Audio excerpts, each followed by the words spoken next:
size of the particle. The nano size of the particle. That I couldn't get. Toilet flush? Just more superstition and zealotry. I'm gonna sink on my bed. I thought it was a toilet flush. I haven't heard one of those on here in a minute, man. It's been a while. All right, cool. All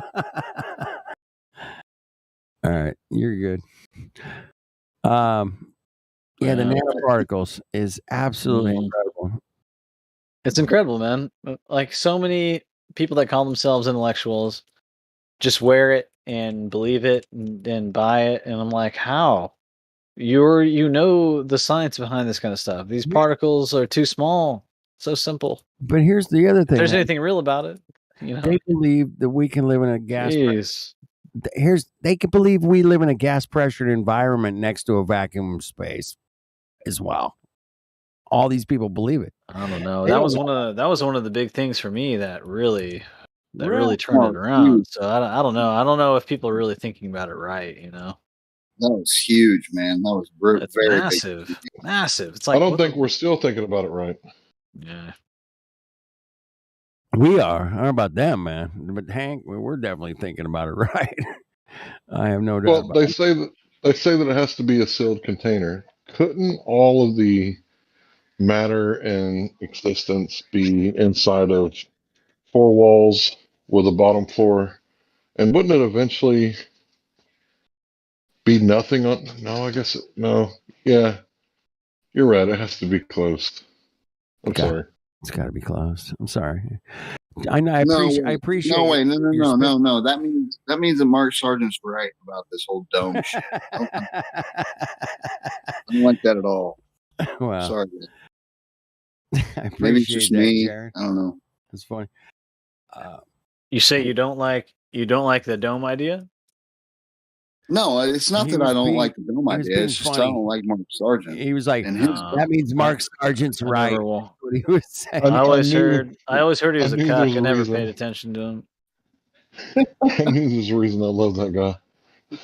Thank God you never paid attention to him. I met him twice. Very cool guy, very professional. But is he? No, I shouldn't bring it up. Never mind. Go ahead. No, I was gonna say a shill, but whatever. I don't want to bring it up. I figured out what Mark Sargent was. He wanted to be the next Art Bell. Oh, okay. I really do believe it. You can't say he's a shill, but you can say that he's a Flat Earth Society card-carrying member. Because I do remember he showed that. So he is. Well, he signed up before he realized it was a shill society. He says, but all right. What he says. I remember. I wonder if he has a card. He was super well dressed. He did. He showed it.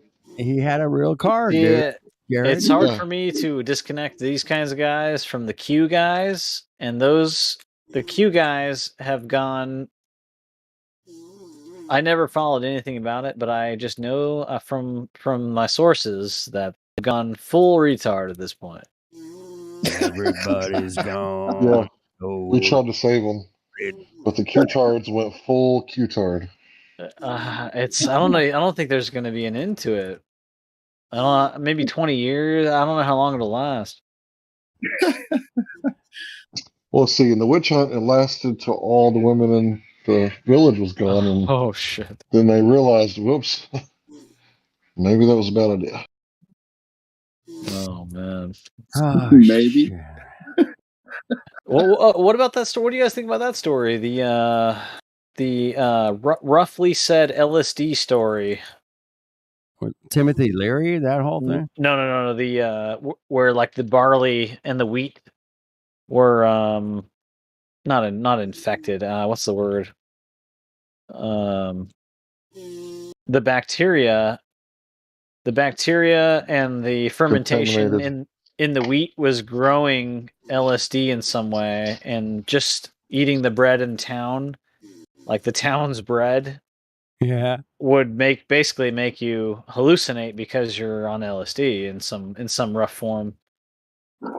I think you're mixing stories. I'm The mixing stories. story about the town that went insane because of LSD was a French town where the U.S.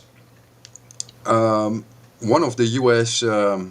Departments sprayed LSD over the town to see the effects of LSD on unsuspecting folk. Cuffs. Oh shit, that's fucked up. Okay. I Well, And tell I know that there is a fungus that kind of does the same thing, but they are two different stories. exactly. It's the fungus that I wanted to be talking about, but I know it's been roughly described as LSD, like LSD type effects.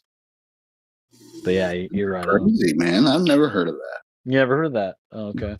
no. No. I mean, Yeah, it was like there was nothing crazy about the women or the men, and that the majority of the people were under like heavy effects of some powerful stuff from this fungus Holy shit.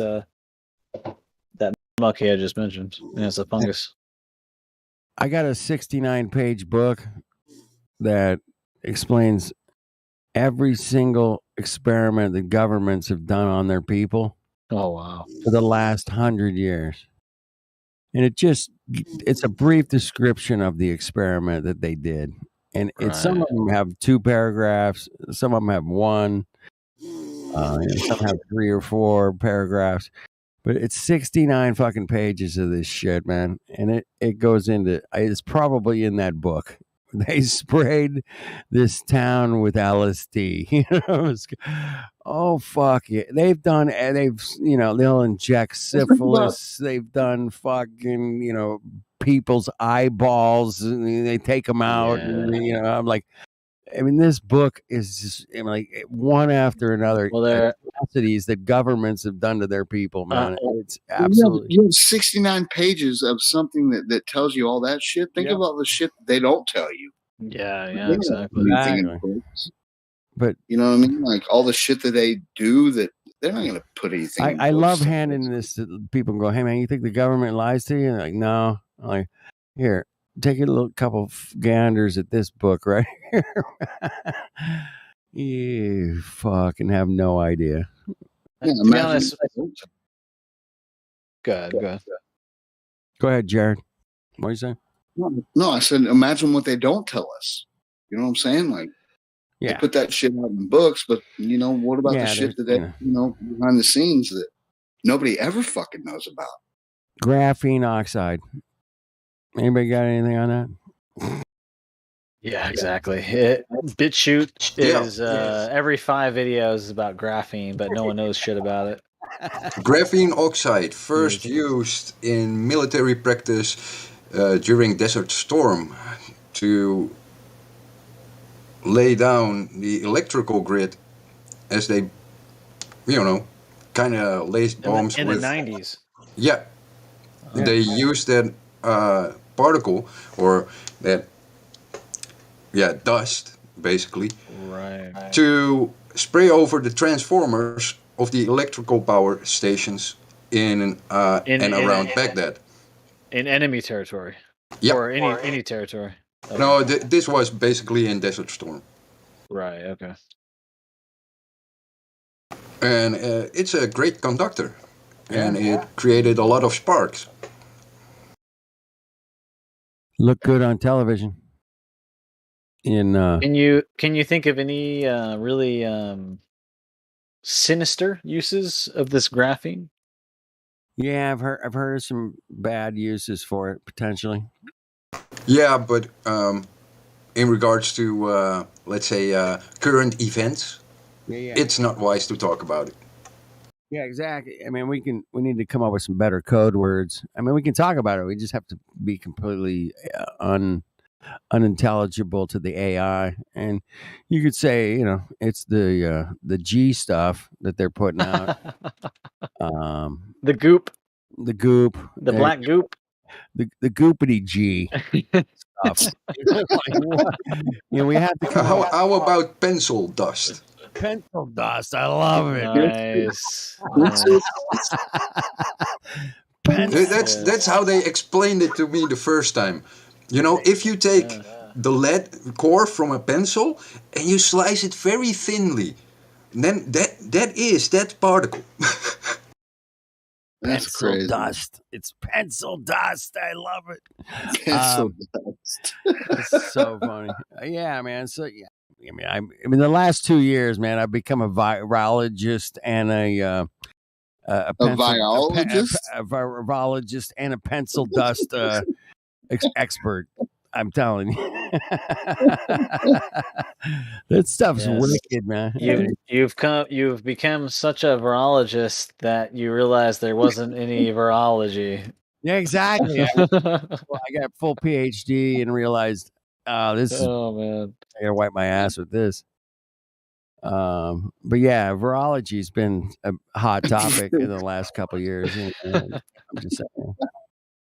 But yeah, dude, I watched so many videos on this shit. I'm like, oh my god, this is crazy, man. It's like space. It's like digging into figuring out. Kenny, hold on. Kenny, hold on. Let me finish, man. It's like figuring out space is fake from the inside out, man. That's what virology. Oh wow, out of it, you know. It's that the same shit. They're doing the same bullshit, you know, on the macro level and the micro level, right? Is it amazing? Fuckers, those cocks, those fucking cocks, man. Fuck. Is it amazing? So you watched? If any of you guys watch John Levy videos, he'll bring up a picture and go, "This is mind blowing." Mind blowing. This is mind blowing. Oh, this is mind blowing. He does it in such a calm way. It's mind blowing to him. Fuck, this blew my fucking head up. No, you know, no, he doesn't go there. It's like, this is blowing. Check the Livestream voice text. Somebody wanted to ask you a question. Told me to tell you to check your messages. Please. Who, me? Is that me? Messages. Do I got messages? What's it? It's called message. Pinned me? No. There's no fucking way I have messages. No, you know, nobody's messaged me since March. Nobody cares about me. Nobody cares. Nobody gives a shit. Nobody cares. No, you guys give a shit. You guys do care. And I come on here late at night just to kind of, you know, have a relaxing evening, talking truth and laughing at the ridiculousness bullshit that we're all witnessing firsthand. And it's kind of fun. Dude, Kenny, I got to tell you, man, it's been so good to hear your voice all of a sudden. Like, this is awesome.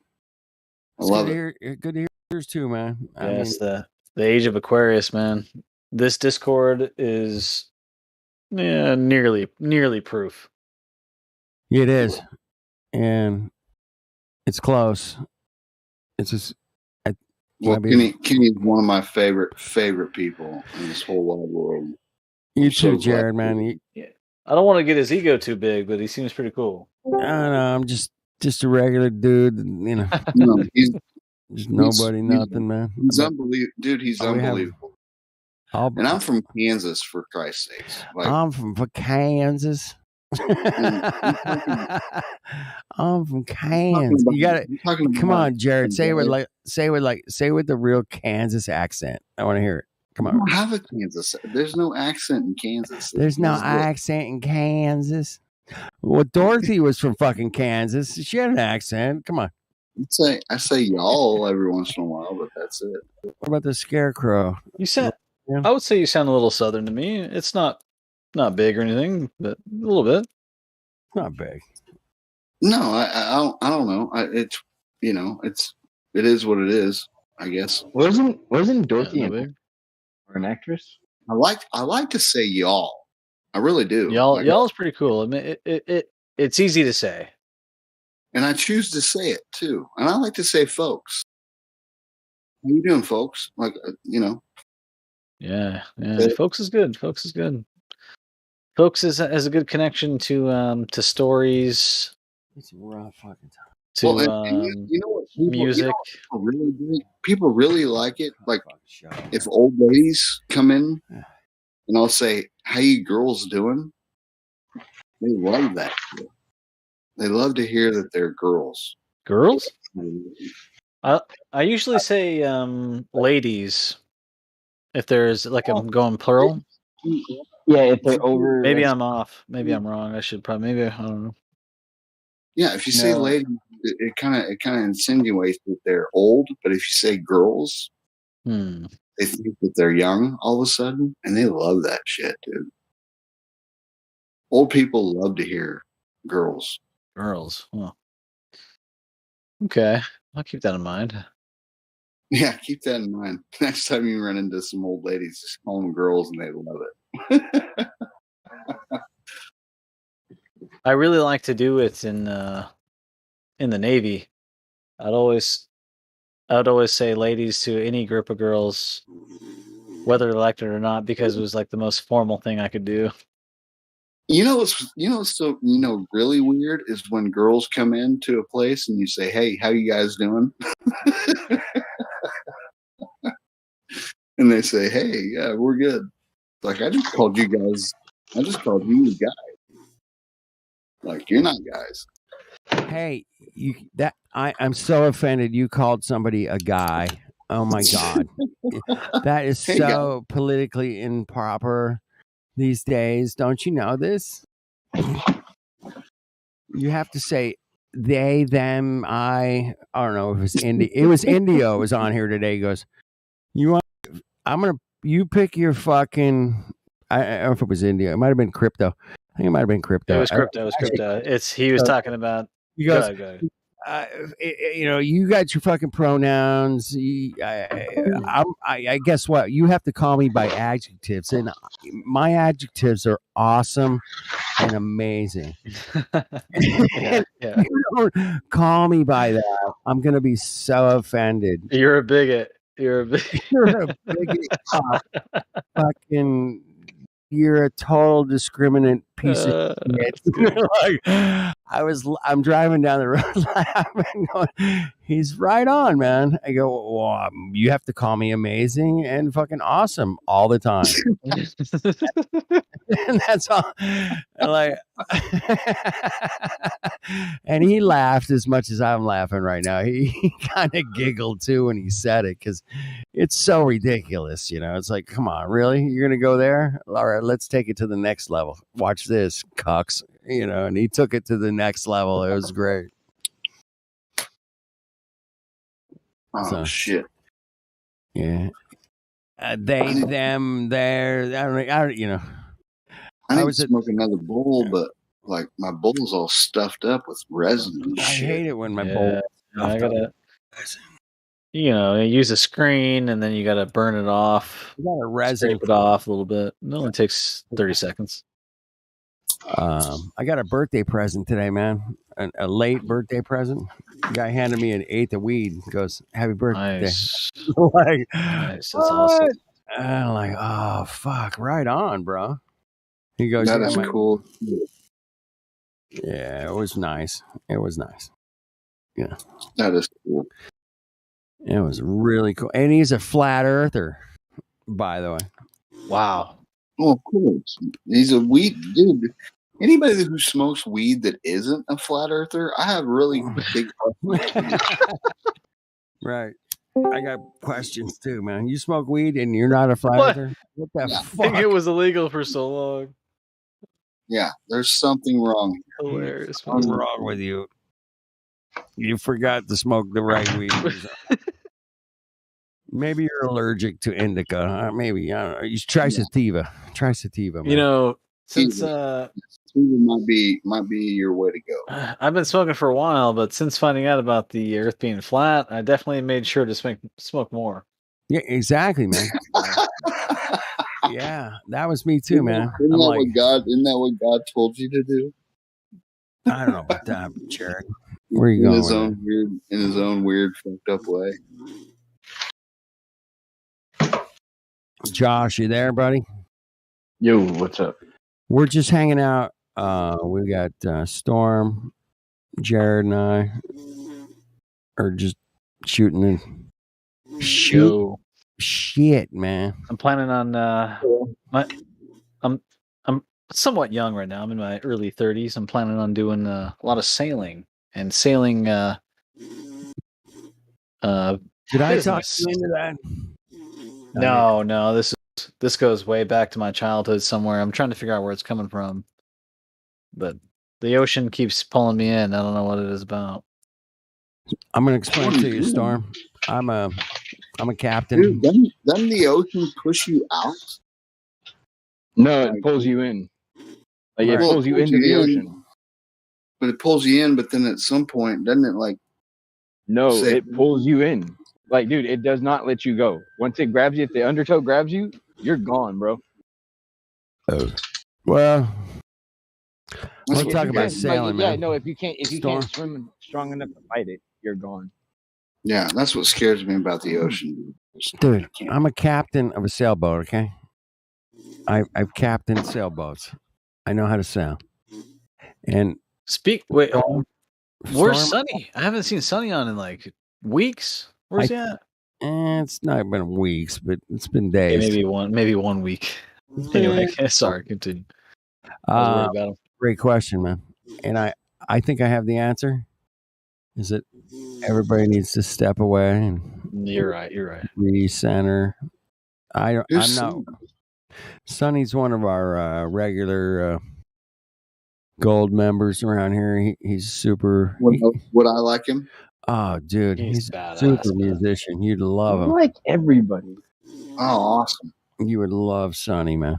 Sonny's the man. Sonny's great.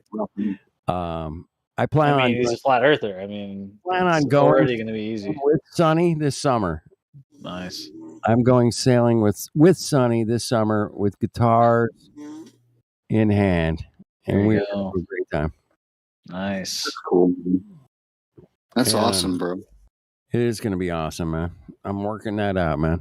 Yeah, there's a decent amount of us on the coast here. I forget, Storm. I'm Central Coast. That's what it's called. I'm not sure if it's known as that, but that's what we call it. My buddy lives in Santa Maria, California. That's where I work. I don't live there, but I'm really close to there. Pismo is like really close. Yeah, Pismo is the badass beach to surf around. Yeah. What? Morro Bay is Morro Bay's a little north. A little north. Really cool place. Yeah. Really cool place, man. I'm in a small town called Nipomo, in between Santa Maria and Pismo. Yeah, I've been through there. Yeah, so do you actually surf? Do you actually surf? I have. I've surfed probably like 10 years. Yeah. That's cool. It's been a bit though. It's unfortunate, but I had a surfing class. Surfing's pretty badass. One of my classes in high school was surfing. One of your classes? 0 period, dude. Awesome. We had to show up at the beach at like 6 in the morning, around 6:30. Yeah, it was one of my classes. Wow, that's fucking awesome. It was awesome. We get there and smoke a joint and go surfing. Yeah, surfing's surprisingly scary. Surprisingly scary? Yeah. You wouldn't think waves that are like 6 feet together. You wouldn't think 6 feet waves are that scary. You know? But to me, 6 feet is pretty scary. But I've been in like 12. It's terrifying. Really scary. Yeah, 12 foot's like terrifying. I mean, I didn't actually try to ride anything. I went out there with. I didn't even take my board out there. I went out there with a bodyboard just to investigate the size of the water at the time. You know, and I rode a few waves, and it was pretty cool. But you get 12 feet is pretty really double cool, overhead. Man, is that as that wave is crashing right on your head, you just dive straight down, and it you feel the undertow, pulling you back towards the wave as it goes by. and you're like, oh man, and then you pop your head up, and you're like, You then, do 3 or 4 spins under the water is what you do. oh fuck, here we go. Oh fuck, there's another wave. Oh shit.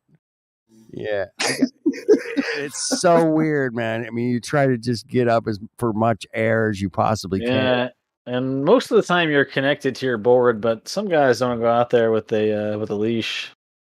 Yeah, I definitely gotta have a leash, man. But yeah, the waves are so cool, though, man. When they're perfect, and you're like, Oh yeah. And really, to be perfect, you don't need very big. I couldn't imagine, right? Like you're on your fucking board, right? Right. And then you gotta find the wave, okay? And then it kind of finds you. The wave finds you, man. Basically, yeah. Okay. You're kind of sitting there. Once the wave finds you, you gotta fucking stand up on a fucking board. Yeah, it's not a small board. It's pretty big, you know. It's like triple a skateboard or something. Yeah, some big. boards. Yeah, it's big, man. But still, you gotta go from your belly to your fucking feet. You gotta hop up. Yeah, hop up on your feet quick. That's fucked up. Yeah, but once you're up, man, you got control, man. Yeah. I guess. I don't know. It's just physics, dude. It's not complicated. You know, I will say though, it once you're like sliding down the water, if that makes any sense, it feels so fast, and it's kind of weird to imagine like you're holding on somehow to this board, but it happens. That's crazy. It's a little bit like flying, I imagine.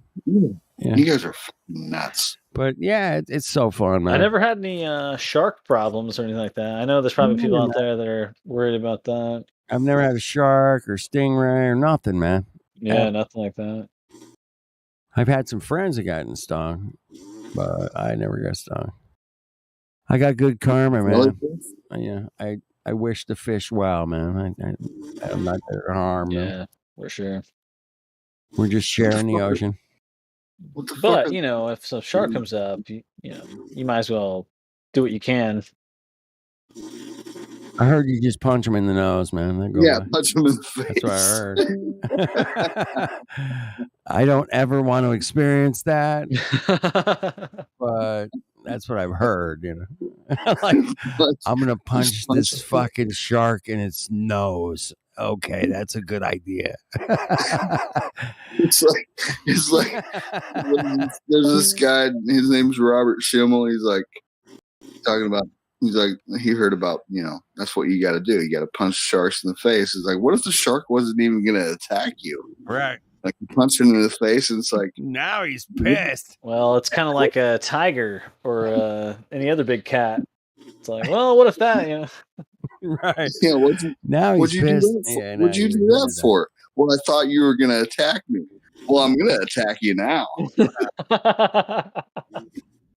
Dude, the chances, I mean, you got a better chance. If you go to the ocean every day for your entire life, you got a better chance of winning the lottery than getting bit by a shark. It's like ridiculous. There's like, 6 shark attacks a year with, 6 billion people, fuck off, I agree. And I'll add one thing. I think it was maybe 10 years ago at this point, but even this is kind of rare, but this lady had been swimming with seals and got killed by a shark. So, you probably shouldn't make it too easy either. Right. I mean, maybe shouldn't swim with the seals.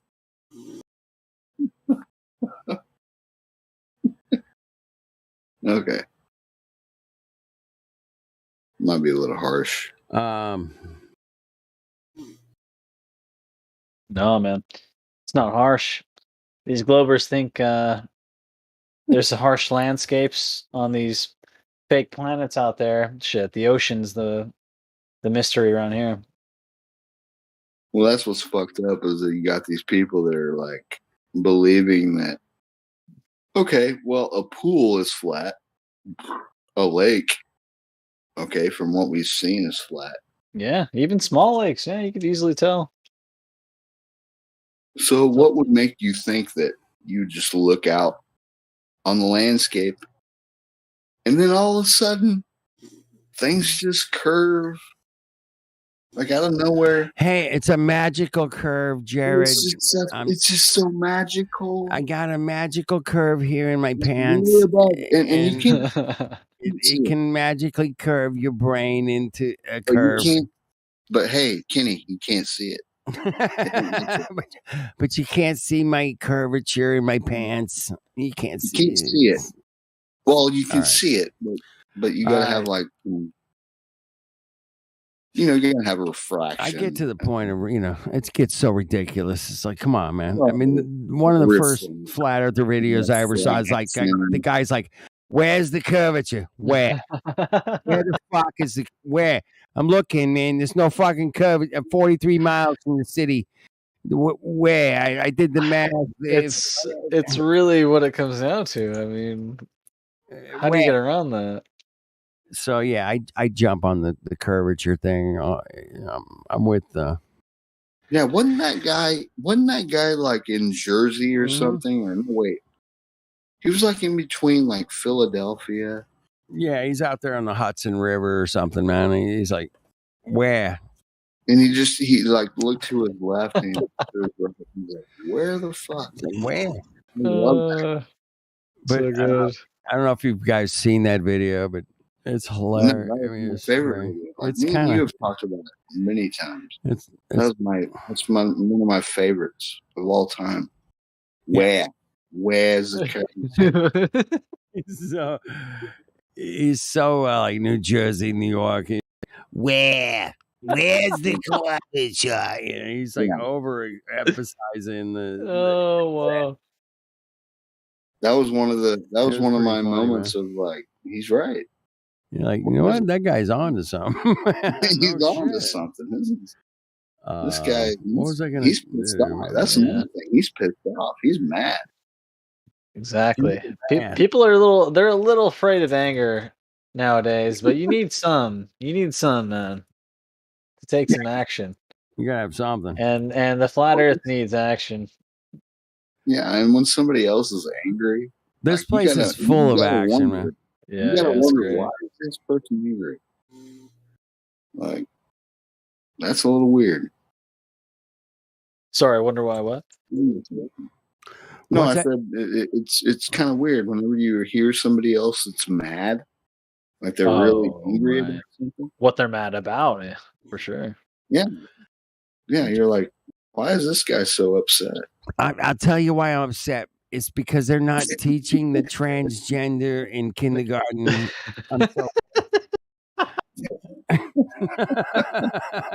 It's like, where the fucking ridiculous shit is coming from, man?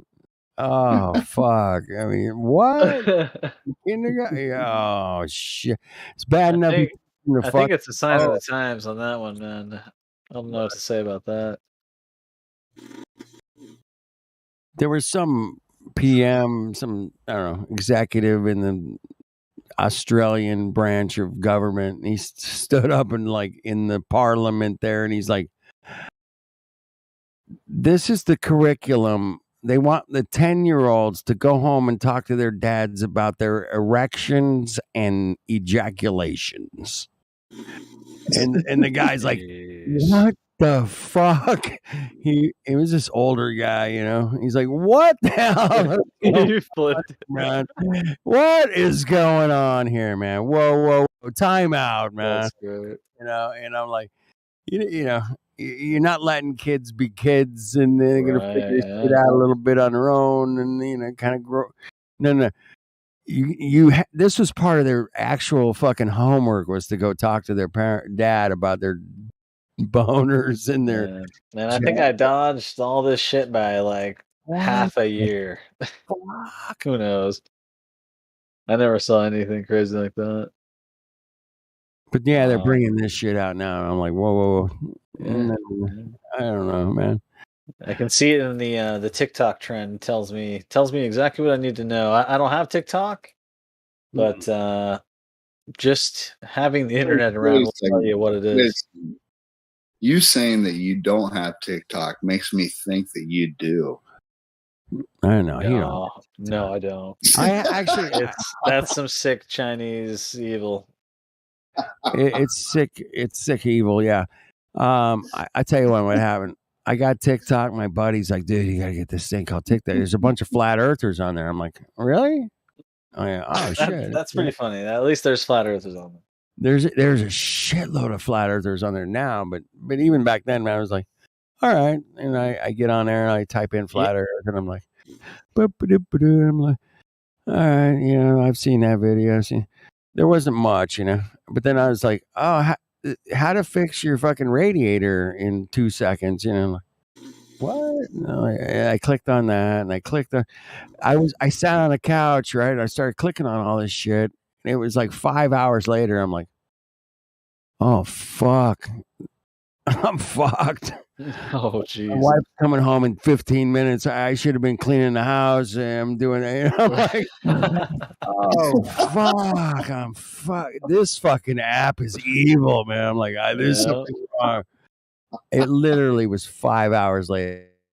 Me fucking tore me up for 5 hours. And then but I woke up, because, I'm an aware person. I'm like, oh my God, this thing's fucking wicked bad, man. This is gonna.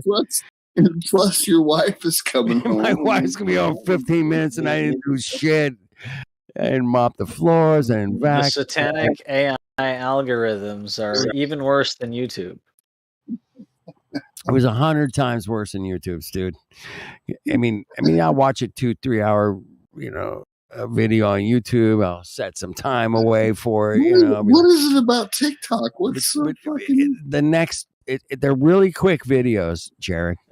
Quick. They're not so very long. It psychologically is damaging, and then on top of that, once you start choosing certain videos to pay attention to, it keeps you stuck in a sick system of like only getting a certain type of nasty videos or exposure, whatever you search. Yep. Like, for example, this is fact. I know a girl that pays attention to like relationship type things. And so she's constantly getting all these girls that post about their relationship videos. Oh. And it's a really strange cycle that they get into when it comes to like abuse. You know what I mean? Right. Yeah. It's dangerous. Yeah. Well, that's an interesting psychological look into TikTok, man. It threw me for a loop, and I'm pretty awake, and I'm like, whoa, this is bad. This is bad. And but maybe YouTube's got the YouTube Shorts that are them going huge now for like however long. TikTok, yeah, the shorts are competing. So it's basically TikTok. You don't really need to experience it. You just a few YouTube Shorts and you get it. Do you think YouTube will be mostly shorts here, like in the next few years? Oh wow, yeah, probably unless you search like podcasts or something, because there has been a huge trend of people wanting to listen to 3-hour long podcasts, 4-hour long podcasts. Yeah. Well, that's what we do. We do 24/7 podcasts. Fuck off. Fuck your 2-3 hours. We got 24/7 over here, people. Well, let's not lie. We used to. No, we're live right now, Jared. I don't know. Did I tell you? Instead of listening, we're taking part, right? Yes, we're participating. That's a fact. Yes. It's badass, That's man. The beautiful thing about next it, level. Man. Yes. Next Thank you, guys. level. This is the present. This is what it's all about. Yeah. Sure. Yeah, that's a good point. We're in the present. The only thing that exists. Yep. Jared's got. It's so hard to stay in the present. I don't even feel like I'm in it right now. I'm not gonna lie. With beer and weed, I don't know if that keeps you outside the present. I feel like it does. No, it keeps you in the present. Keeps you in the present. So there's times that I feel like I feel it though. I'm like, oh, there it is. There's the present. I feel it. I can see it. And then there's times where I'm like kind of just hanging out. All right, that's the key, Storm, bro, man. And that's the thing. Like we always like concentrate on the past or the future or whatever. Right. Like we don't concentrate on the fucking present. And that's what we need to do. Well, that was it, man. We're all like right now, right? Like I didn't used to believe in God. Okay, for the longest time, I didn't believe in God. But then flat Earth came around, right? So then I had to believe in God. I had to. Yeah. Because that's what flat Earth does to you, you know? That's God like slapping you in the fucking head and saying, you know exactly. What? He slapped me in the head 60 times already. He bitch slapped. He flats fucking slapped. I got 100 more coming. He flat smacked. Yeah, he flat smacked the whole. Yeah. He flat slapped your ass, man. Fuck the smack. He slapped your ass. Paza earlier today, he said, God works in mysterious ways. Yeah, and here's the deal, right? Like, I don't believe in any books. I don't believe in any of that shit. I believe in the right now. And this is my Bible. You know, you guys are my Bible. You know, the right place. I'm not your Bible, Jared. Come on. You are my Bible. I'm your. No, I'm right there with them. You've come to the right place, man. Dude, people that say do your own research, I disagree. Let me help you do the research. Yeah, I disagree with do your own research. That's where we're at, Storm. You know, I thought about 100%. that because I mean. Yeah. I saw all these stickers that, you know, research flat Earth, research. If you research flat Earth now with the Google algorithms and the YouTube algorithms and the fucking, good luck, man. I don't know where. I have no fucking clue where you're going to end up. You're going to be like, I think we're on a spinning baseball that maybe goes flat occasionally, that travels. Who fuck? There's so much disinformation about flat Earth now, man. Like the scientists say this, and the grass Tyson, and the fuck, man. But dude, we are all here, bro. We're OG. We're OG, baby. Because we fought through all that shit. We're the first waivers, man. I don't know if you guys. I don't know. I'm a first waiver. Storm's pretty first waiver. I know you are, Jared, for sure. Helioskeptic was the first waiver, big time. Get first waiver guaranteed. Oh yeah, I like the 20. We're talking like 2015, 2016. Yeah, like 2015. There was no way to get around it. If you were paying attention, there was no way to get around it. No way to get around it. If you actually looked into flat Earth in 2016, you couldn't fucking lose. I mean, it was like, here's 200 proofs. Oh, here's 74 clues from Mark Sark. Here's RV. Yeah, exactly. Here's Robert Bassano with QE. Like, fuck me. I was like, fuck me. Fuck.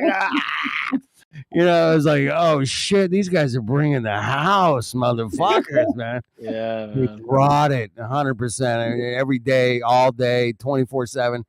It was I don't know if it was necessarily that they brought it, but if we were hungry, man. We were hungry for that shit too. Oh yeah, we knew it was coming. And we were like, oh shit, motherfucker.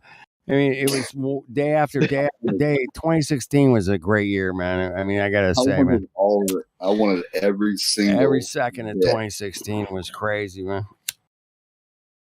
Yeah, I wanted. Hey, speaking of 2016. In 2017, I want to shout out to Poncho Pete because I wouldn't even be on any of these live streams with you guys or hanging out on Discord or nothing without Poncho Pete, man. He was a fucking legend, OG, and he went off the rails. We lost him, but he was here when it mattered. I think, man, and he was great, man. He was the reason me and you got together. That's right. I wouldn't even know Jared. I wouldn't be talking to you without him. I wouldn't know Hank. What's the rails to you? rails. The rails. Yeah, you said went off the rails. What's your rails?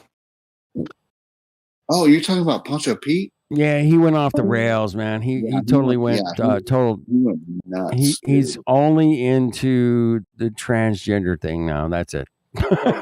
he won't even talk to flat earth. He won't even talk to flat earthers. He won't talk to flat earth. He thought that all of us were. He thought that all of us were transgender. Everybody's a transgender. What? Completely went fucking off the rails, man. Anytime I see the T word, I think Satan. That's about as far as I need to go with it. Yeah, and he's a totally God person, man, and he's completely trans-started. And I'm like, dude, man, yeah, there's some. And hey, I just want to say this real quick, okay? Because I think you think this too. I think that he had like some type of relationship with a transgender person, and I really think that that's what happened. I think that that's what flipped him. Could be, could be. None of these guys know Pancho like we do, but yeah, I could have flipped him like that, man. Sure. No, and I really think that that's what happened.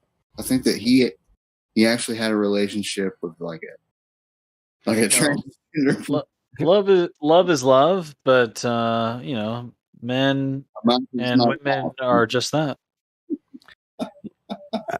That's an interesting theory, Jared. We don't have any evidence for anything like that, but yeah, it could be. It could have been a lot of things, man. But for him to be one of the greatest flat earthers ever, one of the greatest. This guy can flat smack better than anybody I've ever seen in my entire life. I know. He was the fucking like super king.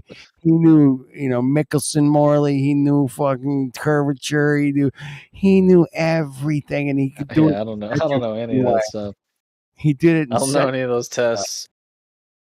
But whatever it is, propaganda. And he back in the day. Like just one day, just snapped, man, and like completely gone. For the longest time, bro. For the longest time. I mean, the people transvestigating that, there is something to it, but I mean, what else we need to know? People blow it out of proportion. People blow it out of proportion. It's like the Tartaria crowd. You got the serious investigation, and you got the, sensationalists. And a lot of people go into the paranoid sensationalists, where the real investigation is lost. Like, if you go into, let's say, serious parts of the transgender stuff, then I would suggest go to that politician that turned, and the WikiLeaks guy from the helicopter footage in Iraq, where they shot the journalists. That guy got transed in jail. Yeah. So for me, when people are talking about Joe Blow being a transgender, that's bullshit. That's none of your business. That's their private life. But when it comes to, let's say, Einstein wearing women's clothing, right, then that's a point where you can say, is he put in that situation because he's part of the fraternity, or did he have to because he spoke truth? Because what I see is that a lot of people get, or you get offed, or you have to do something ridiculous in public, becoming like a trans, or becoming something that you're not. To the current American president that he took with the shoes? Is that what you're talking about? At the lake, where he's in a dress and high heels, and he's sitting on a stone. Yeah, he's wearing high heels. That's weird. Very strange. Yeah, and I think that's they have to do that because they spoke truth without permission. And then, the same goes for the guy that leaked the Apache footage shooting the journalists in Iraq. The guy that leaked that was transformed while he was jailed. He got, sex change in jail. So how much of that is voluntary, or is that a punishment? Or are they just told to do that? Yeah, or else. Slash humiliation. Yeah. That's crazy, bro. That's crazy. And I've seen a lot more in, let's say, the political sphere regarding transgender than, the whole fuss about the new swimming champion. While it's totally unfair and shouldn't be, but that is like, oh, look at some drama here, and not focusing on what is behind the drama. Because like what is actually behind all this bullshit? Yeah, the trans stuff is the subversion or the diversion. It's not the actual point they're trying to hide. No, I get what you're saying. And if don't get me wrong, I think it's totally stupid that they put this shit in primary schools and whatnot, but it's totally normal for kids to dress up, but they start to sexualize it. That's a bad thing. But they shouldn't, or we as a community should not focus too much on that, where that's up on the parents, it's a sick way that they do in schools, but the parents of those kids should go after that. But it takes away from the actual curriculum. They don't teach kids anything useful anymore. Yeah, I was going to say, what's actual curriculum? They don't teach us the 8 inches per mile squared. No, but I wish I would have been able to be taught that. Like, that should have been something that we should have all been taught. Yeah, but the whole new curriculum is the distraction from the actual things you should learn in school, because they scrap it for emotional bullshit. Exactly.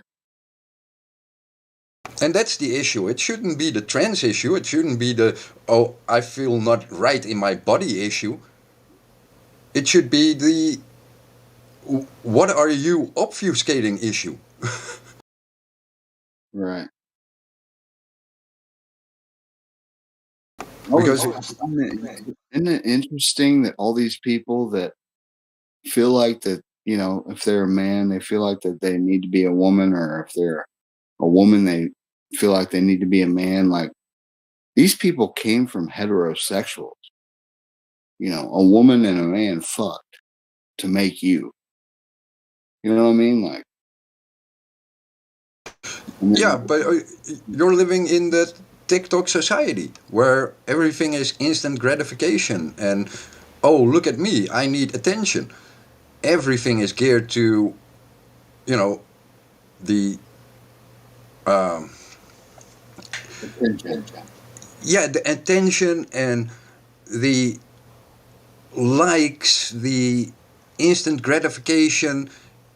It's all emotional bullshit. Yeah, pleasure seeking. Yeah, it's, oh, look at my desires, look at my lust, look at my wanting. They focus on the wanting so much that they don't know what they need. If I tell somebody that I feel like a woman, everybody cares all of a sudden. That's crazy. Well, if you did a rendition as a singer, you did a cover of "I Feel Like a Natural Woman," and you did it as a man, and you were honest about, I like this song and I want to sing it, I'm perfectly fine with it. And if you do it right, kudos to you. But most people do it for the money. Most people do it for the attention. It's not about the arts. It's not about the true purpose of being. Or I can accept that people want to be something else. Sure. But it shouldn't be advertised. If someone is good in let's say art and displays it and feels like that, whatever, that's one person. I don't care. If it's good art, it's good art. I was so worried. My son told me, and he told me over the phone, he's like, "Hey Dad, I need to tell you something." He's 14 years old. My first thought that came to my head, well, he's going to tell me he's gay, and it terrified me. I was fucking terrified. Yeah, and then he told you he identifies as a dolphin. No. He told me that he had a girlfriend. And I was like, hell yeah, dude. I was like, that's cool. I hugged him. I was like, hell yeah. And I thought that it was cool that he had to tell me that in person. He couldn't tell me that over the phone. Well, I think if you grow up now in middle and high school, I think you're afraid to be a hetero. Yeah. I think you're right. Yeah, I bet you might be a weirdo if you're not willing to give the other thing a shot. I'm afraid to be a hetero. I'd be willing to bet some money on that. That's the funniest thing I've heard all week, man. You're afraid to be a hetero. But it's true, though. Dare you, cucks? Fuck. Yeah, and especially if you're a white male, you got everything against you, and then you're heterosexual as well. Damn, you're screwed. Especially if you grow up now. How dare you be like interested in women? Oh my God. You're a man and you're interested in women? That's so amazing. Tell me more. Here's your high heels. Here's your high heels and scarf and makeup. Okay, that's good. Oh, shit. Ah, fuck. Where the fuck did this come from? It comes from the fact that they know that with technological advances, people again become liberated if they use the technological advances. This is just a repeat in history. You have periods where you have like stagnation in progress, and then it's all fine to have normal biological genders because it's good for production. Right now, with let's say flat Earth, we have to pull people away from gravity. To pull them away from gravity. Yeah, pull them away from everything that is knowledge, because they will undermine the progress they're making.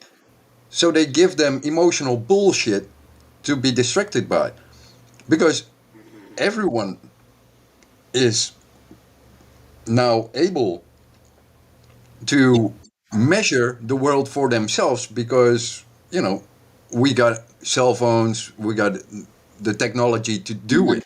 P900s. Yeah, that's right. We got P900s. and we can organize because there is a whole structure like the internet and easy communications where they have to, and flat earth is not the only subject, but flat earth is a nice example of it, where they deliberately obfuscate and take what flat earth has to offer, right, and then screw it up like slogans with flatten the curve because we got 2 weeks of forced vacation. Forced vacation. Oh, dude, there's your book. Forced vacation. That's the name of your book, dude. I'm going with that. I love that name. Forced vacation. 2 weeks of forced vacation. You know how many people would buy that book just on the name alone, man? I'd be like crazy. Oh man. Doctors used to prescribe that. Who's that? My name's Absolute Delirium, but doctors used to just prescribe that, you know. And the reason why, to get away, to get to the beach, to get to the ocean, is to get those minerals, the sun and the water. If you look at surfers, they're never like lobster red; they're like golden, and that's because of all the magnesium and the minerals, the salts in the water. Base. What'd you say? I said they have a good base. A good base tan? Yeah. Well, it's not just that. It's that they have magnesium. So magnesium, there's 102 minerals that we need, humans, and magnesium is required for 600 functions in the body every day. How do you know we need 102 million fucking minerals? How do you know that for sure?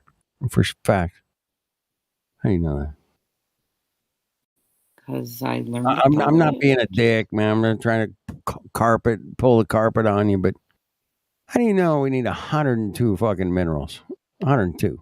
I mean, no magnesium. Seems like because I educated myself on it.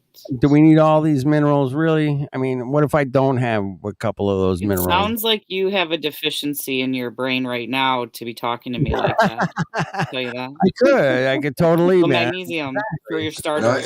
He got an overload on some other elements. We need iodine. Iron is very important, but chromium is responsible for all the diabetes. Magnesium deficiency is literally how our babies have been born for 50 years. It's by design. Gestation is 4. Thanks for talking over me, but gestation is 4. I have to because I'm the moderator. And we're going to talk. Yeah, but why do you have to moderate me? I need to tell you that we cannot go into depth on this subject because of YouTube and Discord in terms of not a medical advice server, yeah. Medical advice. No, this is just knowledge that you guys have been kept, we don't care. You're not a doctor. Are you a doctor? Are you a doctor? No, are you going to have a problem if I tell you yes? I mean, what's the problem? Yeah, it is. Listen, this server is going to be closed.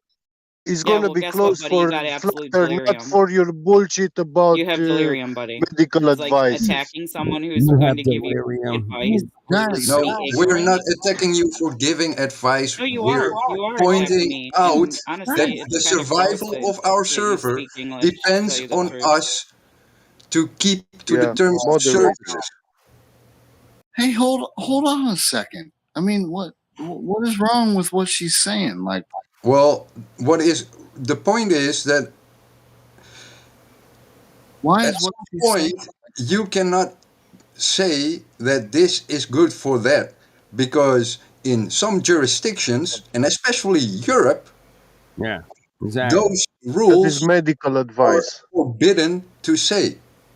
You cannot say this is good for that, because then you're giving advice on medical grounds for which you have to be certified. And our server is not certified.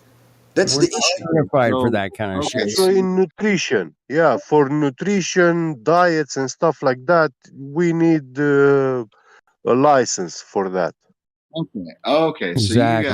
So you guys are basically saying, like, don't just come in here and just start spouting your bullshit. Is that what you're saying? No, it's not bullshit. I totally agree with her. That's the whole problem here. We probably all agree with her, but we cannot air it in the live stream. That's what I tried to tell her. But she ran off because she thinks it's personal. Yeah, and then there would be a deficiency somewhere because she didn't want to listen, because I didn't cut her off, I didn't mute her. I just tried to tell her the server rules, and then we have to deal with jurisdictions all over the world. Hey, y'all doing okay tonight? Yeah, man. How you doing, man? Yeah, I'm doing good. All right, I'm about to go to bed. Jared, you're gonna represent me from now on. So please be nice. Be nice. All right. Carry on, boys and Rest girls. well, brother. You know, Rest well. Captain. Get, man. I got my friend. Hey. He's OG. Yeah, I heard. I heard. Yeah, okay, cool. It's all good. So guys, okay, she came on, right? And then she started talking about magnesium. Do you guys agree with that? Magnesium is a good element to have. Yeah, they advertise it on TV. I'm not sure. I don't worry about on it. TV. Oh, wait. Hold on. I had to laugh. I got to point laugh. is that your body needs elements from nature, and you can qualify them, and you can say, oh, you need this, you need that. The issue is, the moment you say that this element is good for this, and this is caused by a deficiency of this and this, we get in serious trouble.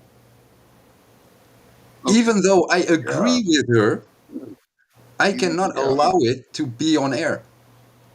Oh, okay. Yeah. That's why we have different areas in this server. The live stream is, general chit chat and flat Earth, and it shouldn't be used as a medical platform, because the moment we use it as a medical platform, we'll be killed. The server will. So simple is it. Like, there have been other servers that had the same issue. Correct. So you're just looking out for. I got it. That's cool. I appreciate that, man. We like this kind of information and knowledge. We don't stand against it. We have other channels in the server, and we also have friends here who have their own health servers and stuff like that. Yeah, we would love, if she joins those server and she debates these topics over there. Yeah, I will go and listen. Damn, yeah. Yeah. Like, it's a thing that needs to be said, but it cannot be said in this server on this live stream. That's the issue. Dude, that's all. Yeah, I know. This is the communism we live in today. I cannot discuss around here. I'm kind of really impressed, like, with your, what the hell's going on. Like, that's cool as hell. Yeah.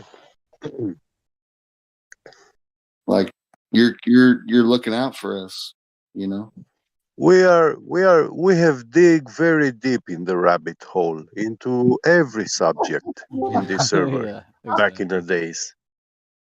There was no rabbit hole we didn't went through. How deep do you think I've gone? Well, because you see, flat Earth. When you talk about flat Earth to people, they will all come to the question, why would they lie? Which is a wide spectrum question, very general. It is and possible to answer. Didn't we all ask that question to ourselves? Well, I think they just don't know who they is, and for us, it's obvious. Exactly. They is a very vague. How vague is that? The elite. The elite. It's The vague, but foam of there's society. you could Well, say all of the other thing is, if someone asks why would they lie, then why would you believe? Because a lie can only be a lie if it's believed. Yeah. Well, why would they lie? I guess when I think about it, is because of money. Not just money. They make the money. So it's not for the money. It's actually for the time of your life, your own soul. That's what they want. They need. They invented They money. can use. They can make use of that. Your whole lifetime labor is valuable. I was joking whenever I said money, by the way. Yeah. I'm with you. I mean, you're But right. I get you. I get what you're trying to say, what you mean. Yeah. No, but it ain't about money. I agree with you. I think it's all about this shit. I think it's all about like. Yeah. I think that there's something about them having to tell us like what's going on. I don't know what that's all about, but that's kind of something with me. I don't know. I don't know where you guys stand on that. Like if I take you on a street and I show you a $50 million mansion, yeah, and I tell you this mansion is mine, and I tell you inside there is this couch with this many stains on it, yeah, I describe it inside. And when we go inside and check, you find out there is no damn couch inside with stains on it. So then you will say, hey, this is not your mansion, actually. You're lying. Yeah. And then you are more entitled to say that it's your mansion because now you know what's inside because you verified it. Yeah. So you're going to say, it's mine. And I can't rebuttal that because you have the first hand knowledge. So you get me? This is the same what they do about this world. They tell everybody we are living on a spinning wet globe, yeah? Things that we never experience in our lives. We never see with our all five senses. Or feel. We never feel. Yeah. What I always make the analogy of is that all the Globers are like virgins talking about sex. Yeah. They never Yeah. had it. Very nice one. They Yeah. never measured radius or curve on the surface, but they do as if they know everything. Mm-hmm. Dude, that is so funny.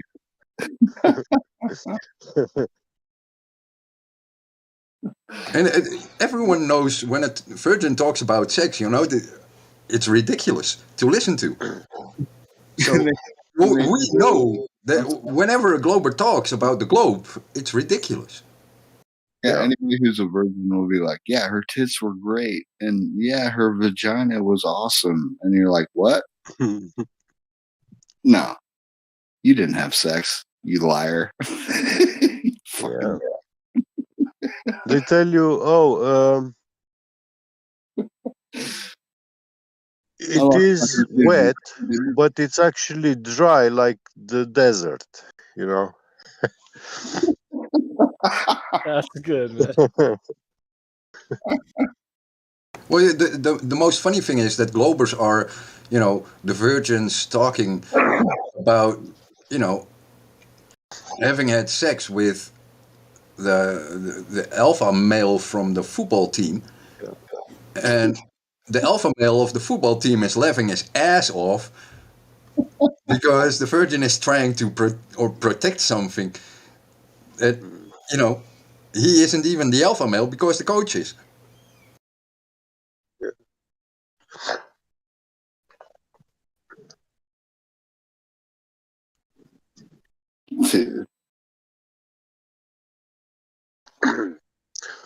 And you will see that when you talk about flat Earth with them, with ordinary people, whenever you ask them, okay, how would you measure or test the shape of the world? You know, like if it's a plane or a globe.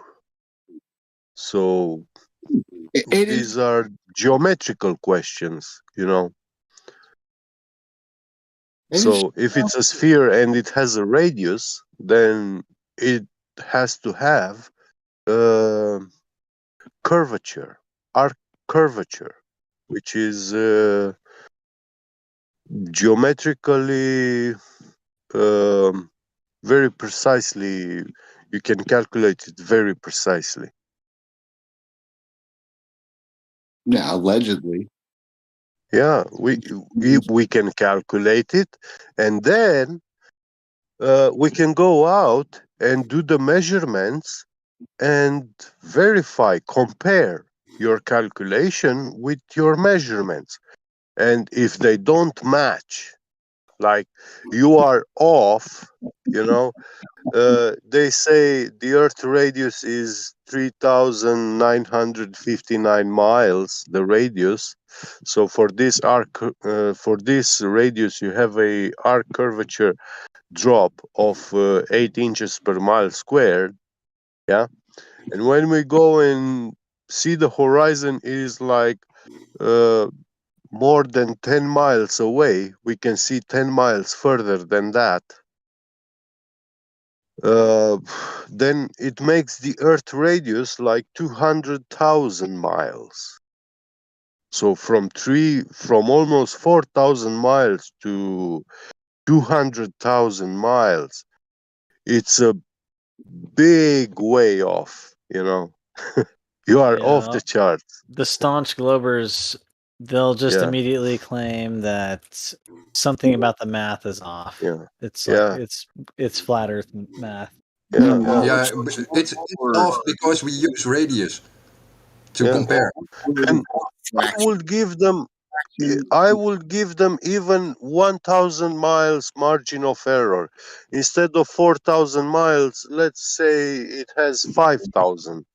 But hey, when I verify those 5,000, they have to match reality, and they don't. You know?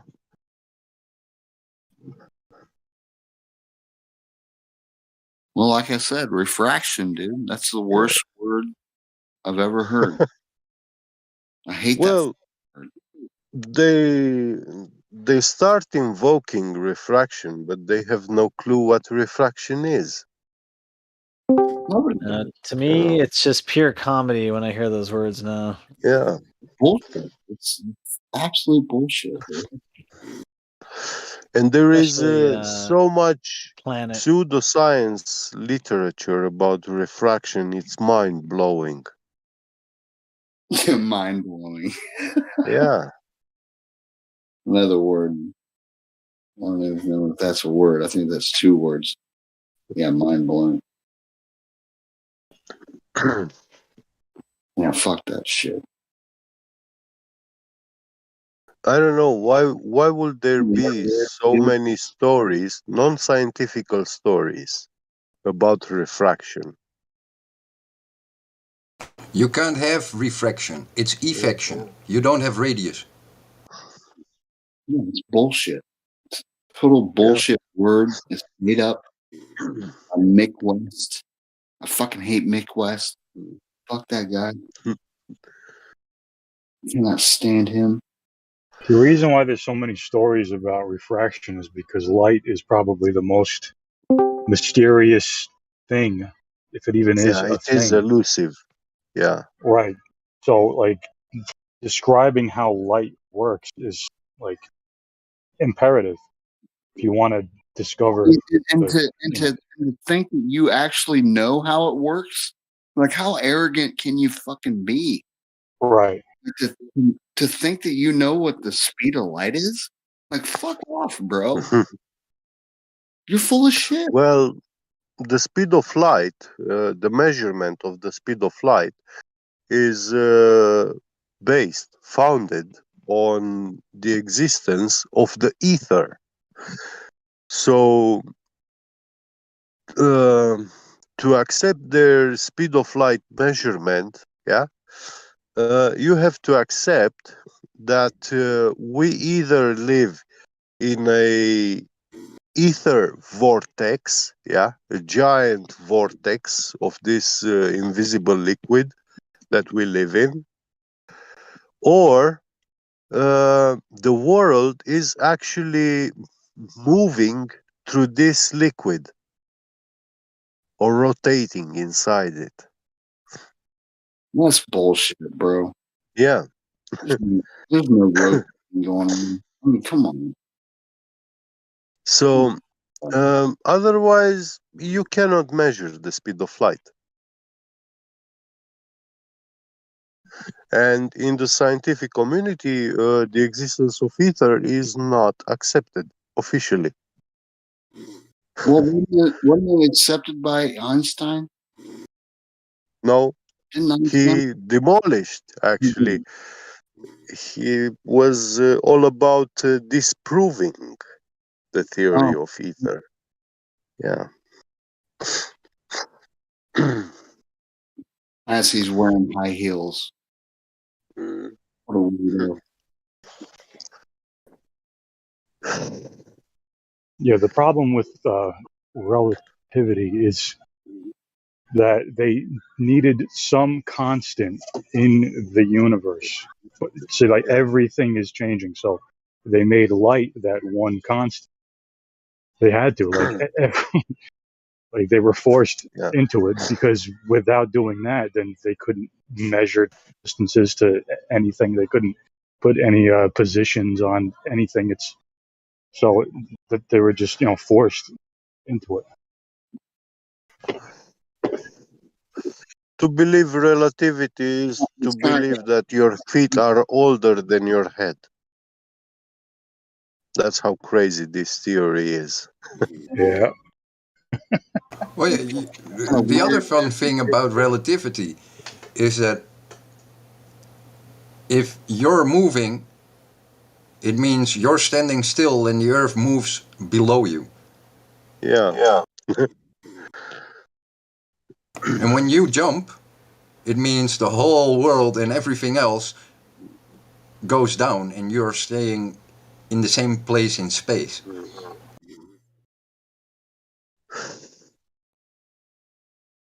Doesn't make any sense. Yeah, there is no up and down, sideways. Does not make any sense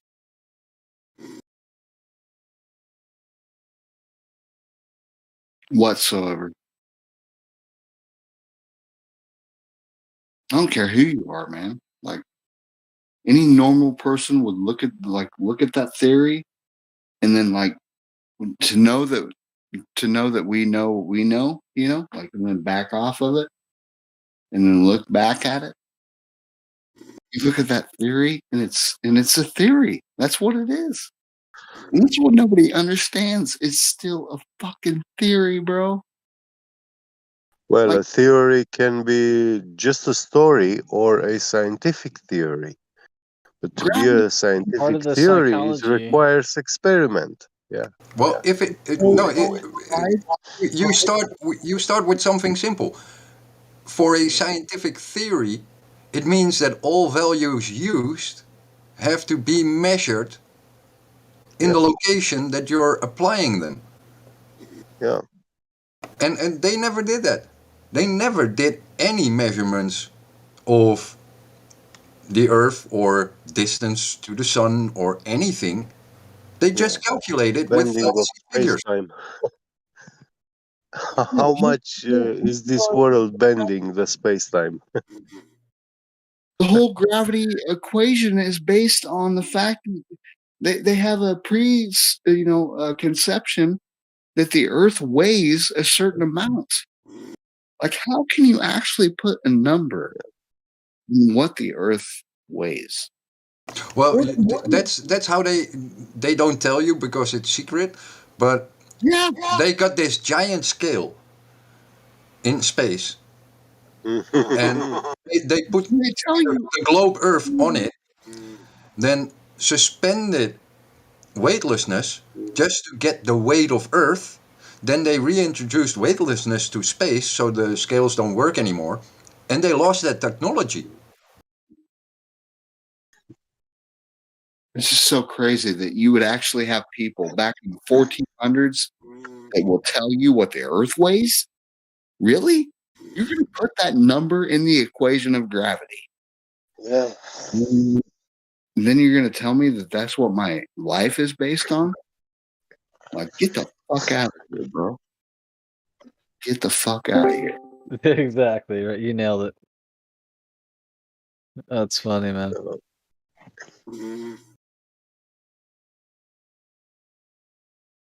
I don't know, man. I'm not a smart man, but that's just what I think. Well, you're smarter than the average glober. Yeah, there you go.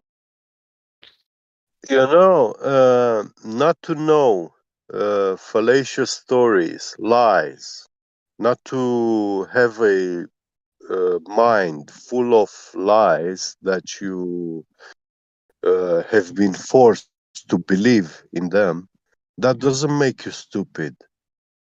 You know, the less lies Yeah, you you're are right. prone, the smarter you are, actually. Being smart has nothing to do with the quantity of knowledge that you have. Nothing to do with that. It's actually your ability to operate in reality and to accept what you see and what you feel. Yeah.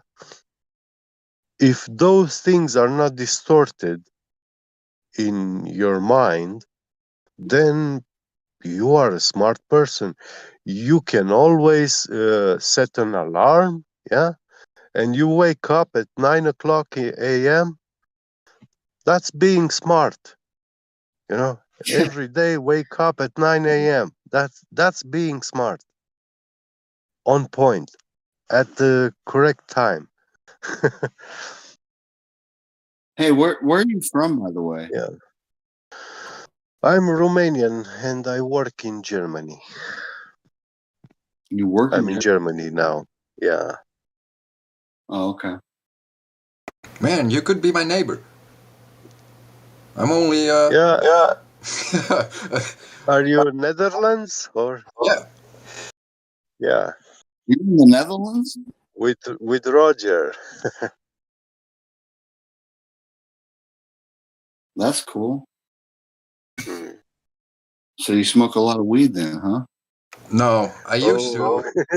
I used to, but I got a real serious nerve issue that prevents me from smoking anymore. Wait a second. Nerve issue that prevents you from smoking weed? Yep. When I get THC in my bloodstream, all my nerve endings will fire up and it will cause a sensation of burning. Oh, that's too bad, man. Oh. Yeah, well, you know, when you experiment too much and you do the wrong things at the wrong times, you end up with crazy shit. Yeah, of course. I've done all kinds of crazy shit. Have you ever done kratom? No. I kept it mostly natural, but natural. Kratom is natural. Yeah, natural as in, you know, you have to see it grow to be able to ingest it. But I got a few times I got joints laced with LSD without my knowledge. Oh my God, dude. And that didn't end well. Holy shit. That messed your biochemistry, yeah, in your metabolism. Fucking crazy, bro. Yeah, welcome to the Netherlands where everything is possible. Yeah. LSD? Yep. So what happened? Did you really trip? Well, the first time it happened, it was kind of pleasant. Um, up until the point that I realized something was wrong with the weed, and I didn't know it was LSD. But I went home and I realized, this is not what it should be. I went home, I walked into the room, the living room, and my parents were there, and there were visitors, acquaintances of my parents, and all I could see was strange, weird creatures. I didn't recognize my parents, I didn't recognize the people visiting. So I passed them all by. I introduced myself because I didn't know who was who. And I said, I'm going upstairs. I'm going to do my homework. And I walked through the door towards the stairs. And then I found out I didn't know how to climb stairs anymore. So I sat down with the dog until I realized how to get on the stairs. How old were you? I was 15 or 16. Okay. All right. That makes sense. And then the second time it happened was when I was 19, and that was more freaky. That was just a bad trip, and since then it lingered on as a bad trip. You should never have a bad trip. That sucks. I'm sorry. Yeah, well, it caused like years of full blown psychosis with uncontrollable hallucinations. So I realized I was hallucinating, and I could distinguish the hallucination from reality, but the images were so disturbing that it still messes you up. You know, if you see a regular horror movie or a zombie movie, that was kind of like how I experienced my daily life for 2 years. Dude, nobody should have to deal with that shit. I'm sorry, bro.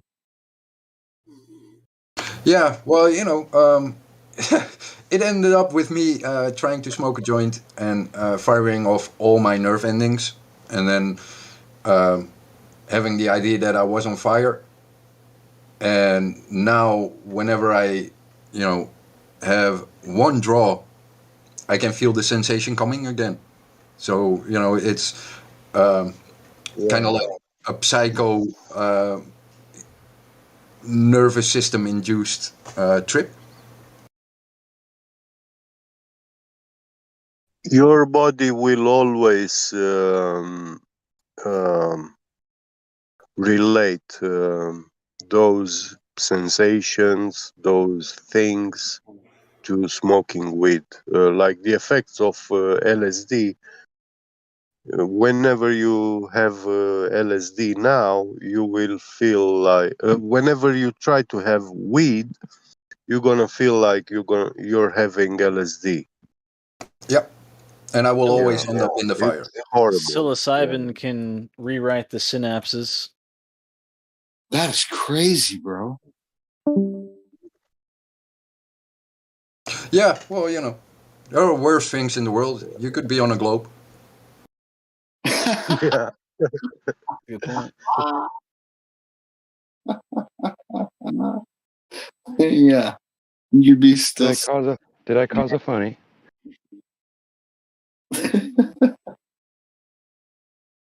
Like,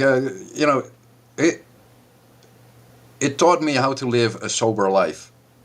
And thanks to the sober life, I got my head straight and I measured the earth.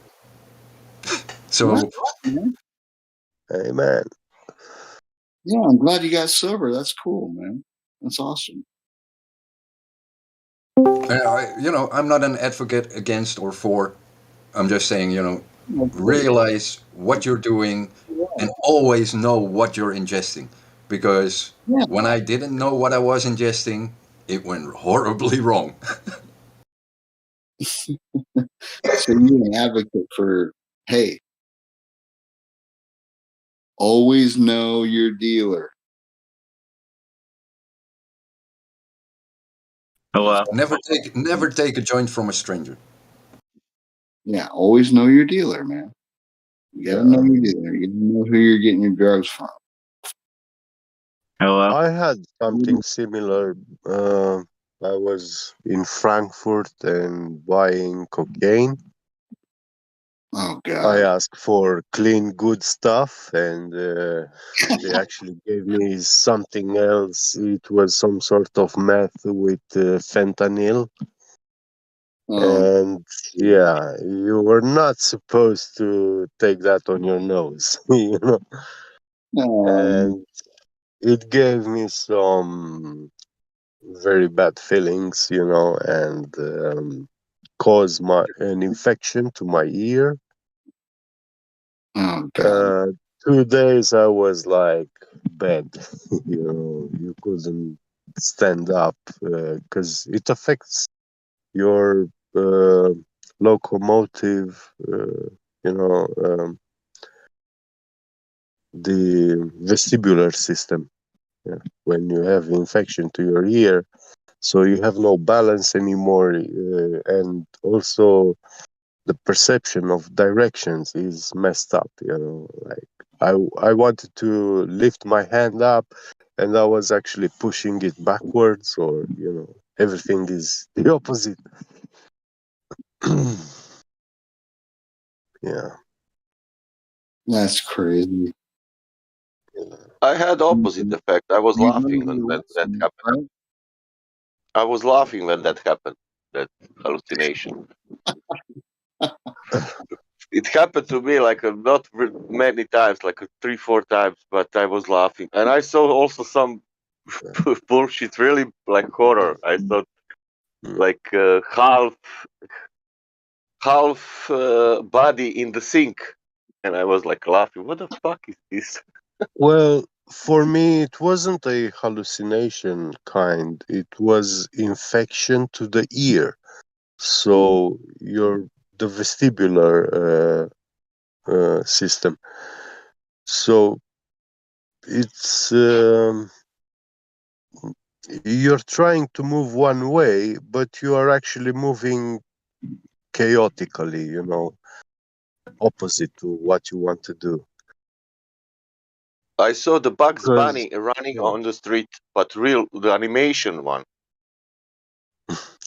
well, sitting in bed felt it was always Not in bed, man. spinning, I you was know, it's fucking on like balcony. I was in a mixer, you know, that's how it feels. Yeah. So, and yeah, it was an infection, you know, which was caused by that drug. So, yeah. Those were not the feelings you were supposed to have, you know. But yeah, it was a strong, heavy drug, and I ingested quite a lot because when I take cocaine, like 2 or 3 grams for me is ordinary. That's a good shot for me, you know. In 2 hours, take like 2 or 3 grams,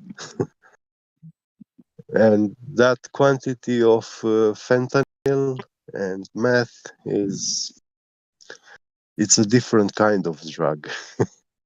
There's better Yeah. drugs than cocaine and fentanyl.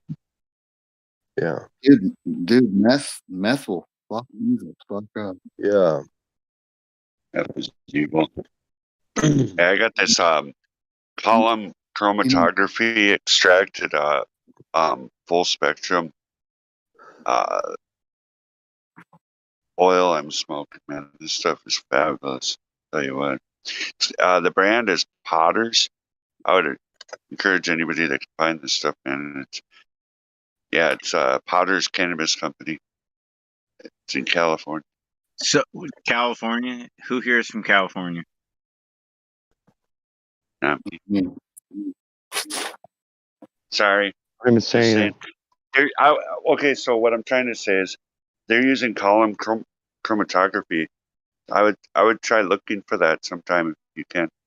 Column chromatography extracted oil, the full spectrum. It's got the readout here, man. This thing's 98%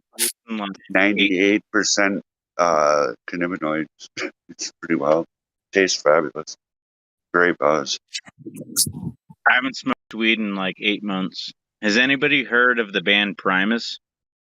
Yeah. Have you heard the latest Conspiranoid? They just released a new album. They're trolling us. Are you serious? Yeah, that's just they're trolling us, dude. It's kind of like when you look up homeless tweaker shack in Google search image, and you'll find the fucking lunar lander. Yeah, they're trolling us, dude. These people know what's up. Yeah. So what I'm saying is they are alluding to flat Earth, like straight up. Yeah. Straight.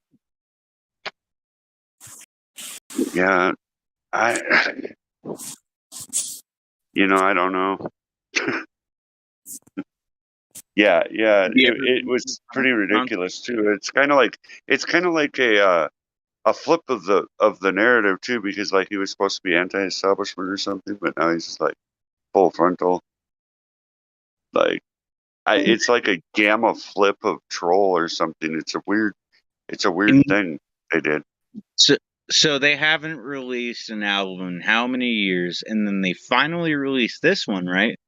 And their album name, Conspiranoid, they're alluding right there into the first fucking song, straight up giving flat Earth fucking references right out the board. Yeah, Earth's flat. Yeah. Well, it's level. I don't know. It's got some hills and stuff. I think from high enough up, it looks flat. Even if there's a mountain, if you're high enough up, it's just going to look flat. So, like, I meet people around the world, you know what I mean? I see people around the fucking community who are all about it and everything like that. Right. But when I see, like, a major kind of influence in my life kind of thing, like someone who I grew up is on board, like, that means this word is spread, and we must spread it the best way we can. It just needs to lead people to, really what's the important truth. Gotta lead them there. I think this is a tool that can get them there. It all becomes ironic. You know what I mean? Yeah. Yeah, it's I'm it's an very amazing happy. world.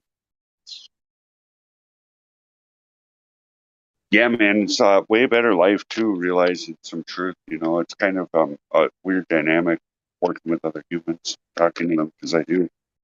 I think every day I bring up a lot of people. I wouldn't say I do it every day. Like I do it bringing every day. I do. I do it quite a bit at work. So people out and about. I'll just kind of bring up. I don't mean to talk 3 over. points. The 3 points, the black swan. Tangent location isn't, where it needs to be at, but that's radius and air pressure and the sextant. Yeah, I'm with you on that one. But what if because they can't have their cake and eat it too. If it's a refracting horizon, then how can you possibly use it to navigate? Yeah, the proof is there. Yeah, it's there. How do you bring it up though? Like exactly. That's what I'm to is how do you bring it up every day? You start a new job. You're just gonna start talking to people about, hey, the Earth's flat. Place. I'll bring up things like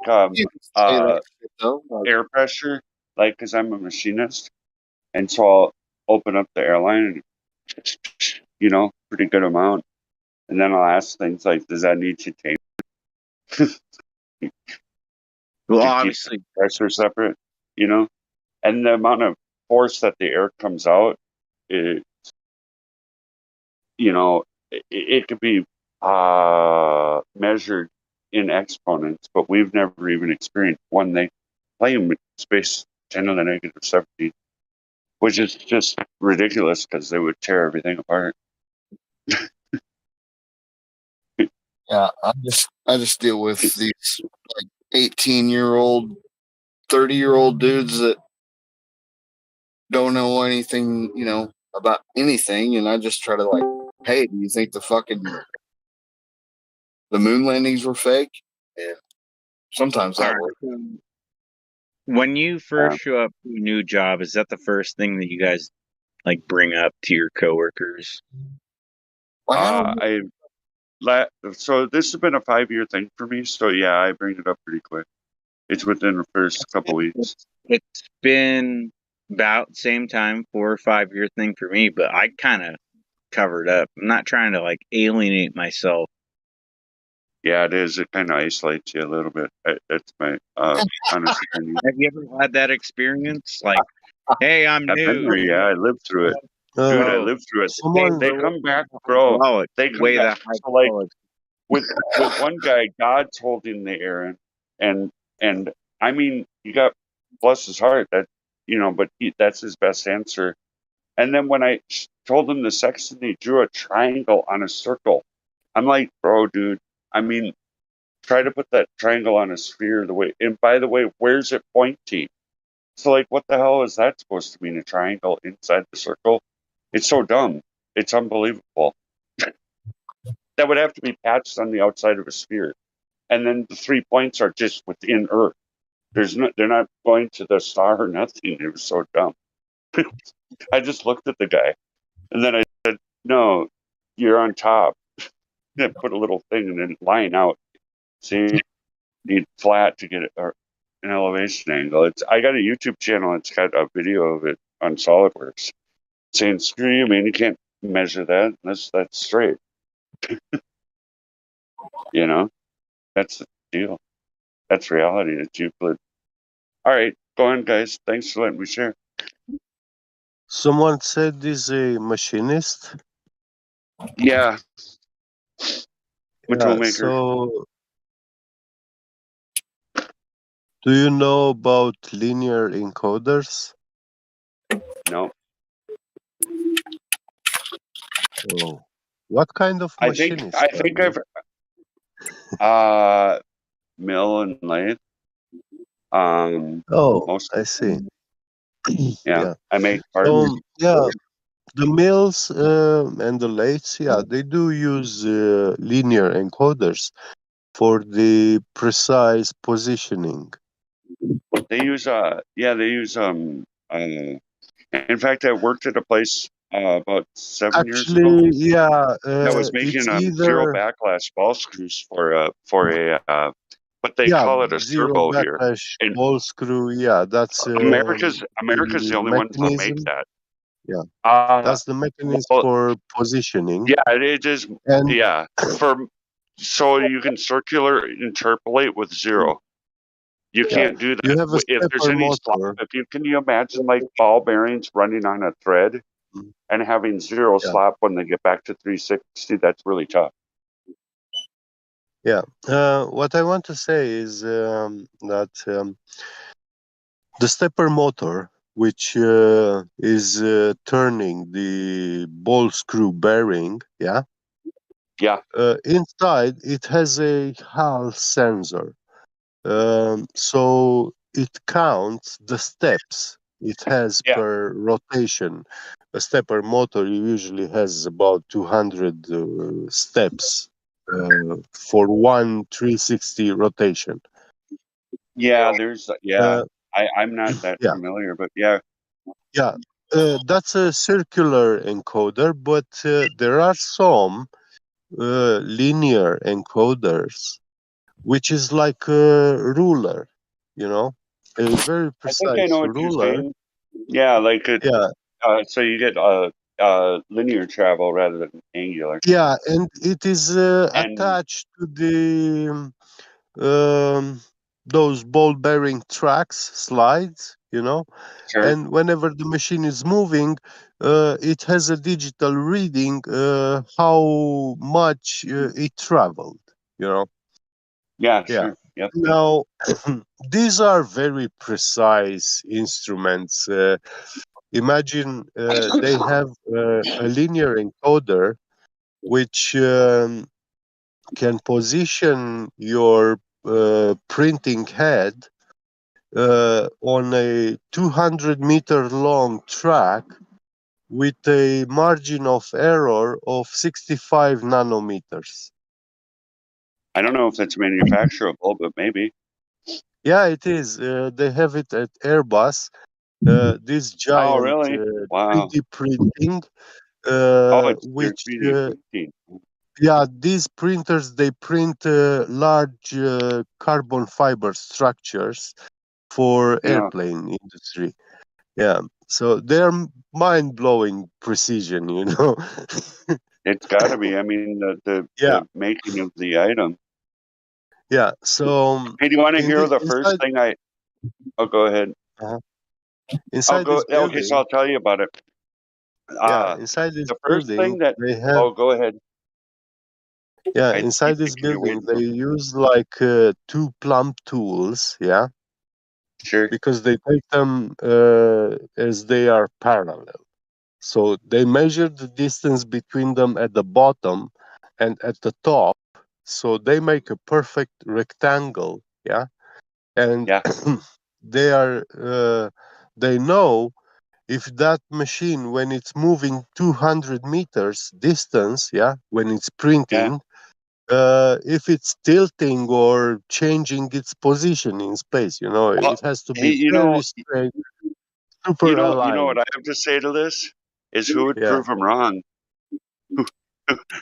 Who would go about proving their claim wrong? They could say whatever, yeah. just about. That's the Well, truth you too. see, Who the heck's if it gonna be was a able to measure globe, this thing? you know, if it was a globe, those two plumb tools, they If it will was a never globe be like they said, parallel to each other.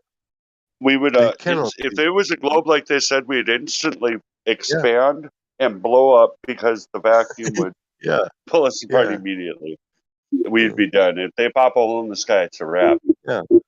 Or water is coming in. But It's you know, definitely not a vacuum without a container. according That's stupid. to globe math geometry, in 100 meters, we would have like a arc curvature of 7.8 millimeters.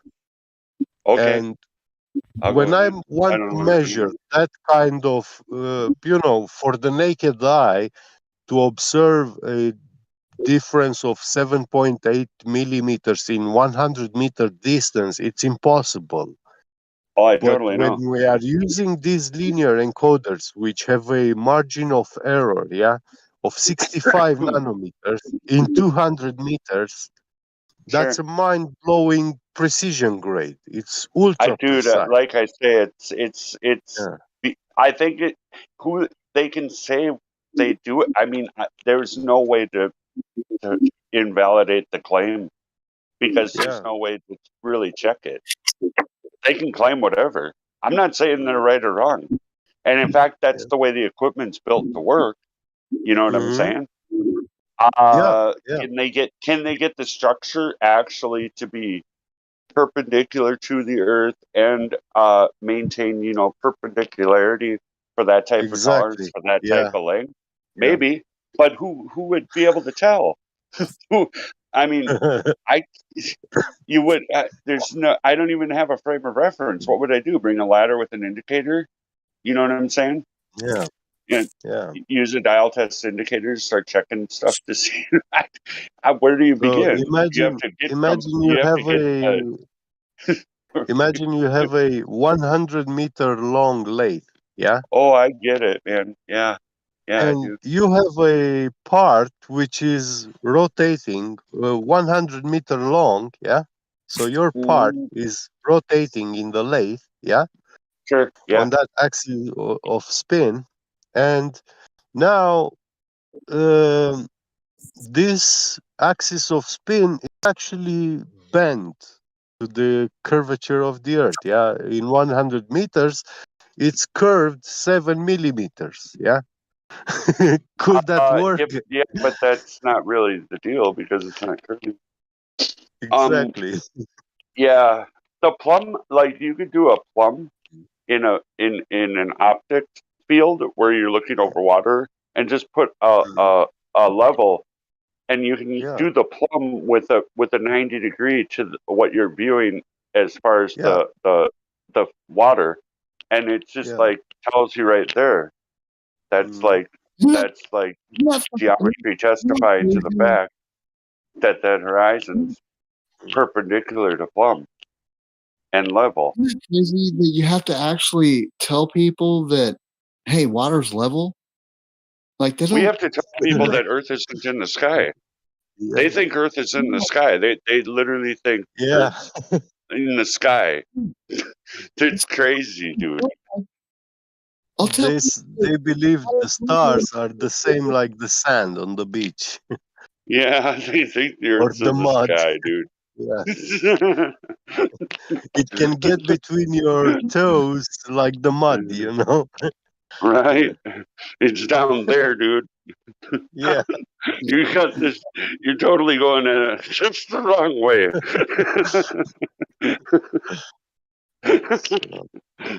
And I've never seen Earth behave in any kind of way that look anything like these lights, you know, even the fake pictures. In any kind of, Yeah. it's so fucking dumb. What about the molten metal that's in the middle of this shit? Like Molten metal too, yeah, creating magnetism. Yeah, you can when you're heat treating metal, you can determine when it's done by having the material on a magnet will release. Yeah. It won't come back until it cools enough. It won't become magnetic liquid either. It's done until it cools enough. Yeah. When it's hot red, it can still be magnetic, ferromagnetic, No, but it yeah. drops its magnetism at the only if it's a high carbon steel too. It needs to the atoms need to become crystalline and straight, and then liquefy. Also, you can't pick up anything. I've looked into it. There used to be videos available. I don't know. You could type it in, but they bury everything now. Oh, Yeah. They know what we're looking for. They know what's up, man. I try to get these clips so I can have them saved. Yeah. I'm a machinist too, by the way. Yeah, man, it's a great trade, isn't it? I love it. Yeah, me too. Yeah, it's like interesting. I go and have a challenge at work like often. It's just there's always a problem to solve, and you got to keep an eye on your tools and make good parts. When they come out perfect, it's awesome. I even used measuring instruments like interferometers, which were able to measure like the thousandth of a micron, you know, in nanometers. Yeah, there's optical flats that actually that's how you can tell your tolerance on flatness is by the color of the light that comes through the optical flat. You can just look at it with your eye level against the material you're working with and the tool. And the tool will show you based on the colors. I was making some I've small. said that here before. Yeah, I was making some small engine parts from the fuel injection, I think, and these metal parts they had to have a convex and concave surface on the bottom and the top. They were small cylindrical parts. But at the end, they had to have like 2 micron convexity or concavity, you know. Huh. And yeah, that's very small. Some And horsepower. yeah. And I was using grinding the Hemi stones. motor. Yeah. Oh, yeah. I was using. It was a grinding milling machine. Sure. and yeah, the stones were always cut with diamond, very, very precise. And the Yeah, way I was giving the feed to the diamond, when I was giving the shape to the stone with the diamond, yeah, yeah, you could see that kind of surface on the metal part, you know. So yeah, the slower yeah. feed, That's why. and you know, the That's better me. surface quality you had, like What? a mirror, you know, when the part was Yeah, finished. you got to polish for a mirror. Yeah, yeah, Yeah, that takes real high skill, and it ends up using a diamond glaze. yeah, And the polishing tool is a vibrator. It and yeah. women are way better at that than men. Mhm. They can really polish way better. Yeah. They got that little short Funny thing. stroke Yeah. movement going well, dude. Mhm. They know what's up with the little short stroke movement. They can control the pitch Yeah. to it and everything. They got that dialed in, man. Naturally, yeah. Right.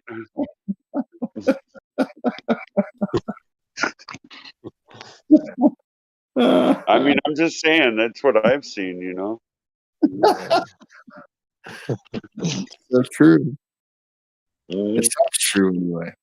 I don't know if it is. So yeah, Life when is I was yeah. using that interferometer, you know, to move, to measure these components, um, I was not able to. I was not. I was forbidden to hold my hands on the table, you know, while it's measuring, Wait a second. Oh Forbidden? yeah. Yeah, be because Probably vibrations electromagnetic. and stuff like this would affect the Yeah. measurement. You know, so Oh yeah, sure, yeah, yeah. forbidden. Or yeah, another thing when I've dealt with really high tolerance stuff, mm, to like half of 10,000, which is 50 million. So if you divide an yeah, inch into million parts, you get 50 of them. Well, anyway, you yeah, can't touch. You have to when you record the measurement for mm, the measurement, you have to take the yeah, temperature with it too.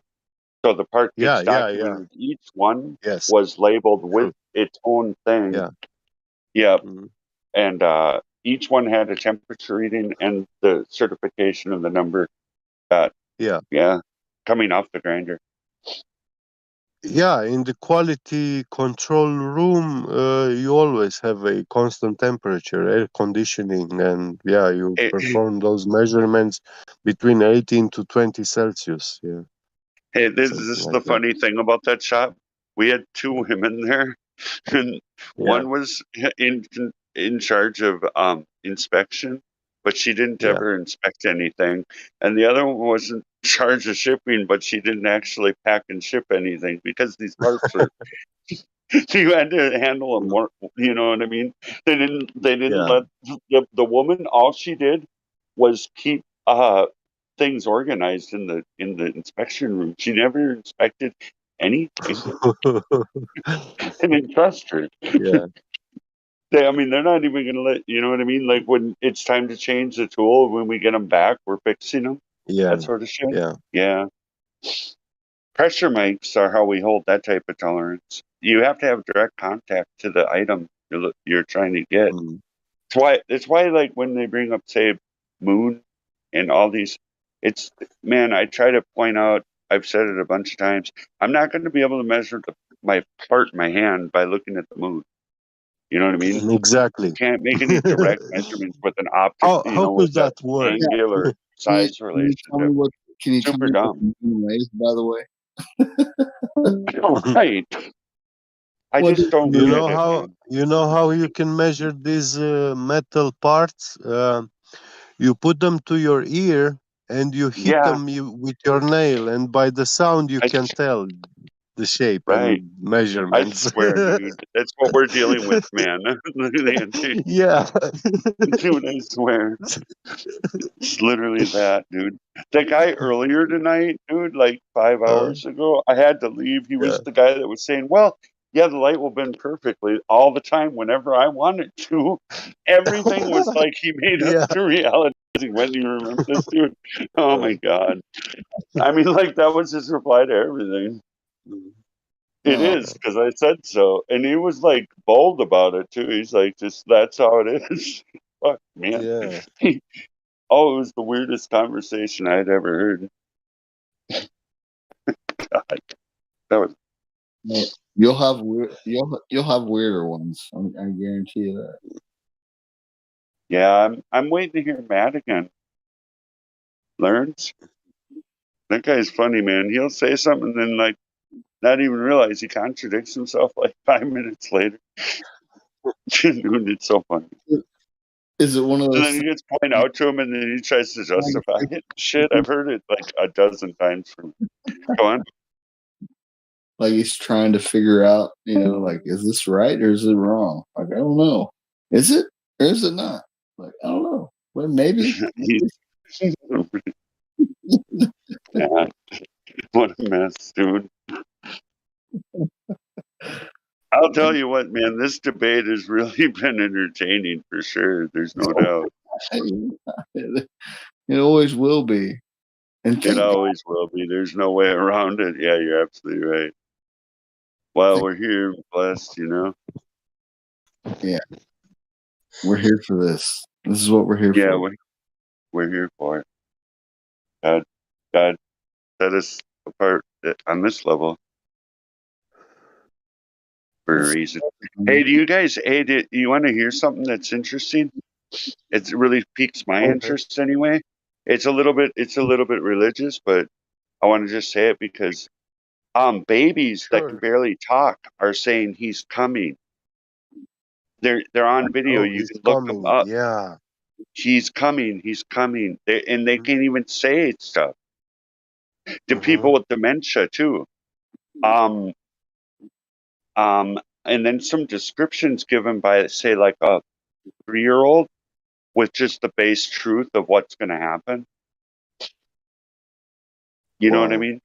Just the base facts, like being able to say it and then still bless Jesus in it. And it's really bold because it looks like you're looking at like a 50-year-old woman, but it's a 40-year-old girl because she's way too definite, way too to the point. It was a God thing, I think. What I would 100%. Yeah. right. So anyway, I want to say that because that's the biggest deal of it all. That's the big one. So what? All right, guys, I'm gonna hop off the voice, man. It was cool, man. I really do like talking to you guys. I mean, you guys are like my how do I say my I liked it my too, grounding. of course, and do come back. Yeah, peace, guys. Yeah, I'm gonna have to give him this some way somehow. Because I do like talking to you guys. So, how long are you a flat earther? Who, me? Yeah. Oh shit, dude. 2015. Oh, nice. Yeah, it's been a while. Yeah, that was a good movement year. It was a good the year. height. Yeah. I The fucking peak. lost my mind that year. My mind was blown, like, totally. I was like, you gotta be fucking kidding me, man. Like, really? I didn't believe in God. Well, that's what the globe does. It invents all these non-existing forces, godly forces, and they deny existence of life in the heavens. NASA, what is NASA doing is actually saying, It is very, very likely that there is life in the heavens. We are searching for it, but there is none of it. We haven't found not even one single bacteria, not even a trace of a bacteria. They haven't found yet. So they dismantle the possibility for you to believe that there is actually life in the heavens, in the sky, you know. When actually all the stars and the sun and the moon, they actually fit perfectly all the conditions to be alive, animated, because the stars, the sun, and the moon, they are in a perpetual repeating cycle. And only living beings can keep a pace, a rhythm like that. You know, wake up, eat, go to work, come home, wash, sleep. Yeah, and repeat that every day. Or when we dance, you know, you keep the rhythm of the music, 2 steps right, 3 left, whatever the rhythm, yeah. But that's a rhythm we engage and we keep it, and we can do that because we are alive. That's what makes us alive, to be able to repeat a certain cycle. Yeah. Do you believe in God? Yes, I do. Yeah. Awesome. So we're in the same camp. Yes, absolutely believe in God. I believe Jesus is God. I believe He came to Yeah, die me for us. too. Yeah. So The holy I'm not sacrifice gonna lamb. stand out in that. How can No you compromise. this is God though? Like I'll love Him to the a guillotine, and I'm not gonna hurt a human. I'm just hoping He forgave me for all the stuff. You know, I've done a lot of damage, personally, family, all kinds of stuff has been not good choices by me. So I need forgiveness for sure. I never knew Jesus, and Jesus has never known me. So why the fuck would He care? You know what I'm saying? Like, no. Why? Because He's the God of life. Well, because He's the source of hope.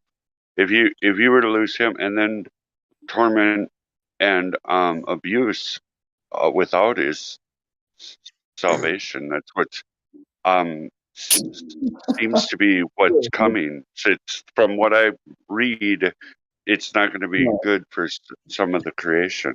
And to be bold at Jesus like that when maybe being grateful for breath right now and the beautiful sky that we see. And hey, listen. If there was Jesus and He was a great person, then I commend Him. Great, good for you, Jesus. No, He was God. Jesus is not real. And I okay. I hope that you like. Yeah, yes. You know, I don't want Jesus to hate me. You know what I'm Hey saying? guys, do you want to learn a tool? You can close your eyes, and the initial image that you see is God directly talking and showing you. You can ask Him what a pond looks like in heaven. You can ask to walk with Jesus. Try it. You can shut your eyes, and when you do that, you have the power to go look at and view in real time What if I'm not schizophrenic? What do I do then? It's not. That isn't a schizophrenic quality. This is a blessing from God, your Creator.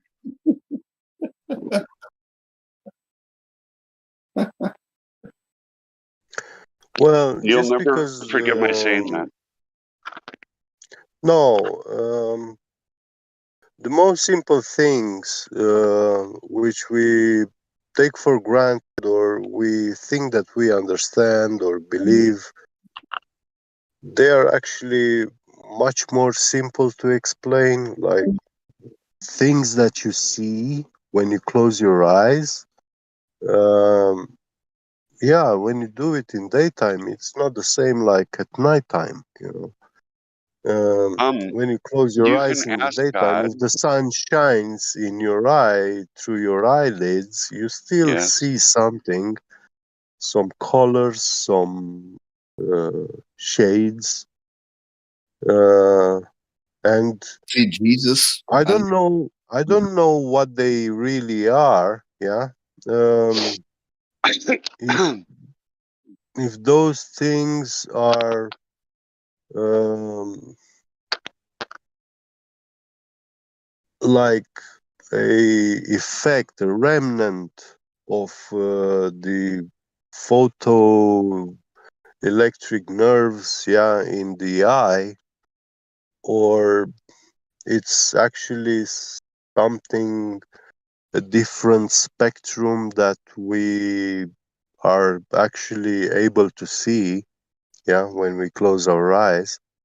It's kind of like imagine a dream. Obviously You can see things we in a don't dream. see, yeah, we we don't see the light spectrum anymore. I mean, Regardless of what you're visible saying light. here, I can visualize a tree in my mind right now with my eyes shut. I can Yeah, visualize yeah, a tree.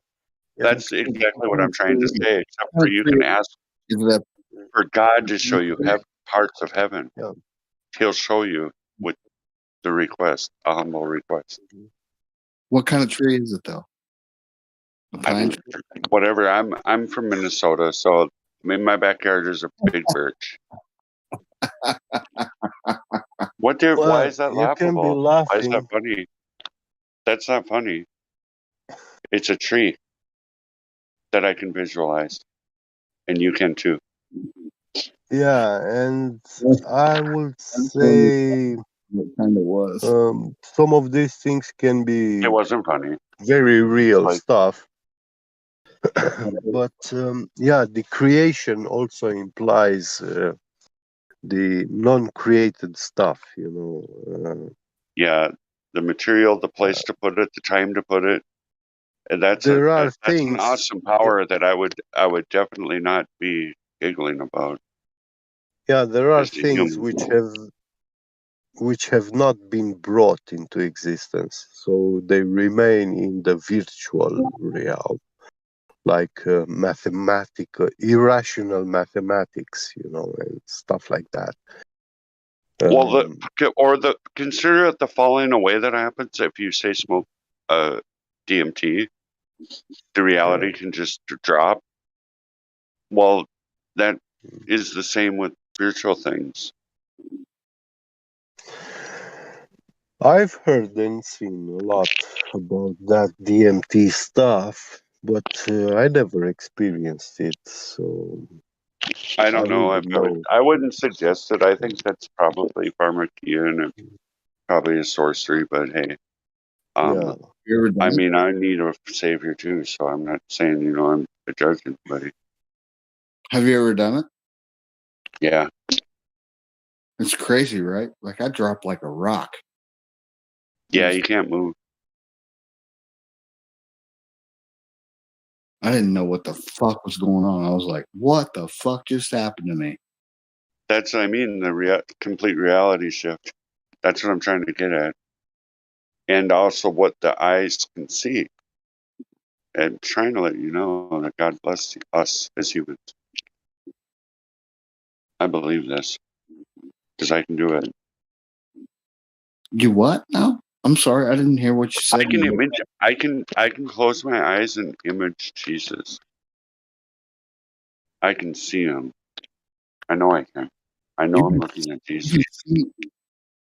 Yep. See The Jesus? white robes. Yep. White robes with like palms down. Dude, you're full of shit. No. Is he white? Yeah, it's white. What? White and flowing robes, hands down. What I'm seeing, yeah, I'm telling you. God gave that to you too, pray for it. But we were created, man. And that creator has the power to animate life Nobody. and create matter. And Jesus with his palms down. that's what I saw, man. That's why is that funny? Maybe it is funny. Jesus might laugh with us later about this. He's the source of humor. He's the source of hope. He's the source of satisfaction. He's the source of truth. You're going to be in hell. It's going to be so flip-flopped. You'll look at your hand and it'll be a foot that turns into like roots. I wouldn't waste my time telling him It's going to be all sorts of bad. Don't go there. Horrible. Am I gonna? Yeah, bad. Stinky, abusive, really rapey. Oh my god. Yeah. So the devil's gonna be raping me in my ass. That sucks. Man, dude, it's literally you choosing that.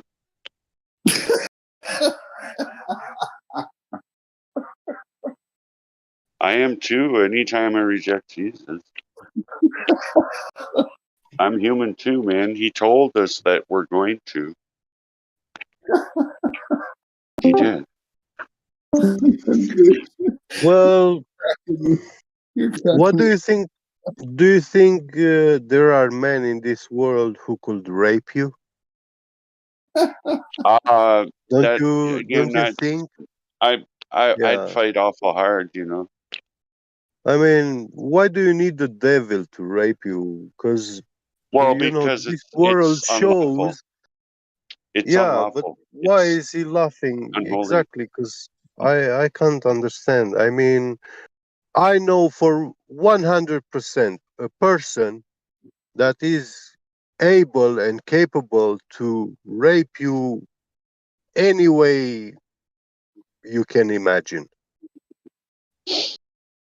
Yeah, it's gonna. He will physically overwhelm you, put you down, yeah, and he will rape you with great pleasure. There's a And lot. you can't There's a do lot of anything people. about it. So yeah, why is There's it a lot so of people putting out laughable? reports with tears. Marines, U.S. Marine died and ended up being dragged by a 15-foot tall red evil thing. Yeah. It was a prank. He got hung and he was out and he was in this thing's arms. He had him by his shoulder and they moved fast as speed of light, just like on DMT. This manifestation of the devil is not the devil himself is a physical entity that comes to you and overwhelms you, and it's not not in an this life. We're imaginary blessed. monster.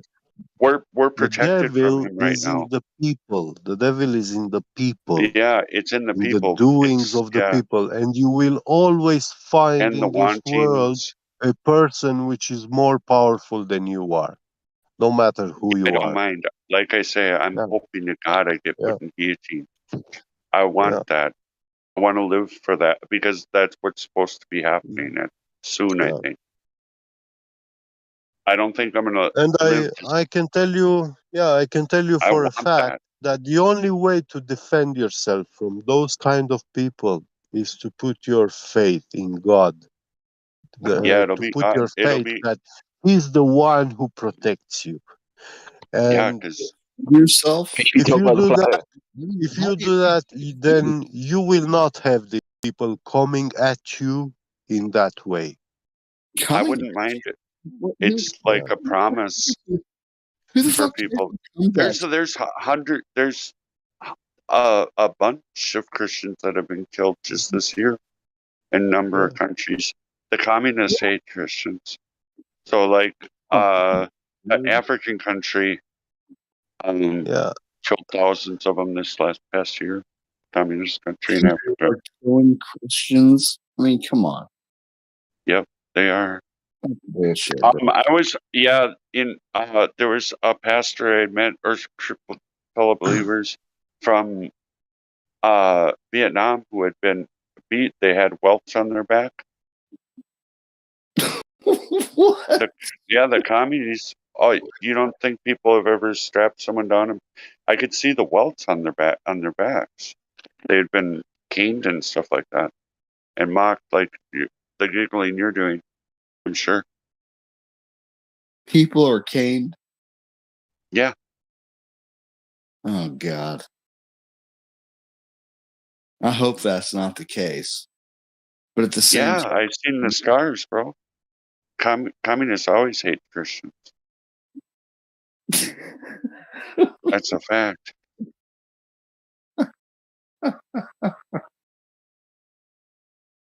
And other groups, but the communists are the worst at killing Christians.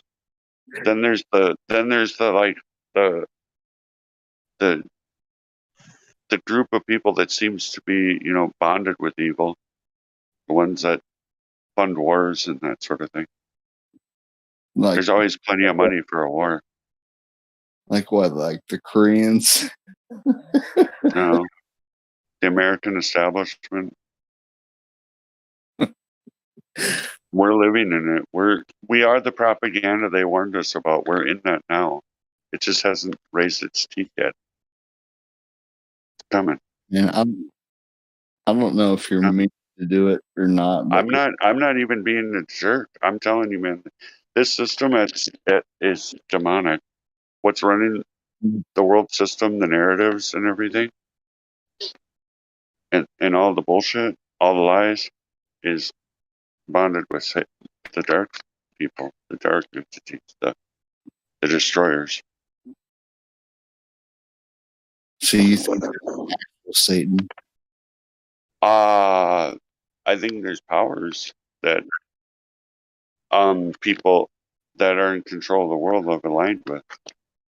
I don't really know how that manifests, other than like trying to poison people, which they're doing, lie to people about everything, have wars all the time, make the medicine poison, make people take jabs, make do all kinds of stuff to people.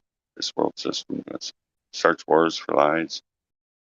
Yeah, I would hope that you wouldn't know how they do this shit, because that would make you wonder. I don't know. I'm saying I believe that this world system, and we're the epicenter of it here in America, is bonded with dark destroyers and liars. May I ask you what your name is, bro?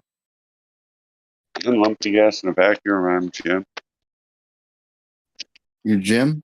I'm Jared. Yeah. Hey, Jared. Nice to meet you, brother. Yeah. Yeah, I heard you were laughing at the concept of Cain. But in my personal research, hey, listen, I found who Cain is and where he lives. He lives in USA, in the Death Valley, in Cerro Gordo, Ghost Town. There is one guy living there, and that guy calls himself today Brent, but that's not his real name. He is making YouTube videos about living and surviving in that town. But if you study those videos, his videos, you will find that he is depicting himself in the body and flesh of Cain. He's living what Cain was given to live. Interesting. Yeah. Jesus? He fits. I don't know. In a man, one of God's Death creation. Valley. Yeah. Yeah. That's a man that cannot die. I'm tempted to go put on some camel fur and eat locusts and honey, man, and go stand in the river and tell people they need to be saved. That's how real this is to me. I feel like I'm falling short if I'm not doing that, really. At this point, it's so real. I didn't.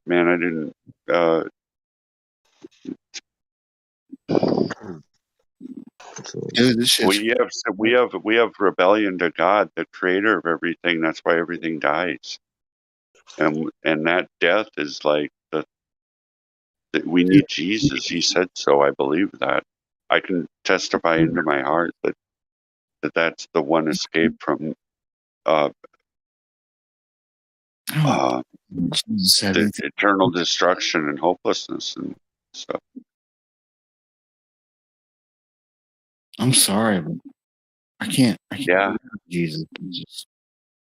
it's all good, man. I take that. The best. I just prayed for you. I swear I did. No, it's all good. Yeah. I pray for you too. I mean, I don't want anything bad. Yeah. Yeah, I don't want no bad thing. I didn't make all this. No, obviously not. My hope is that what Jesus said, forgive them for they don't know what they do, because he's God, man. And he's stuck on a cross, man. He's got these people mocking him, and they had already beat the heck out of him really bad. And that's what I hope happens is every human saved, no matter how bad or whatever. And that the entities are the ones that are held to torment of their own. That's what I'm hoping for. The Bible says we're going to judge angels. The saints will judge angels, which is the demons and the fallen angels. Yeah, it'd be nice. It'd be nice to have the bad ones, the wicked ones, like go to hell. That'd be cool. But at the same time, I don't and no think more death, and no more fear, and no more hopelessness, and no more wanting to get the next thing, and no more hunger, and no more thirst, and having pure every part of your being that's got a sense of connection to reality in feeling and smell and every aspect of it. The pressure you feel, winds, everything you experience becomes locked in with the Lord if you're saved, to be put on permanent, like good, super good, like beyond human words good. Just call it good because that's. Dude, you're a good person. I can tell that. That's awesome. I just want humans to not. I've been okay. So the thing is that this is what's getting my attention is people talking into a camera, having had an experience, and crying, and knowing it's snotty crying. You can't make up snot, you know. And the reports are saying it's spooky, dude. It's spooky to me. Spooky. I don't want it. I don't want it. I don't want it. I don't want it for nobody. I don't care how bad they were. From what these people are replying, it's spooky. And then little babies right now are saying he's coming. They can't even talk, man. It's on video. I get it. Yeah. Israel's back home. That's the first nation to ever do that in history, recorded history of man. To be separated from their identity homeland with laws intact and expanding the borders to biblical, which is just really a God thing, you know what I mean? Even if it's a lot of dead humans, it's just I can't judge that because we're all going to die. I'm already dead. You know what I mean? There's nothing I can do to not have to face that at some point, unless I'm pulled up in the body. But Jesus says everybody dies. There's only two. There's two in the Bible that are mentioned that went to heaven: Enoch and Elijah, and I believe they'll be the witnesses at in Jerusalem, because they'll be killed because everybody sees death. Yeah, well, I don't know what any of that means, bro. What that means, I don't know. Like a plant that passes away, it just goes to nothing. And I don't. I think, but Yeah, that's not the what I mean case. is that there's a lot of people out there that don't know who the fuck Jesus is, and they don't care. There's a lot of It's people that don't care. You know what I mean? know. What about those I people? hear you. I don't know. I can't. I'm not God.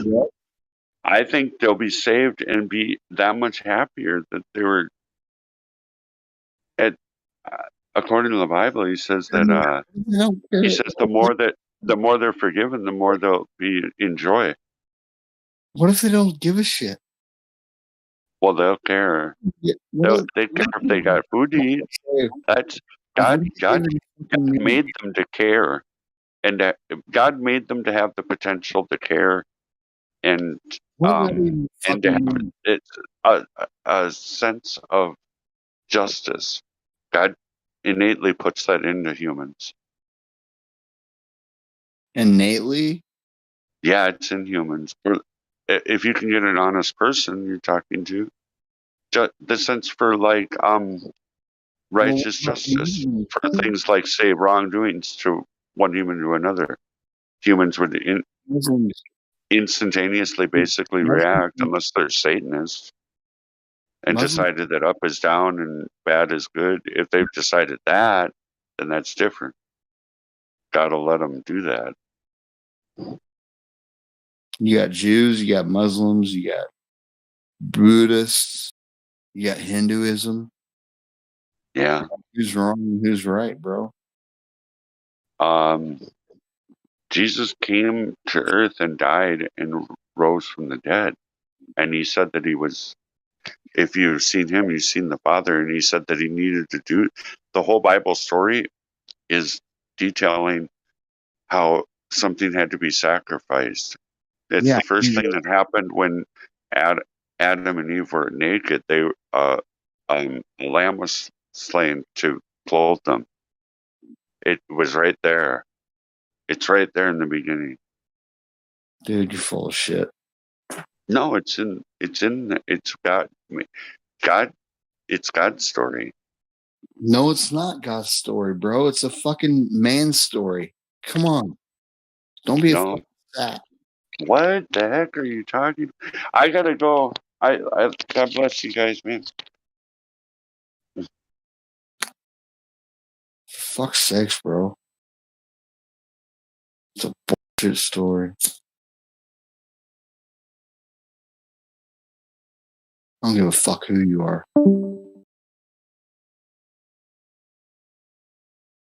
What a bullshit fucking story.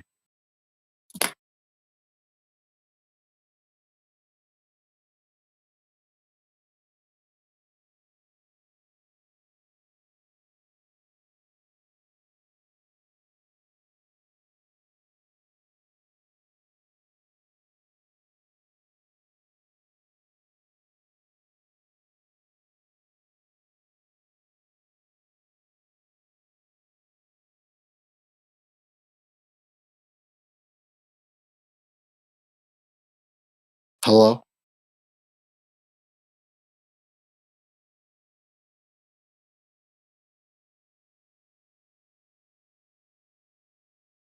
Sorry, I'm representing Kenny.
This moment of silence was brought to you by 24/7 Flat Earth Discord 2.0. In loving memory of the globe. Thank you. Where were you at? I was waiting for you, motherfucker. I had another call. What call is so important? More than me. I mean, come on. Well, if you really want to be put down in ranking order, it was my ex. Oh, okay. Okay. Okay.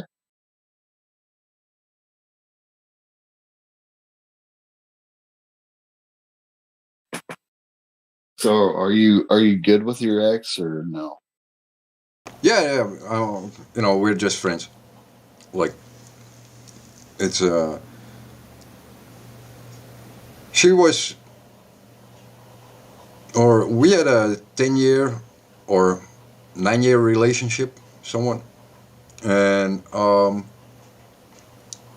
I went through her studies with her, and she went with me on my flat Earth journey.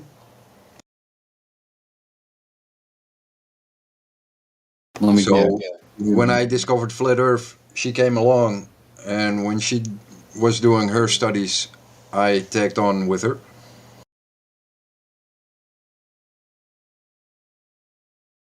So that's good, right? Yeah, but you know, it was more like uh,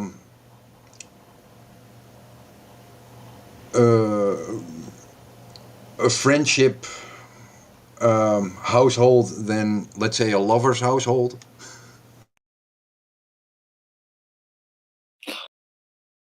Oh shit.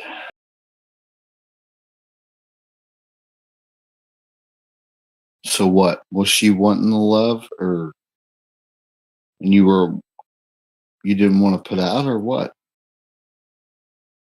No, you know, you just grow apart because you're too busy with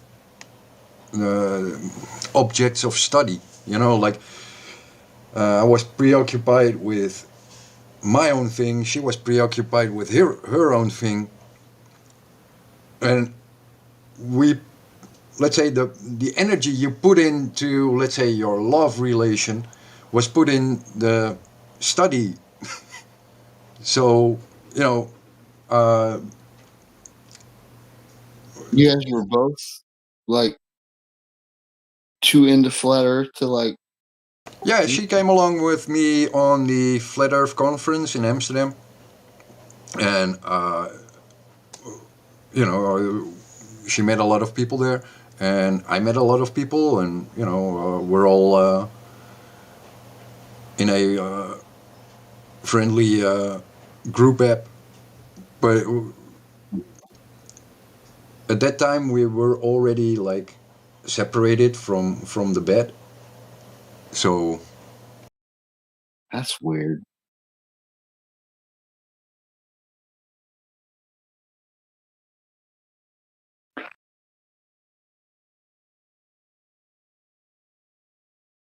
So you guys are both into flat Earth, but at the same time you separated?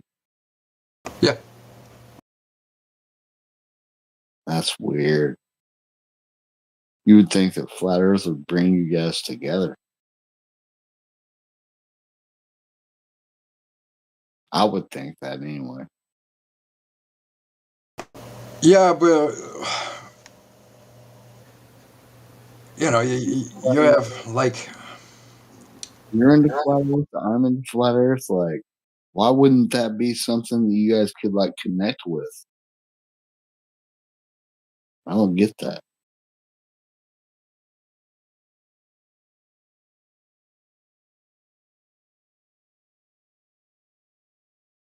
I don't know. Maybe I'm wrong. I think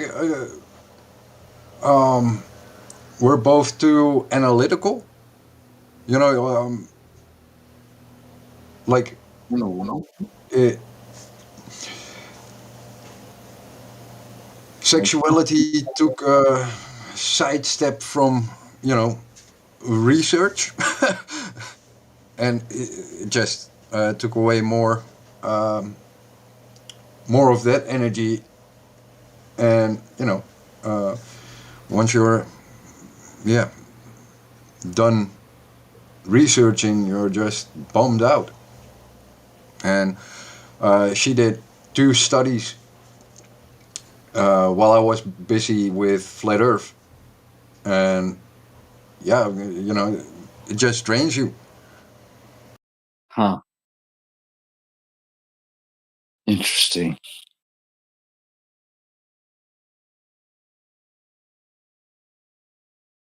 Did she get with somebody else? She tried, but you know, most of the people out there are not up to her Yeah, not like you. Yeah, it's like you meeting a Glober, and then yeah, it might look fun, but you can have a good conversation. No, that would never be fun. I would never, ever, ever get with a Glover. I'm sorry. I don't care who I don't care how tight your pussy is. I don't give a shit. I'm never gonna get with you. Sorry. I don't know. Might spice up your life, but it's like What? What? Getting with a Glover would spice up my life? Do you really think God would like that right now? Hey, bro. I was having sex with this chick who had a Star Wars tattoo on her back. I'm not even kidding you. Seriously. And all the Star Wars nerds are like, money shot, how dude. the fuck do you get that? And we don't. That's how all the Star Wars nerds are like now. I had to go in the other room to tell you guys about it because my chick's she's laying down right now, so. But yeah, this is something that happened a while back, but how do you come up with that decision? Like, I'm gonna I'm gonna do this. I'm gonna do it.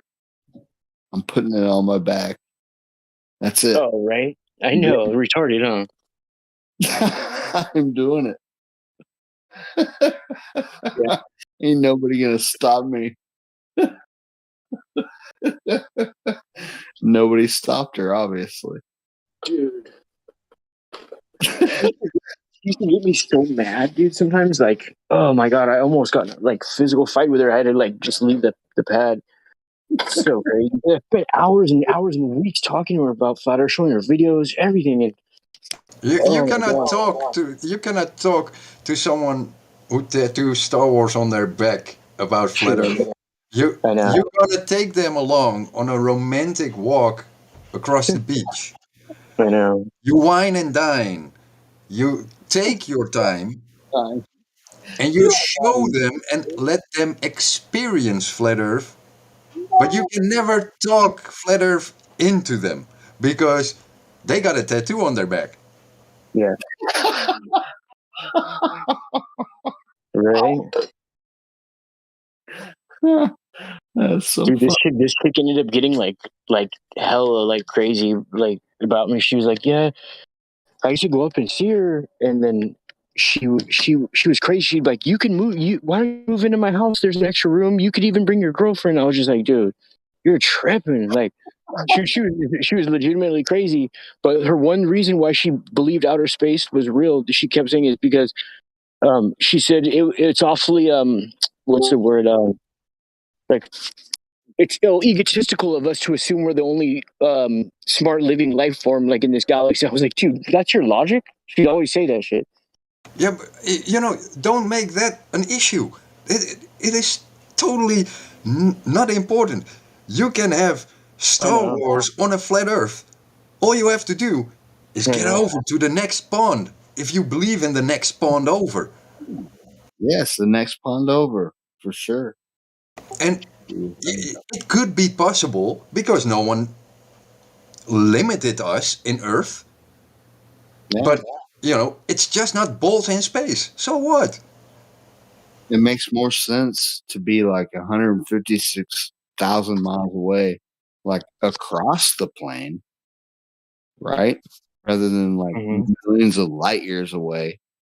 For all you know, there are bantas on Antarctica, and they are not telling you. Right. I know, for sure.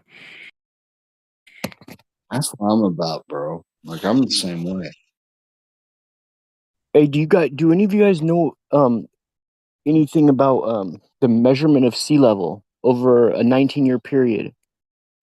One sec, Friday. Ivo, did you just say that pandas could be on Antarctica? Like gem panda?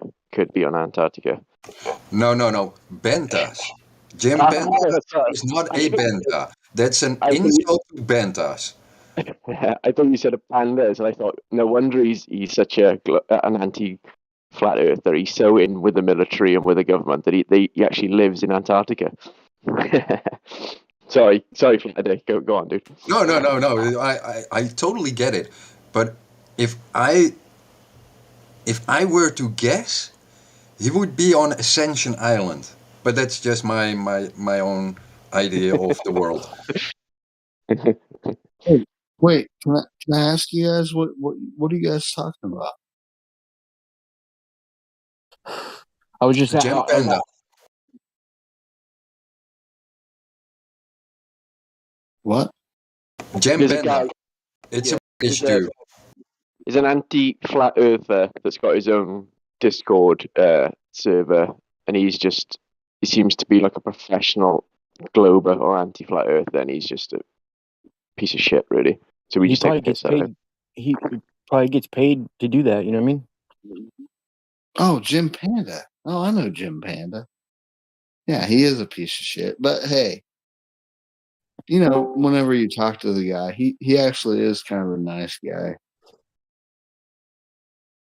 Well, maybe the guy is okay, but his arguments are bad.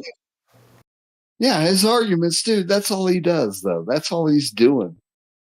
That's what he's doing. That's all he's fucking doing. He just makes arguments to make arguments. He knows what the fuck is up, bro. Like, maybe, we should rename the globe as Argument Earth.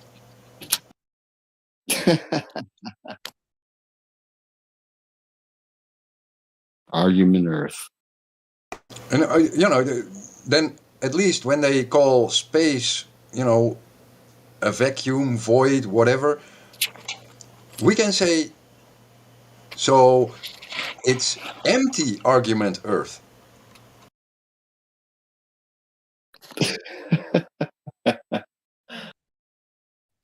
Do any of you guys know about the 19-year measurement of sea level according to the moon cycle? I haven't heard that one yet, no.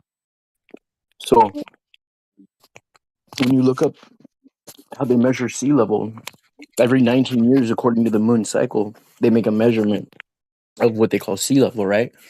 So the 19, it's just weird that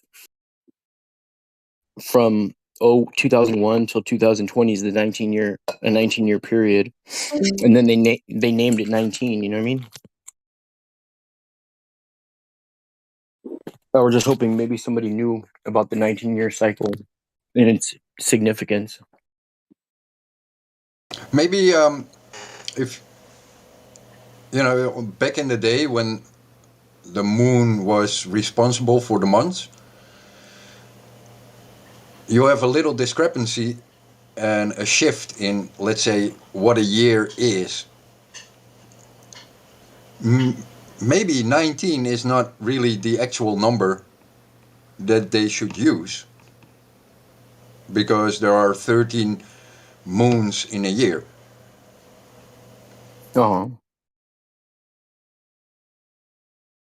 But as long as sea level measurements, me living in the Netherlands, 1/3 of the population living below sea level, we haven't seen any significant rise or drop in sea level. Otherwise, we would have noticed. Oh, absolutely. I think this all has to do dating back to the calendar when it was changed in they say it's 323 when they started the Gregorian calendar. 323 or no, it's 1582.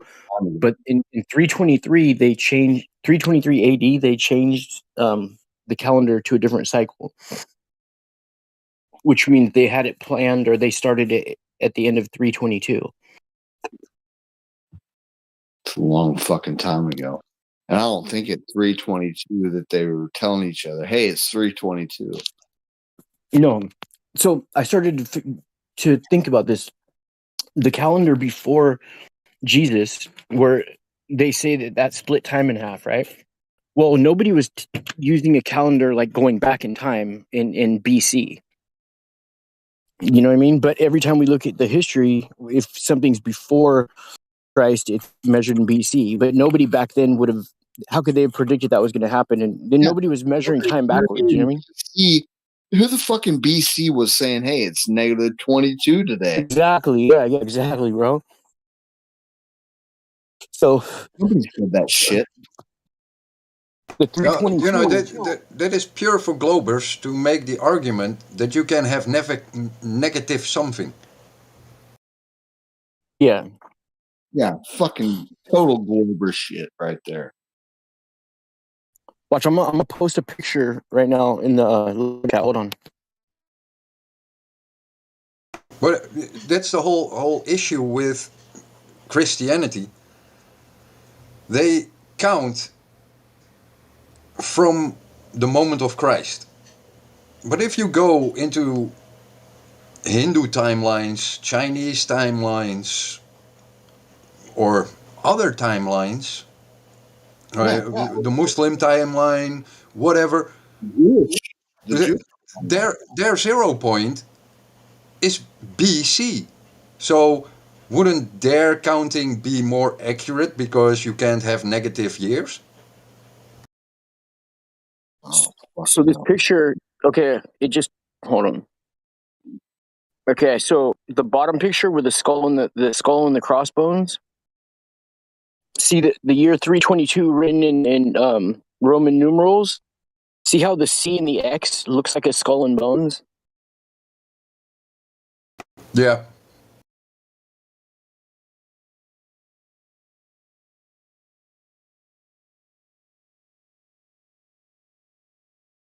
Does anybody see that?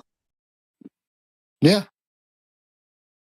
So the 322, you got the skull and bone symbology right in the letters, and 322 in the English alphabet is CV, which is the dome and the pyramid.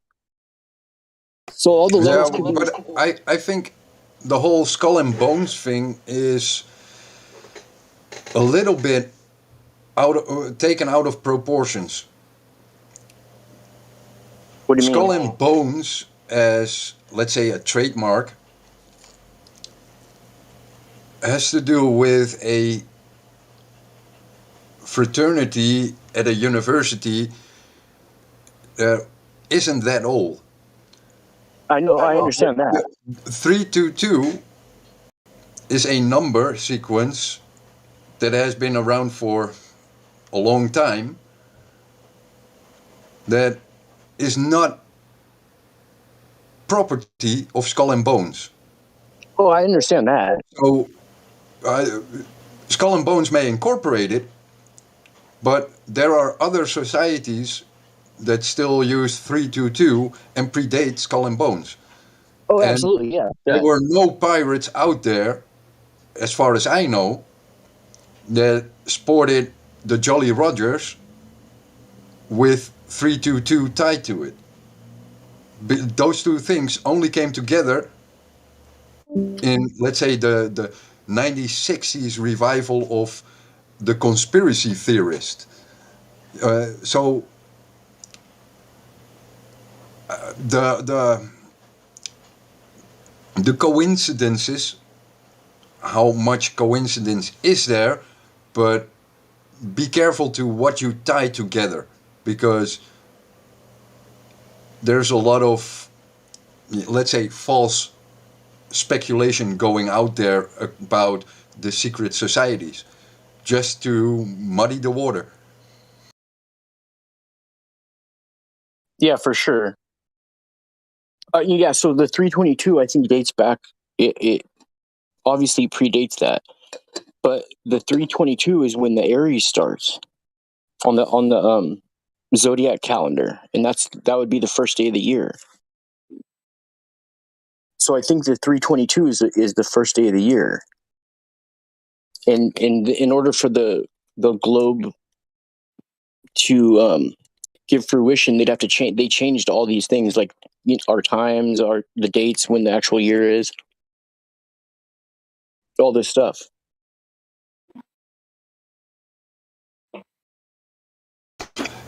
Yeah, like, you know, if you take just the biological cycle of humans, we are more tied to the moon than the sun biologically.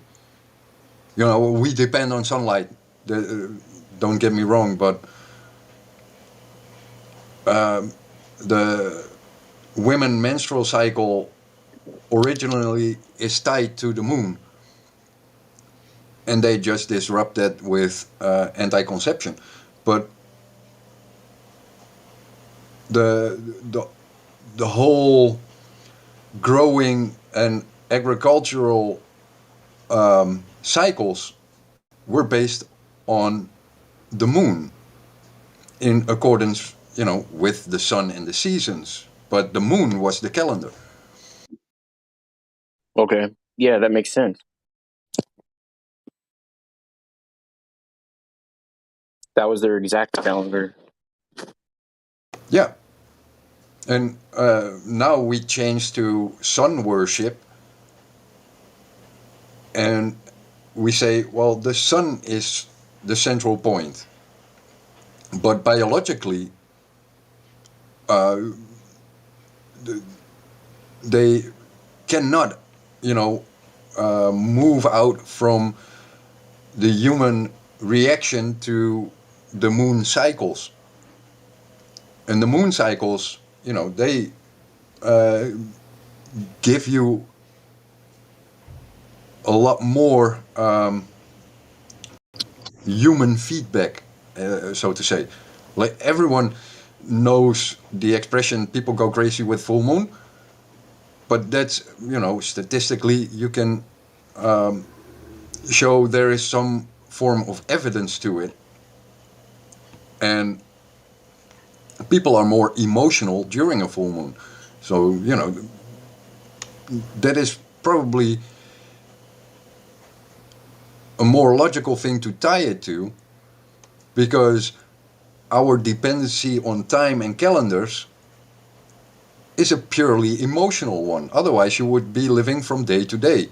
You wouldn't have an emotional tie to it. Yeah, I just posted a picture. Do you think that's where the 322 comes from this Babylonian tablet? Have you heard of the Plimpton 322?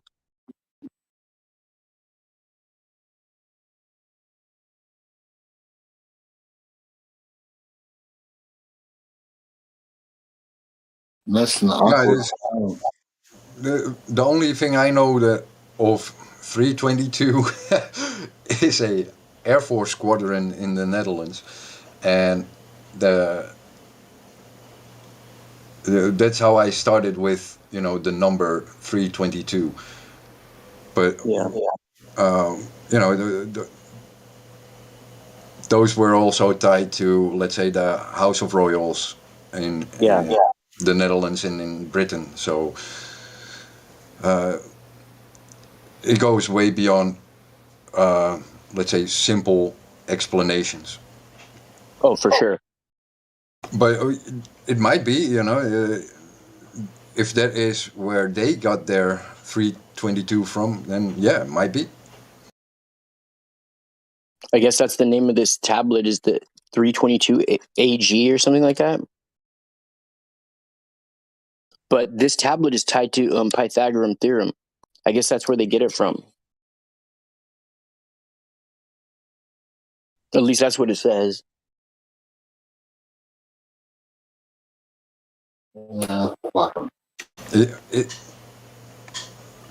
Maybe there is, you know, a certain kind of triangle with 322. I don't know.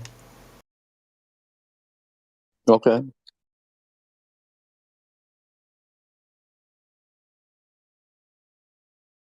But I do think that the numbers might have some importance to it, that the numbers represent a certain kind of knowledge. But, you know, as they put it in numbers, you only get the numbers and not the knowledge. Right.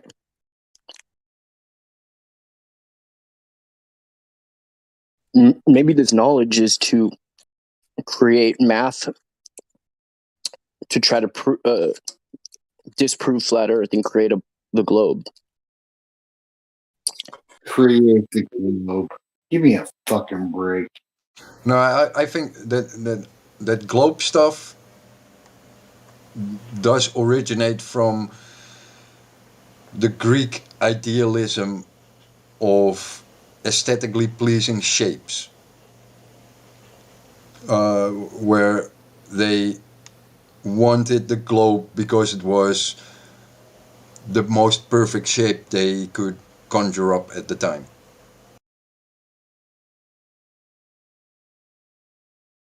Not because the Earth was a globe, but that would be the perfect form in their perception. Do you think it could be do you think the shape could be the complete inversion of a flat plane? And that's why they did it? Because it's a complete opposite? I think later they did, but I think the Greek just did it because within their philosophical societies and their religion, it would be the most aesthetically pleasing and the most high form of praise toward creation. So basically they were saying the creator must have done it in the perfect shape, and the perfect shape is a sphere. And there's you think they actually believe that it was a sphere, or they knowingly and willfully created this whole lie? And knowingly. I don't think they knew or created a lie. They created a religion based on it's a lie, the creation of Earth. Yeah, but the point is that the lie is malicious. I don't think they did it malicious. I think the malicious tendencies came later when it became political. This was a philosophical construct, not a political or social construct. This was, in the beginning, a philosophical trend. So you think back in like the 1600s, whenever they were like, okay, so, all right, we were given this history, okay, of all this bullshit, all right, of all them telling us that this is a ball. So now we're supposed to expect to like believe that it's a ball because like these guys back in the fucking 1500s like discovered this shit. I know, right? Does that make sense? I think the malicious part comes in when you institute it as a given. The Greeks never did that. The Greeks put it out as a philosophy. The late Middle Ages, they used it as a means of suppression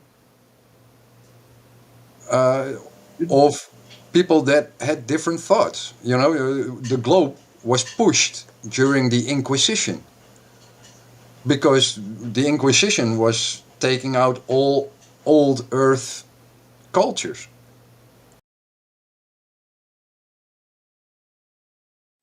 So we never had a choice. We were done from the fucking get-go. No, you were done when you aligned yourself with Western philosophy. With like we were done. Like we had to believe what they fucking told us back in those. No, you don't have to believe.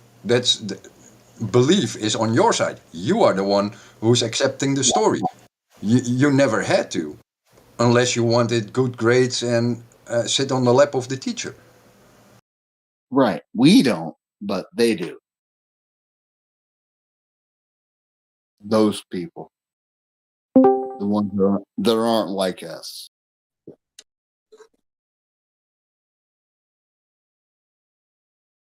I don't think they have to.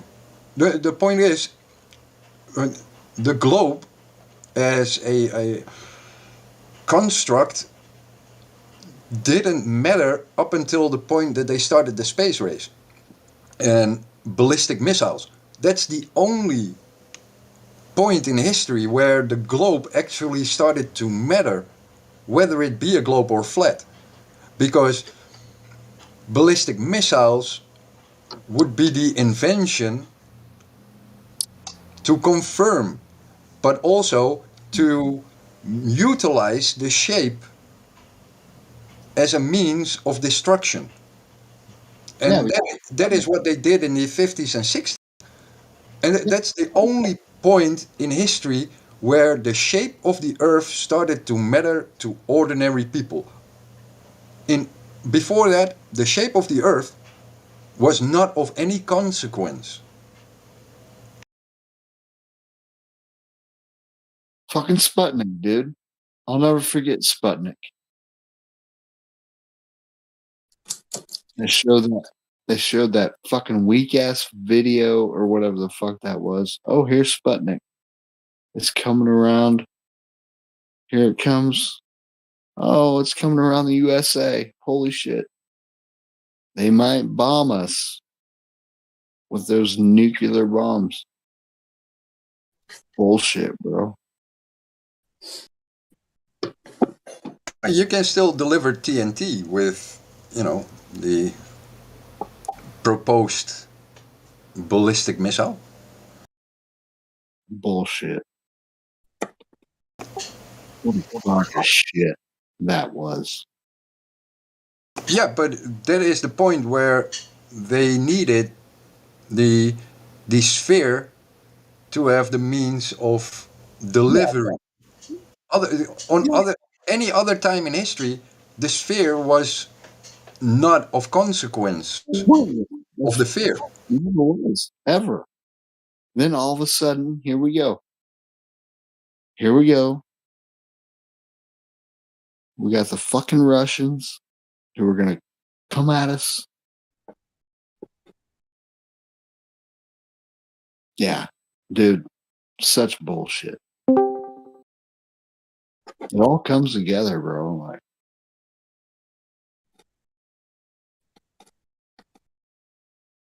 I fucking hate thinking about it. But that's what it is. At least you know, though. Could be worse. You could be still a Glover. You know what I mean? Yeah, at least we're talking about it and we know. Like, fucking A. I'm You know what they say in G.I. Joe, knowing is half the battle. Right. And, the funny thing is, if you watch G.I. Joe now, it is even more, to the point and accurate than when it was in the 80s. Like Cobra? The whole thing, it is so well delivered. All the Cobra agents and soldiers wear masks. Just a funny bit about it. That is funny.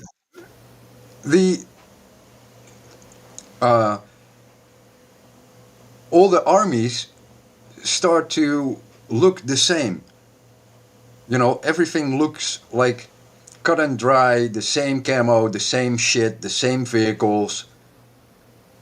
But G.I. Joe is like your ordinary random militia guy. They're all different. Hey guys. Question. Where's Kenny? Kenny's gone. Kenny's dead. Sorry? Is Kenny? They killed Kenny. No, I'm talking about Flat Earth Dude. Yeah, Flat Earth Dude. I'm Flat Earth Dude right now. Like I'm his replacement. You're his replacement. Yeah. How did Where is he? Did he give you his account or what's happening? No. So he went to sleep, and I'm in his place. Oh, you're using his account now? No, I'm not using his account. I would never do that. Okay. So you're a friend of Kenny? Of course I am. Okay, just asking. I hear another voice on his account. I'm like, what's happening here? Dude, no. Of course I'm. Yeah. What's your name, man? I'm Jared. I'm Roger. What's up, man? What's up? Yeah. Okay. He went to bed. Kenny went to bed, and he's like, "Hey, Jared, you take over for me." He's like, okay. You better do good for me. I'm like, fuck yeah, I'll do good for you. Are you kidding me? Like, awesome. Okay. Well, thank you. Just wanted to clear something up. Yeah, definitely. Okay. Back to G.I. Joe. There's one good thing about G.I. Joe in the intro. If you watch the G.I. Joe intro, you will see that one Joe throws Cobra Commander through the windshield of that ship onto a globe, and the globe spatters apart. It's a great part in the intro. I have to check that out. I never even would think that. He throws him into a globe? Yeah, Cobra Commander is thrown into a globe and it shatters apart. That's funny. Yeah, there's a lot of stuff in G.I. Joe. I recently watched a few episodes, and it's kind of, kind of funny how you can look at it from a different perspective now. No longer a kid, no longer idolizing, violence and military shit. Yeah, because whenever I was a kid, like, I don't know, Cobra Kai, like that. I'm sorry, not Cobra Kai. Cobra Commander. That guy was evil, man. Like, he had an evil voice. It was very disturbing. Do you actually know the history of Cobra Commander and why he was what he was? No, I don't. Well, the G.I. Joe story is that there is a serpent race that is sentient and kind of like structured like human society, but is being suppressed by the humans. And they cannot go out because they were slaughtered by humans. And Cobra Commander is sent out to create a human army to defeat the other human armies so the snake people can come back to the surface again without repercussion. Dude, I never realized that until just now. That's why he was so like, I'm gonna get you, or whatever. Like, he was evil.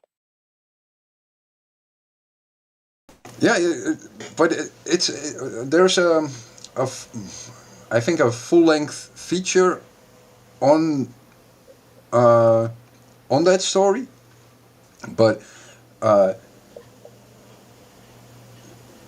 they or the snake people that he comes from. That's why he is always hooded, because otherwise you see his snake features. Yeah, they depend on biological technology, as in, they manipulate plants through, let's say, magic or other means than crude technology. Right. And the humans evolved into crude, mechanical, worshipping animals and started to wipe out the snake people. And that's why they, and you can say, well, maybe the snake people abused the humans before that, but The point is that his origin story is that he comes from the snake people and tries to settle the score again. That's kind of fucked up, man. Never thought about it that way.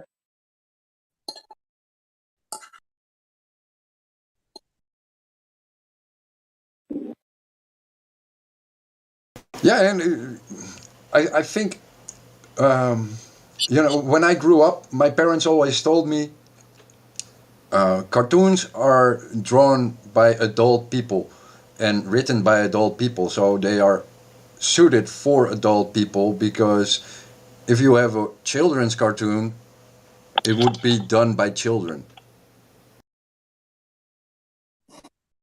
Are you around my age? Are you like I'm 44? Are you 44? Yeah, I'm from 77.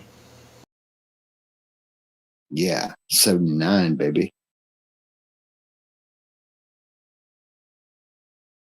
So yeah, we grew up in the same time. 77 crew in the place.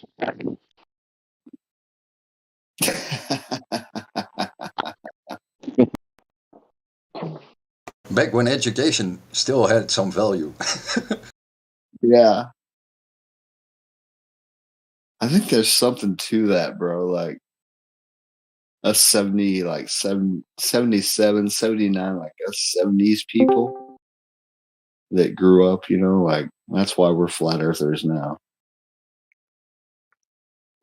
Yeah, the Generation X people. Is that we're not Generation X, are we? Yeah. We are? Yeah, we're the last few years of Generation X. I think Generation whatever comes after, Y, Generation Y started, I think, 81 or 84. 84 being the magic number, of course. Aren't they like millennials, if I'm not mistaken? I wouldn't call those millennials. I would call the millennials those who are born 2000 and later. No, those are Generation Z. Like, No, you cannot be a millennial if you're born before the millennium. I know it doesn't make sense, but like that's how the classifications are. Like, if everything after 2000 is like, how do I say it, Generation Z? Yeah, Generation Zombie. Yeah, That's Zoomers. That's dumb. I Who mean, knows? me cares? myself, I'm from 1999, so The only thing that matters is that we're talking to each other right now, and we're all flat earthers. That's what matters. what? Flat Earth server? Since when? Aren't we? Are we? Maybe not. I don't know. I always thought it was an internet server because, if you're a flat earth server, you're at the beach with a board. I mean, I don't know who the fuck we are. I thought this was Amazon or something. Yeah. Yeah, Amazon is destroying another flat earth marvel with the upcoming rings of power. What's that? What's the rings of power? There would be an adaptation of the Lord of the Rings kind of shit, but they are all fucking it up. And you know what's creepy? Like, has anyone here heard of like New World, like the game that Amazon came up with? The what? Nope. Yeah, they've released a game that went pretty viral. It's pretty big. It's called New World. New World? New World. Like a new world. Oh, really? Yeah. It sounds way too much like New World Order, so it seems like they're hinting at it. Dude. That's really Well, you know, if there's a billionaire thing, I already know it's crap. I mean, yeah, like everything you use right now is probably linked to a billionaire. Like your phone, your PC. Yeah, and it's all crap. Yes, sir. It's all crap. Like when I you know, when I grew up, we had a telephone, and we only changed that telephone not because it went kaput, but because the smoke stains were, you know, tainting the color, and it was out of fashion. So my parents, they redecorated the house, and the old yellowed phone had to go, and we had to get a new phone. But it was the same kind of phone with the same basic principles of a phone. Right now, if I buy a phone off the shelf today, next year I'm going to regret that purchase because something better came out, just as useless, just as invading as everything else. But, you know, it comes with great advertisement.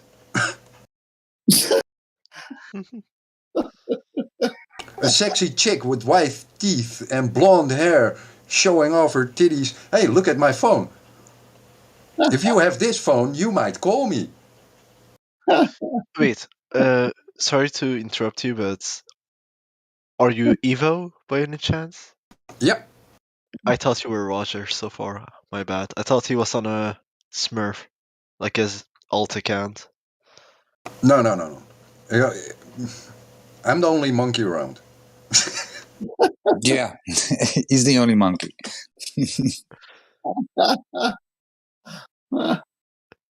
Dude, you cracked me up, bro.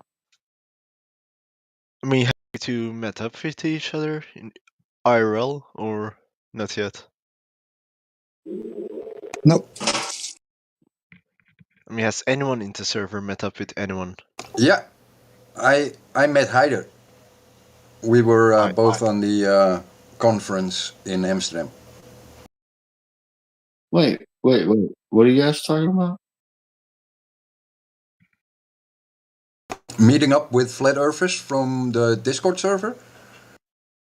Oh, I'm sorry. I'm not on Discord. Shit. I need to be on Discord, I guess. Sorry. Go ahead, guys. And the fun thing was when the whole Corona stuff broke out, like let's say the first week of forced isolation.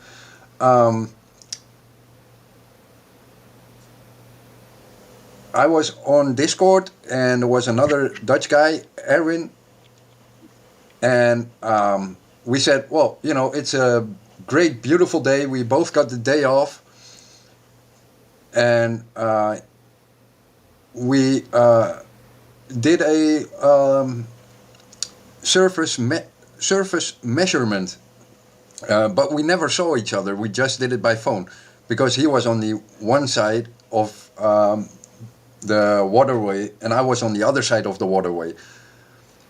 But we actually lived quite close together, but we never met in person. That's so cool. So then you guys did meet in person? No, we did every communication over telephone and Discord while we were doing the surface measurement. That's so cool, dude. That's awesome. And you know how I see the world, basically? Rock the phone, dude. Like, if you look at America, right? You know the biblical beast, right? Like, America is the heart of the beast, and the brain is Europe. Like, I'm gonna send you, like, in Livestream voice text. It's from the United Nations statue I think is in Brussels. A bit. You had a what? Excuse me? I'm sorry, I didn't hear what you said. What did you say? Like, this whole system is the beast. Right. Like, if you look at the live stream voice text, the image I sent.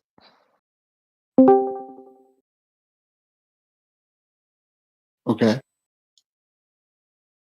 Yep. We're into end times now. Yeah, I don't know about that. Yes, sir, we are. It doesn't matter. When you're at the moment of dying, it's end times. Every day someone dies. Every day for someone it's the end of the world. Exactly. And you know how many people have said that this is going to be the end of the world, and they've been wrong like a lot of times. Man, when I You grew think up, they weren't controlled oppositions, like false flags? yeah, but when we grew up in, let's say, the early 80s, you know how often our parents were like, oh fuck, this is the end of times, because there were news stories about, escalating war in Afghanistan, and nukes here, nukes there. Everyone was shitting their pants who was I mean, fully indoctrinated. my So brother, I'm fully aware. Like, I spent my whole teenage years studying these intensively, but this time around, like with the Neuralink and the things, like I was listening to this whole podcast and listening to what they plan to do with the Neuralink. So basically, when they plant that chip inside your brain, right? They can actually, long story short, censor inside your head. It would block out all information that's quote unquote dangerous or against a narrative. That you actually can't physically comprehend certain things or accept certain things. yeah, but sorry, but we already have that. No one can control your brain though, like you're free to think. Have you ever listened to the Globies in here? Have you not paid attention? We're way past that point. And the funny thing is, in in in the 80s you had the same thing. In the 70s you had the same thing. When we grew up, we grew up with Prince and the song 1999. You know, that song sparked so much anxiety in people that when the millennium change came, people were committing suicide because they thought there was no tomorrow after 2000.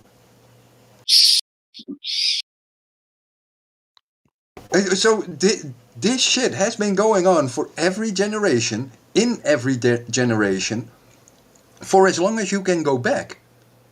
The fear mongering of this is the end times, it is made for people to fear death. The moment you fear death, you created the illusion of your life. Stop fearing death. Stop fearing God. Stop fearing anything that you cannot touch. Well, Because that is how they control you, and that's how they manipulate you into certain lines of thinking. It's the end of the world for someone somewhere at any time in the world right now. I mean, the thing is, I'm not even fearing like the end times, honestly. Like that fear mongering, even if it was there, it's not working because like it's actually a time of righteousness, a time of judgment. Yeah, but that's just for the the religious people. Judging anybody. Like who the fuck has the right to judge anybody right God. now? Really? Yep. God has all the right. Oh my god. this is not about God. And you know, the most people I see here talk about God, they misinterpret God as being the creator. No, the creator is something different than the word God. God is a title. The creator is not a title, that's an action. That's someone doing an action. God is a title. And your God, which you read about in the Bible, is not the creator. And you're mislabeling shit because the creator judges, not God. Because the creator created it and he judges it to his intention. I still hate the word judge. Judging is not right. I'm sorry. No. But what I'm trying to say is that the creator, when you create something and you've labored on it and you finished it and you pick it up and you look at it and you say, yeah, I'm satisfied with how this came to be, as this is the product of my labor. You don't judge anybody. I'm sorry. Yeah, but if you create something, do you judge it afterwards, after you have done creating it? I mean, you can if you want to. I mean, then I have a question, right? That would cause the same problem as the Big Bang cultist, right? So there will be an infinite regress. Who created the creator? I don't think it doesn't matter. Because you are not it. You are not. The point is, you're asking questions about something you have no comprehension of. So, how would the answer given be comprehended by you? You cannot comprehend something that is beyond your comprehension. So, why ask for an answer you will never comprehend? I'm with you on that. I'm with you. I mean, Totally. I mean, to understand God is like to like that you're intellectually on the same level as God. You think that you're shit. Know who or what God is from the beginning, which we can't really find think that I know who God He's is. the truth, way, and life. Amen. Like I would never, ever think that I knew who God was. Like God would like smite me down. I mean, the problem is the opposite, though. He says like you need to seek him, like because at some day, like whenever people go to him, he'll be like, "I never knew you," right? That's a very dangerous statement. No, I just think that if God wants me to know him, like I'll know him. Like it's automatic. There's nothing that needs to be read to me. There's nothing that needs to be said to me. There's none of that shit. It's just automatic. I know. But wait, are you a Calvinist by any chance? Am I a what? Calvinist. Do you think that everything is predetermined? I don't know. I'm kind of a Forrest Gump kind of a way of thinking where, there's a lot of people that think that, we all just kind of float around and, things happen, just for no reason. And then there's some people that think that, God has a plan for us. I think that it's a little bit of both. I think God has a plan for us, and I think that we are floating around like on a tree. I mean, but then that doesn't really answer the question, though. Like, I would ask you, do you believe you have free will? Of course I do. So, would you understand that God created man in his image, right? To have free will like he does, right? That's an assumption. That's not an assumption.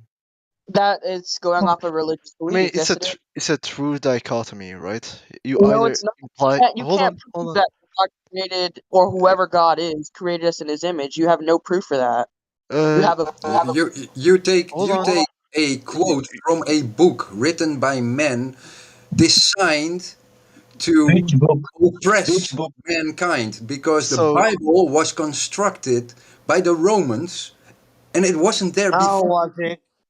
So but hold on, it wasn't constructed by the Romans. Like that's actually to ignore all of the church fathers, right? And the way that the gospel was passed down. Like that's arguing from ignorance, right there. Constantine is the one who Let me instituted finish. the Bible as you know it. No, you're No, it wrong. wasn't Constantine.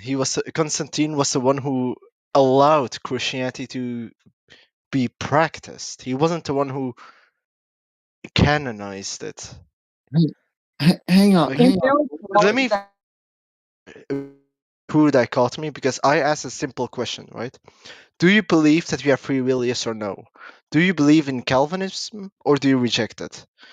From that point on, I got from the gentleman an answer, which was that he believes that we have free will, right?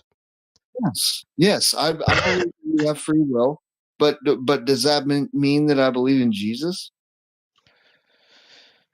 I mean, Jesus, like, if I would say, right, if a rose were to be called something else, it would still smell as sweet. Just as sweet. So, What you will say to Chinese? Does a rose mean Jesus exists? I mean, you can call Jesus by any name, but the identity of Oh the being God. itself remains. Yeah, what you will say to 1 billion of Chinese? 1 billion of Chinese? What do you mean? Okay. Yeah, why they are created? Why they are Only created? from God. That's Yeah, what he right? I mean, even from outside the Bible, listen, right? listen. To create. They are created. Yeah, outside of Bible. If they believe something else. No, they're the Moabites.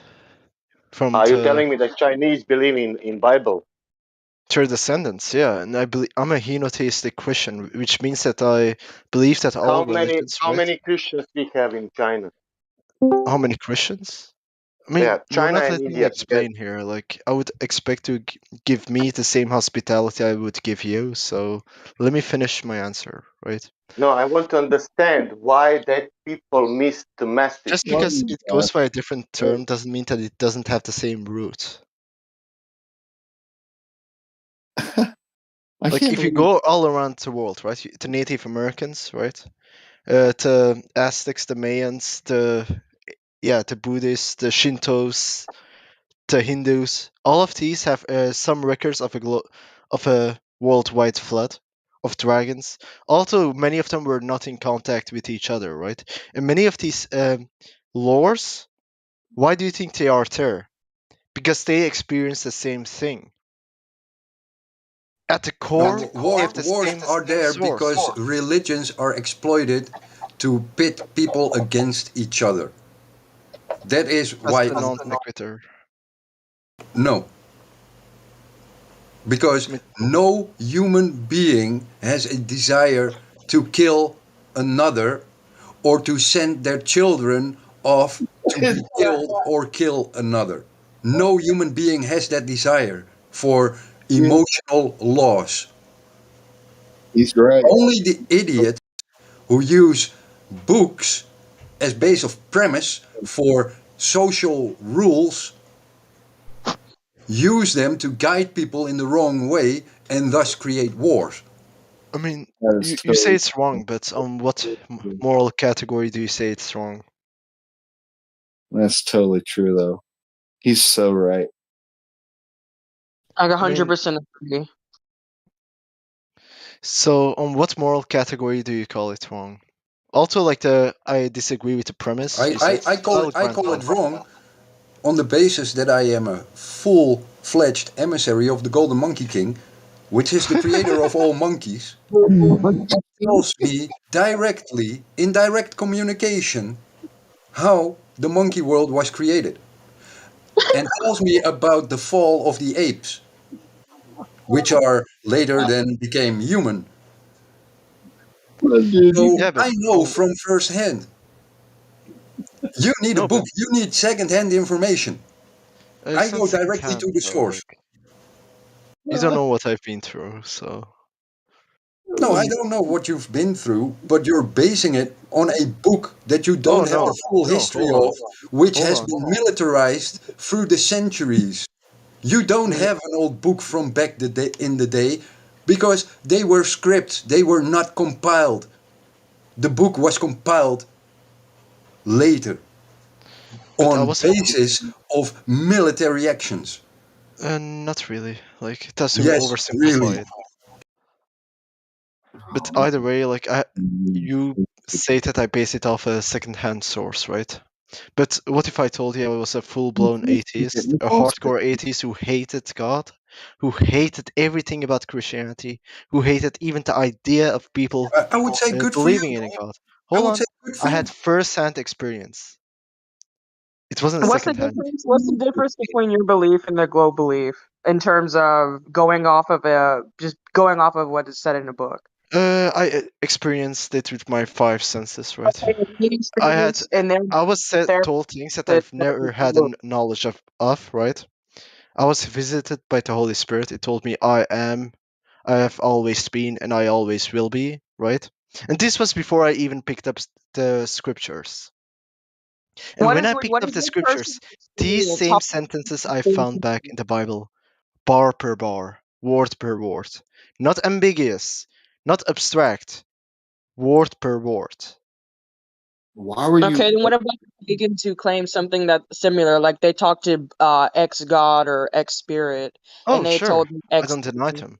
They believe in X religion. Like you have to come to a point to where you realize what you have is just a belief, and there's no proof for it. The thing And is, it's you're straw manning me here because I don't disagree that there are people who can, for example, experience Krishna or whatever, right?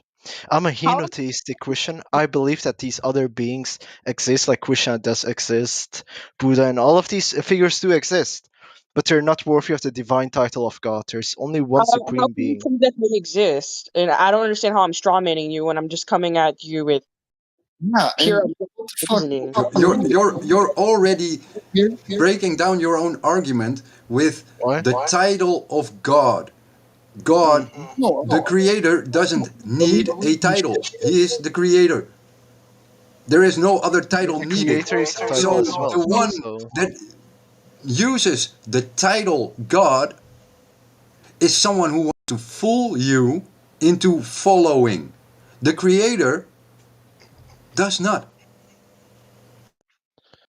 So the creator is a title as well. It's just No, like if that's you an were to call it action. That's a something else, right? description of an action. Someone who does an action.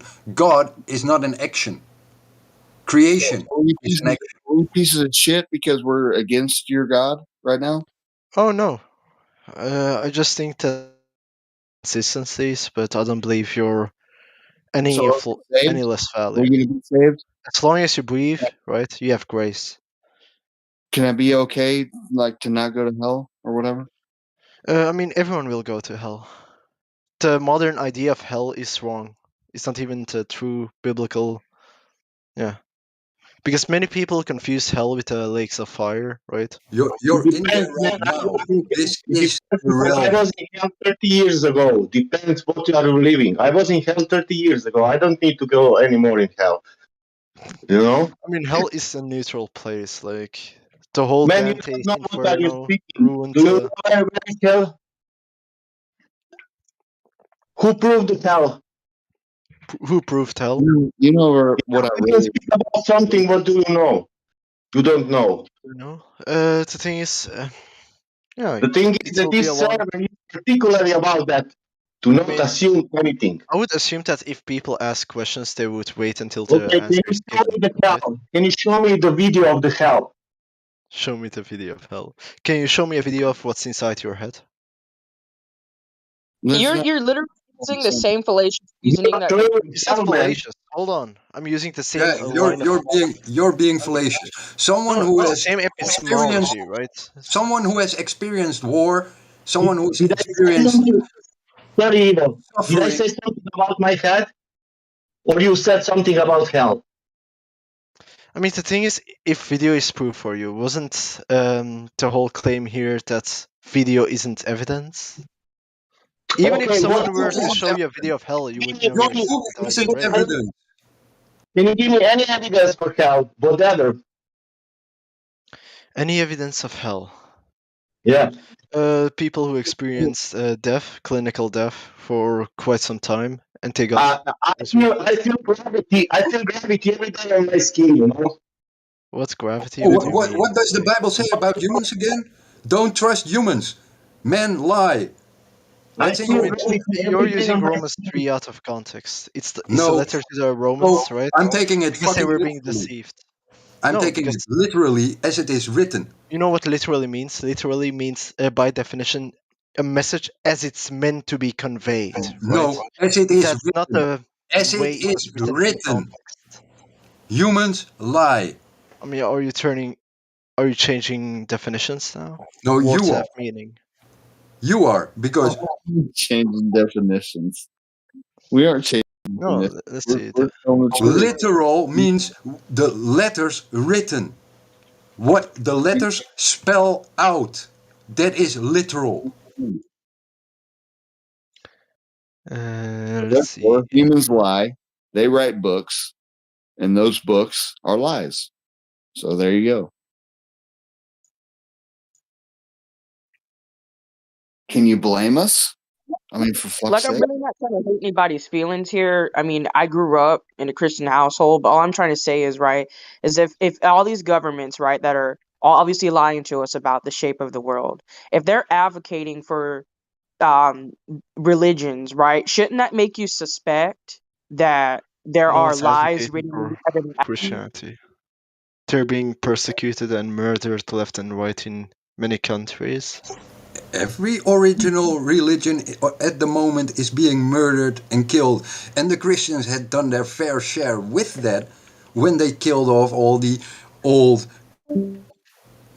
cultures in all the colonies. And where they forced people to follow Christ under punishment of death. Hey, but So Have you what looked into the right history does behind a those self-proclaimed colonizers? Christian have to claim they are being prosecuted when they have done nothing other in the whole fucking history? But have you looked into the history and the background of those colonizers by any chance? Who's the new person? The girl. What's your name? Bree. She's not Yeah, really I've new. been a while. I She's been just here a while. I don't speak all the time. Oh, you're okay. Cool. What's your? I'm sorry. You're Bree. Yeah. Okay, I'm Jared. By the way. Sorry. Hey, nice to meet you. Nice to meet you too. Anyway, sorry, I didn't mean to disturb. No, the point I'm hammering on this is A, this live stream is not meant for religious doctrine. And B, when you say videos are not evidence, then books cannot be evidence. Oh, Because sure, I agree. both come from human hand. That's a separate topic. No, That's it's not a that separate third topic. premise is yeah, it's straw man. But sure. Well, okay. Let's take it from both sides. All right. So yes, books have been written by men that are really good. Like I've read some books that are pretty cool, you know. But at the same time, there are those books that are written by men that tell me that I need to be like spiritually this way or that way, and I need to believe in Jesus and all this shit. No, I don't think that way. Like my God tells me that I'm a flat earther, you know, and like whenever you told me that you're a flat earther, then that means everything that you've ever been told is bullshit. So that's just how I am. I don't know. I mean, I would ask you, what's the best lie someone could ever give you? The You're The most one that well you thought believe in. lie. The No, one no, that hold on. you never refuse to give up. The one you believe in. That Okay, is the biggest lie ever. not And the it is biggest not one. I'm saying, personally this on this moment. The point is that if someone speaks a lie which is believed upon till death, then that was the best lie. Because you never figured it out. That's the point. And it doesn't matter if it's about Christianity or the globe or whatever, The best lie is the one that is believed upon until death. That's not the question, though. Like, if you were to formulate, Yeah, that is the create a... question you No, asked. hold on. What is the best lie? I told I'm you that this talking is about the best how lie. it's formed. Let me then elaborate further on. If you were to construct a lie, right? If you would, if 100% of your statement were to be false, that would be easy to reject, right? But when you blend in lie with truth or half truths, it gets a bit trickier. Do you agree? I don't know. A No, lie is a lie. If The there's point of a any, lie is that you don't figure it out. yeah, and how would you do that? The best lie is a lie that's been mixed with No, that means portions you of truth. already figured the lies out. So you believe that you figured a lie out. That's the point. You cannot figure a lie out when you're still in the belief of the lie. So Wait, the evidence what? you have for a lie, I mean, is a lesser lie because it has been figured out. So it's a lesser lie, not the perfect lie, because no, the it perfect is lie a perfect is lie not because figured out. if it's like a clear daylight right now, and I would say it's night, right? That's a clear 100% lie, right? But when I would mix in some truth, right, with a lie, it gets harder, and you need to actually look at the premises set within that lie, and then discern the falsehood within it. that's classic manipulation. Any real manipulator knows how to put some truths in there to still keep you That's my point. thinking it's reality, and then putting bullshit on top of it. Yeah, that's To my the point. That's the whole globe doctrine, right? Like they blend in truths with like lies to make and it how hard is to it discern. the same religion? No, the No, globe is not constructed as such. The globe is a geometric claim. So the only actual thing that you need for a geometric claim is geometric measurements. All other stuff is just, fluff. It doesn't speak about geometry. Globe, spherical Earth, is a geometry claim. Purely geometry. Nothing more, nothing less. All the things that are put onto it have nothing to do with that initial geometry that is claimed. The no, second but thing is let that me a elaborate. lie can only be a lie when it is received as truth. Not necessarily. I could like literally speak to nobody and speak a lie, right? I could literally talk to a wall, right, and speak a lie. No, but really, like it doesn't even need a receiver. Like a lie is a Yeah, lie regardless. a lie needs a receiver because a lie has intention. Yeah. It is part of the spell, and a spell needs a receiver. I mean, it always will have a receiver, right? As long as you're hearing what you're saying, right? Dude, can you guys honestly like tell a lie right now? Tell a lie? Yeah. Can you tell somebody a lie? Uh, I don't think I can. I really don't. It's hard, yeah. man. The thing is with what I try to say here is like let's look at gravity, right? By itself. They're like setting up a few premises, right? For example, an apple, right? You let the apple go, it goes down, okay? But then they claim another premise that it's because of mass, right? Density of mass attracting other mass. That's a false premise. The first premise is true, okay? Like if you let an apple go, it goes down. But the second premise is false. Yeah, but the apple falling down had nothing to do with the idea of gravity. That was just a moment Newton waking up. That was his wake up call. That was his alarm bell. that had nothing to do with gravity. Things falling was explained already in Newton's time. If you think that Newton was stupid to ignore the medium of air where the apple fell through as not being there, then you underestimate Newton.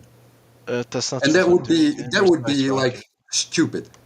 We're So sidetracking. That's beside the point. no, Like, it's not sidetracking. The point is, all those arguments had nothing to do with the origination of the idea of gravity, because gravity was made to explain how the Earth came to be a spherical object, not why things fall, and not Gravity was based on mass attracting mass. I mean, I never even mentioned Newton, though. Like, I simply made up a premise, right? Two premises. Like, one is like, I'm sitting in my room, I let the apple go, right? It falls down, right? That The was not first even premise, hold on. The first premise is the apple goes down. Yeah, I observed the apple going down. That premise is true. But the second one would be like, yeah, it's because of a high density of mass attracting another mass. That's a false premise. Do you get what I'm saying? The first premise is mass correct, the second attracting is mass. false. Mass attracting mass is actually the basic of the atomic model. That's right. So, Cohesive, that would be a stupid thing to deny, because then the second law of thermodynamics, which is a favorite of a lot of flat earthers, goes out of the window because it relies on atomism, which bond because atoms attract atoms because of their electron motions. They are bonded by their masses. Because mass is generated by the motion of the electron, and the other electron bonds to the motion of the other. That's that's within a particle, though. Like, I understand cohesive bonds between like certain atoms, sure, but when we're talking behind literally between mass attracting molecules, mass. so Newton was Can I correct ask you? about all the Can I ask Newtonian you about? gravity. You say? Can I ask you about the first one? You said apple is in my hand. Where was apple before it came in your hand? Yeah, it didn't just spawn out of nowhere, correct? Yeah, but where was it? Where was Say it? something. Yeah, I have no clue. It could have been on my table and I picked it up and I but let it go. it's not falling. It was not falling in the air, and you catch the apple. What does that have to do with this? What the setup? Okay, apple is on the floor. Let's say like this. That's all right. Yep, that's on the floor. Okay, above apple, what it is? Air. Yep. Now, air is less dense than apple. Oh, hold on. I don't agree with gravity. I'm just giving you an example. I know. Nobody agrees with gravity. I want to tell you only because we always speaking. I will leave the apple, and apple will fall down.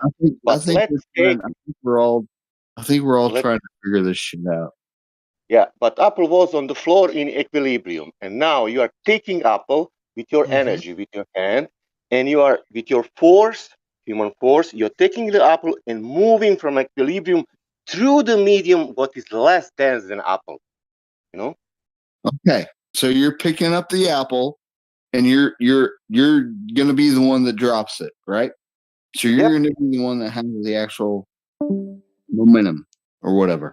Potential energy that the apple has before you let go. Exactly. Yeah. Is that what you're saying? Yeah, because you will move the apple through the medium, what is less dense. That's the only point. And if you release the more dense things in the less dense things, will fall down. There's no pulling down, bro. No, I'm telling you, it will go down because of density, nothing else. Because you're moving that apple from equilibrium through that medium. Take that the same You example. might actually say that the apple is being pushed down once it is let go. because the motion will cause vortices that have a circular motion which accelerate the apple. I don't know what accelerates the apple. All I know is that if you fucking drop it, it drops. So, what if pressure, right? I've been thinking about this. Like, so let's stop talking about that religion thing for now. One thing I've been thinking about, like, a bal. Ivo, help me out. Like, een ballenbad. Die dingen die zo in een speelpark zijn, waar je in springt. Oh, yeah. You know what I mean? Yeah, I know exactly what you mean. You know, you go to IKEA, you jump in the pool of balls. Mm-hmm. You know, the child's corner. Yeah. Yeah, and I've been thinking, like, when you jump inside it, right? Your body pushes away the balls to the side, and you fall to the bottom, right? Yeah. So, what if the very cause of things moving into the way they do is because of the pressure that's being applied on the surrounding particles, or the surrounding particles on the object itself?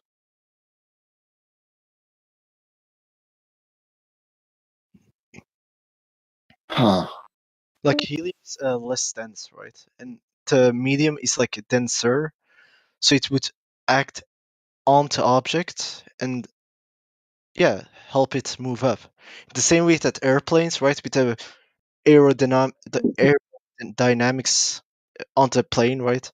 The air would get below it and push it upwards, while the air that goes above it would help levitate it up. Yeah, and you know, in generality, that might work, but in practicality, there are a few exceptions, and one being carbon monoxide. When it leaks from your geyser or your central heating system, it will flow down, even though it is lighter than the carbon dioxide that is mixed in the air. So shouldn't that dynamic air which flows around your house that you breathe pick up the lighter particles and, you know, move it upward? But we experience that carbon monoxide moves downward and then stacks up and, you know, creates a homogeneous layer of carbon monoxide, which pushes out the mixture of air and causes people to suffocate during fires and leaks of central heating systems. Because I would think, right, that viscous, I don't know how to pronounce it. I'm gonna write it down. Like, viscosity. Viscosity, yeah, would have an effect on it as well, right? The more the substance is, how do I say it? Sticking together, if that makes sense. Yeah, that would have an effect. Now you get into the creepy section of mainstream science and a lot of beliefs where people think gases do not have intermolecular bonds. And I'm not going to say it is one or the other, but to have that viscosity, it should have intermolecular bonds. Because otherwise, they would be random particles being swept up through the mixture of air. I would imagine it does have viscosity even within gas. Like, if, for example, if you look at liquids, right? You have oil and you have water. The viscosity of oil is higher, like it's way denser than water. Yeah, but to have viscosity, you need to have intermolecular bonding. Otherwise, you cannot have something flow viscously, because then it would be a trickle, individual particles, which you don't experience if you measure carbon monoxide accumulations. Because I've been thinking, like, when we have like the same atoms, type of atoms next to each other, like I've been looking into like orbitals, like the atom model where you have like these circles around the nucleus. These are actually like the layers, and it's based on a likelihood of that one electron being at that certain layer. Like it's not a definite thing. Like, how do they put it? The orbitals are rather a likelihood, a chance of it being at that certain level, and being at that given, how do I say it, location. And I've been wondering whether atoms could exchange electrons between each other and share it on to go. Like, for example, if we have two atoms next to each other that are of the same substance, let's say, the same amount of protons, that, for example, one electron would pass to the next nuclei, and the other one would pass to the former. Basically, that is, going into the assumptions, because the atomic model is a model. It's a Yeah, it's a model. explanation. It's not a definitive proof that there is an atom. It's a nice model that we can use. So we don't actually know whether the individual particles of an atom, being the proton, the neutron, and the electron, are actually real. They are usable as calculations, but we don't know if they're real or not.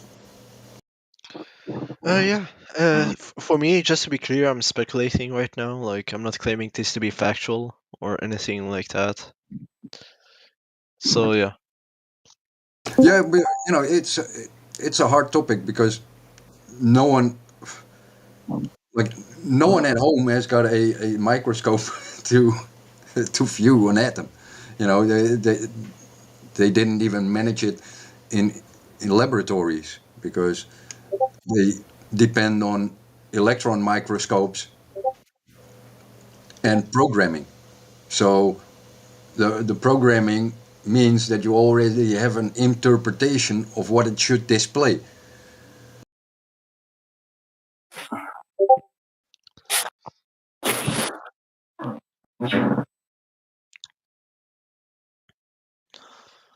Man.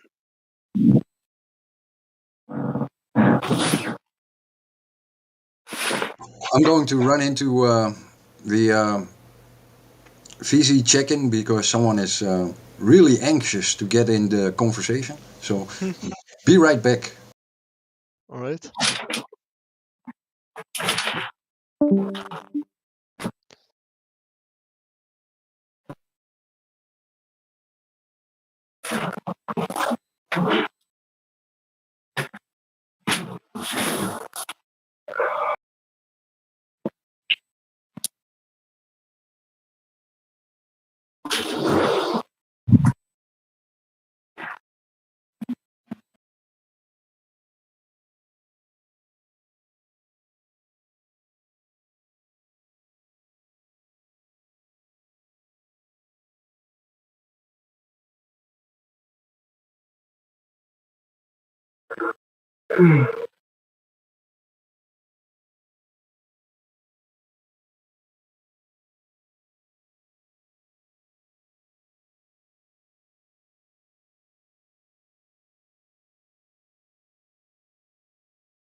Are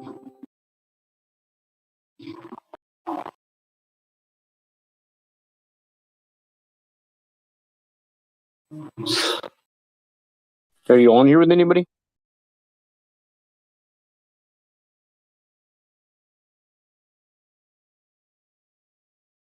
You still on?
Yo. Hello? Hello? Yo.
Conspiracy theorists claim that events like terror attacks and school shootings didn't happen, that the crime scenes are fake, and all those people you see crying on television are crisis actors.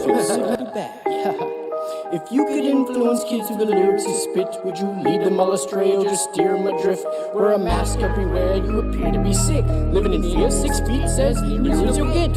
If you like what you hear, screen mirror the shit. This is the new 9/11 of Hear 'em a Biff. There's no such thing as a terrorist. The real terrorists are the American military. Harry Potter, where you been? This is the Truman Jim Carrey show that you win. A whole slew of proof from the Hoover Dam break-in. Road crews digging tunnels that you can't explain.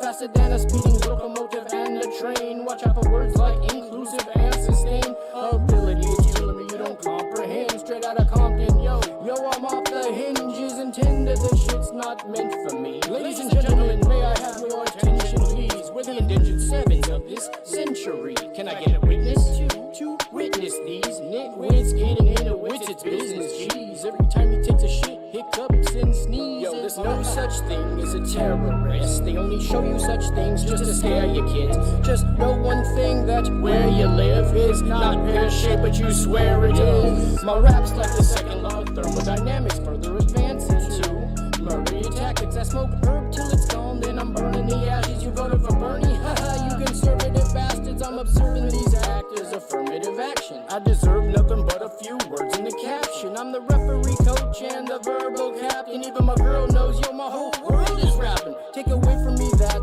and my world collapses. Like a NASA fan finding out his world is flattened. Like the first, second tower, and the third collapse. And birds and catfish on my bed, about to burst this mattress. Thirst with anticipation like ejaculation. Exposing master plans of these master masons. Another flat today, saints from around the way. You ain't nothing but a hound dog on Groundhog Day. More often than not, yo, I'm off the chain. Getting off on the thoughts that cause a lot of pain. Start seeing through all these artificial strains. It's hard to fake what's been made already plain. Yo, there's no such thing as a terrorist. They only show such things just to scare your kids. Just know one thing, that where you live is not shit, but you swear it is. Yo, I hit my photo with notes and rhymes I spit. So if you wish at this time to resign or quit, I'm going with you every time, you know what time it is. Overdosing on the hosts and psyopsis. Blinded by the light shining from your diamonds, kid. I've been waiting all my life for a time like this. Holy moly, what a roller coaster life I live. No motion sickness in the ocean, yo, I dive right in. Motion picture industry likes to slice your skin. Hocus pocus, focusing on the life they spend. I can't believe you still believe in these staged events. But if it don't make dollars, then it don't make sense. And if it don't make Donalds, then it don't make Pence. Get it? Donald Trump, Mike Pence. There's no such thing as a terrorist. When they show you such things, it's to scare your kids. Just know one thing, that where you live is not pear-shaped, but you swear it is. You think it's pear-shaped, but there's no such thing as a terrorist. When they show you such things, it's to scare your kids. Just know one thing, where you live is not pear-shaped, but you know it is pear-shaped. You swear it is, but there's no such thing as a terrorist. Terrorist. There's no such thing as a terrorist. There's no such thing as a terrorist. But you swear there is a such thing as a terrorist. But there's not. Nope, sorry. You burst your bubble. I'm out. Oh, Alice's death was a fake. It was a hoax. This guy's a crisis actor. I was stunned. It pisses me off.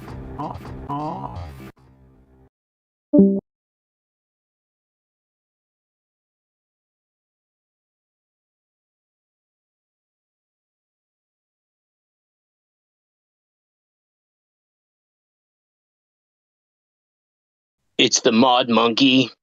That funky monkey. Yeah. Flat Earth dude was snoring right now.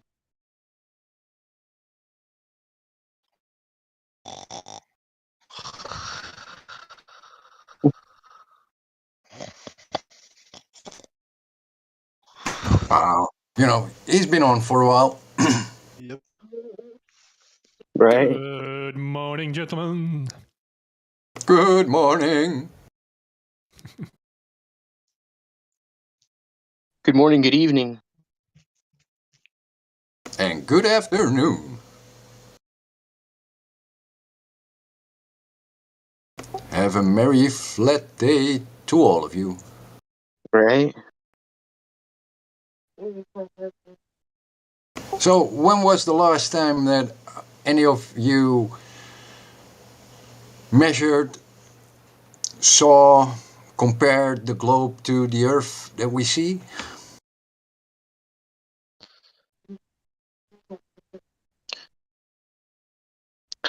Yeah, when I do my measurements, I usually use a sextant, a theodolite, atmospheric diffraction. I use refraction, subtraction, and multiplication.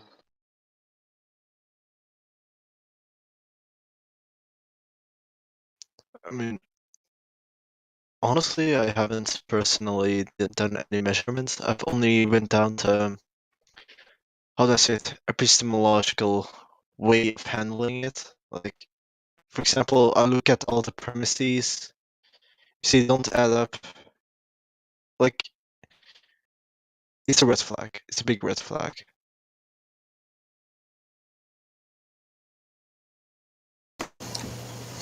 Yeah, for me, yesterday and the day before, I was on the longest dike in the Netherlands, and you have a long distance view over water. So, you know, I was driving, and the truck stop that I usually stop by just to get a smoke was in renovation, so I couldn't stop. But you know, it was awesome weather, and you could see for miles. Like, it was, you could almost see the other dike. I think if I parked my car and took out my P950, I could have photographed the other dike that is about 40 kilometers away. Was it a bull dike?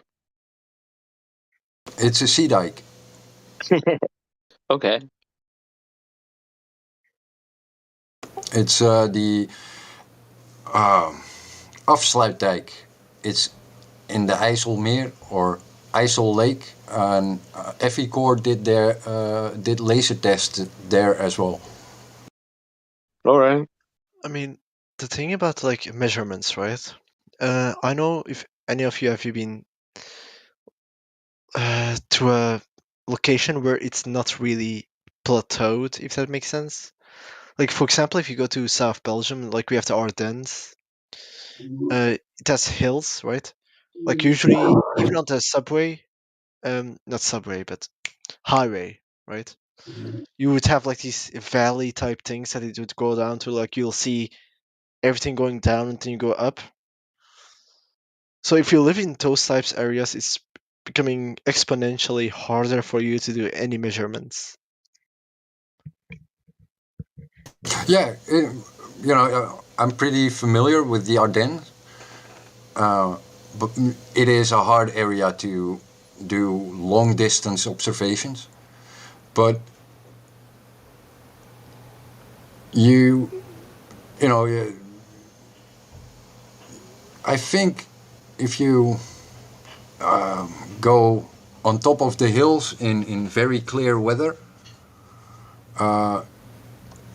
you should still be able to do some measurements, but seeing that it is very wooded, it blocks your view as well. So I understand that area is like a pain in the ass to do a measurement, but it's a little drive to the coast for you. Yeah, I mean, I'm not into Ardennes, but I'm just saying, like, measuring won't be as easy for everyone, and I don't think that everyone has a time, time means to actually go somewhere just for an experiment. So I've come up with like a alternative. It's like looking at reality itself. Reality cannot consist of paradox, like illogical contradictions. So if we see any contradiction within a certain premise, it cannot be, right? So what I've personally did is look at the whole globe claim, like their whole everything surrounding the globe, and measure it up against each other, and then see how it holds up. Yeah, well, taking the theoretical route, works pretty well, but if you're able, then I would suggest doing an observation, simply because it gives you the experience and thus the confidence in explaining, because you have experienced it, and thus you can talk from your own experience and not from, let's say, book smart. And like, if I were in the Ardennes, I would think that I would take, let's say, the airplane contrails and use those as measurement sticks, because I can check the airplane flight on a flight radar, I can check the altitude on a flight radar, and I can see if there is change in altitude, because there, should be. And if you can have a clear hill or mountain view in which you can see horizon to horizon unobstructed, so you be at the highest hill, then you can measure the distance from how far you can see the airplanes. Mm-hmm. And I have a question. Oh, sorry. Go ahead.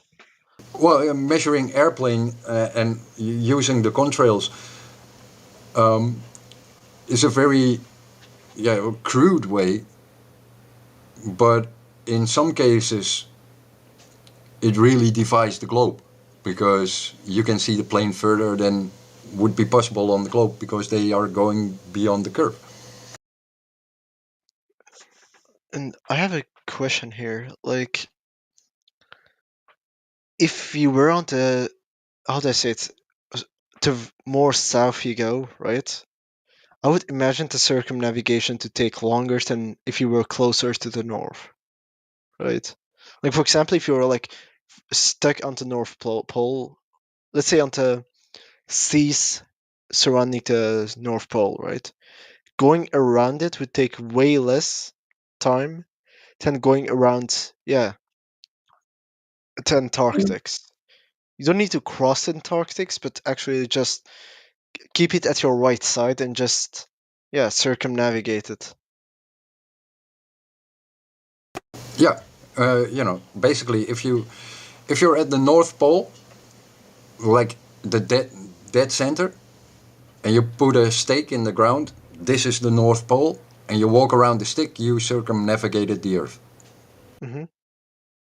Yeah, But what I mean is, like, let's draw a circle, right? Around the North Pole, in the north. I would imagine that circle to become bigger as you expand to the south.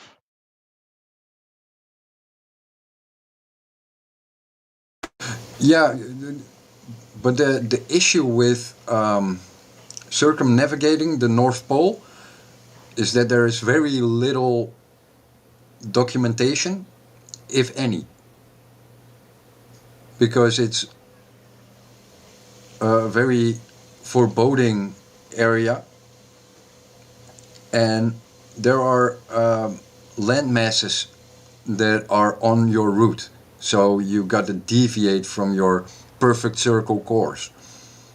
In the Antarctic circumnavigation, which would be, you know, the circumnavigation of 60th south parallel,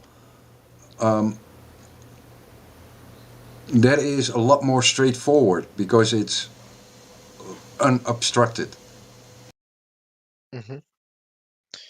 But I would imagine it to take vastly less time. Like, you don't even need to, like, stick to the North Pole. Like, anything in the northern hemisphere, let's call it that, would take less time than circumnavigating on the southern hemisphere.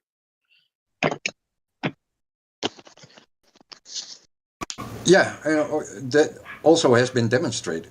You know, like there was an Antarctic sail race where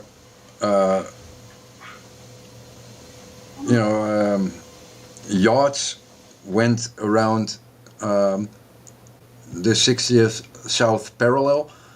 That has been documented, and you know there are speed records for it. Then you have Captain Cook, which documented it in his travels. But for the north, it is hard to find. There are very few northern circumnavigations because of several things. One being that the North Pole is basically a militarized zone in contention for mineral resources.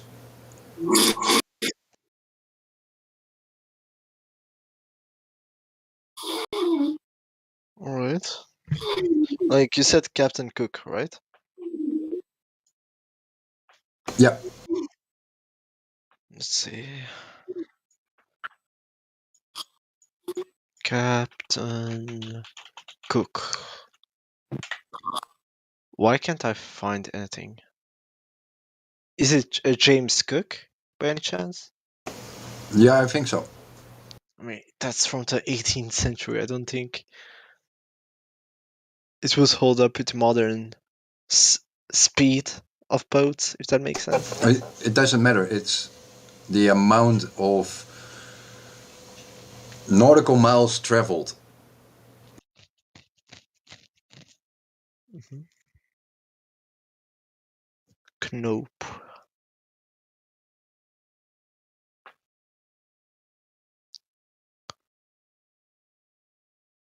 So Captain Cook did a circumnavigation, and he counted for, I think it was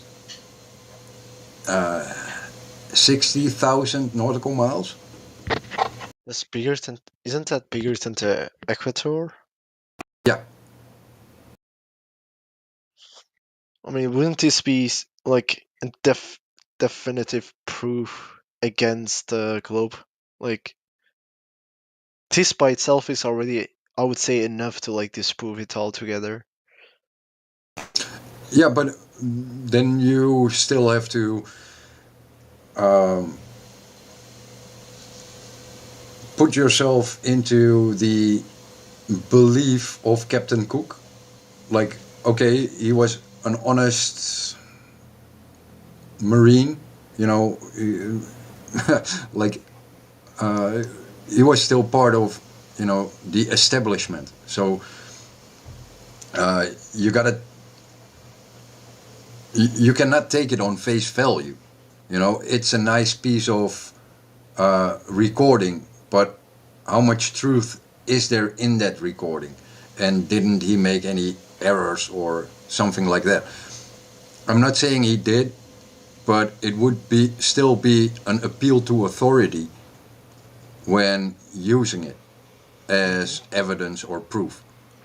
I mean, if I don't know about nautical miles and how it compares to actual miles, but if I'm not mistaken, isn't like the equator are on like 40,000 kilometers? I don't know about the miles part.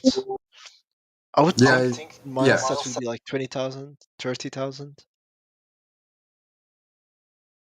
Like the margin of error would have been very huge if he was off, if that makes sense. Yeah.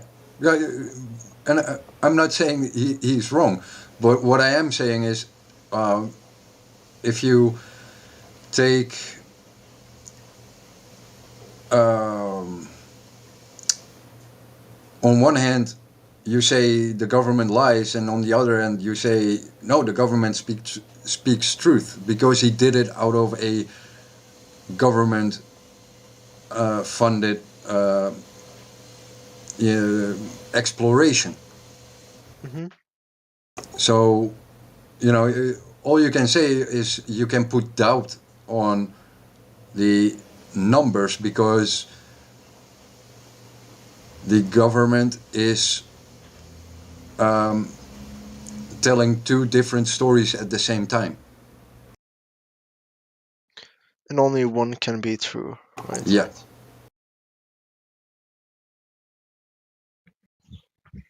And, you know, I checked out the Antarctic sailboat race, which is, you know, not a race in the classical definition, but it is a, you know, if you can muster up the money and the expenses, then you can do that circumnavigation of the 60th south parallel. And then, you know, you have to record your travels and your times. And I did a calculation on that. And even with favorable winds, you know, they don't have to go against the wind, they may go with the wind. Their average speed for a, you know, a sports yacht was 5 knots. You know, that's crawling speed for a sports yacht. Mm-hmm. But you know what's the sad truth about that? Like, even if anyone in the server mustered up all the funds for that, right? He would take all the time to do it, and he would upload it to YouTube. Any glober who would look at it would be like, yep, it's made by a flat earther, that's wrong. Like, yeah, but you're not in the game for convincing other people. It's their choice to look into it or not. It's not upon us to inform them. It's up to us to show them they have an option. But it's not for us to make them flat earthers. You know, that would just create another belief system which could be exploited. mm-hmm.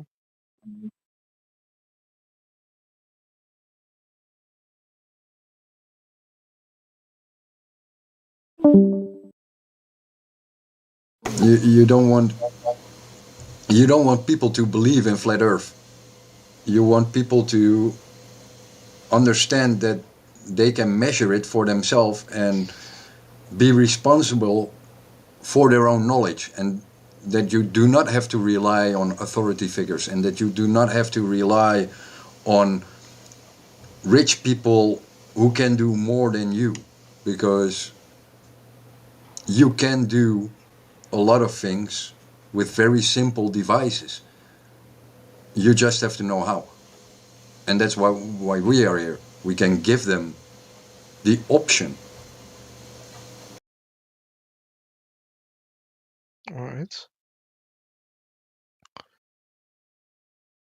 I had this weird idea before, right?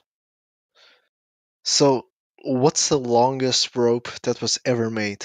Does anyone know, like, longest rope?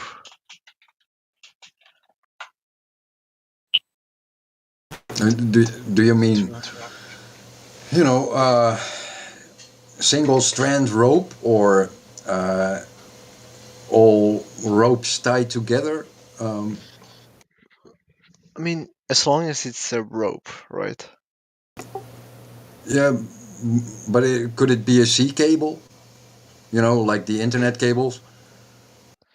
It's something I had an idea, like, for example, like, you make a very, very long rope, right? And you have two ships, right? You connect these ropes to each other. One would stand still and the other would, like, drive off into distance. And there's also a third ship that goes along the way and checks that the rope would ever touch the water. I think they tried something like that a few years ago. They used fishing line, which was a very strong but light grain, because you have so much line, it begins to slack. So even if you want to pull it straight, the line will bend downward. And couldn't you just use a laser? I mean, the thing is, there needs to be a way, right? A universal way of doing it so that both sides would, like, look at it and be like, okay, we can't make any excuses about this, right? Whether their excuse is, like, valid or not, like, a rope can't refract, even according to their doctrine. And especially when you, like, go along the rope, right, with a third ship, yeah, like, it cannot touch the water. And even with the fishing line, I'm wondering how that would bend downwards, like, if it has, like, a force applying on both ends. yeah, you would still have slack downwards. It's inevitable.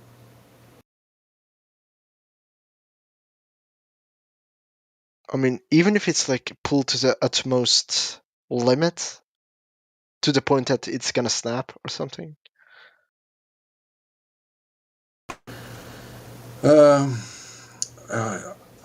I don't know how much slack, but there will be some. The longer it is, the more slack it will have. But like telephone wires. Yeah.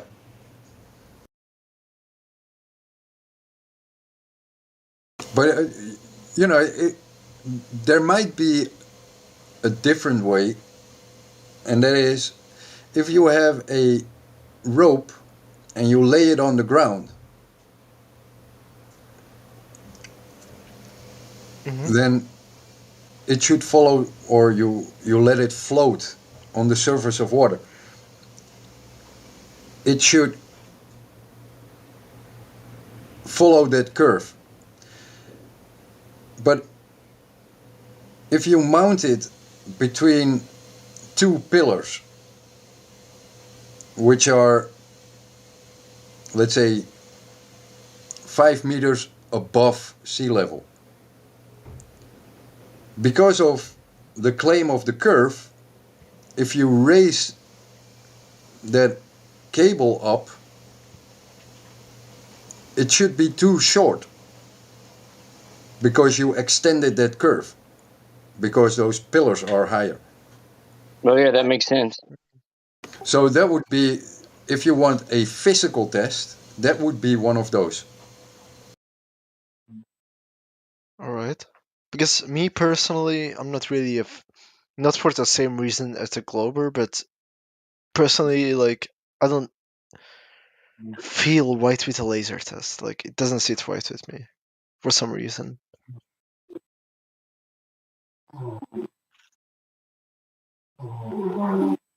Well, most of my measurements are based on eyesight.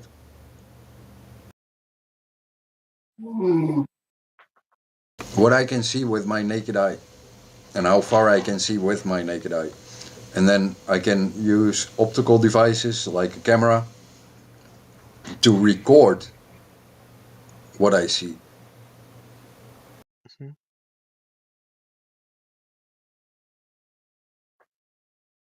But you know, seeing and lasers, you know, basically is the same thing. But if you want something physical, then you know, you take a rope for a kilometer, lay it down at the seashore, you know, the exact water line, and then raise it up, you know, because if you raise it up, the tension should grow on, let's say, points that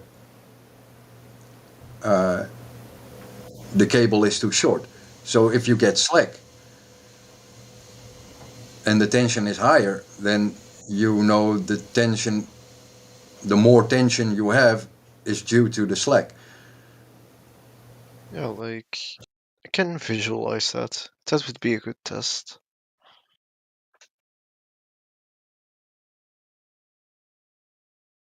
And if you do it above, you know, let's say the shoreline or a meter inwards of a water surface over that stretch, then you should see measurable results.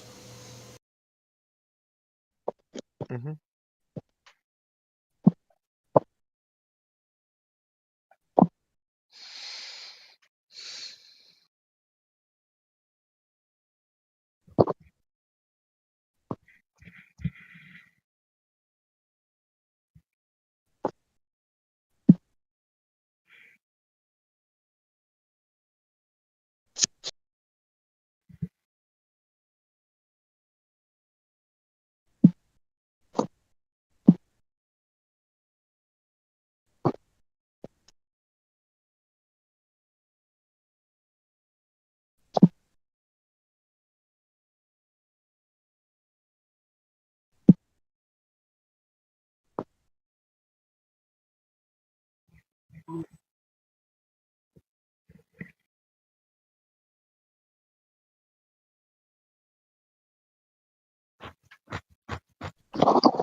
And if you're a really rich dude, you could make a water basin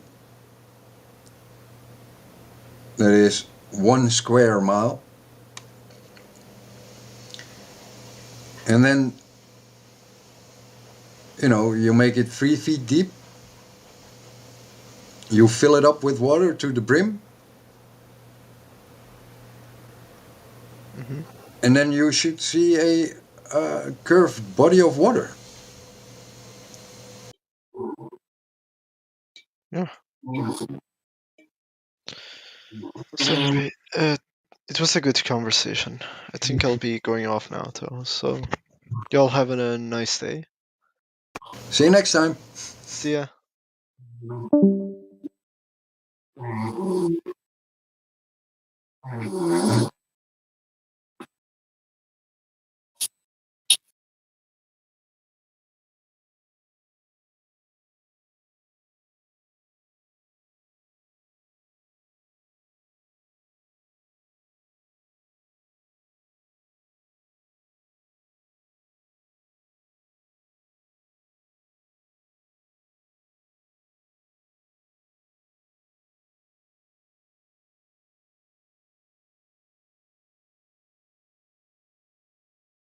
I don't know if there's someone with a DJ role to open up the music bot or something.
I just wanted to ask a question. Like, what is the major, like the biggest proof? If you had to come up with one piece of evidence for the flat Earth, like what would you give me? Long distance observations that show conclusively that it's impossible for us to be on a globe with a radius of 959 miles. Correct. We have a flat Earth wiki. Okay. I'll put the link to it in the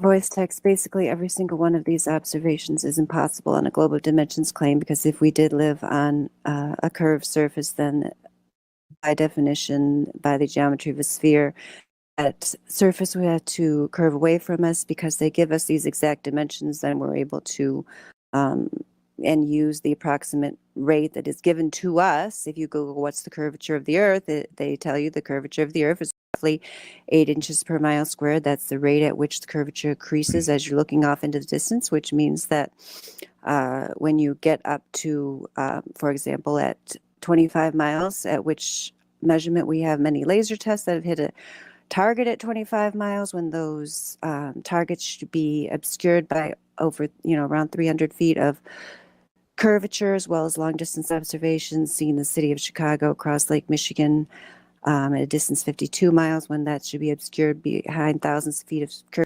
We can see the entire city skyline.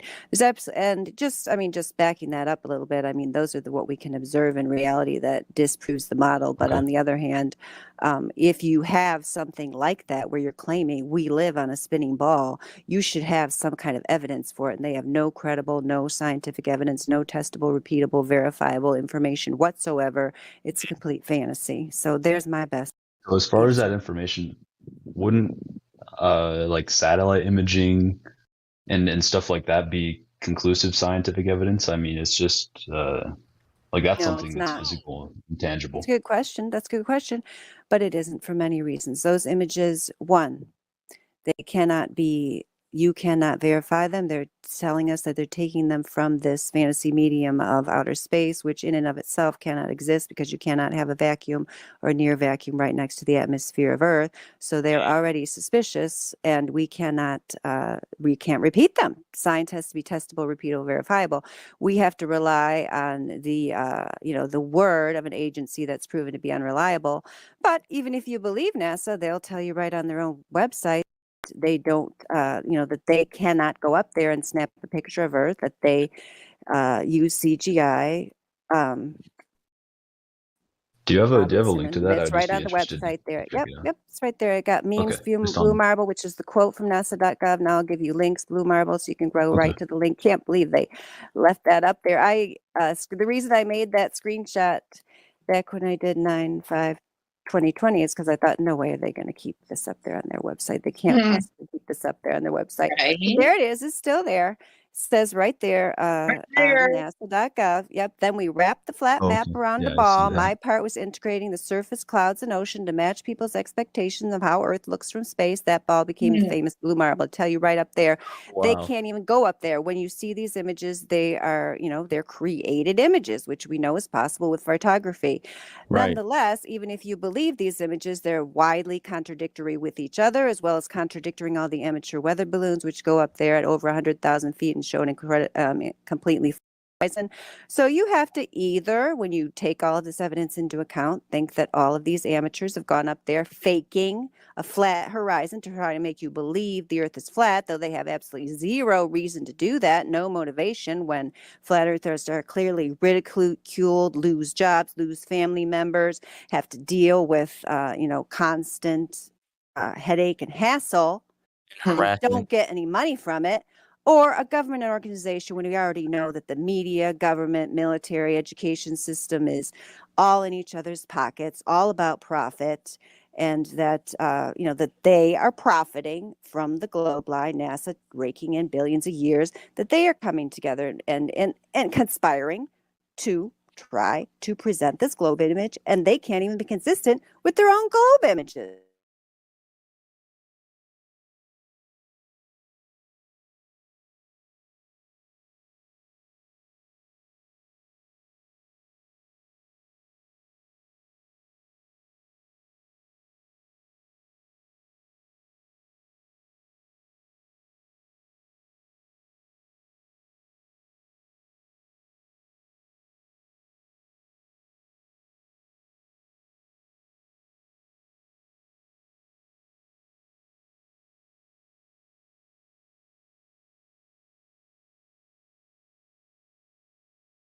from the globe. So we could just say that it's a belief that you have from the measurement, right? That you trust whatever source gave it to you, that you're saying, okay, well, it's legit, right? No, I could go out right now and test it if I wanted to, but Right, but now you haven't, right? But you haven't, so it's still a belief at this point, right now. Well, sure, but I mean, Okay. I'm listening to like the biggest scientists on the planet. They're not just lying to me. Yeah, no problem. I'm just gathering what you know. So point number one, the Earth curvature being measured would be just a belief in your mind for right now. So we'll move off to point number two, which is axial rotation, either being measured or tested to be true. Is there any way that you know that axial rotation is a reality that can be measured, like that you know that the Earth is spinning? Well, we know the Earth is spinning, because it spins at 15 degrees per hour. We already know that because of Bob. Oh God, I knew that was coming. Yeah, hang on, Bob. Hang on, Bob. I know you're in the chat. Just hang on. Let me get through here with this guy. So he said he's not new. Okay. Well, I'm in high school, so I should know this now. You name dropped somebody you didn't know was in here, but Mickey's gonna finish the conversation with you real quick. Please just be honest and concise. Well, I didn't know this was filled with like the biggest flat earthers, but whatever. Let Miggy do it. Just let me. Okay, so you said that because Bob presented some information, and you didn't get this from any source like a textbook or a teacher told you. This was strictly from a Netflix video that you saw. Is that correct? From multiple sources, yeah. Okay, so what would be the primary source of your knowledge from the axial rotation of the Earth spinning, Spooky? Well, from the textbook, first of all, I already knew that from right class. So you read some. I'm sorry. Go ahead. I was laughing at from the physics class. My bad. So a teacher told you this, or a physics class that you took, some information that you gathered that the Earth is spinning on its axis is how you obtained the understanding that it is spinning on its axis, right? Well, I'm just saying, like, your model, it doesn't really work out with day and night. Model? Sure. See, the sun... Yeah, one second, guys. See, the sound... One second. The sun Go ahead, is, Spooky. the sun is round. And in your model, it only shows half the Earth illuminated, which doesn't make sense because the sun is a ball, and all right, cool. But I understand. But we're sticking to like what you know and information. Just give to me what you know from how you got the understanding that the Earth is spinning on its axis. That's all I care about. I don't really care about anything else but what you know, the information that you can give me, how you know the Earth is spinning on its axis. And it's from some physics class that you took, right? Is that correct? Yes.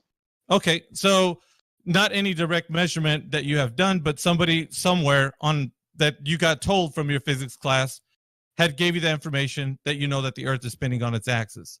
So what I'm alluding to here is that it's a belief that was given to you that you haven't verified thus far. So right now, the understanding that the Earth is spinning on its axis was given to you from a teacher, through a textbook, however you got it. Yeah, but those were done through experiments from other people. They're not. Sure, right. So what you're doing here is you're taking information, on face value that they've done their due diligence and they gave you that information via some kind of experiment or something. So right now you're trusting these sources, correct? But why wouldn't I trust these sources? No.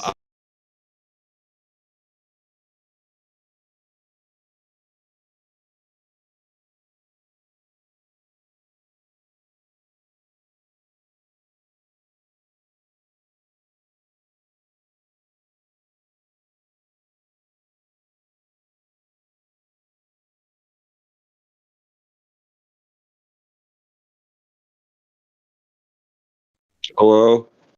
Anybody there?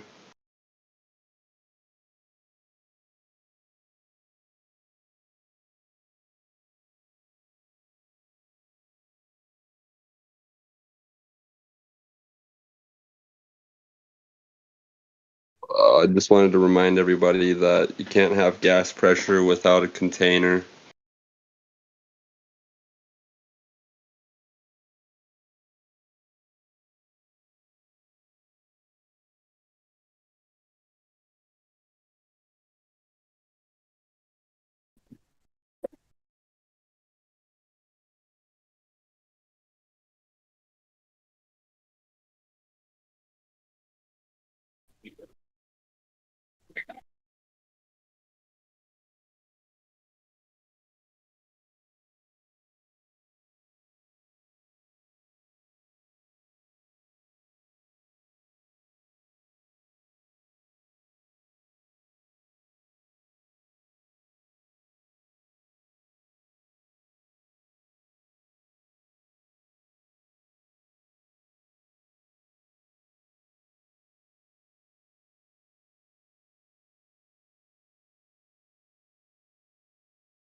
from the globe.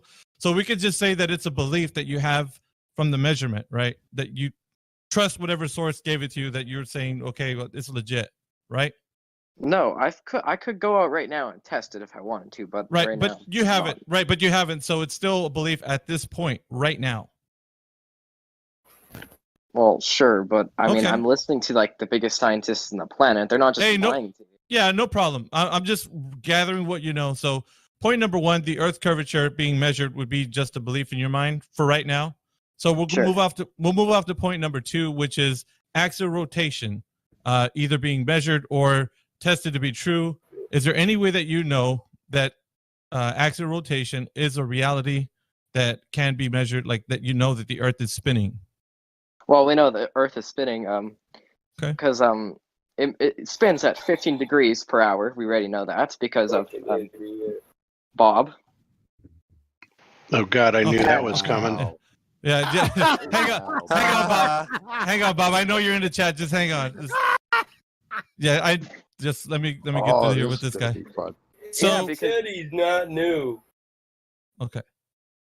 Well, I'm in high school, so I should know this now. You name dropped somebody you didn't know was in here, but Mickey's gonna finish the conversation with you real quick. Please just be honest and concise. Well, I didn't know this was filled with like the biggest flat earthers, but whatever. Let Mickey do it. Just let me. Okay, so you said that because Bob presented some information, and you didn't get this from any source like a textbook or a teacher told you. This was strictly from a Netflix video that you saw. Is that correct? From multiple sources, yeah. Okay, so what would be the primary source of your knowledge from the axial rotation of the Earth spinning, Spooky? Well, from the textbook, first of all, I already knew that from right class. So you read some. I'm sorry. Go ahead. I was laughing at from the physics class. My bad. So a teacher told you this, or a physics class that you took, some information that you gathered that the Earth is spinning on its axis is how you obtained the understanding that it is spinning on its axis, right? Well, I'm just saying, like, your model, it doesn't really work out with day and What night. model? Sure. See, the sun. Yeah, one second, guys. See, the sound. One second. The sun Go ahead, is Spooky. the sun is round. In your model, it only shows half the Earth illuminated, which doesn't make sense because the sun is a ball, and all right, cool. But I understand. But we're sticking to like what you know and information. Just give to me what you know from how you got the understanding that the Earth is spinning on its axis. That's all I care about. I don't really care about anything else but what you know, the information that you can give me, how you know the Earth is spinning on its axis. And from what I gathered, it's from some physics class that you took, right? Is that correct? Yes. Okay, so not any direct measurement that you have done, but somebody somewhere on that you got told from your physics class gave you the information that you know that the Earth is spinning on its axis. So what I'm alluding to here is that it's a belief that was given to you that you haven't verified thus far. So right now, the understanding that the Earth is spinning on its axis was given to you from a teacher, through a textbook, however you got it.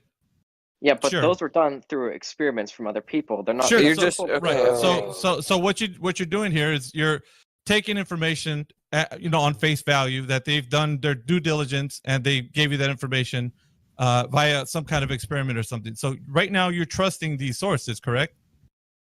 But why wouldn't I trust these sources? No, These are I'm not. scientists. Yeah, I'm not. Hey, I'm not disputing that. So the information that you're gathering right now to you, as far as you're concerned, is just a belief because you trust them. It's a whatever you want to call it, justified belief or whatever. But the root of it would still be considered a belief because you trust whatever. No, it's a known fact. No. I'm talking about what the information that you've gathered is a belief. The information that I gathered is a known fact. Okay, sure, whatever, but it's still a belief because you haven't measured it. You haven't verified it yourself. That's what I'm verified. Other 10 other people besides me verified. Right. Yeah, I'm not, like I said, I'm not debating with you on this point. I'm trying to establish is either it's verified by you or it's a belief that you have. So right now it's just a belief because somebody else did it. So that's all I'm getting to right now, just the information that you know. Spooky, I'm not debating with you. I'm just saying, stop trying to debate him. He's not trying to debate you, man. Yeah. I'm just getting the understanding that from what you know, it's just all belief right now. It hasn't been something you verified. That's all I'm just getting to Well, right now. yeah, I guess so because I Okay. don't have $15,000. All right, cool. Yeah, spent on a thanks. laser No big deal. cutter, No big so- deal. Doesn't you don't need a reason. It's all good. All right. So point number Let two. Mickey do it, will you? Point number two is that axial rotation is just a belief you have because via whatever information you gathered that you think it's spinning on its axis. So point number three is that the vacuum of space is a medium that we could travel to, or that it actually exists. Now, is there any information that you could give me? Remember, no right or wrong answer, just what you know as to how far you can verify that when you look up at your night sky, that it's actually a vacuum that you're staring at when you look up. Well, we could see that because we're not talking about a vacuum cleaner here. We're talking about vacuum means emptiness in our case. So there's nothing there. Okay. Yeah, so it's a physical place we could travel to, yes. Because there's nothing, no air, no oxygen molecules, no nitrogen molecules, nothing like that. So. None at all. All right. So everything that maybe one or two, like all right. per 1,000 kilometers, maybe. Sure. Around. So all this information is verified by you. You said, like, you verified it to be true that when you stare up in your night sky, that's indeed a vacuum. Absolutely, 100%. Yeah, because I have a telescope, like one of those 10-inch wide telescopes, and I've watched the International Space Station fly past the moon. I'm just saying. So you're fake. Right. So you're seeing things from the ground, and you're believing that the sky is a vacuum. Look, what I'm saying is, have you verified that it actually is yourself? Well, geez, I haven't been to space, so no. I can't. Okay. So no would be you can't either. Right. Well, I'm not disputing. This is the thing, Spooky. I'm not debating you. I'm just gathering the information honestly from your point of view as to what you know. So yeah, you conceded. You said I don't know. So right now, the vacuum of space being a reality to you is just a belief. So it could be that you're trusting sources or astronauts or whoever it is, but it's just a belief that you have that the vacuum of space is a reality and it's a medium that people can travel to. So I'm going to go ahead and round off the 3 points I propose to you right now, that the curvature of Earth being measured either in ancient times or now is just a belief. Axial rotation, that you trust in sources. But now, now I didn't. No, I'm not twisting. Hey, I'm not he's twisting talking, words. man. Let me finish real quick, Spooky. So this isn't, like I said, this isn't a debate. It's just gathering information from what you told me. So that's all I'm doing, repeating it back to you. And I'm kind of making it to where you can see all 3 points together. So the axial rotation point you told me is also something you learned from a physics class, and you trust those sources, so it's a belief.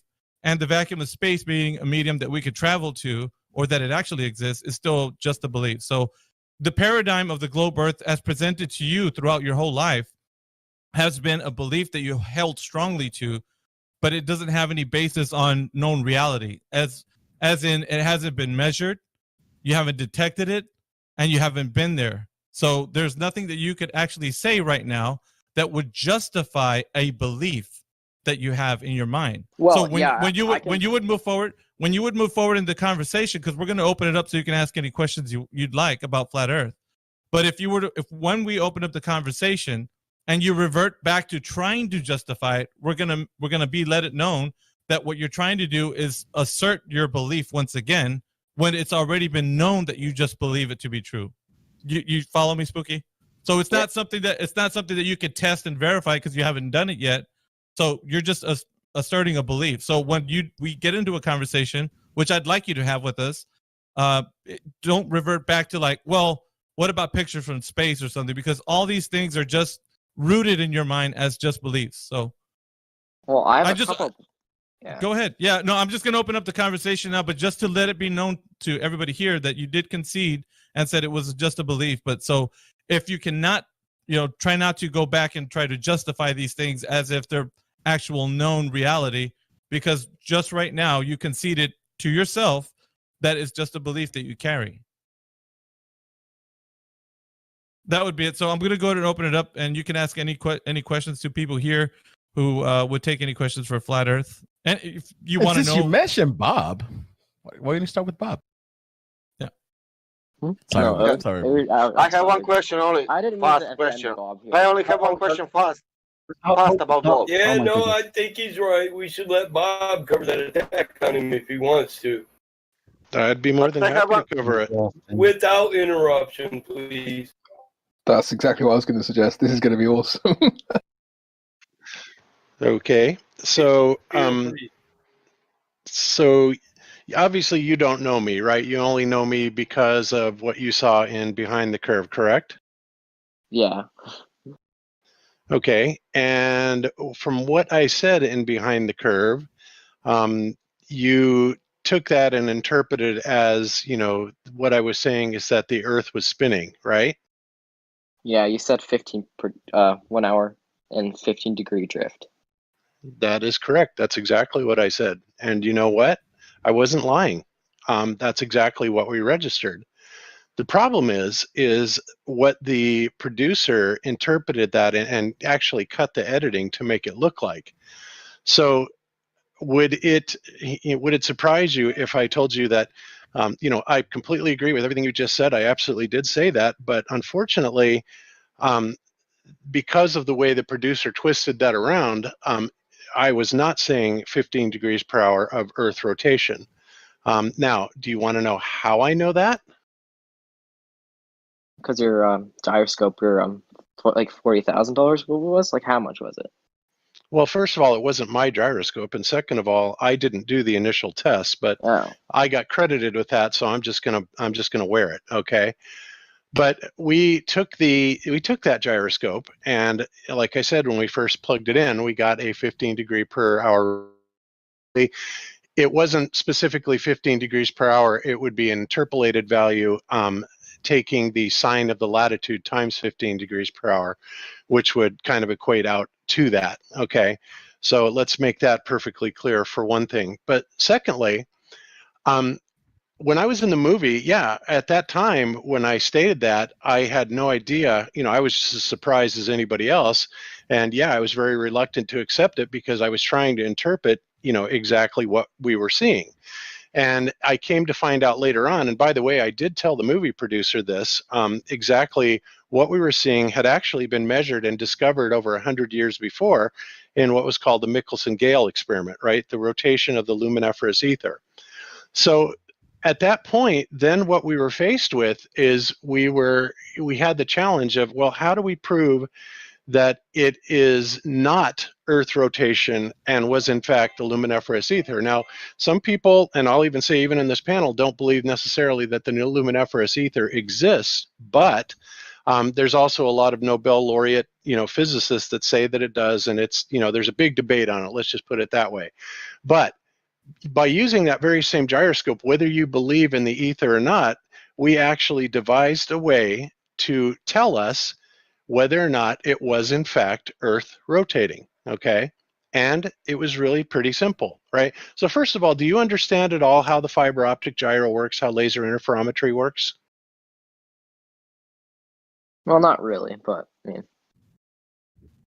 I get the gist of it. I get how a gyroscope works and how the gravitational pull works on it. And then when there are spins, there's different. It marks one spot, and then it calculates the time interval it takes. Then it calculates the angle, how much is the angle is like changed. Well, that would be for a gyroscope, yes, but a fiber optic gyro works a little bit differently. It works on something that's called the Sagnac effect.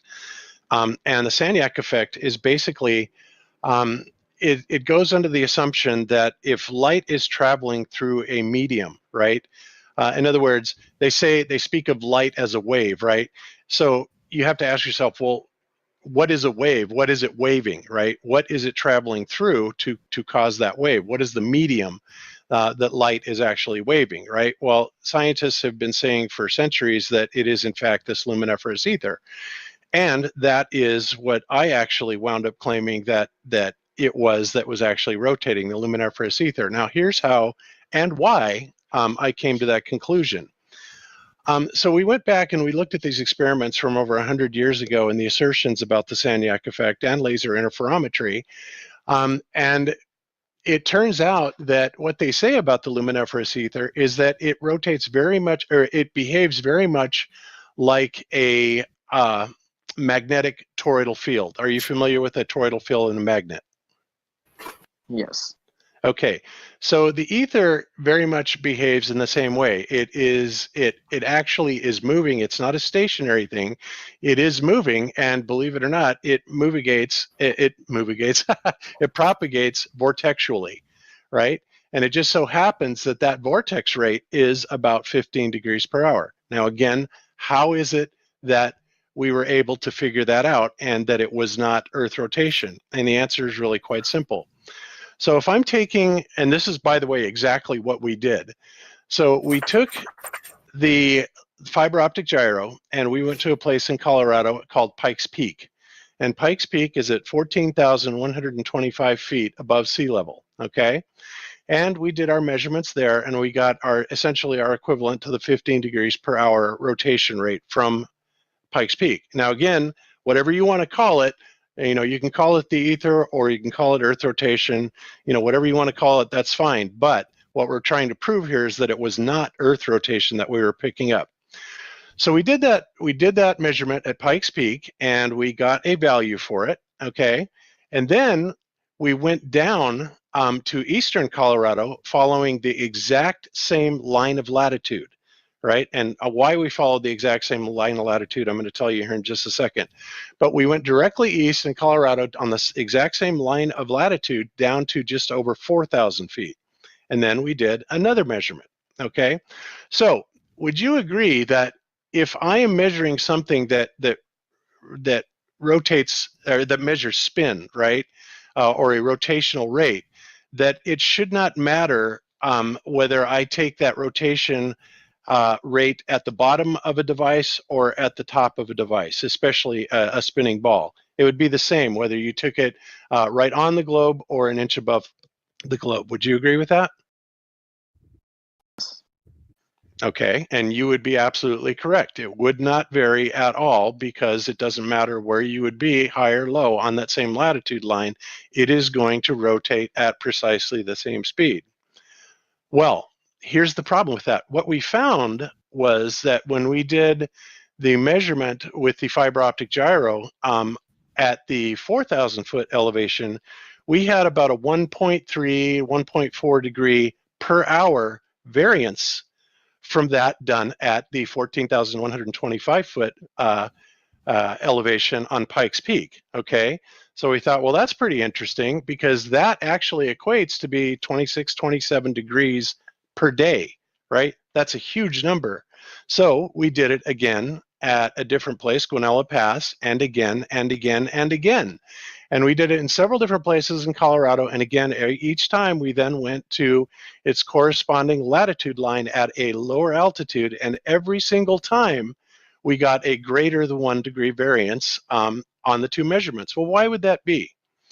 Well, if you think back to what I just said about how the luminiferous ether was always said to propagate, and this comes from the people that coined the term, you know, Newton, you know, Maxwell, Clerk Maxwell, all these people that talked about this originally, then all you have to do basically is visualize it as a vortex, i.e. like a tornado, okay? So if you are looking at a tornado and you look at it on a z-axis, right, then at the top of the tornado, right, it's rotating fairly slowly. And as you go down that z-axis down towards the ground, it rotates faster and faster and faster, right? So you have a considerably faster rotation rate at the ground that you do, you know, from high up in the air. Would you agree with that?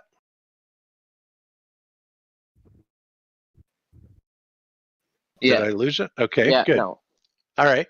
So that, again, is exactly what we are saying that the luminiferous behavior is propagating as, right? A vortex. So the problem here for the globe is that when you get a 1.3, 1.4 degree per hour, which equates to 27, 28 degrees per day, something like that, difference in rotation, then that pretty much tells you unequivocally that what we are picking up is not Earth rotation. And it is more commensurate with that vortexual behavior that science has always told us that the luminiferous ether actually behaves in this vortex, right? So we did this multiple times, and every single time, we weren't expecting such a huge variance. But, when you're talking 1.3, 1.4 degrees per hour, that's actually huge for 10,000 feet. So we can only imagine that that number grows even greater if we were able to go higher and lower. But the most important thing is what it proved unequivocally is that what we were picking up was not Earth rotation. And do you see the logic behind that as to why we know that it wasn't Earth rotation? Yeah. Okay, so that's it. So whether or not, anybody wants to accept that it was in fact the luminiferous ether, as I claim, and as other people claim, that's up to you. But the primary goal here is to prove that what it did pick up was not Earth rotation. And in fact, when they did this over 100 years ago in the Michelson-Gale experiment, they had to do another experiment called Airy's failure to try and determine what exactly it was that was spinning. Was it the Earth or was it the sky? And so what they did was they devised a very simple optical experiment called Airy's failure, in which they measured the rotation rate optically with the telescope, and then they filled it, full of water, and theoretically that would slow down the propagation of light through the telescope. And then the idea is that if they had to tilt the telescope further forward, then the light would not be coming in at the correct angle. However, if they didn't have to tilt the telescope forward, then the light was already coming in at the correct angle of 15 degrees per hour, indicating that it is in fact the stars that are rotating and not the Earth. Well, guess what? Airy's failure, same conclusion. It concluded that it was in fact the stars. So now not only do we have the FE cores version of testing whether or not it was Earth rotation, but we also have Airy's failure from back in antiquity. And to this day, you still have people saying, well, we built these gigantic laser interferometers that are stationary and sitting in one place. And of course, they are going to be picking up a rotation, just like we did. But the problem is there's no way to falsify that if you cannot move that detector up and down on a z-axis to see if whatever it is that you're measuring is changing velocities at different altitudes or different z-axis. Okay, so that is how we know unequivocally that what we were not measuring was Earth rotation. And of course, because the producers of Behind the Curve did not want that information to come out, they skewed it and made it look like, wow, dummy flat earthers, they proved it, with their own equipment, and then sit there and keep denying it. Well, they didn't include the rest of the story, and that's kind of the problem that we have with Behind the Curve. And that's all I have on that, unless you have any questions. No, I'm just wondering why. I mean, it's just weird why they wouldn't include it. I'm sorry, it's weird why they wouldn't what? Include it, because like lots of people, I don't think you've told this to many people. I have told this countless times. It doesn't get any press. And I told it to them, and I'll tell you why. And the producer even said it himself. They were all for giving Behind the Curve a fair representation until they went to the 2017 Flat Earth International Conference in Raleigh, North Carolina. Okay. Then at some point, I don't know, either primary or junior high school kid got up, expressed his beliefs in flat Earth, and he said, Clark, whatever his name was, Mr. Clark, that did the documentary production, said that they decided, he and Caroline decided at that point in time that this was too serious and they had to stop it. And they decided at that point in time that they then had to change around the theme of the movie to make it more of an anti-flat Earth propagation piece. Now, they said this in their own words. Daniel Clark, by the way, is his name. He said it in his own words, and he said the same thing to us. It's like, okay, now this isn't funny anymore. You've got kids taking this in, thinking that it's serious, and so now we're going to turn this around on you, and that's why they didn't include it. That's exactly what they told me, and that's what they are actually in public saying. Okay, so in other words, this flat Earth idea, this paradigm is so powerful that it will change lives. It will change everything about this world, really, that you ever thought you knew about it, and it exposes a lot of things, to a lot of people that they simply are not ready to handle yet. And so that is why they decided not to do that. And that's exactly what they told us. All right, Spooky Elon, did you have any questions for Flat Earth that we might want to engage any discussion on? Or that was awesome. Yeah, I really enjoyed that. Thank you for that. You're very welcome. Yeah, guys, thanks for letting him talk uninterrupted. We get that all the time. You see how crazy that is, bro? Like you said, your instinctual response was, why would they do that? He explained their little story for it, but isn't it interesting that you came in here having a complete misrepresentation of what the actual stance was? Because if what they told you about it was true, which is that it's archaic, unfounded, and just preposterous, stupid, then they would never have to do that, right? And you've now got the context of just one of the misrepresentations, which was a Netflix film. Firsthand, you couldn't have got a better explanation, but this will be a reoccurring theme. This is because there is no debate against flat Earth. Flat Earth is objective. Yeah, the one thing I wanted to ask Spooky Elon is, if what Bob said is 100% true, and I completely obviously believe him, why did they have the opposite reaction that they should have had? So if this is true and it's serious, why would that force them to make it anti-flat Earth? Surely, as a well-meaning producer, when you discover that something actually isn't a joke, you should want to push it out more. Well, I think a lot of that goes back to, people's cognitive dissonance. I mean, let's face it, flat Earth is an explosive subject. It completely screws with people's realities, and they simply, I hate to coin the term, but, it kind of goes back to that movie where Jack Nicholson says, you can't handle the truth. Well, a lot of people can't handle the truth. I mean, because this, what flat Earth actually represents is a change in paradigm that is so severe that it literally wrecks everything we've ever been taught for our entire life, And as flat earthers, we, it's much easier for us to understand things like, that these frauds are going on, like Sandy Hook being a fraud, like Boston bombing being a fraud, like 9/11 being a fraud. We see it over and over and over again, but this is a big one. When they're talking about, wow, we're not in outer space, we're not on a spinning ball, that there had to be somebody that actually created this place for us, which is a very logical and sound conclusion. It's just something that a lot of people can't handle. And by the way, there's a lot more evidence, to kind of support, not support, there's a lot of evidence, period. In fact, all the evidence pretty much supports the flat Earth position. I always talk about what I call the preponderance of evidence. And, when you look at the preponderance of evidence being that, we cannot measure curvature anywhere, we cannot measure spin rate anywhere, we cannot measure these very slight changes in inertia between perigee and apogee.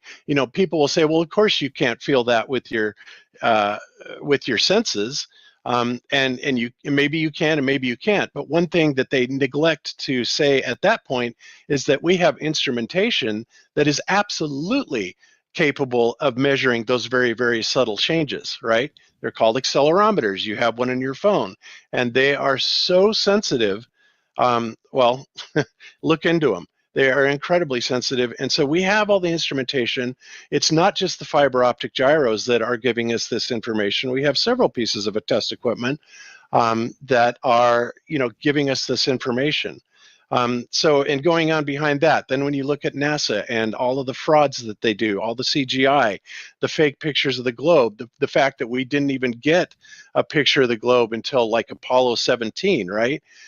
You'd have to ask yourself, why in the world would that be, right? Why would NASA, admit to making CGI composites and not even giving us pictures of the globe when, if you and I went out to outer space, the first thing we would do is snap about 1 billion pictures of every leg of the journey, I mean, everything that NASA is doing is completely non sequitur. It doesn't add up. And when you start looking at it through the paradigm of, well, maybe because we can't go into space, and that the Bible just may be accurate in that there is a firmament up there. And I am a person that believes, that there is a firmament up there. And I say that not because of any religious belief, because I'm not a religious person necessarily, but because of the evidence. When you look at things like sprites and elves and discharges, and everything seems to cap off at this 100-kilometer or 62-mile limit, and all kinds of strange things seem to happen around there, you really have to begin wondering. And then, of course, there's also the NASA and the Army documentation that talks about the firmament that, of course, the ball earthers will want to, completely set aside and dismiss. Great, so set that aside, dismiss that, whatever you want to do. But there is still a mountain of this preponderance of evidence to follow to prove our position in flat Earth. And we can take apart the globe argument at every turn. So this is why. Yeah, exactly. Yeah, gas pressure without a container. Well, obviously there is a container. It's called a firmament, and the evidence for that container is quite abundant, frankly. And I've done several shows on this.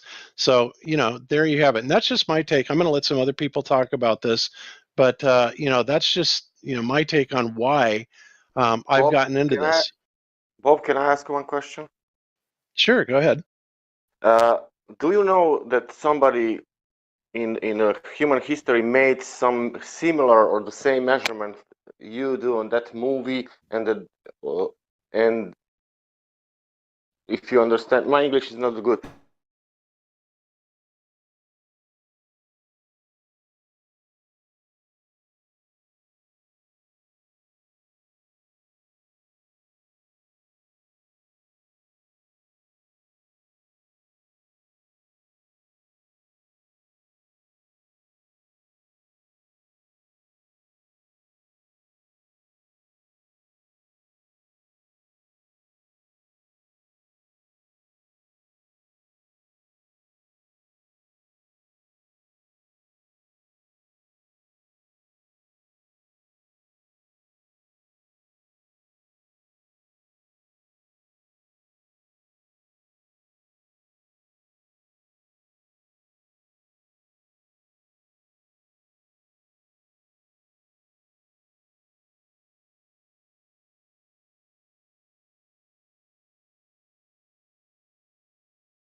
do better than this. This is Mother Nature. You cannot beat diffraction.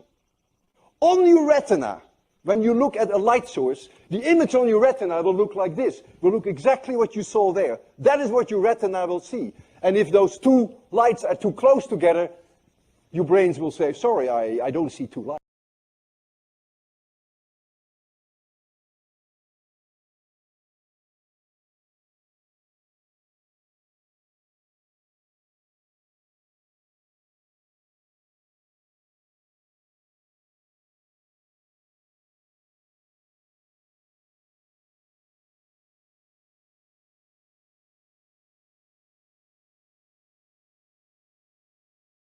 I've been looking into the topic of this video for a while, and I really wanted to introduce the concepts of angular resolution, visual acuity, and diffraction as they apply to the horizon, so that these laws of physics, light, resolution, and perspective can be taken into account and hopefully further developed in order to better understand our Earth, and also to help dispel some of the tired old myths of ships and buildings disappearing over the edge of a ball Earth. Now, mainstream science teaches us that the horizon is the edge of a ball Earth as it curves away from us, because ships disappear bottom first when they sail over this edge. What's funny to me is that their argument of ships going over a ball Earth is just as silly as falling off the edge of a flat Earth. It is a very childish argument, especially in today's world where we can pull objects back into view with a telescope or zoom camera, not to mention the fact that if you ascend in altitude, you can clearly see that a ship or building is not over the curve of a ball. It was simply out of your view due to perspective and the angles of light propagation when you're at a lower elevation. From a higher vantage point, your eyes can clearly see that the water or land is completely flat. There is no curve or edge that boats are sailing over.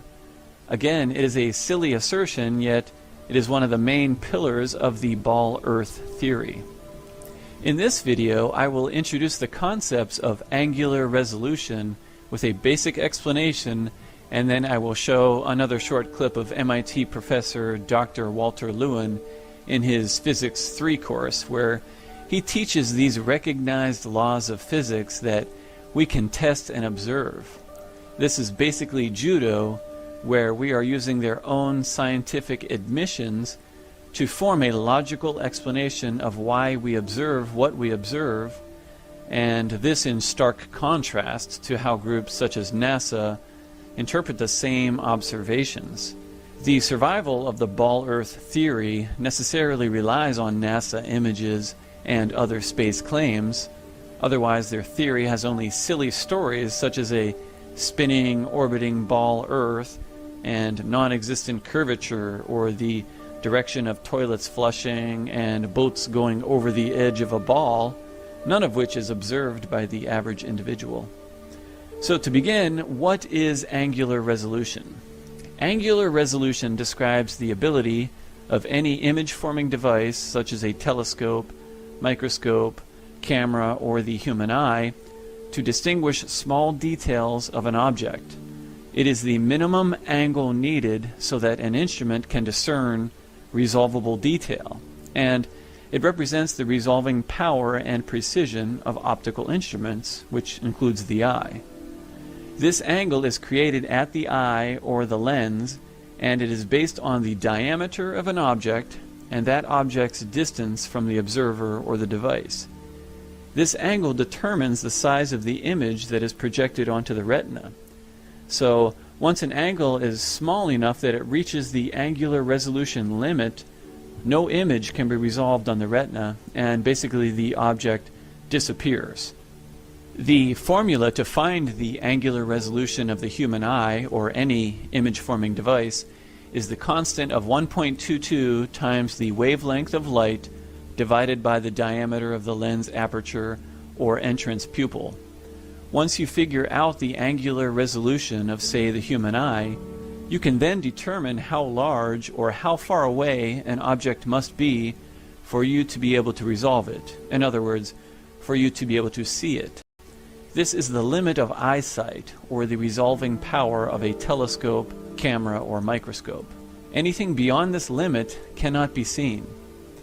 A shorter distance and larger diameter of an object equal a larger angle at your eye, thus easy to resolve.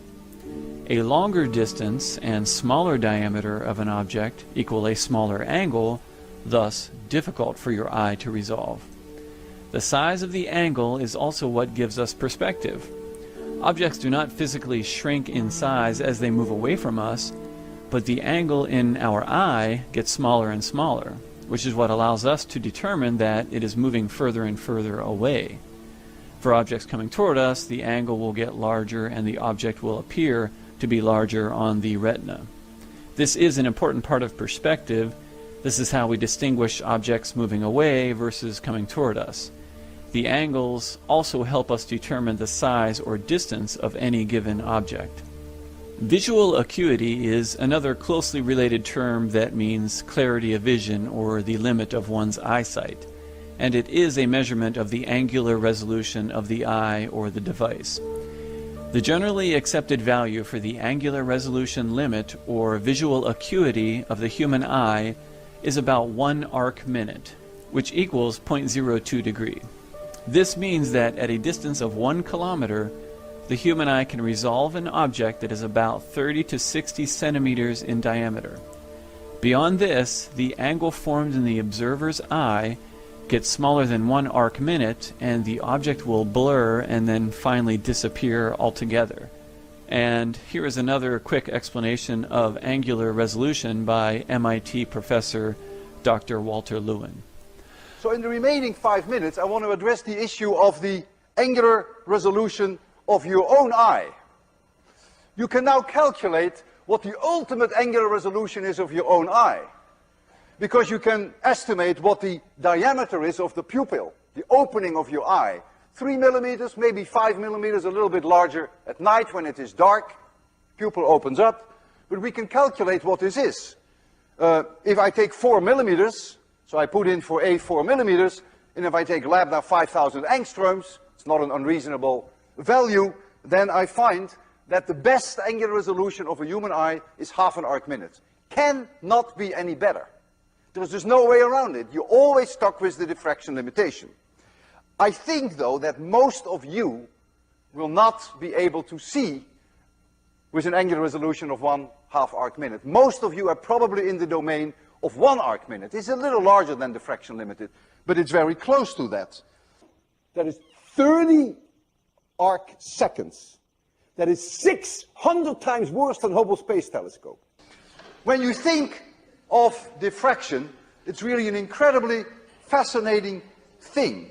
Because what does diffraction actually means? That it is a limitation that is put upon us, on everyone, also God. No one can bypass diffraction. No matter how hard we try, we can never undo our chains and handcuffs that are imposed upon us by diffraction. And he's definitely not a flat earther. He obviously believes in the Hubble telescope. The main reason I want to introduce these concepts is to demonstrate with logic that there are scientifically proven and verifiable factors that determine how far we can see with our own eyes and with telescopes.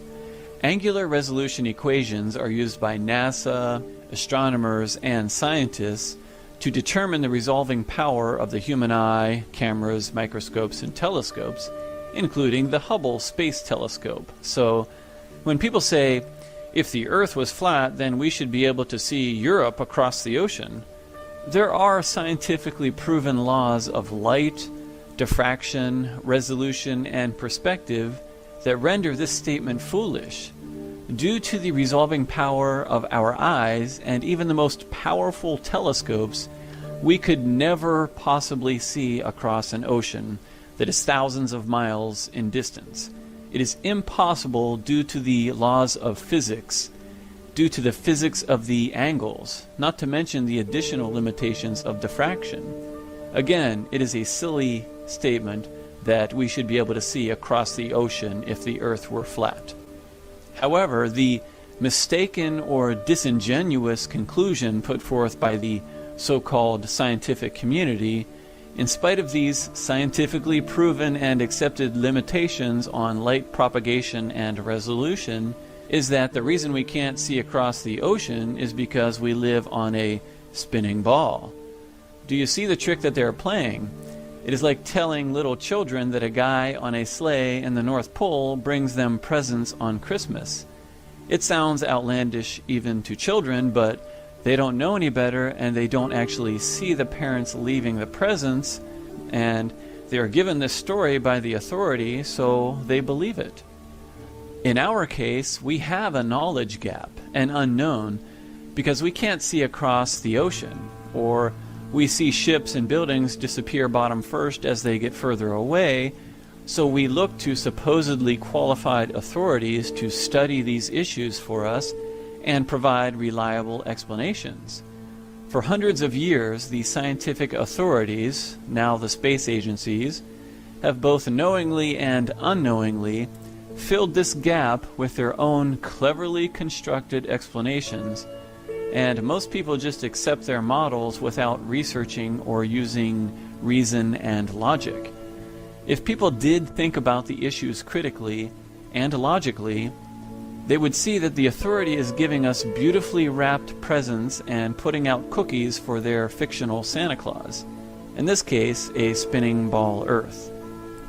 One way they fill this gap is to use the angular distance of a sky object to invent their model. The angular diameter, or apparent size, is an angular measurement describing how large an object appears from a given point of view. For example, this involves looking at the sky and determining that the sun and moon have an angular diameter of about 31 or 32 arc minutes, which equals a half of a degree. So this is the angle created in our eye or in a telescope, which means that the sun and the moon can be around 31 miles in diameter and 3,500 miles up, or, as the authorities claim, the moon can be 2,159 miles in diameter and 237,000 miles away. And they claim the sun is 864,575 miles in diameter and 93 million miles away. You see, both measurements are correct based on the angle we see from Earth. Knowing the angular diameter or apparent size of a celestial body, we can easily invent a model using trigonometry. We could say the sun is 500 miles in diameter and 57,000 miles away, or maybe it is only 5 miles in diameter and 500 miles up. Or, if we wanted to get really crazy, we could invent a sun that is 2 million miles in diameter and 229 million miles away. Of course, if we did that, we would then have to adjust all of the diameters and orbital speeds of the planets and distances, but this should give you an idea of how they have constructed their model, because they are all built on apparent sizes, the angular diameter of lights in the sky visible from Earth. So, relationally, the math works out. They then construct their universe model around these angles, filling in and changing the numbers as needed to fit their assumptions. This is why the spins and orbits are so ridiculous, yet mathematically they work out because it's all based on the angles. And this is also the reason why they changed the distance of the sun over the years to fit their model. This assertion of boats going over the edge of a ball Earth is silly. Check out this footage from a channel called Wide Awake.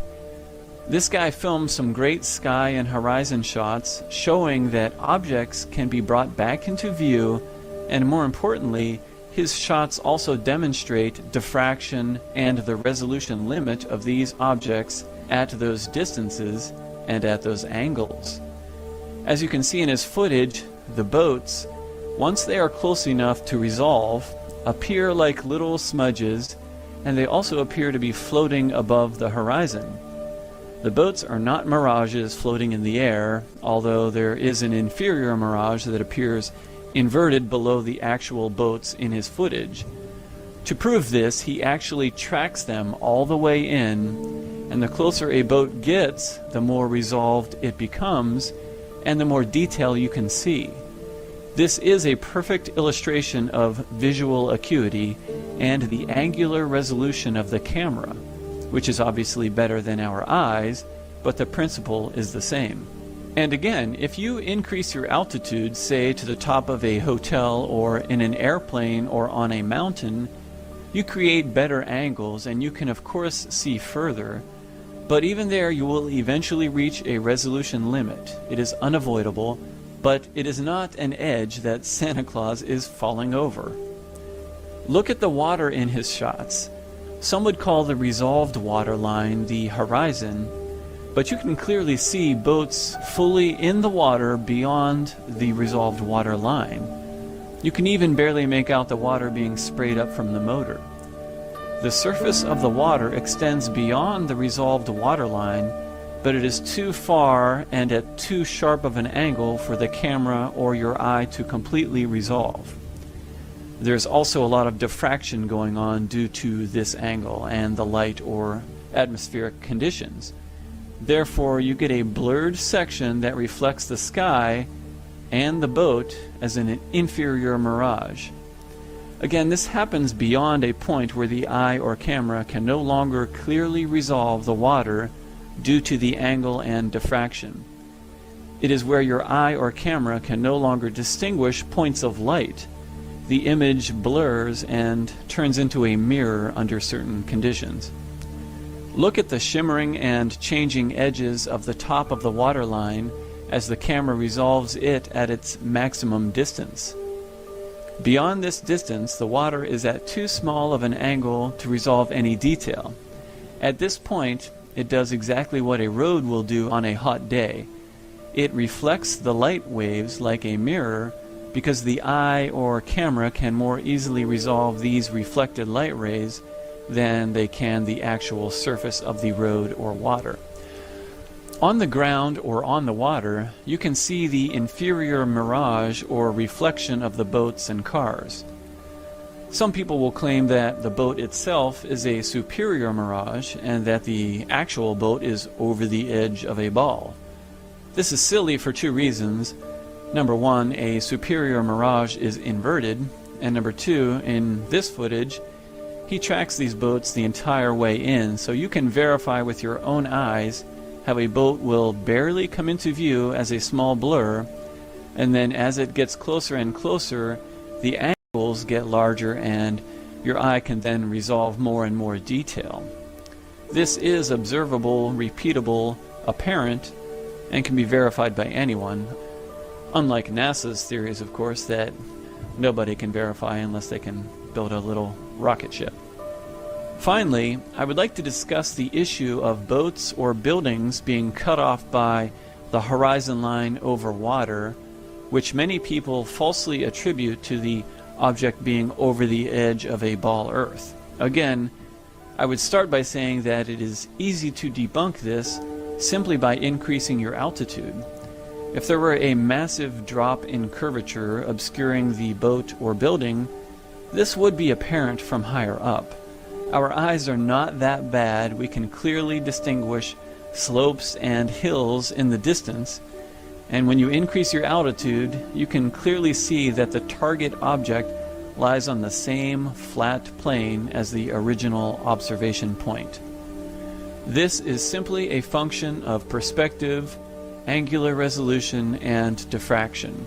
When you stand on the seashore, you can see a horizon line, which is basically the limit of your ability to resolve the water, because at a certain distance, the angle becomes too small and diffraction also plays a part.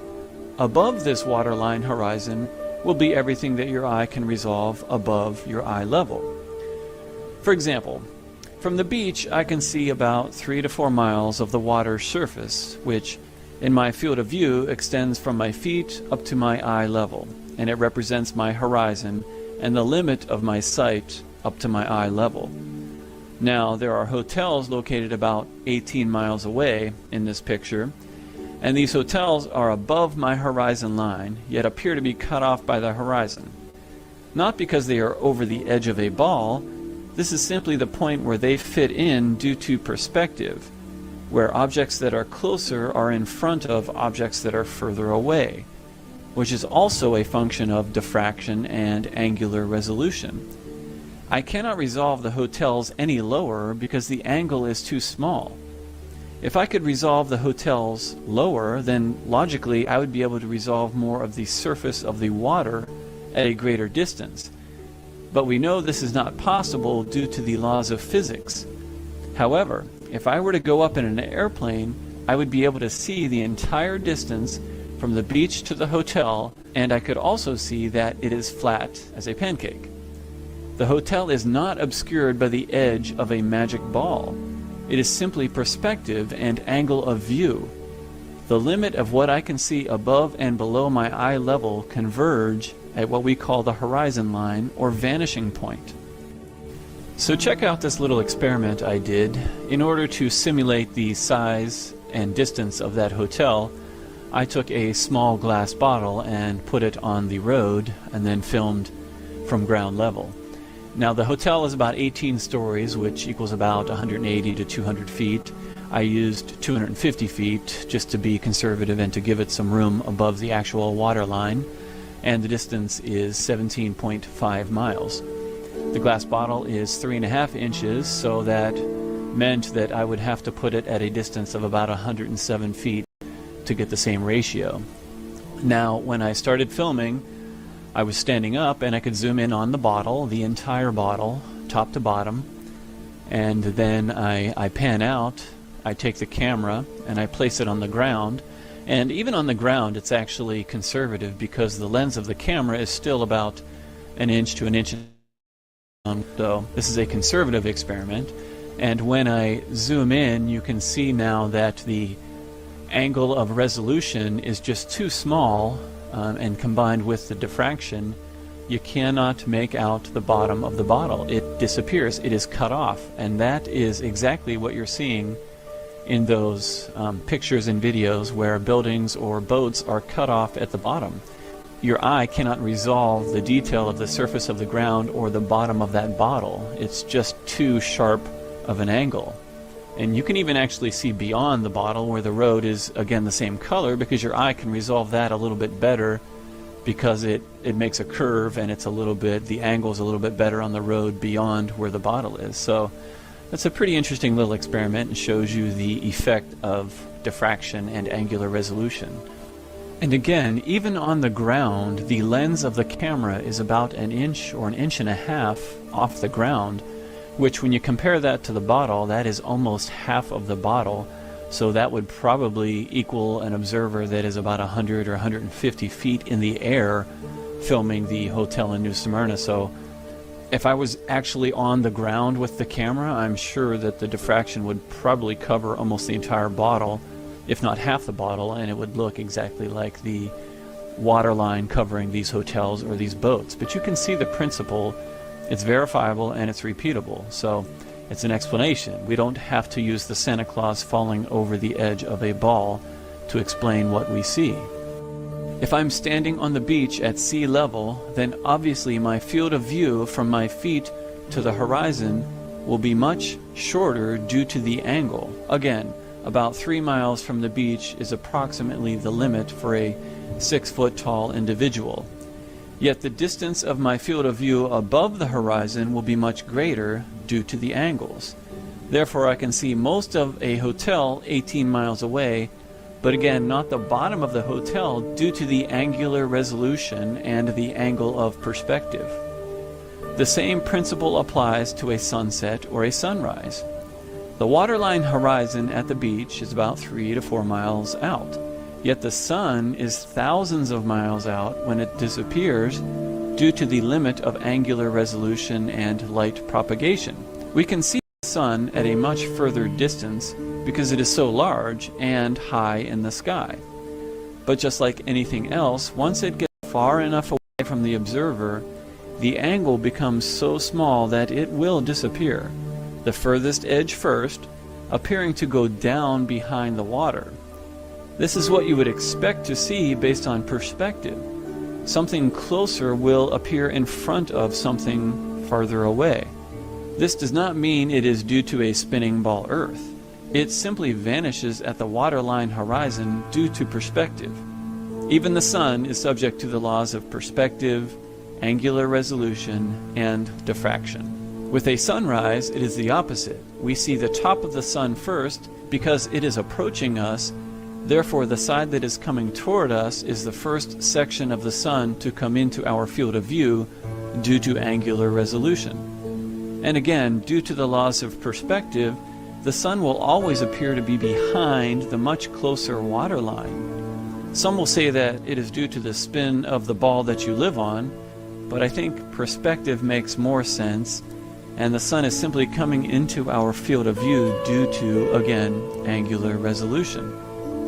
The problem that truth seekers or flat earthers face when trying to expose lies and deceptions is that most people put their own brains on sleep mode, and they put their trust in the so-called scientific authorities to investigate and explain the reasons for phenomena that we observe from Earth.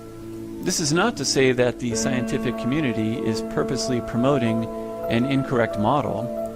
What is happening is that everyone is so specialized that they only see a small portion of the big picture. We are basically compartmentalized due to the level of sophistication of technology and our economy.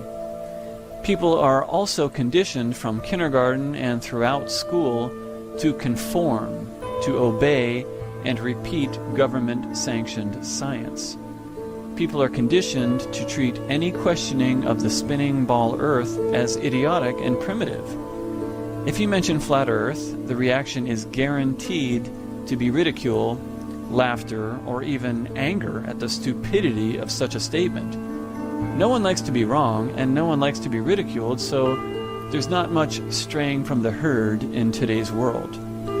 I personally believe there's a lot of compelling evidence that calls into question the scientifically accepted model brought to us by the politically created agency of NASA. If everything is exactly how space agencies and government scientists tell us, then we are going to need much more and reliable proof other than CGI images and silly old stories. It is amazing how academia conveniently forgets the debates that used to rage about the rotundity of the Earth, and not by idiots, by learned men and women. So, in closing, I just want to reiterate that there are other alternatives to the theories that were taught to us as fact by space agencies and the political scientific authorities. There are logical and scientifically accepted laws of physics such as angular resolution, diffraction, and perspective which can be applied in this pursuit.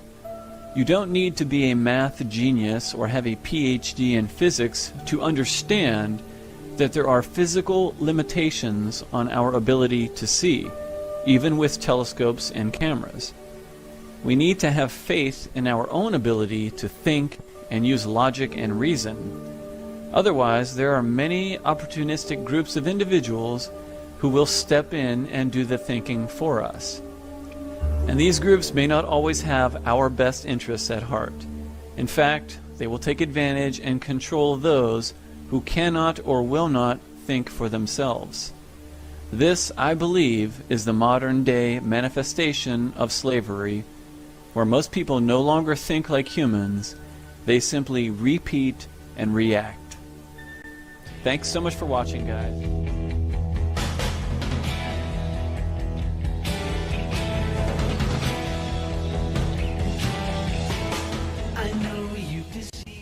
Hey guys, today I want to talk about the awesome fact that our eyes are actually mini gyroscopes, or more specifically, our own built-in attitude indicators, just like on an airplane.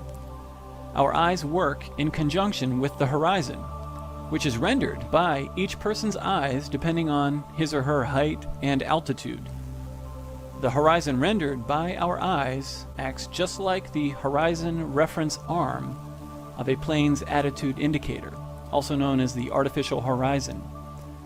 Now this also demonstrates that our eyes are built for a flat plane only.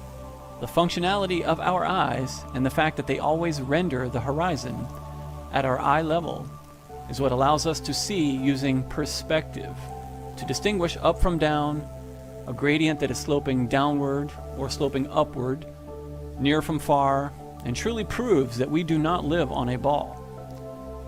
Now, when you turn your head sideways, the orientation of the object you're looking at does not change. This doesn't happen when you record a video sideways with a camera. In fact, that's very annoying. So why do your eyes do that? Well, it's because your eyeballs are mini gyroscopes. They do not turn with your head. They work just like a plane's gyroscope, but better. You can check this out in the mirror. Stare at a distinctive point in your eye or the iris, and then turn your head slowly, and you'll see that iris or your eyeball, it doesn't turn. Its orientation remains intact. So this is, I find this to be very cool. And the next essential feature of our gyroscopic eyeball is what it renders for us, the horizon. The horizon just doesn't exist out there. Our eyes render it for us. And it's the same feature as the artificial horizon line on the attitude indicator instrument of an airplane. So again, what is a horizon? A horizon is the line at which the Earth's surface and the sky appear to meet, to converge. And it's the convergence point of things below and things above into the vanishing point, or the point at which receding parallel lines viewed in perspective appear to converge.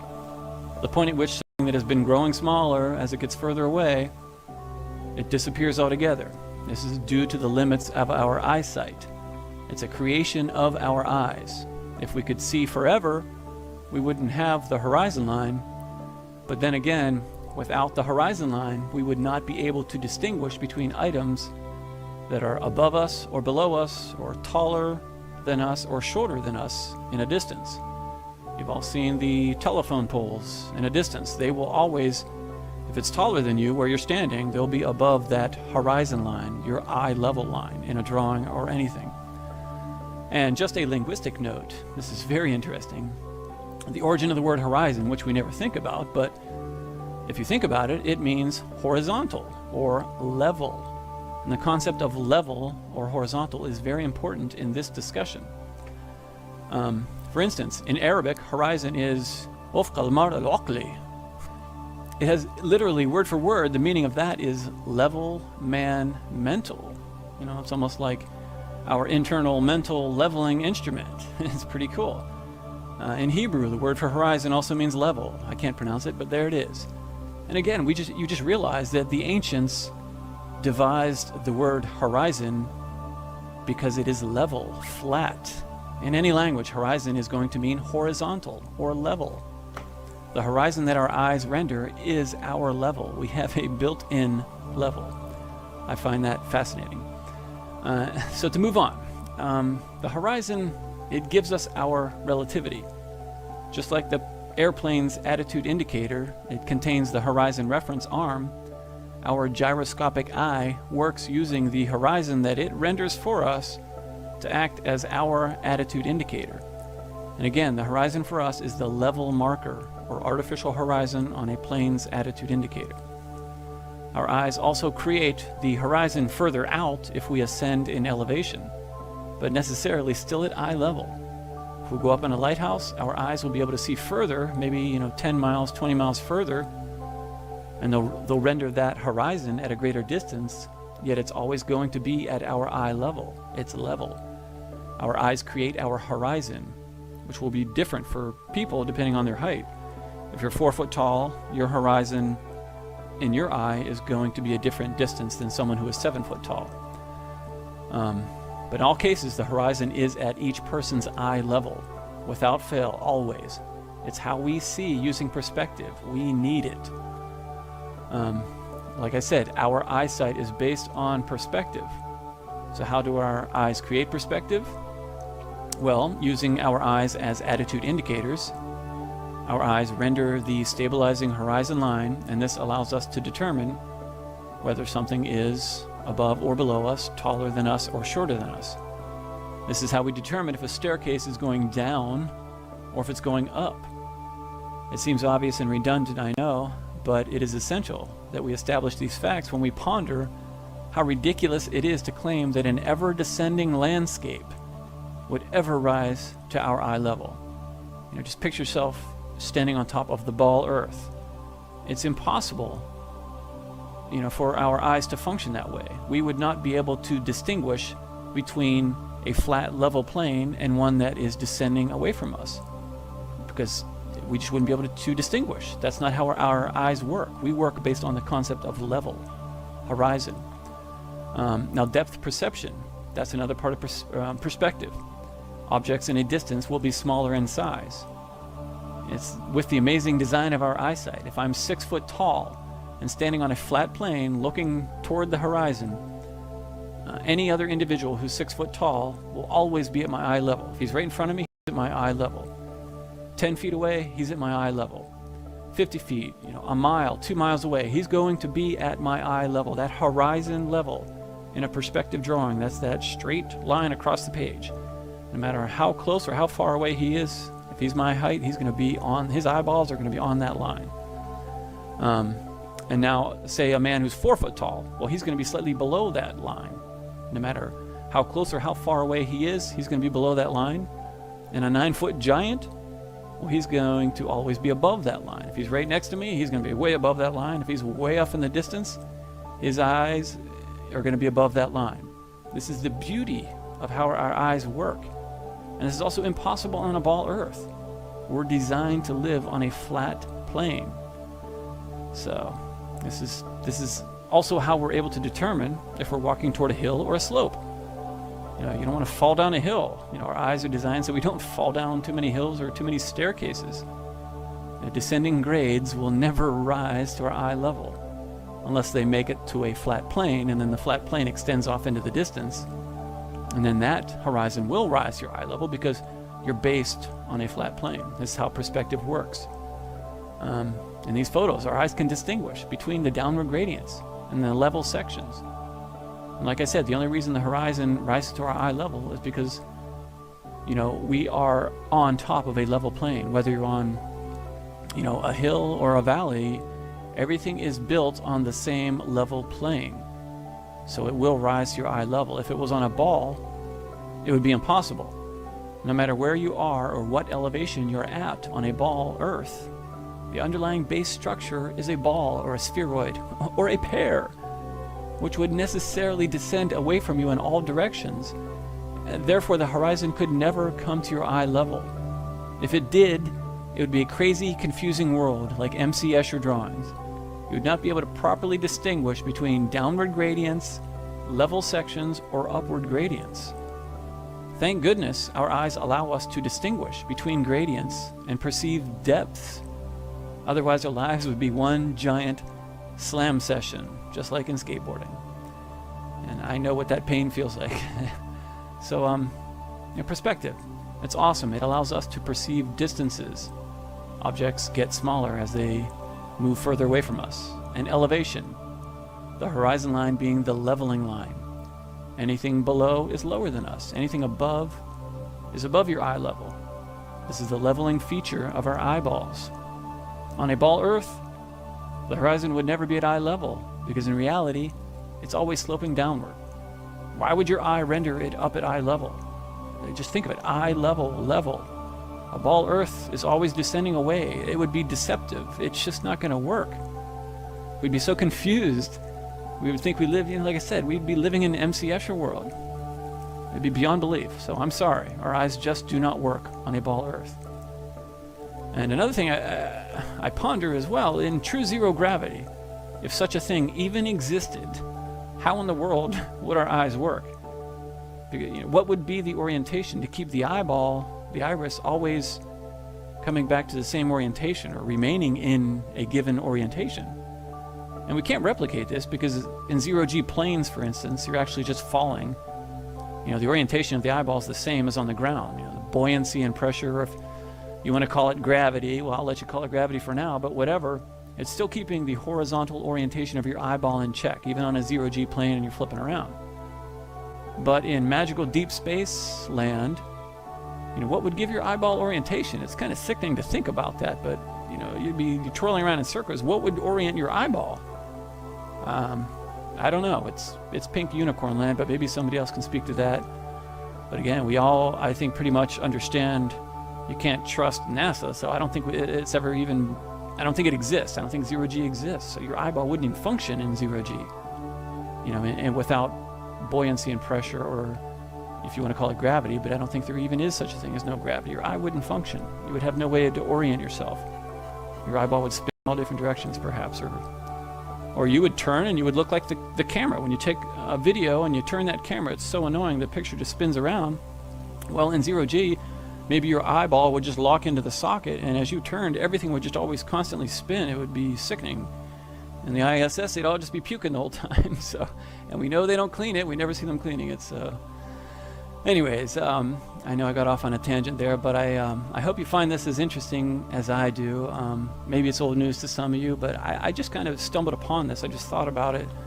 I think it's amazing. But let me know if you have any comments. I'm sure that other people out there can maybe even go further with this and get more technical, make some, you know, other videos about it and how ridiculous the ball Earth is when you truly think logically about how our eyes work.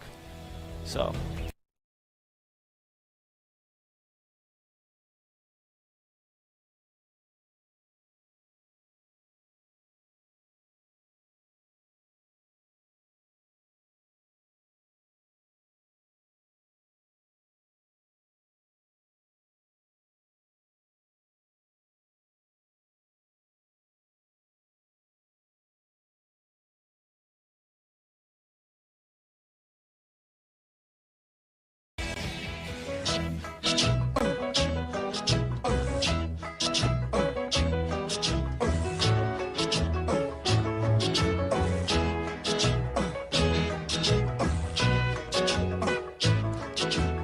Hey guys, how's it going?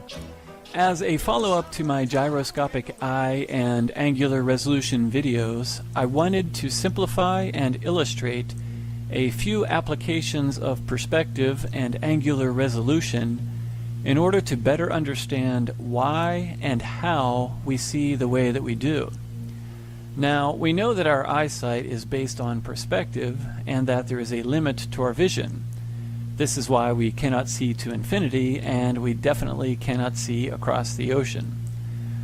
So first, I just wanted to quickly recap how images are displayed in your eye, how perspective is constructed in your eye or any image-forming device.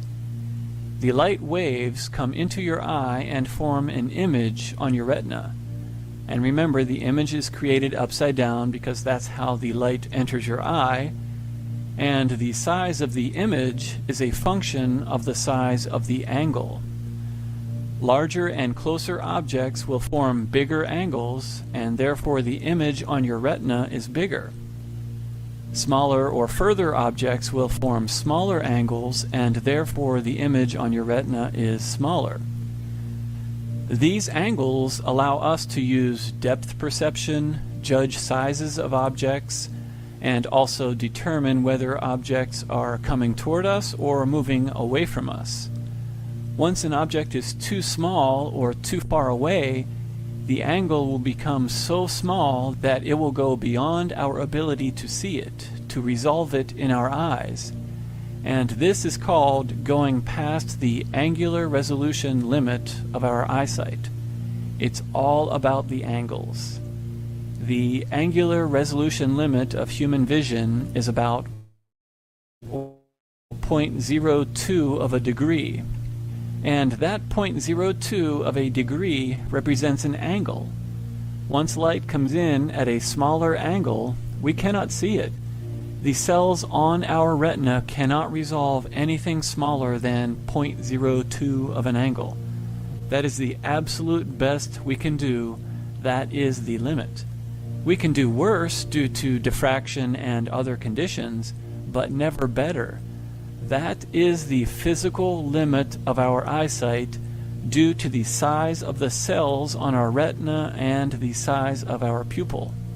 So I would like to start with perspective and how parallel objects seem to converge at the vanishing point or the horizon.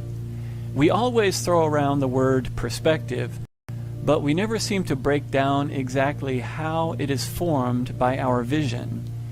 Take the example of railroad tracks. Now, we know that they are parallel, and they always remain parallel. So how and why does perspective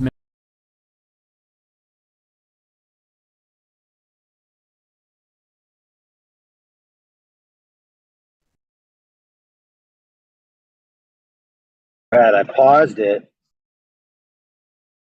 So this is a very old video. A lot of things he says are very good. However, some of the things he says aren't necessarily completely accurate. You know, obviously the conversation and tests and thoughts and interactions with Globers, with rebuttals have evolved. So it's not, he's going to say that the horizon always renders at eye level. This isn't necessarily true.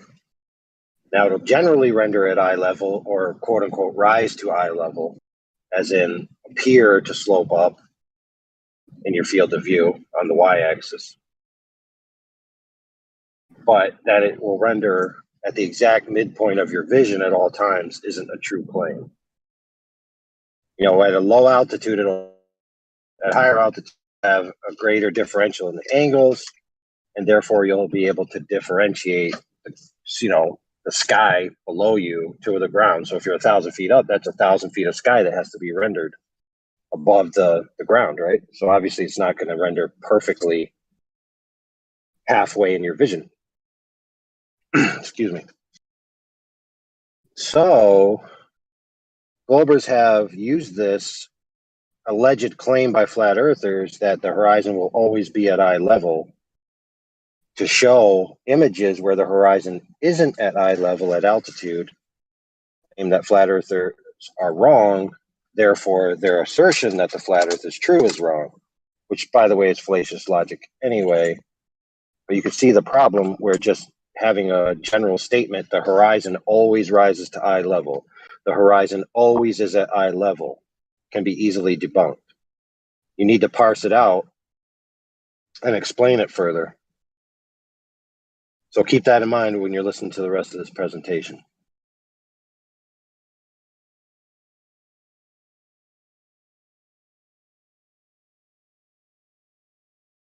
make them appear to converge to meet at the vanishing point.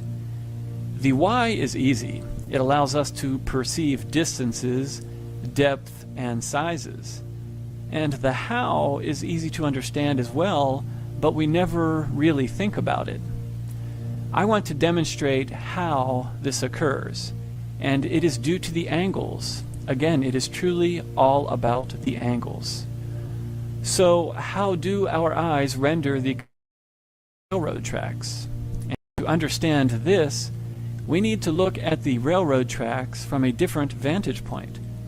Let's look at them from above this time, from a bird's eye view, so that we can learn exactly how the tracks seem to converge at a vanishing point.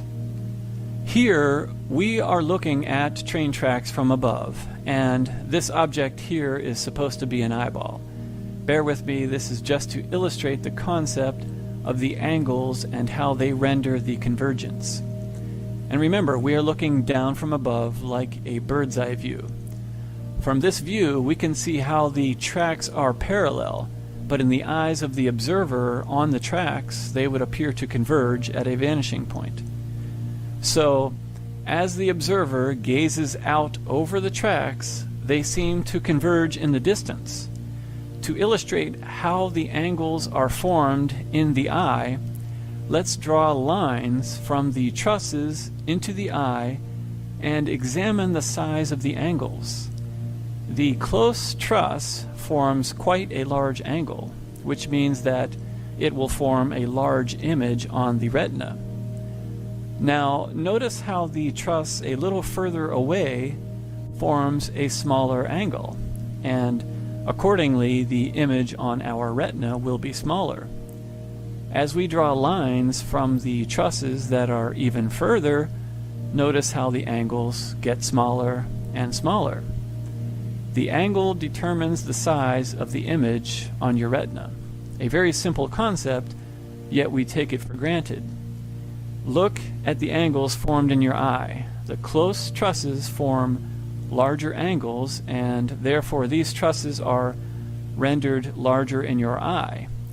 The further trusses form smaller angles, and therefore they are rendered smaller and smaller, just like in the perspective drawings.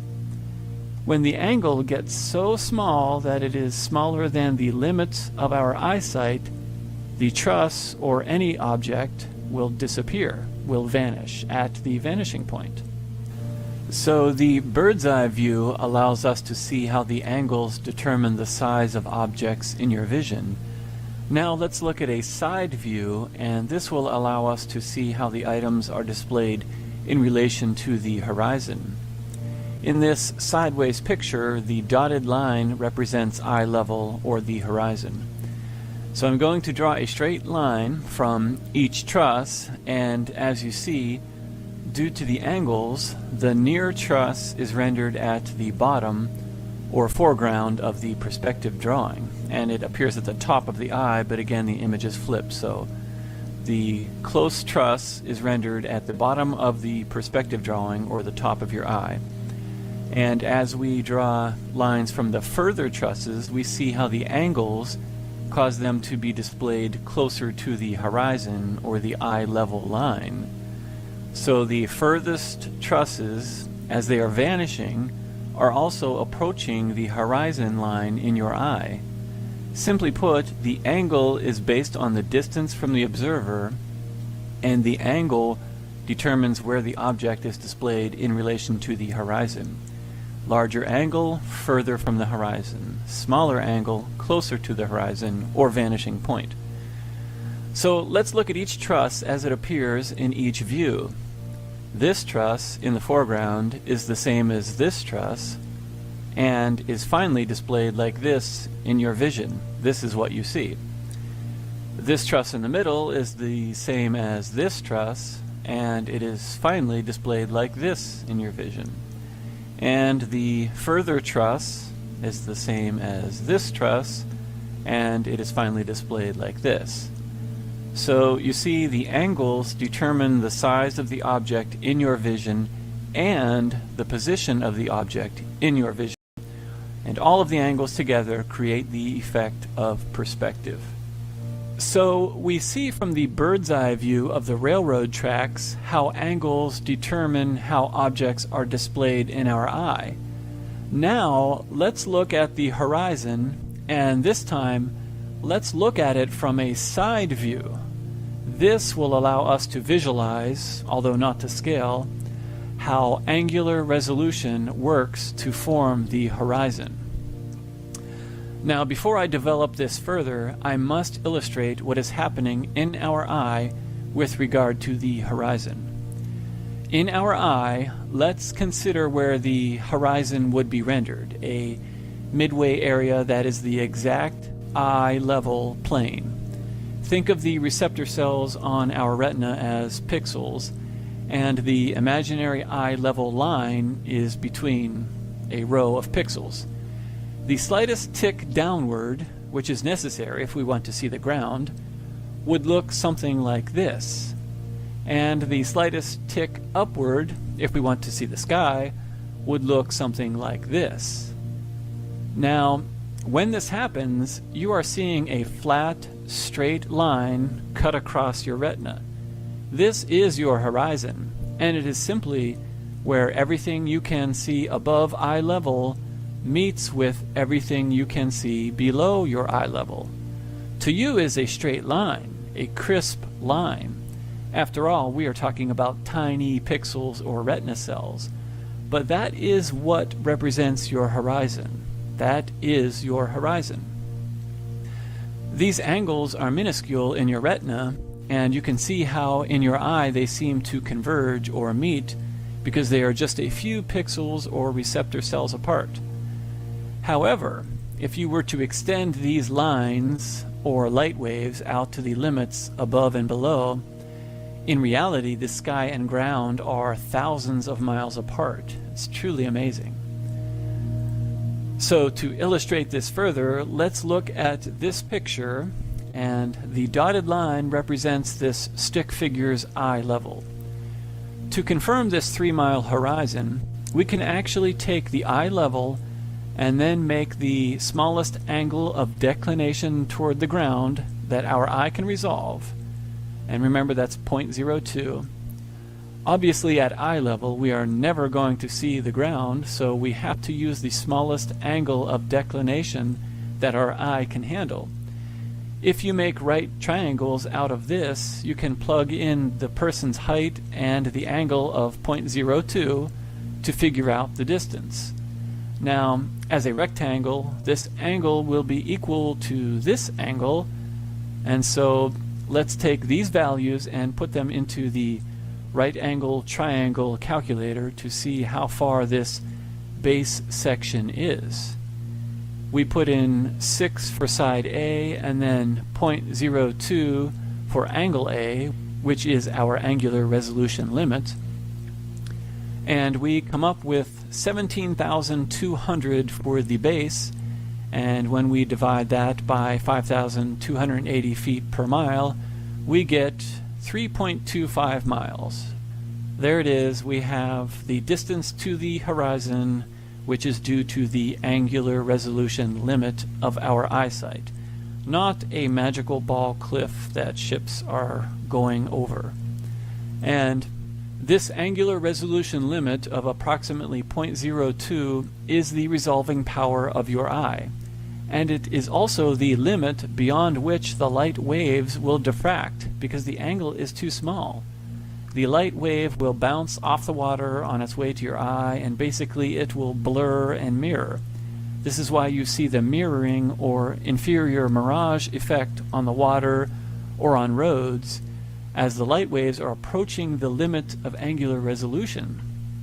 Beyond the blur or mirror part, nothing is visible at all. They have completely gone beyond the limit of your vision.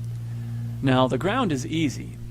The tricky part comes when we consider what happens above our eye level. Here, the same angular resolution limit applies, but since there is so much more area, distance, and atmosphere, diffraction also plays a big part. Remember, angular resolution is the fixed limit. Your visual acuity can be much worse than this limit, but it can never be better. This is a physical limitation based on the size of your receptor cells, pupils, and the wavelengths of light. And Rob Skiba in his videos showed perfectly how diffraction and atmospheric lensing affect our eyesight as well and are a contributing factor. So, as our eye resolves everything above our eye level, it reaches a fixed limit, this time at the ceiling. By the time this angle that I've drawn above the man's eye level reaches the celestial plane of the sun, moon, and stars, it is somewhere around 7,000 miles if we were to go along the ground, and the exact distance is not important right now. The important thing to note is that there is a fixed limit based on angles. I use 7,000 because at sunrise here in Florida, the sun is directly over West Africa, which is about 7,000 miles away. So to visualize what is happening, I created this page, and this line represents the extension of that teeny tiny angle from our eye level when it finally reaches the celestial plane. So what happens when the sun comes into or goes out of this limit? This is how you get the sunrise and sunset. Now, in your eye, perspective makes it seem like it is at your eye level. That is because, for all intents and purposes, it is at your eye level. And that is why the sun appears to rise and set at the horizon in your eye. What is happening is that it is simply coming into the angular resolution limit of your eyesight. You see the sun at the sharpest angle possible from eye level. When the sun gets within a certain distance to your position, the light waves can finally make it into your eye at an angle that can be resolved. Before that time, the angles are just too small. The light will diffract or not be visible at all. And again, it is simply a function of perspective and angular resolution with the additional factor of diffraction or atmospheric lensing. However, the fixed physical limit is what will always determine when sunsets and sunrises occur.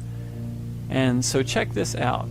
Look how the sun comes into and goes out of the angular resolution limit of our eyes. And then this is what it looks like from our perspective when we are actually viewing it in real life. Pretty cool how it works, at least in my opinion. So, hopefully this was helpful to better understand how perspective and angular resolution determine our vision. Thanks so much for watching. Have a good day. Adios.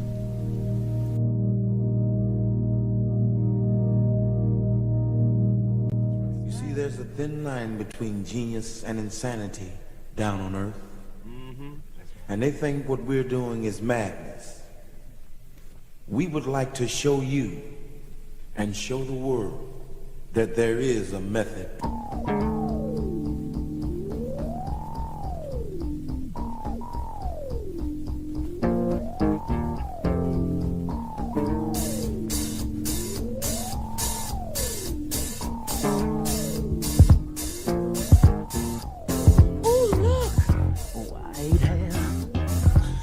Face, dressed up like something from outer space. Elton John, David Bowie, Alice Cooper, Lord have mercy, they're all super.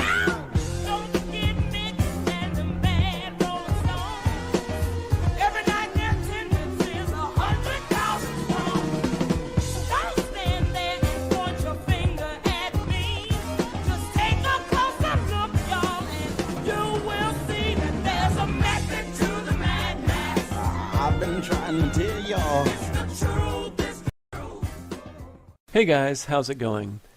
So I wanted to do a quick follow-up on my videos about angular resolution and perspective to first demonstrate that there is no observable curvature. We are still waiting for someone to discover this elusive curvature. And then I would like to show why buildings are seemingly cut off at the horizon, bottom first, which the cult of scientism storytellers claim is due to the edge of a spinning ball, in complete ignorance of the fact that there are other possibilities that actually make more sense. So, first off, these shots here are taken in Ormond Beach and show a lighthouse that is 16 miles away.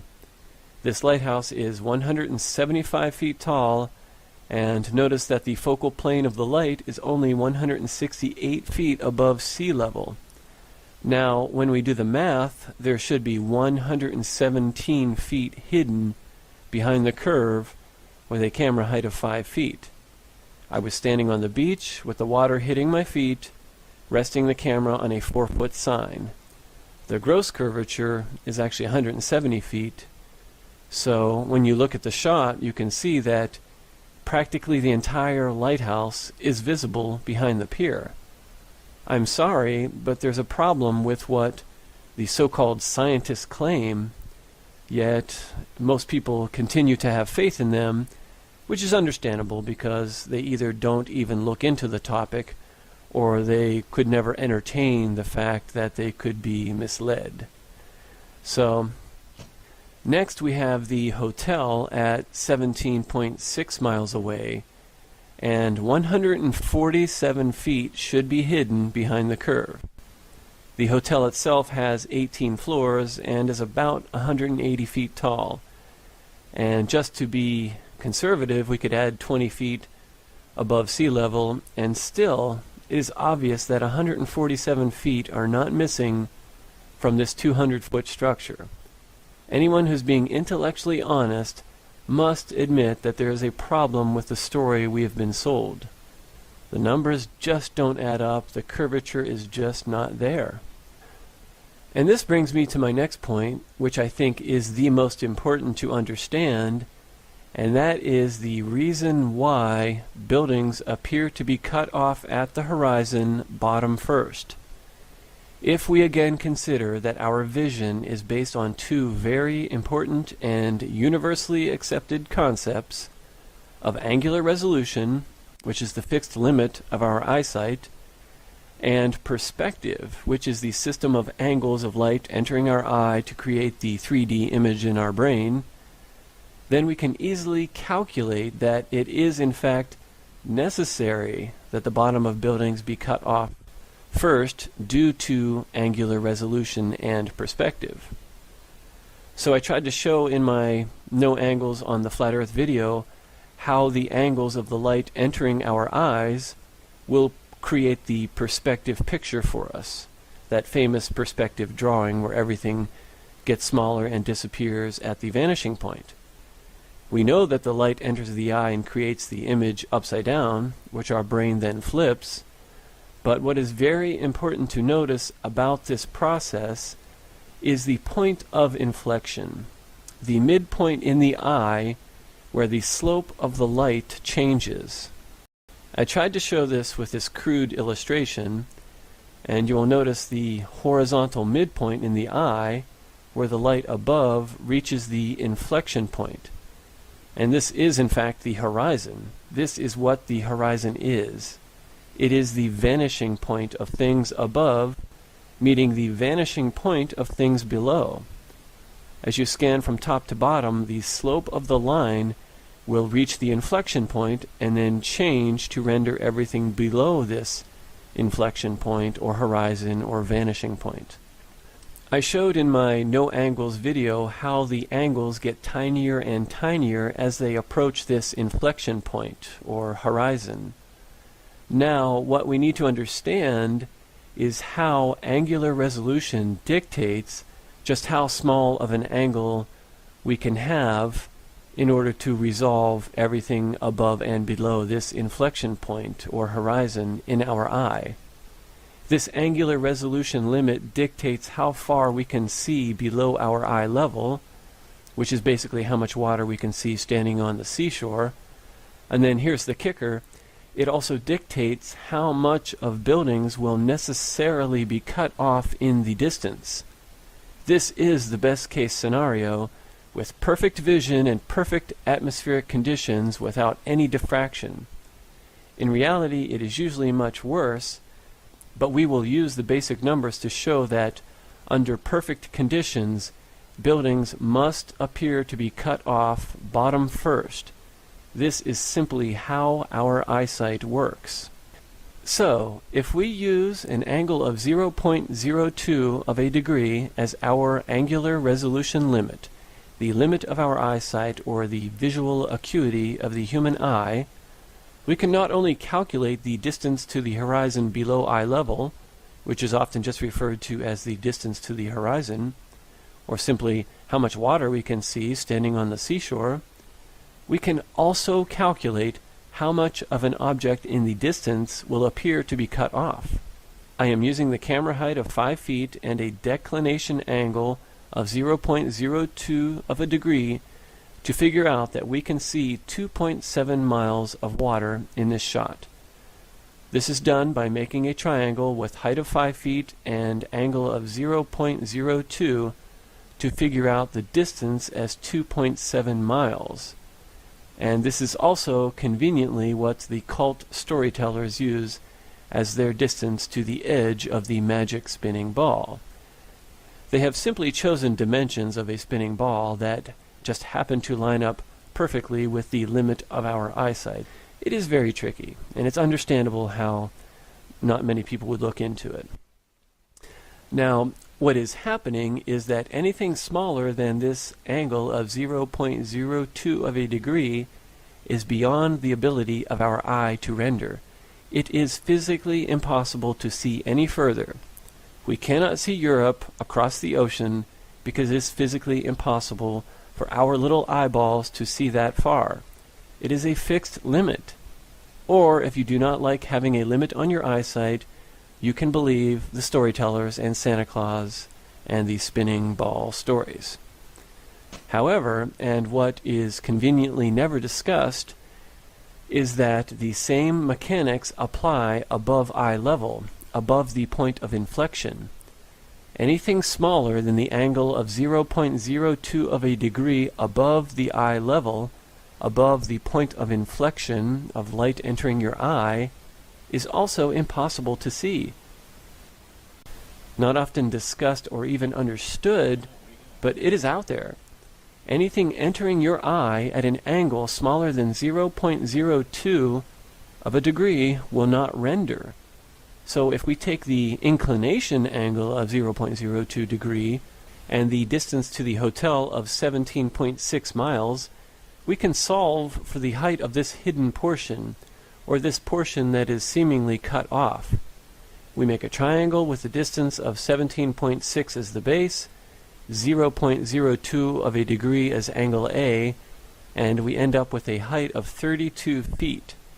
Add 5 feet for camera height, and even Superman would not be able to see 37 feet of the bottom of this building.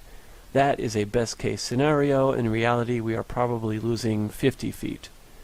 And the point of all of this is to demonstrate that science, physics, angular resolution, perspective, they all clearly show that objects in the distance must disappear bottom first. This is simply how our eyes work. The angles get smaller and smaller as they approach the point of inflection, or the vanishing point, or the horizon. The mechanics of our eyes dictate that objects above eye level, or above the horizon, will disappear bottom first as they approach the vanishing point. I'm sorry, that's just the way it is. It is known as vanishing point for a reason. Of course, objects are going to disappear first on the edge facing the vanishing point. This is also how the sun rises and sets seemingly behind the water, but it is simply going out of our ability to see it, or coming into our mechanical ability to see it. Otherwise, it is at an angle that is just too small to reach your eye. Or, if you do not like this, you can believe in Santa Claus and NASA and a spinning ball. So, I hope this makes sense. This is one of those things that is difficult to describe and conceptualize, especially due to the spinning ball programming. But once you get it, it makes perfect sense. It is logical. It explains why we see what we see and how we see what we see. Or, again, you can just believe the Church of Scientism and their magical claims of exploding nothingness into spinning nuclear dinosaur ovens with tractor beams and rocket ships. So sometimes that's more entertaining. But anyways, thank you so much for watching. I apologize, I do have a cold, but I had to get this video out there. I'm kind of pressed for time. But again, thank you so much for watching and all the good comments and support. So adios. Have a good week.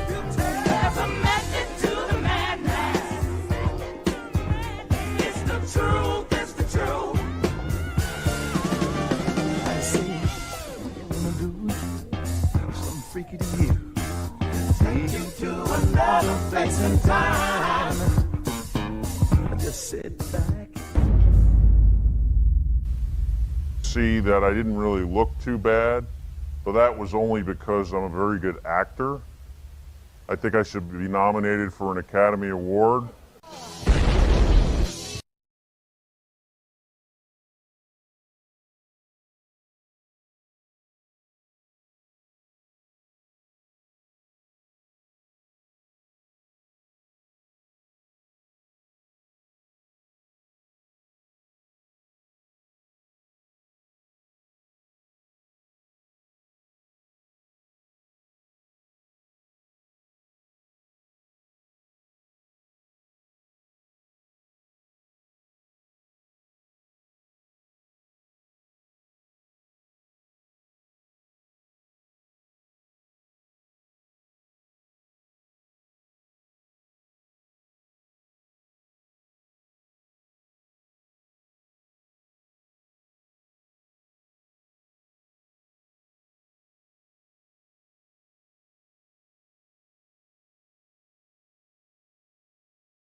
how's it going? Now, regarding curvature, I don't think most people understand just how serious the problem of curvature is for the status quo.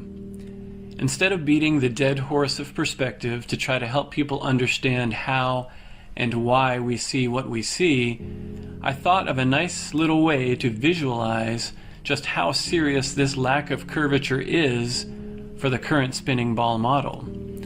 I did this simply by figuring out how big the Earth would need to be in order for there to be such a lack of curvature. The fact is, we can clearly see objects over distances that should not be visible. This is repeated over water or land. We find buildings, ships, mountains, all kinds of landmarks that we should not be able to see, but we do. The problem is that people are confusing the fact that buildings or ships get cut off due to the laws of light propagation and perspective with curvature. They are confusing this with curvature.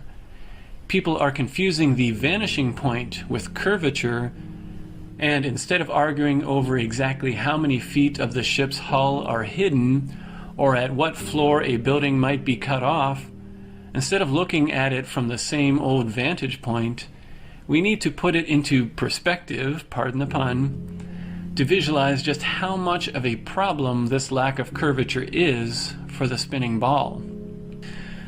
The story is that we live on a spinning ball of radius 3,959 miles. Okay, so if that's the case, then over a distance of 20 miles, there will be 266 feet of raw curvature. That's what science tells us. Now, clearly from my shots and the thousands of other tests and shots scattered all over the interweb, the curvature is just not there. You can deny this and claim that buildings and ships disappearing bottom first is due to the curvature, but that is nowhere near enough curvature for the ball Earth. And to prove this, we simply have to calculate how big the Earth would need to be in order for there to be such a lack of curvature. And if the curvature is not in these 20 miles, it will have to be made up exponentially down the line in order to complete the circle. So again, the magical curvature has never been found. I'm sorry if everyone is in denial, but it's just not enough. And I'm going to show you just how big the Earth would need to be in order to have such a lack of curvature. So let's see. Let's use the 20-mile distance to the New Smyrna hotels just to visualize this. Using the Earth curvature site, we get 266 feet of raw curvature. I'm not worrying about the height of the observer at this point. I'm just using raw numbers to give you an idea of the difference in curvature based on the size of the Earth. So we can use the 8 inches times distance squared. We also get 266 feet. But the calculator that I want to focus on uses the sagitta, or the height of the arc of a circle, to also get the same number, and you get 0.05052 miles. Multiply that by 5280 feet, and you end up with 266 feet of curvature that should be there. And for the circle arc calculator, you have to double the distance in question because you are at the top of the arc. The hotel would be 20 miles one way, and to make the total arc length, you need to double that number, so you use 40 miles. This will then give you the height of the arc, or what we refer to as the drop in elevation or curvature over a given distance. So I wanted to focus on this calculator because it will allow us to change the radius of the Earth to see just how big the Earth would need to be in order to get the tiny amount of curvature that people think they are seeing, even though it is easily explained by perspective. If we do this size of Earth analogy, I think it might help everyone realize the seriousness of the lack of curvature. So let's just say that NASA is way off. Even though they have supposedly flown around the equator, let's just say that they are off big time, and that the radius of the Earth isn't 3,959 miles, but that it is double that. Let's assume the Earth is 8,000 miles in radius, a huge monster-sized planet. That is a big difference. So, if it were 8,000 miles in radius, how much of a drop in curvature would there be over the same 20 miles? Well, we end up with 0.025 miles, and we multiply that by 5,280 feet, and we get 132 feet of curvature. So even if the Earth were twice as big as it supposedly is, there would still be a heck of a lot of curvature. 132 feet is significant. There's no way there's even that much curvature when I look at those hotels. I can be sitting on my surfboard in the water and still see that much of that hotel 20 miles away, so there's no way there's 132 feet. But what about if we triple the size? If we make the Earth triple its size, having a radius of 12,000 miles, we would still end up with 88 feet of curvature. So that puts it into perspective. In order to have such a lack of curvature, the Earth would need to be closer to triple its current size. That, my friends, is ridiculous, but it allows you to understand just how serious the lack of curvature is. It's not there. You can sit there and argue whether the building is cut off on the second or third floor, or how many feet of the ship's hull are cut off, but the fact of the matter is, there is nowhere near enough curvature in any of these shots that I make or that anyone makes on the internet to justify the dimensions given to us by the controllers, the space agency that claims to have a picture of the entire Earth from the magical land of outer space. In my opinion, the better option is to understand angular resolution and perspective. And not just the angular resolution limit of our eye, but also the limit of light propagation in the visual spectrum.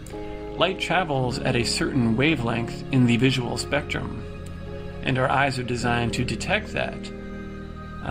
But light cannot propagate beyond a certain angular limit. It's like a musical string on a guitar or a violin that vibrates. If you put it too close to something, it will hit that and it will not be able to vibrate. And light as well cannot propagate beyond a certain angular limit, just like a musical string.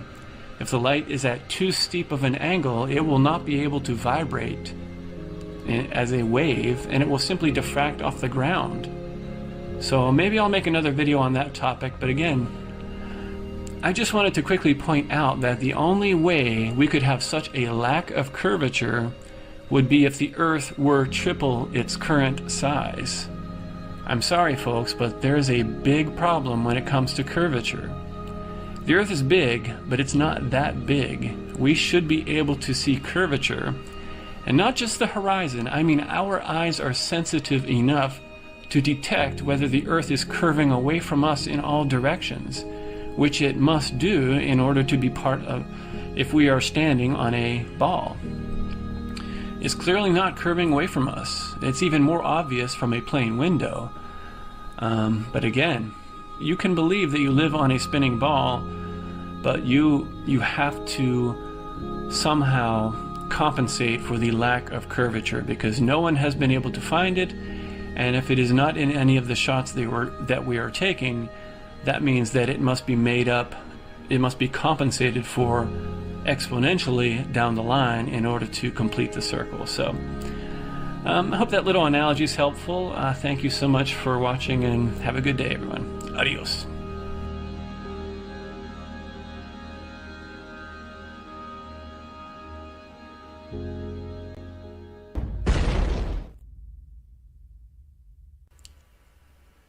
Hey guys, how's it going? So I figured I would do a quick video without any fancy bells or whistles, since I will be taking a break from YouTube shortly. And I wanted to discuss something I believe is very helpful in understanding this whole issue of the horizon and perspective and angular resolution, why things get cut off. And this time I would like to tackle it from another angle, and that is the angular limit of the propagation of light. And we never really discuss this. I never see videos on this, but this is a good example of why obviously you can't see to Europe and why there's a limit to our eyesight and what the horizon actually is. It's not necessarily a cliff, the edge of a ball that you're seeing. There's a very logical explanation for it, and that is simply due to the limit at which light can propagate. And I don't need to go into super detailed explanations to the 10th decimal point of exactly where light will be cut off and all these different variables. All that we have to do is understand some very basic points about light. The fact that light does travel like a wave. You can dispute whether light is a wave or a particle, but regardless, it still acts like a wave, and it is still measured in nanometers. We know that the red side of the spectrum is a longer wavelength than the blue side. So we can understand that there is a necessary limit of space through which light can propagate. If it doesn't have enough room, it will bounce off the floor, whatever is around it. If there's not enough room for light to propagate, it is not going to get to the observer. And because of this, the funny thing is, you could take the Hubble telescope, set it on the beach, and you're still not going to be able to see further than about what you could see with your own eye or with a good camera, because there's a limit not just to your eyesight, not just the angular resolution of your eye or the camera or the Hubble Space Telescope, but there's a limit at which light can no longer propagate. So it's not just the receiver, it's the sender, if you want to think of it that way. It's the other side of the connection, the electromagnetic connection. If that side's at too steep of an angle, it can't propagate anyway. So no matter how much angular resolution you have on your side, the viewer side, you're never going to see further than what light is able to propagate. So it's very interesting, and you can look at some crude examples. I have a couple of them here. Now, if we look at a rubber band, we can see that when the angle is great, the rubber band has no trouble resonating. But just like when you're looking out toward the horizon, the angles get tiny and you can no longer see any further because light doesn't propagate further than that. Just like a rubber band doesn't vibrate because it's too close to the table. It's hitting the table, it's diffracting, and there's not enough room for it to propagate, for it to vibrate, oscillate. So you can take the rubber band example. You can also look at a guitar string. And what I did here is lower the action, and this is kind of annoying, but it shows you that when you lower the action, the strings are too close to the frets.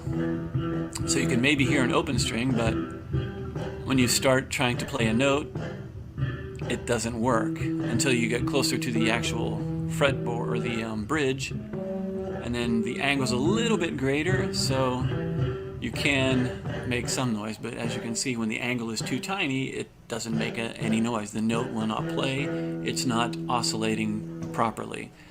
And the last crude example I have here for this is a TV. Just check out a TV, go to the edge and try to view it from a sharp angle.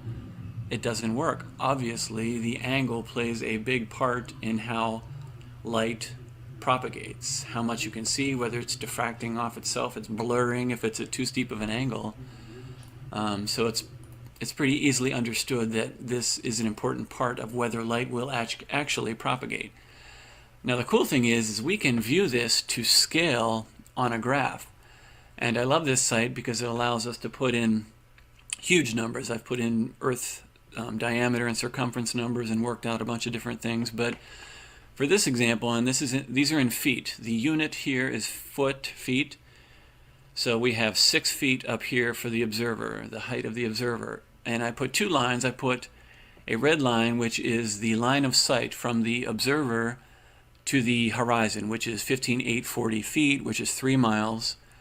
And I put another line here at just at 6 foot, and that's just your eye level. And I also put a sine wave in here representing the size of the wavelengths of light, an average of, I think it was 600 nanometers, which is right about in the middle there.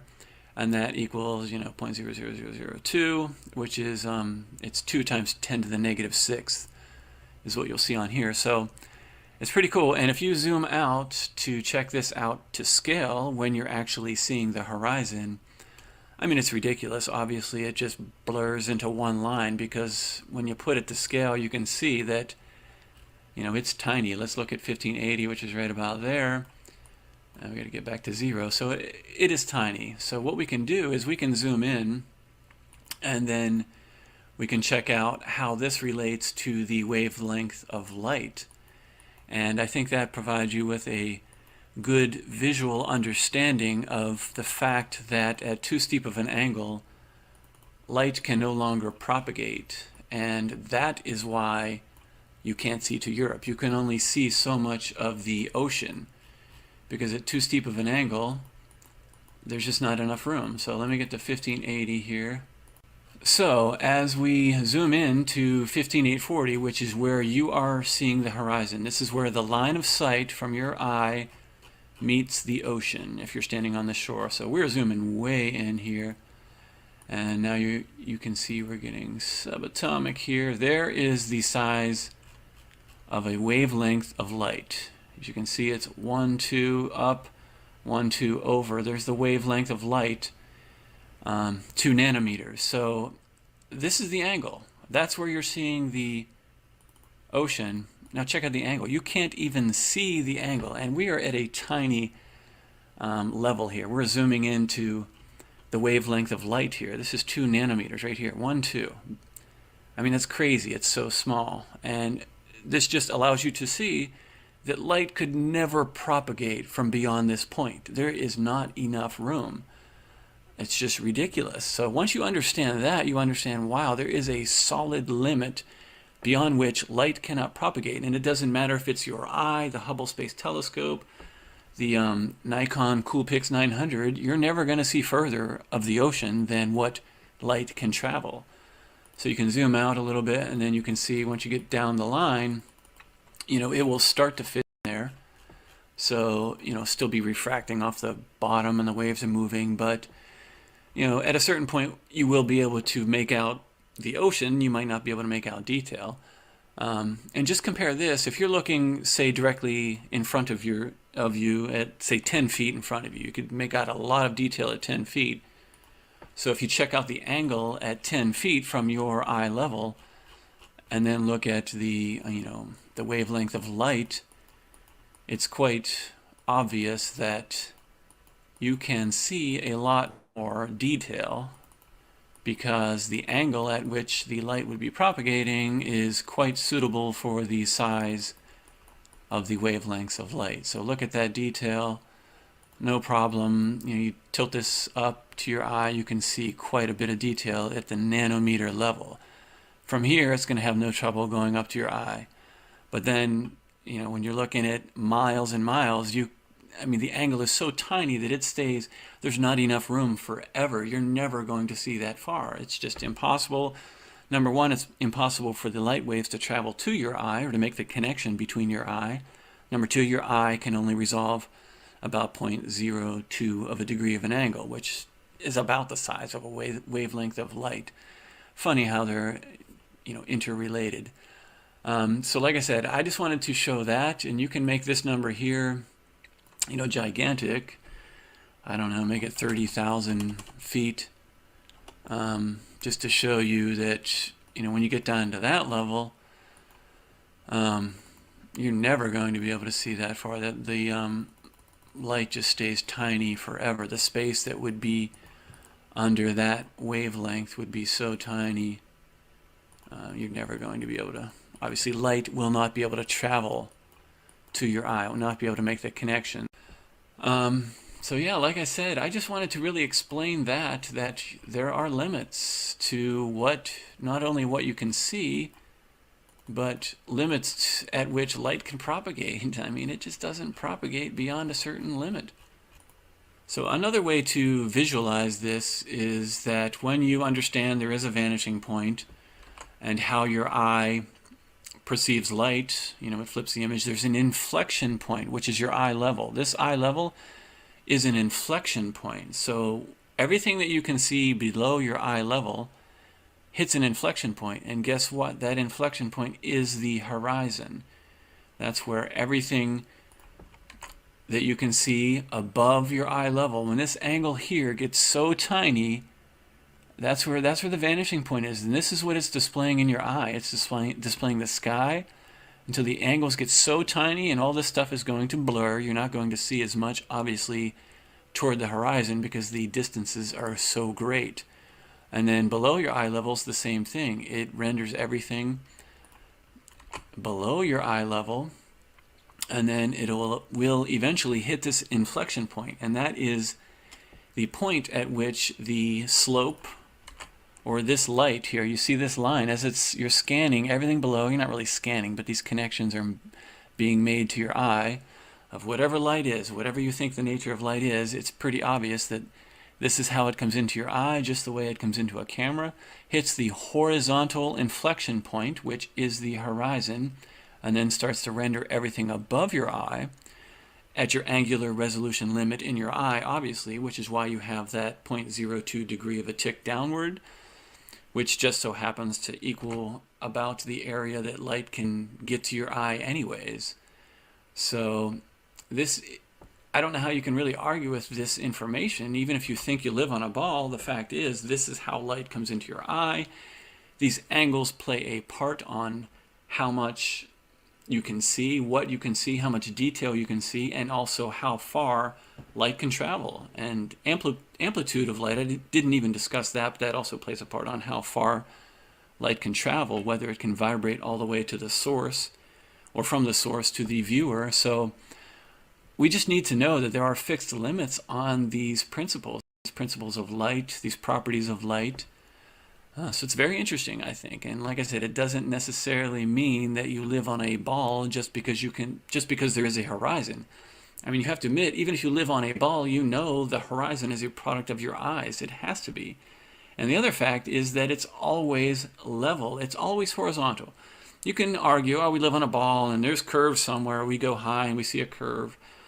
But the point is, it's always horizontal. It's always perfectly level. If you lived on a ball, there would have to be examples of horizons that were not perfectly level. You can say they're curved or straight or whatever, but there should be horizons where one half of the horizon slopes down, or say it's tilted. There should be horizons that are tilted like that. Check that out. Why are there no horizons like that? You know, like a golf ball. I mean, the Earth cannot be a perfect sphere. I mean, it would have to be so perfect for the horizon to always be perfectly horizontal. The only reason the horizon is horizontal all the time, it's level, is because that's your eye. That's how light enters your eye, and your eye is stabilized to gravity, or to whatever you think gravity is.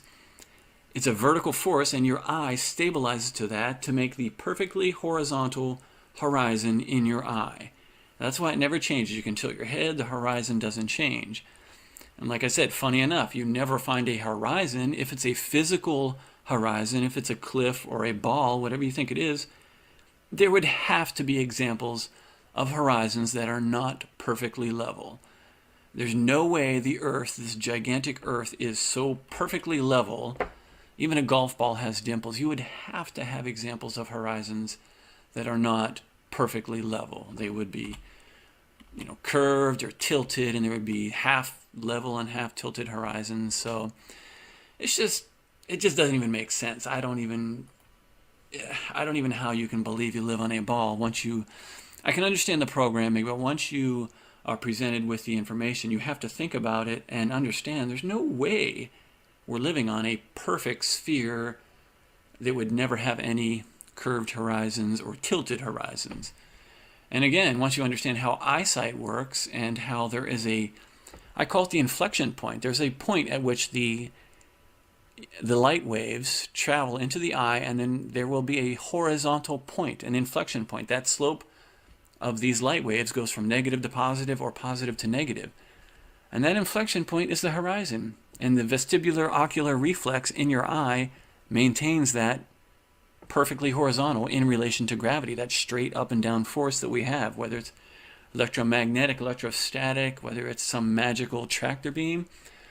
I just think it's interesting. I think it's fascinating. I'm amazed by it. So I just figured I would at least share some more logic and my understanding of it. And, you know, hopefully it at least helps one person. Yeah, so that's about it. Like I said, I will be taking a break from YouTube. I don't know if I will be back. Thank you so much for watching. I hope this wasn't too much rambling. I don't do too many videos like this just for that reason. But anyways, thank you so much, and peace out and adios.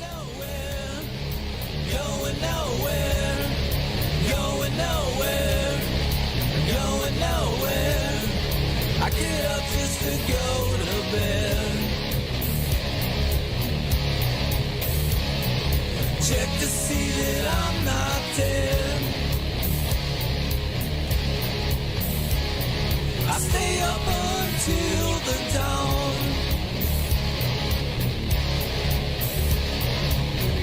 Bishop takes my pawn. Spinning around, kissing my tail. I can't seem to get my life in gear. Spinning around, kissing my tail. I can't seem to get my life in gear. Spinning around, kissing my tail. I can't seem to get my life in gear. Spinning around, kissing my tail. I can't seem to get my life in gear. Going nowhere, going nowhere, going nowhere, going nowhere.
What's happening, everybody? Good morning, Janae. Good morning.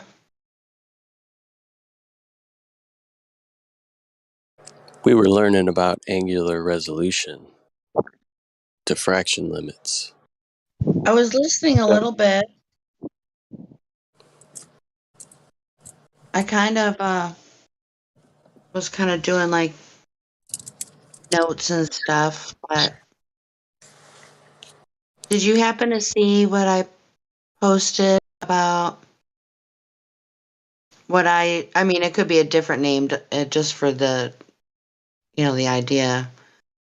time zone team leaders for the live stream. Because, like, I don't know, it was like a couple days ago, 3 days ago, well, something like that. You know, there's lengthy periods of time where, you know, the live stream had dead air and we have our, you know, ace in the hole contingency plan with the music bot.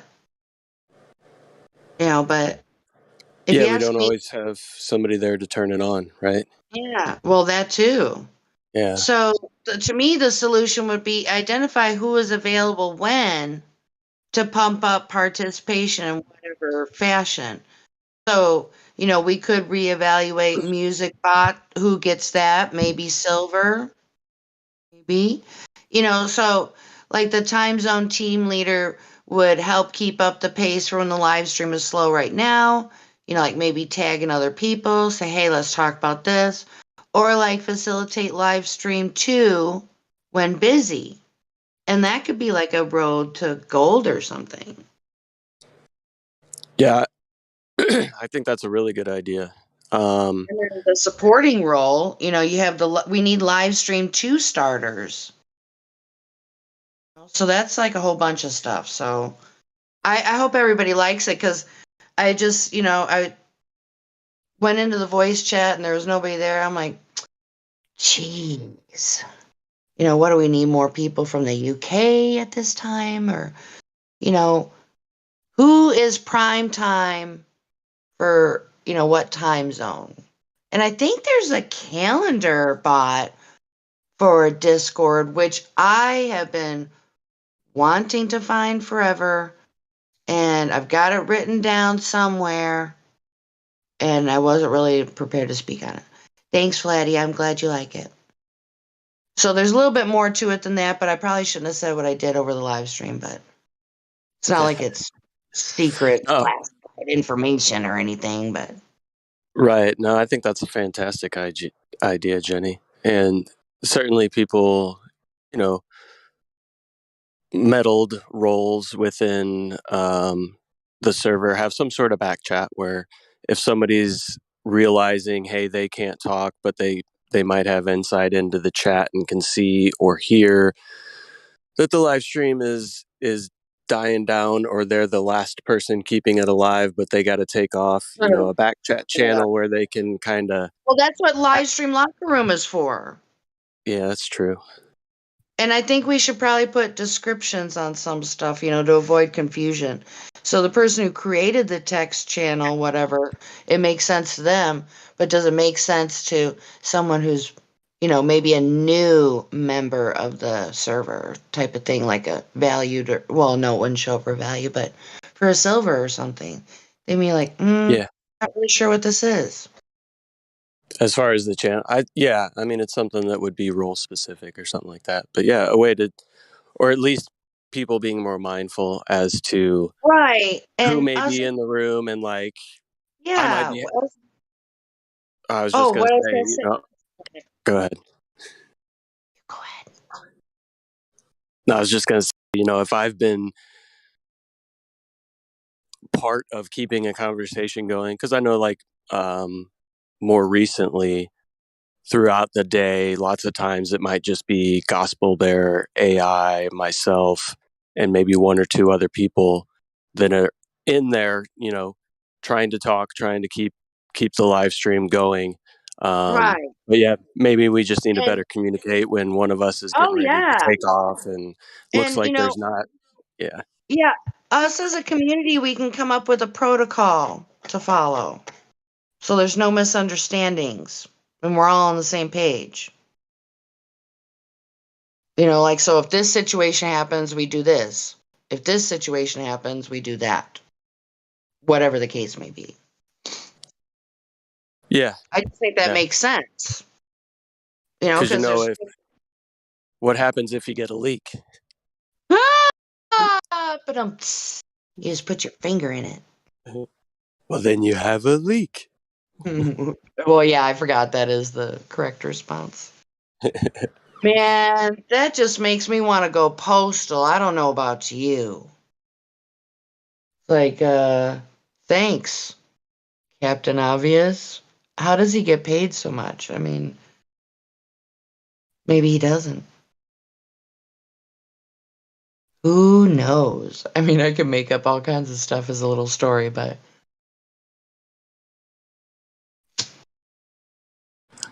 So it's probably his salary might be public information if he's a NASA employee in a high up position. But I'm not sure. Whatever he's getting paid is 100% too much, regardless, in my yeah, opinion. and it doesn't seem to be helping the individual at all. I mean, maybe he needs to go back to school. That's what I say. He needs more indoctrination. I don't know. Maybe to do in communications, maybe.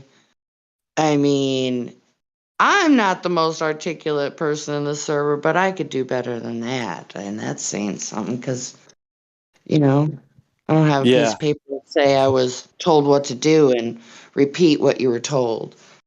It just goes to show, even if he went through all the credentialing, that it doesn't necessarily, guarantee anything. yeah, doesn't always translate, right? Yes, translate is a better word. Yeah. I mean, that's just the And way it is sometimes, because depending that's on not always a good measure of how you're going to be able to interact with the world, perform at a job, any of that stuff. I mean, well, I've had to depending on fire the people that have individual. 4 times the credentialing as me, but I've had to let them go because Well, they I can't do the feel fucking job. on some level, I feel really bad for certain individuals, because what is happening, like from a bird's eye view of the world stage, is that these people are being rewarded for, in some cases, not all, of course, but passing along information. That's what they're getting rewarded for. That's what the high pay is for. You don't get high pay for innovativeness. I mean, and I'm speaking really in general. I mean, I know that there's good things in the world and all that kind of stuff, but I mean more so like in our topic, that type of thing. So it's like, I guess on some level, I can understand where it takes some people longer to get it. But, if you're going over a year and you don't understand flat earth, I really kind of don't want to talk to you because the information is not being received. And so I would be therefore wasting my time and energy continuing. I mean, we have this, so it's for the listening audience, but if it was in person, I would just, maybe find something else to talk about probably. I don't know. Maybe if that were the case, hopefully you'd be able to meet somewhere. I don't know, somebody over a year, even if they take their time because they work a lot and they, look into it themselves and they can't get it. I just don't think there's any excuse. And, I just think it's a little sus. Yeah. What do you Yeah, I think? would say it's more a matter of the amount of hours that you actually dedicate to But it don't specific take that much. aspects of, but It's specific not that aspects complicated. of the argument. Yeah, no, it's not complicated, but I know some people when they're coming into like information that maybe something they haven't learned Okay, or could let me go give you an slightly example. contrary. Let me give you an example. Have you seen, hopefully I can get the title correct. It was like 3 weeks ago. And anyway, it's a new Flat Earth documentary, somewhat new. And it was mainly about people in various forms of the military and such, giving their testimony, basically, of how they came across the information. And there was one segment of, I guess it was a lower rank officer, and 3 other officers were talking about the distance that they could see. And I think they said it was 30 miles. And their commanding officer, whatever the title was, came up to them gruffly, and he said to him, "Bullshit." And then he ran back into his office and he did the math and he came back and he said the math doesn't lie. I'm like, woo, that's enough to give you goose pimples. Now that doesn't take a damn year. I'm sorry. I don't. If you tell me you don't get it after a year, next. Next topic or next person. Does that make sense to you guys? I mean, let me see if I can find that. My apologies, everyone. If I had a computer, I probably already have it up, but I don't. It's going to take a minute.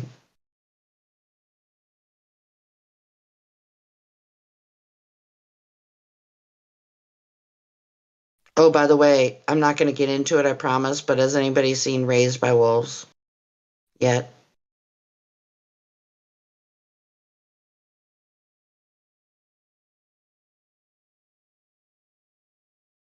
I've seen all the seasons. Nice. No spoilers. Good one. Please. Tells you an interesting story. spoilers. I didn't spoil anything. I know. Oh, yeah, we don't want to do any spoilers. No, nothing like that.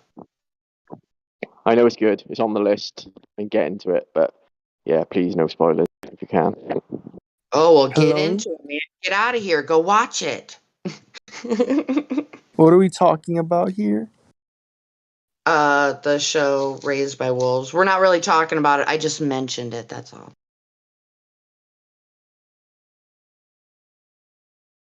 Guys, so I really don't like fat girls. Yeah, we're not talking about that. We're talking about Flat Earth. Sometimes we go a little off topic, but I don't think anybody's willing to talk about that. But you're free to go down to Chill Chat, talk with your mates. I do want to talk about flat Earth. I want to say Okay, that. well then, okay. So anyway, I found the name. Excuse me. I found the name of the video. I found the link. It's called Oh wait, this is the trailer for. Hey, bud, you talk like that later in life, and you're going to get in a lot of trouble, Mr. Skechers. So be respectful, especially of women. Thanks. Yeah, thanks, man. All right, I thought I found it. False alarm. Scrolling.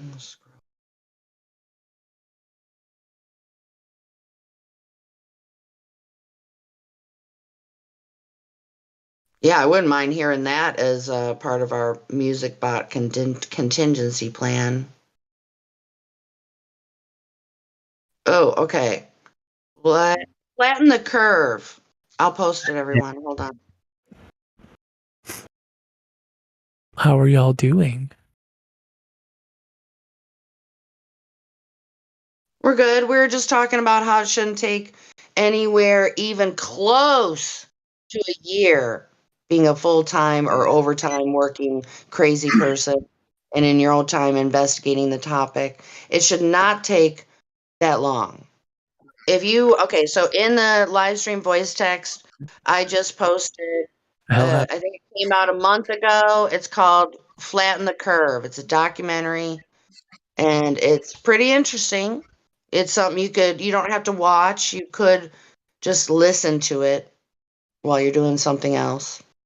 So those that don't understand that the heliocentric theory doesn't pass the smell test, for the sake of humanity, you might want to listen to this documentary like when you're doing other stuff or what have you.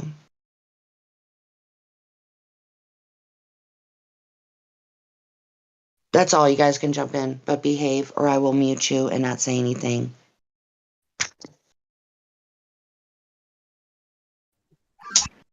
Dude, how far have we fallen where trolls now just come in to say how you doing and they think that that's a troll? Yeah, I don't like to throw around the word troll. Like people like several years ago used to throw around the word shill. It's just just have a regular conversation. This isn't Facebook. This isn't Twitter. These are real people here, and we just want to talk. If you want to play games, go over to, what's the other one? Which social media is it that It's got an orange icon. I'll tell you what, man. That kid thinks he can talk like that, growing up. Friend, you're going to have a lot harder lessons in life than just having somebody tell you need to be respectful to women. Okay? You don't say fat girls ever in your life. Well, actually, you know what? I'll tell you this, that. Matt. Sorry for interrupting, bro, but Sorry. I had a crush on this one guy once. He was really tall. He was like 6'5", and I'm 6'1", so right off the bat, that's attractive to me, right? So, he actually told me in a very kind way, because we were friends, because we worked together, that I was not fat enough for him. Some men like that. Yeah, some men like that. And I was a lot heavier than I was now, so it's like, damn, I don't want to be any more fat than I am, so it's just like never going to work out. See, motherfucker. So it's really hard, especially because women lead a lot harder lives than men, Mr. Skechers. And so when you come in and say shit like that, like it'll roll off their backs. But if I were to meet you in person, it'd be a different story. You're gonna go on and on about it. Yeah, I don't want to go on and on. Just just learn a lesson, kiddo. I appreciate you. I appreciate you, bro. Thank you. Hey, let me be real clear. No threats, either implicit, explicit, or connotative. Next person I have to say that to twice ain't gonna be around. Roger that. We got to go into this homie don't play that mode because of the new terms of service. You guys know that already. So no hard feelings. Say the same thing to anybody else. So just for the record. Yeah, and it's even so, it's off topic anyway. Like that kid mentioning what he mentioned is irrelevant. It's like, why mention it? Okay, fine. I don't like. Let's just say, for instance, somebody came in and said, "Oh man, I don't like blondes." Okay, cool story. What does that have to do with what we're talking about here? Right. Well, nothing. So, anyway. No, we're good, I hear you, man. Moving on. Hey, I sang for the first time, probably really horribly, and I'm pretty sure I did because I recorded myself. You know that song by Kermit? This is off topic, sorry everyone, but it could be possibly related. I kind of opened my eyes a little bit to it. And it's the Rainbow Connect, or no, not the Rainbow. It's called Rainbow Connection. And I don't know. Have you guys ever read the lyrics to that? Let me get it. Okay, so this kind of could be flat earth related. So hear me out here, everyone. Okay. So I was like reading the lyrics and listening to it. I'm like, what? All right. Un momento, por favor. And if I sound a little bit weird, there's a good reason, because unfortunately, I have an abscess tooth on a Sunday. And anybody who lives in the United States knows why, because dentists don't work on Sundays. I mean, not very many anyway. All right, Rainbow Connection lyrics.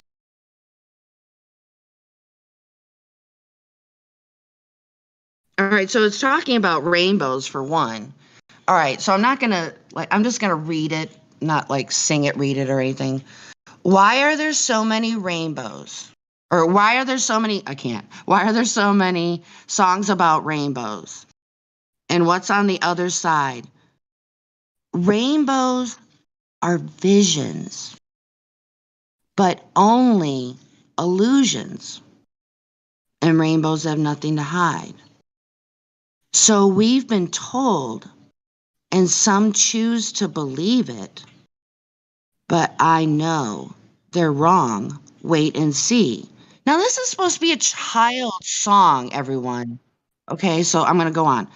Someday we'll find it, the rainbow connection, the lovers, the dreamers, and me. Who said every wish would be heard and answered when wished on the morning star? Somebody thought of it, and someone believed it. Look what it's done so far. What's so amazing that keeps us stargazing, and what do we think we might see? Someday we'll find it, the rainbow connection, the lovers, the dreamers, and me. All of us, all of us under its spell, we know that it's probably magic. Okay, here's where it gets really creepy and kind of whatever to me, but Have you been half asleep? And have you heard voices? I've heard them calling my name. Is this the sweet sound that calls the young sailors? The voice might be one and the same. I've heard it too many times to ignore it. It's something that I'm supposed to be. Someday we'll find it. The rainbow connection, the lovers, the dreamers, and me. So yeah, what do you guys think about that? That's kind of I don't know. I might, if I would have read these lyrics 10 years ago, I probably wouldn't have seen it the same way that I am now.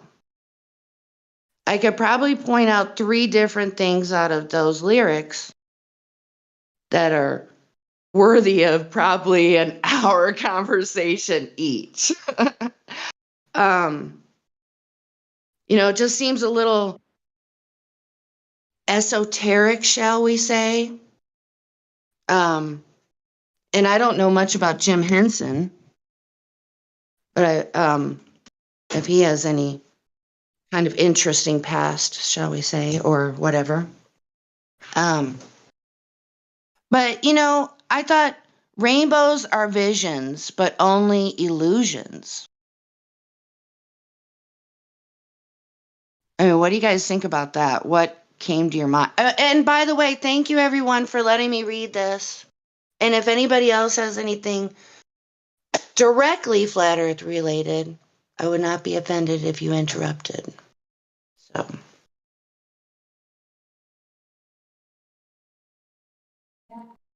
I have a flat earth related question. We'll try it. Go ahead. So you know how like it has to do with God and the fallen angels and all that? Sure. If there's a firmament, how did Lucifer get to the earth? Well, that doesn't really sound flat earth related, but I appreciate your efforts. Yeah, how did you come about the flat earth topic?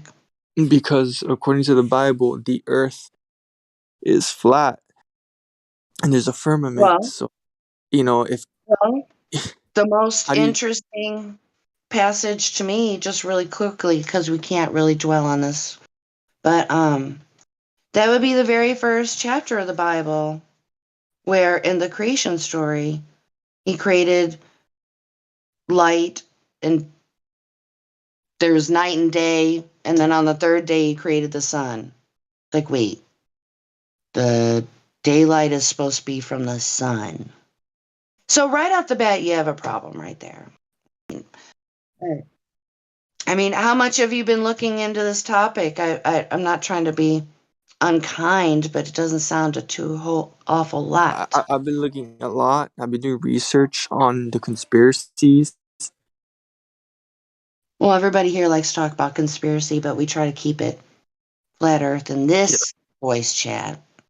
Yeah, I've been doing research on NASA, SpaceX, all of this. So what'd you get from that?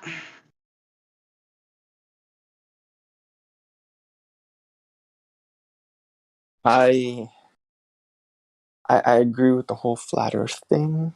I do think it's flat. But here's the thing.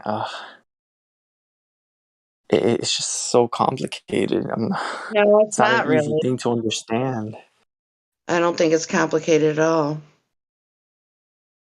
I mean, water unmanipulated is always flat and level.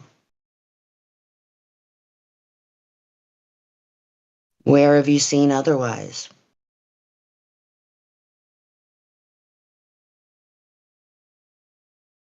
Can somebody bring in the frogs for all these crickets? That'd be cool. No, I mean, I'm come on. muting myself because Yeah, it's really simple. You could get wrapped up in, you really could have 2 different kinds of conversations. You could talk about the old heliocentric theory and all the coincidences or anomalies or, black swan army that we have against that theory. Or you can make it super simple and you can talk about or go out and do it yourself how the earth is observably and measurably a flat but topographical plane. With a firmament. You can't have gas pressure without a container, so there's something to be said about that. Yeah. Let me ask you, what's outside the firmament? How could we know? You're asking a question that can't be answered, sir, and I think you know that. But why can't it be answered? Like, isn't there like documents or Because you evidence of? can't investigate. You can't verify. So, that's why I said it's observably and measurably a flat, stationary topographical plane. Nobody can detect movement either. So, what is going on here is we have the rise of scientism. Some like to call it pseudoscience. But basically, we have theory, and then from that theory, there's another theory based off of that, and so on and so forth. So it's a system of beliefs, nothing that can be observed and tested in some way, verified. So we have a huge problem. We're seeing too far all over the earth, and we have credentials, as best that I know, my favorite, Guinness Book of World Records, longest landscape photography, seeing way too far. And there's several. So Canigou a couple years ago used to be I don't know the numbers right offhand, but Fenestralis or something like that. Excuse me, that superseded that a little while ago. But and then we have the Black Swan, the oil rigs in California. We have an ice swan. That's pretty cool. I don't know. You should check that one out. But I don't know. I kind of get the feeling like you're not really that into it, so it's all good. It's good to have you here. You can learn a lot just by listening and then go off and do your own thing, investigate whatever suits your fancy. Keep you busy for a while. If you're being intellectually honest, that is, which I hope you are. But I'm not trying to monologue, y'all. So next person won't talk, I'm going to go on mute.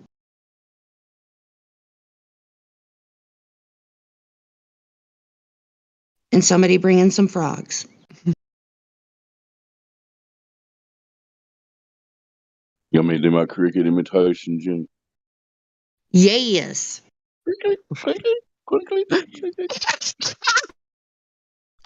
Bro, what? Bro, Hey! this server. Oh, go ahead, man. This server at night gets lit up. During the day, it's just. Okay, if you like things to be lit up, you'll have to be sure to come in here. Oh, I'd say anywhere between 6 and 9 when QE is here. But I would observe before addressing him first. Depends where you are in the world as well, what your time zone is, I guess. Oh, yeah. I was speaking on Central Standard Time. Thank you for pointing that out. Yeah. Ugh. But I'd recommend checking out when QE's in here. Maybe having a little chat with him if you can. Oh, man, I'm QE down. he might rip him to shreds. That's my Wait, guess. who's QE?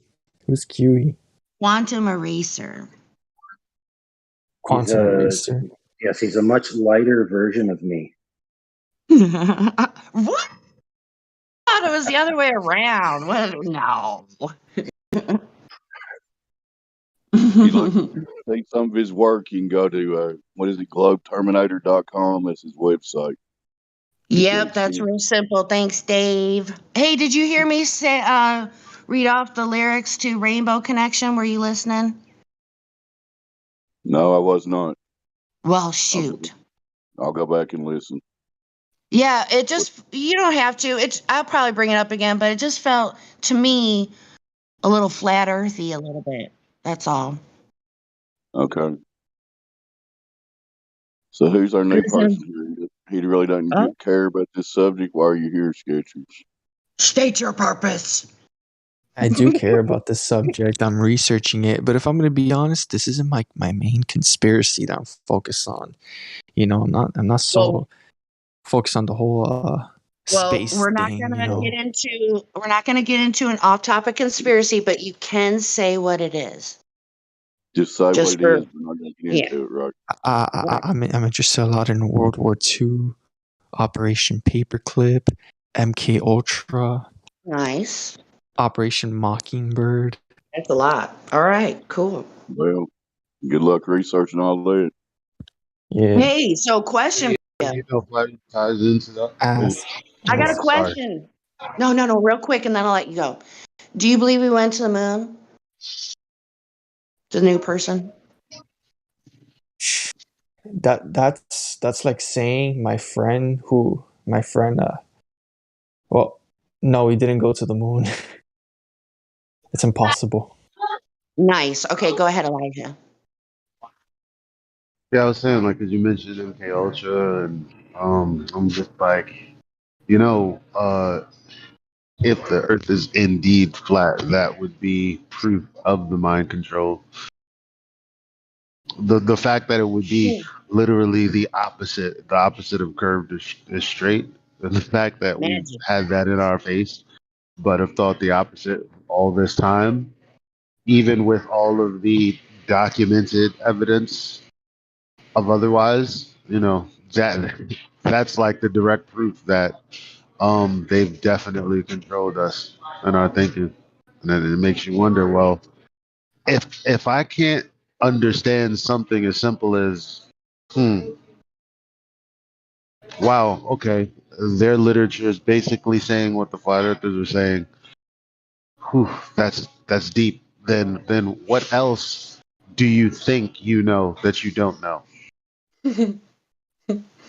A lot of things. We really don't know anything. Well, when the more we know, the more we realize we don't know. As I should say, man, they're lying to us about a lot of things.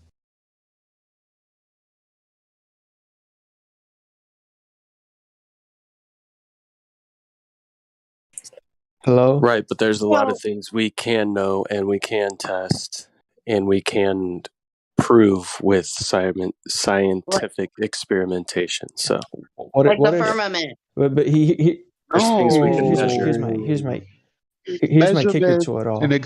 What kind of experiment would we do to tell someone what is? No, we can point to the fact that there is no scientific experiments for certain things. Come on, man. Glad how you said that.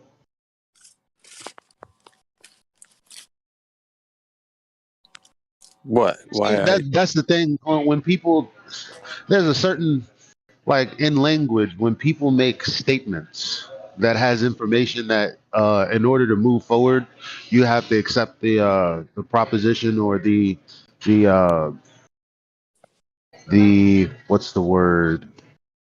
Anyway, and it's offset. There's a bit of information in there that you must accept as true in order to think about what they're saying thereafter. Well, usually when a statement like that is made, ask someone to justify it first. It could be anyone, it could be anything, and that would literally help you see the rest of all of the BS that's going on. I'm sorry. I'm just pointing out we don't have scientific evidence for like shapes of things and stuff like that. Shapes of things are, as classified by shapes. When you see one, you're like, okay, that's that shape because you've seen it, or you can either count its sides or measure it. That's it. There's nothing. It's a measurement. There's no experimentation necessary.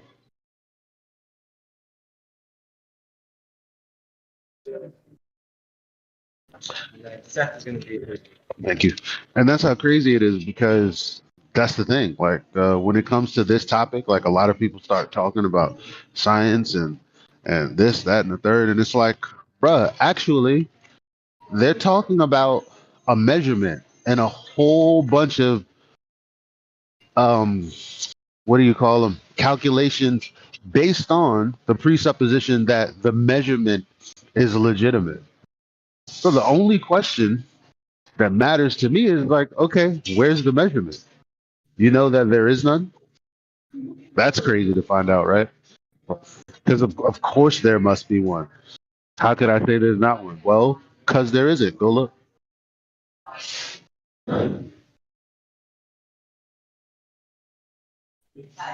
Measurement.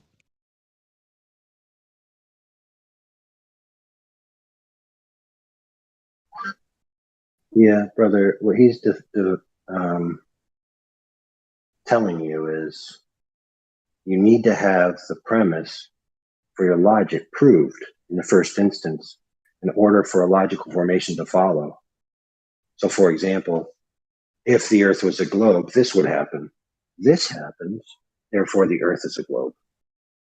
That doesn't prove anything. That's fallacious reasoning. You need to have the premise the Earth is a globe proven first. Now, the majority of these statements that the globe makes relies on fallacious logic, assuming that the premise has already been proven. And they actually borrow the premise from other fallacious logic. So what he's asking you is, where's the proof of the premise in the first instance? The actual direct measurement of the thing we stand on. Prove it as one thing or another.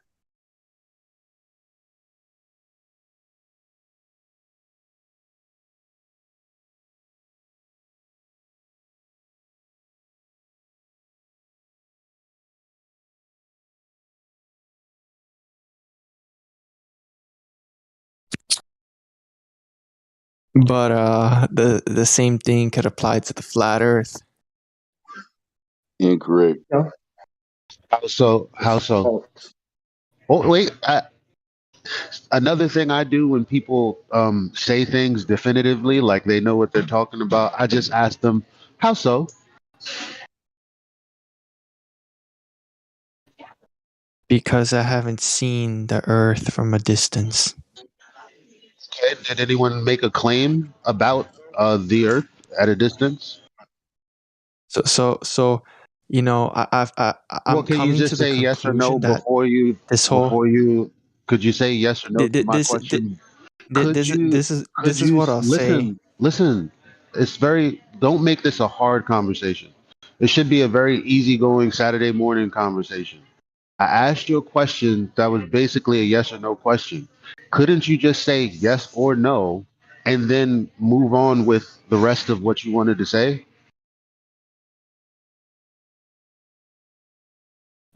I can't answer with a yes or no and move on with what I wanted to Well, say. it's a yes or no question. No, it's my answer to that is, I do think that the whole flat Earth thing is a psyop to make conspiracy theorists look Okay, but stupid. that's non sequitur. That's non sequitur. Listen to what I'm trying to do. I'm trying to get you to validate your rebuttal to us saying that there's no scientific evidence, there's no measurement. And There's you no said evidence of you the said Earth.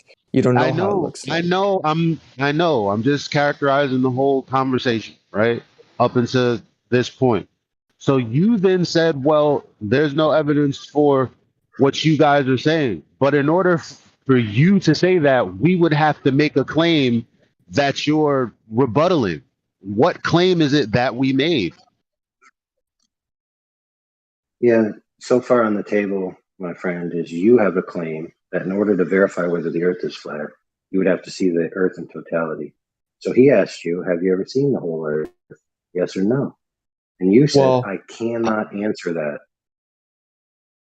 Well, I'm about to see the whole Earth pretty soon. Cause do explain.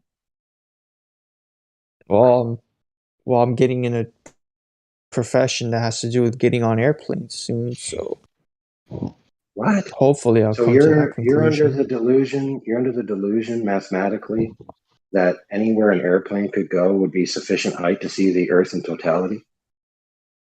I think 3,000 feet in the air is enough to come to the conclusion. Whoa. You changed your parameters. At first you said see the whole Earth. Now you're just saying see a portion of the Earth. I think a portion would come to that conclusion. You know, I've been doing a lot of research on this, and you know, I have to see for myself. So I you have to haven't come to done my own enough. conclusion. I can't just trust anyone.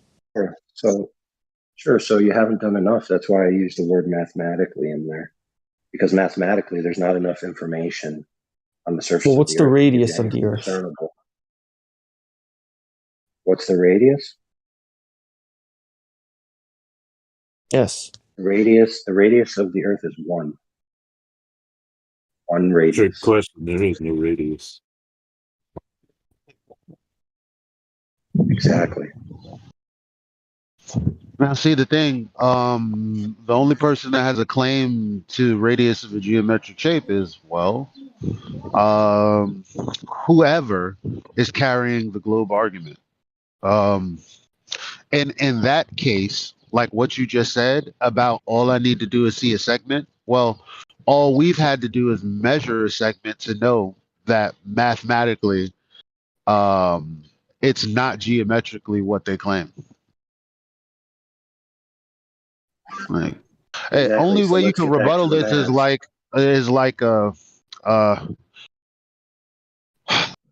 damn. I want to say a woman where like, well, Don't worry about this it. isn't true, and then they go, well, what's not true? This isn't true. And it's like, what are you talking about, man? Like, well, don't worry about it. We have a mathematical claim on the table, which is, in his estimation, 3,000 feet Math in the could be air is false. sufficient. Math does not explain everything, so it's not so much about the math. Okay, my friend. I don't think you realize that every other sentence you're defeating yourself. Okay, let me ask you this question. If you go up at a certain height, and in your estimation from your eyeballs or your camera, you see any kind of what appears, and I'm using the word appears very carefully, to be any type of curvature, you're going to conclude that the Earth is a ball from that? Is that your claim? You're comparing height, like a person's height, to a whole planet? No, that's what you were doing, because you said if I go up 3,000 feet, that should be sufficient for me to, get enough information. Why? Why should it? Should. Because, it's 3,000 feet. How much higher do I need to go? 3,000 feet in the air is? beyond my friend. beyond 300 miles. Mathematically speaking, if the Earth is a sphere with a radius of 3,959 miles, that's when you would see a curved segment of the Earth. Well, wait, am I shooting it too far? No, my bad. 250,000 miles, I think. No, it's more like 700. Wherever the ISS is at, wherever the ISS is, a little further than that, is when you would begin to see a curve, not even the whole Earth. you can't even see a curve until beyond where we even have hypothetically, hypothetically or theoretically speaking, the ISS, even they can't see a curve, mathematically speaking. Yeah, so what he's elucidating to you is that if you take the math and the optics and the field of view and the range of which you should see a curve in the periphery, the ISS itself isn't even high enough. And I will submit to you that you do not have the logistics necessary to go that high.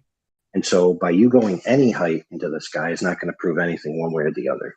What do you mean I don't have logistics? Like resources to do that? Yeah, do you have a spaceship? No, you don't. So you're never going to get high enough to be able to see the curve of the Earth that's going to be conclusive. I'm about to get into a profession that has to do with airplanes. I said it. So I am going to be able to see that. No, listen. All right, let's stop you right there. You've just been explained mathematically that there's no discernible Earth curve information at heights that exceed anything that you could afford to do or access. Okay, so you're just going to brush that under the rug? Honestly, yeah. Yeah. Okay, perfect. You're going to brush that evidence under the rug. Yeah. You're going to go up in an airplane, and then you're going to come down and say, I've seen the whole curve of the Earth conclusively or sufficient enough, therefore the Earth is a globe. But here's the thing. You're dishonest. You're dishonest to yourself. You're dishonest to us. The argument that you're using against me also applies to you. You can't come to that conclusion either. You don't have sufficient evidence. What evidence do you have? We didn't make an argument. If we did, Yeah, you did. You made an argument. State the argument we made. It's not the argument you made. Come on, man. Listen, we didn't give you a juxtaposition. We just told you why what you're thinking is wrong. That's not. Come on, bro. Elijah, and my friend who's speaking, I don't know your name at the moment. What's going on here is you're attempting to equivocate that we've come to the conclusions about the Earth being flat by going up to a certain height and looking at the Earth, and that's false. Now, Elijah said to you a word that's a very key word that you glossed over, and that word is measurements of the ground, the surface. Because you have optical information at certain altitudes, right? That's disputable for one model or another. So in order to arbitrate which one is true, whether I'm seeing an optical curve or an actual curve in my periphery, I need to measure the object in question because that would be conclusive. So that's what Elijah's offering. It has nothing to do with going up in an airplane. If I go up in an airplane, it's foolproof. That's enough evidence. No, it isn't. Again, yeah, it is. You dismissed everything we've told you. How much more proof do you want, dog? Like, just go up and see it for yourself. I'm about to see it for myself. No, you're not. Yeah, I am. Look, my friend. I love that you're consistent with your assertion because it demonstrates to the audience your absolute lack of logical capacity or mathematical capacity. I don't need any fancy arguments or intellectual, statements or even fancy mathematical numbers. I'm going to go up there and I'm going to see it for myself. That's all I got to say. And I'll come to my own conclusion. No, you're not. Enough said. Okay. That's it. Yeah. Okay, that's great. But the problem is that the math of the problem is that there's not sufficient information. So if you go up there and you think you see a curve and you call that curve Earth curve, your conclusion is false. I see a curve. That's it. Like, Earth is a globe. So you're going to go up. So you're going to go up 30, 40, 60,000 feet potentially is what you're saying? 3,000 is enough. I'm not going to be going any higher. 3,000, great. Do you know that we already have footage from 120,000 feet? I'll see it for myself. That will. Okay. Well, we have videos of exactly what you would see if you'd like to see, but if not, then have a good day because it's ending here.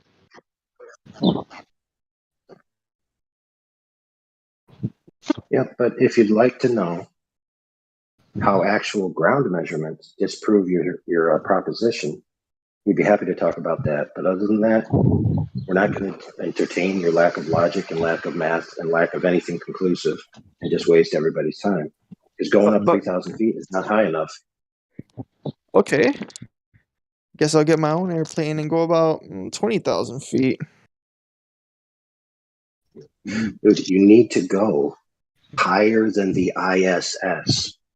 Do you follow? You don't need to go that high to see the curve of the Earth. And I'm assuming that there is a curve because it explains how everything is folded into one. That literally made zero sense. It makes zero sense in your head because you're under. What's the radius of the Earth? Tell me. Tell me the radius. Okay, I'll tell you. The Earth radius in the model is 1 Earth radius. I already told him. Radius is. I already told him. Like that's how. I don't know what you're smoking, but I'm about to put you on mute because, like I said, the conversation is over. You can't even Google and confirm with You won the any source conversation and yet you from. want to mute me? Dog. Nice. Listen, well, I'm telling you why. Because you can't even Google to find a source that will back up what you're saying, that you can see curve from 3,000. You can't even Google it. You can't even wiki it. So I'm not entertaining these unjustifiable, ridiculous statements from you after we've tried to point out to you, no, that's not the case. And if you're not even going to try or attempt to back up your claim because you know it's ridiculous, because I think you know it's ridiculous, I think you know that I know that you're probably trolling at this point because I'm nobody's not this dumb. trolling. I'm not trolling. No. Yeah, well, here's the thing about liars. You don't have to believe them. Dude, I'm about to get into a profession where I'm actually going to be up in the air. I'm about to be Yeah, I'm muting jumping this from guy airplanes. I'm and about to be giving him. jumping. I'm not lying to you. I'm about to be jumping. Go ahead. Matter of fact, I banned him. I'm sorry. No thanks. No. I don't ban people like that, but no thanks. Nah, we can't. You can't do anything with that.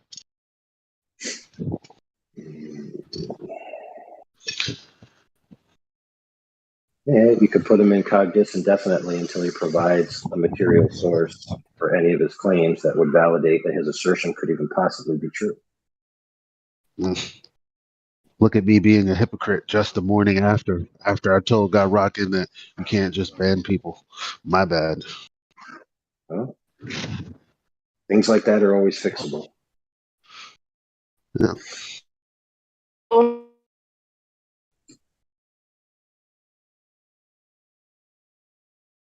Hello. Hello. Hello. Hello, who's that? That's me.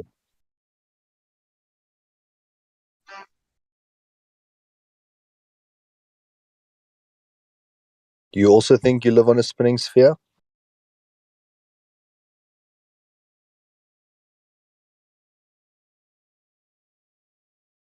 Viper, you sound like you're fucking 8.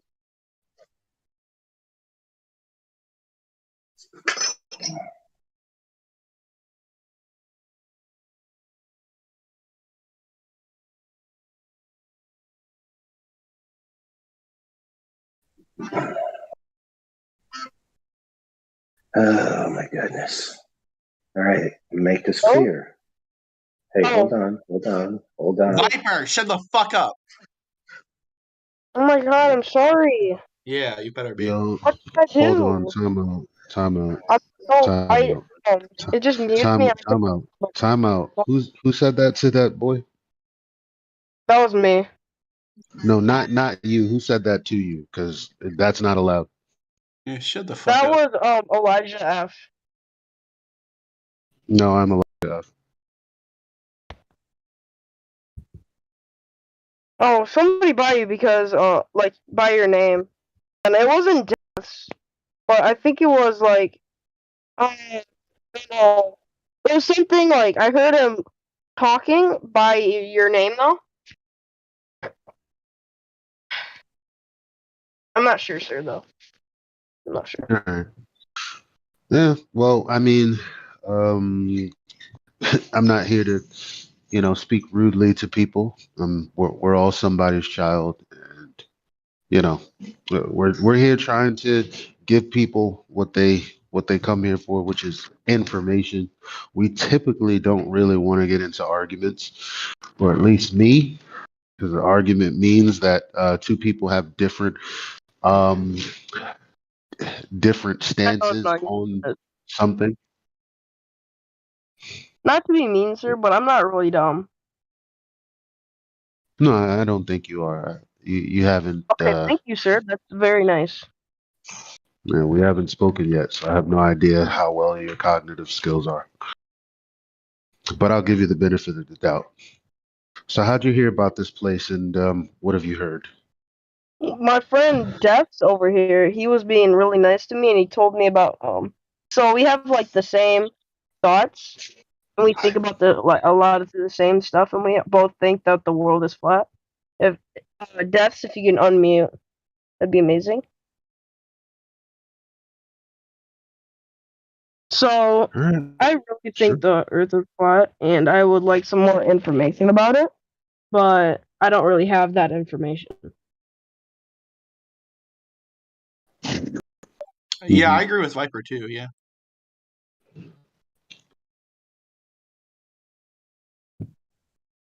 All right. Well, if you want more information, there's a ton of information from A to Z at the bottom. Oh, okay. Yep. If you have any specific questions, I'm sure anyone here could help. No, I don't think so. Yeah, I have one specific question. Yeah, Viper is very curious. So sorry, he has a very curious mind, right, Viper? Yeah. Yeah. Yeah. I think we both agree on that. So when did you start thinking the Earth was flat? Eli? The more I started looking for measurement of the claimed geometry. What is geometry? Like, what is that point? Because I keep learning about that in school, but I don't know. I don't get like what it's supposed to mean.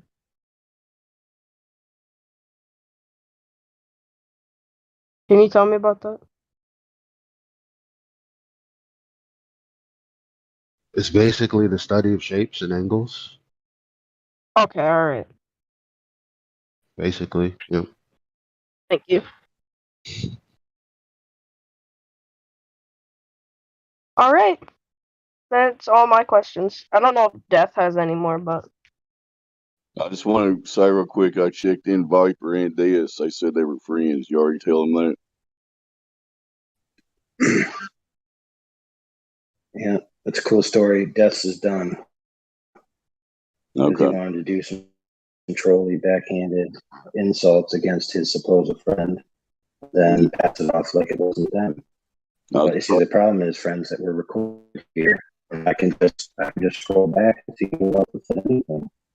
So you're bugging out, sir. You're roboting. We're not hearing you. Did you server mute Deaths, or is he not a server? Are you letting me down, Anybody Viper? server mute Deaths? Viper, you said you was going to be cool in here. You letting me down? What do you mean? It's all good. I just got back here, so I was, you know. What do you mean I let you down?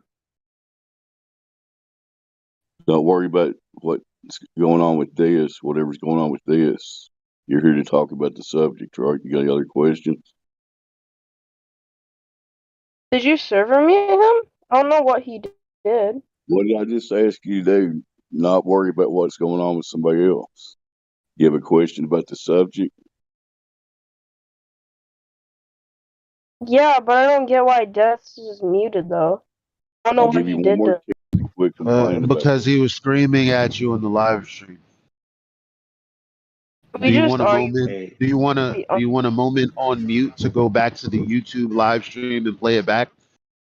Because we don't have time to convince you of things that happened in reality. Here, I'm gonna do that really quick. Alrighty. Yeah, me, Mr. Me, which is what I changed your name to. Yeah. Because nobody wants somebody to say me. They want to hear the name. He said it was Batman. Okay, me. I'm muting you too. Boring. Why are you muting me? I would suggest maybe going back to the welcome rules and read where it says no concern trolling after you come back from reviewing the live stream that's been recorded on YouTube. Just an FYI if you want to continue to have conversation. Yeah, and if you want to talk about what happened between you and Des, I can give you guys a private room where you can spend the rest of your lives figuring it out. But if you want to come in here, we're going to talk about Flat Earth, not about Des and not about you. Peachy?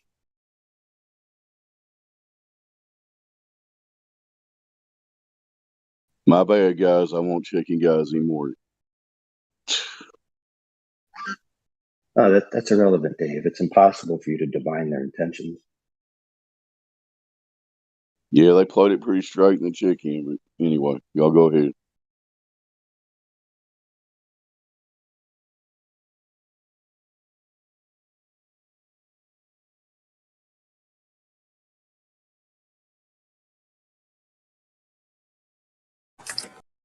It's all good, Dave. You can't screen them all out.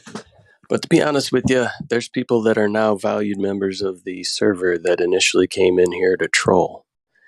So their ability to stay in the live stream and listen for a bit and take in the information, if they're honest people looking for an honest answer about this subject, they can get the information.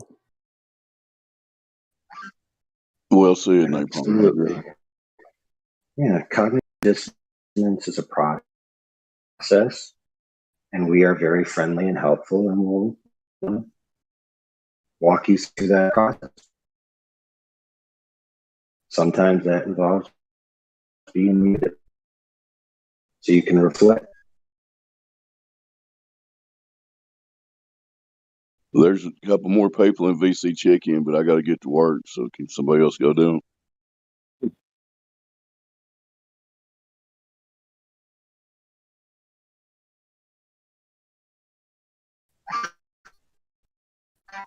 Survivor, you want to speak to us and give up on whatever it is talking about Mr. Death. Just type it in the chat and we'll see it, and then we'll unmute you. And then the words out of your mouth will decide whether we continue to speak to you or not.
It's crazy. The Earth is actually flat, and these people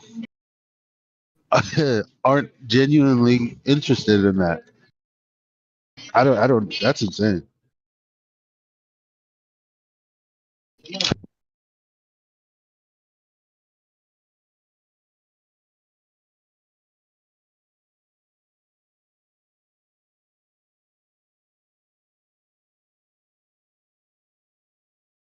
Crazy to me is no one here or anywhere has ever experienced anything but a flat stationary Earth.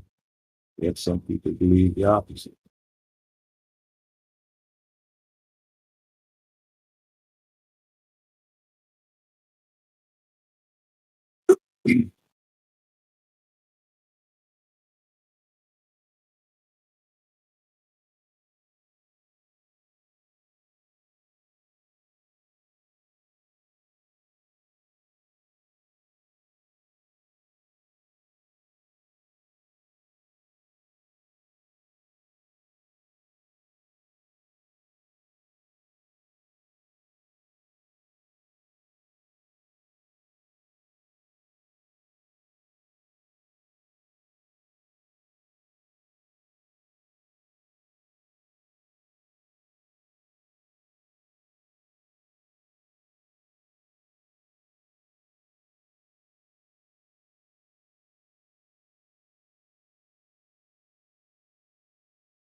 And why such the surprise when it comes to what it takes to stay at the adult table? When you were a child and you ate with plastic forks, you ate at the kiddies' table and you can mess your food everywhere. When you come to this room, you're sitting with a bunch of adults at an adult's table. And if you cannot abide by the rules for the adult's table, then you're going to be relegated back to the kiddies' table. Excellent analogy by Flat Earth Solar.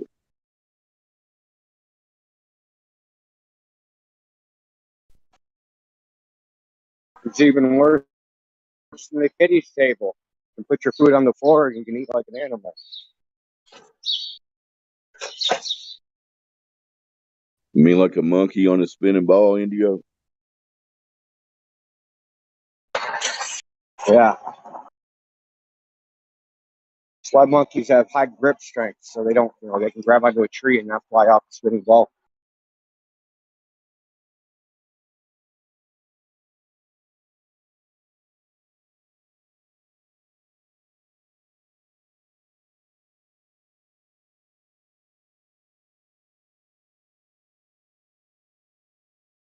So what happened, Dave? Like the people you checked in, they spazzed or something?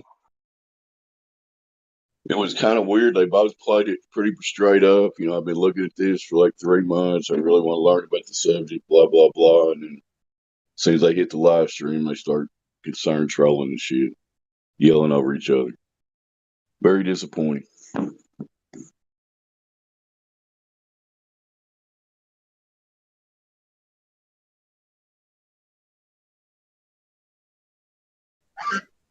Well, I don't want to give anyone any ideas that they haven't already thought of, but this could be a type of trolling where you befriend a kid in some kind of social media. You basically tell them, all right, let's go to the Flat Earth server, figure this out. And then when you take them there, you basically berate them for being a stupid, retarded person interested in Flat Earth. What a loser you are. Okay? If you're the kind of person that would do that to a young person, okay, you are human garbage and needs to be thrown out into the compost pile for a few weeks until you decide to reflect upon your life.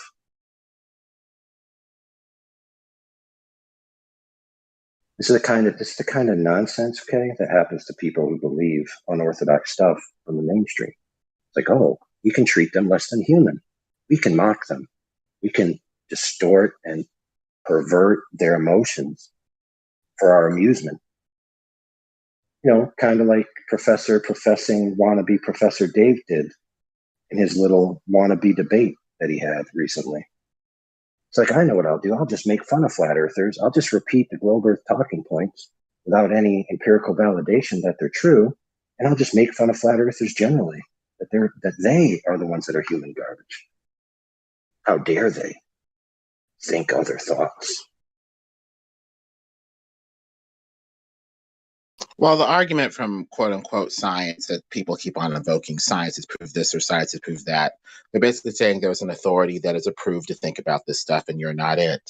The moment you start differing from the consensus or the establishment quote unquote opinion, you need to be controlled and judged. You need to be convinced that you are not good enough to think about this, that you need to shut up and submit to the proper authorities. So it becomes very nefarious at that point when it looks like the strategy is to sabotage, stall, or to keep you from thinking, and simply to get you to admit in shame that you're not good enough to think about the shape of the earth or any topic that you're not authorized to think about.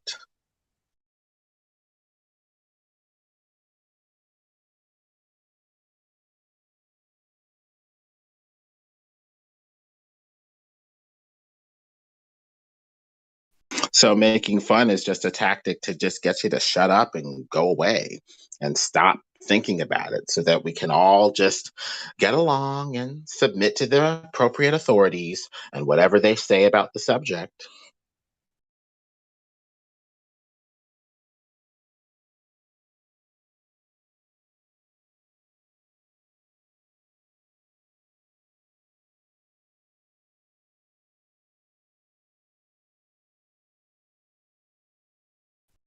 You get brownie points for being a good and little enforcer, for making fun of the flatties, for, adhering to consensus orthodoxy. And maybe one day you can be an enforcer yourself.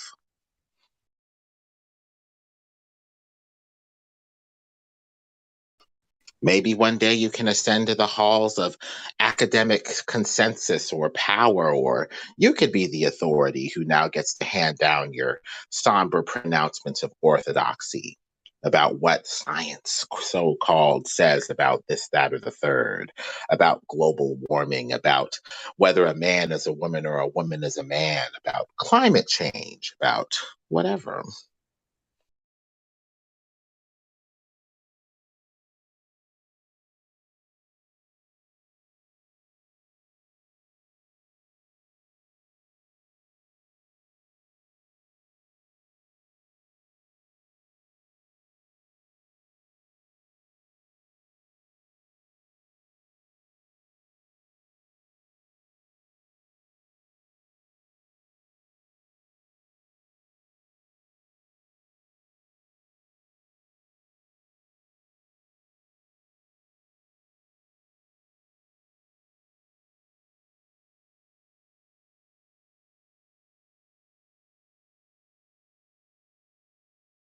Oh, got him.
Who was talking about Professor Dave having a debate?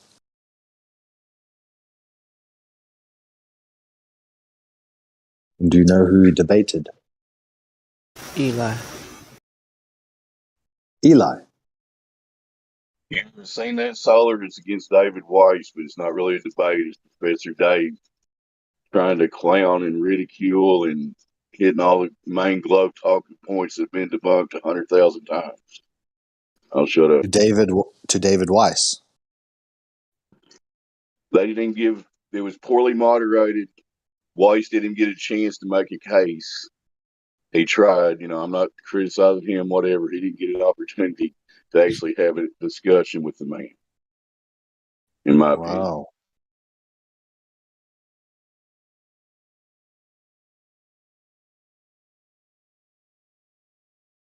I'm going to go look for that.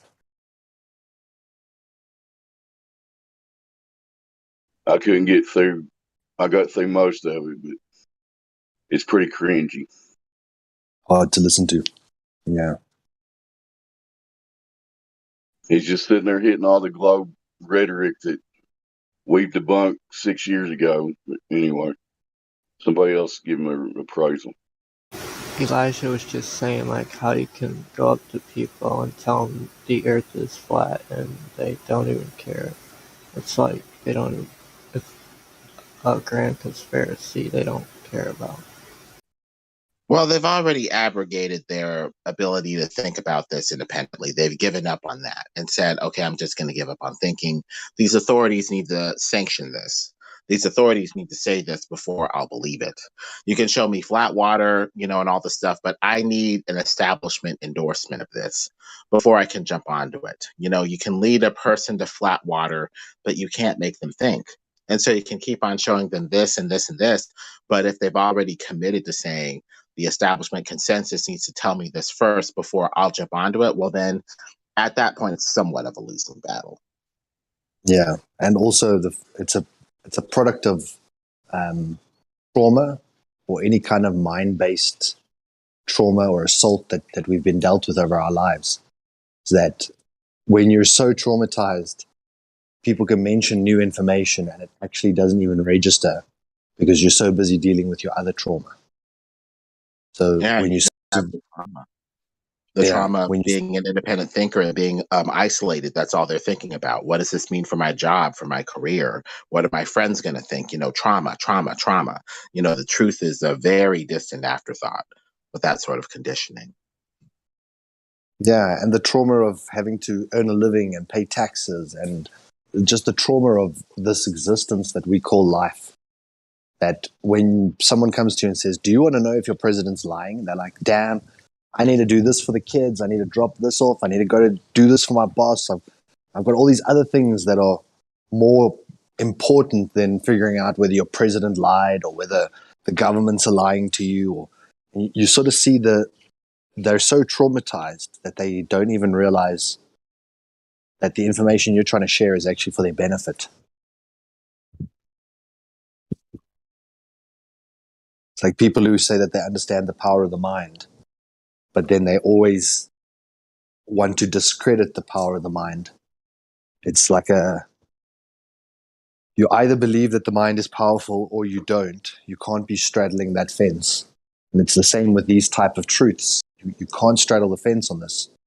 You either are a truth seeker and you want to know truth no matter how painful it is. You either want to know if your spouse is cheating on you or you don't want to know and you want to live in ignorance, pretending that she's not. You're either the type of person who will seek out the truth or you're just too traumatized to even care.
I'm on silent, so.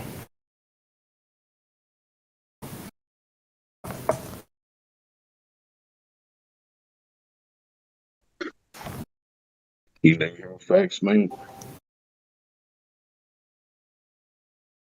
Huh? Are you new here?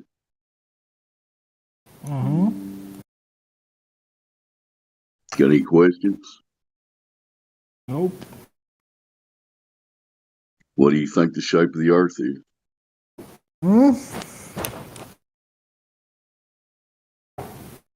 What? What do you think the shape of the Earth is? It's flat. So, Why would you say that? like, I would, okay, like, my opinion of the Father is very, like, bizarre. So, yeah, I'm Christian, but, like,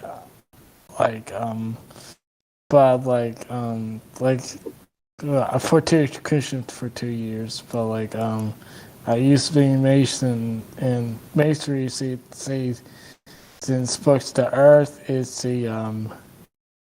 flat, and the sun and moon is 32 feet in length.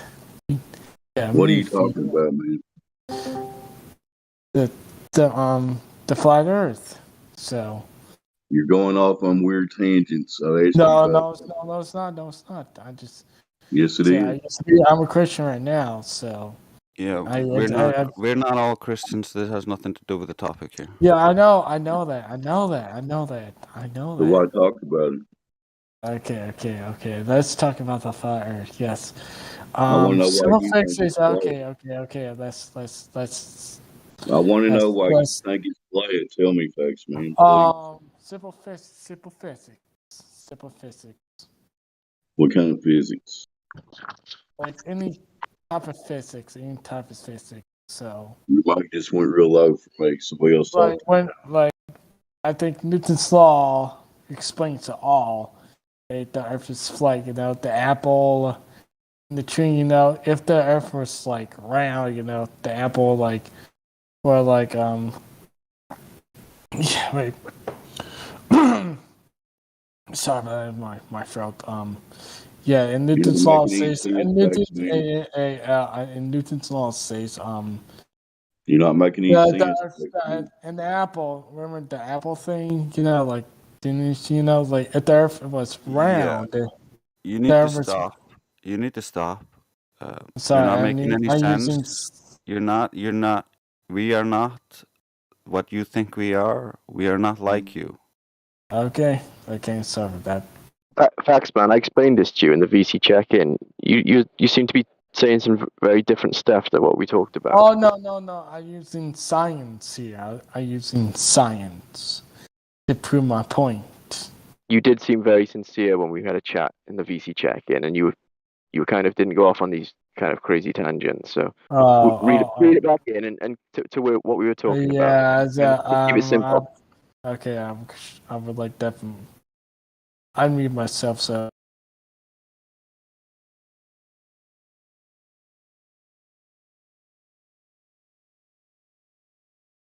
Got anybody else to talk to right now, guys? Is it just crazy globe in Earth, lady?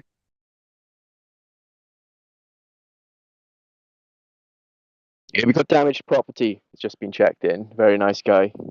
Been listening to us for a long time. Hey, peoples. Hello, damaged property.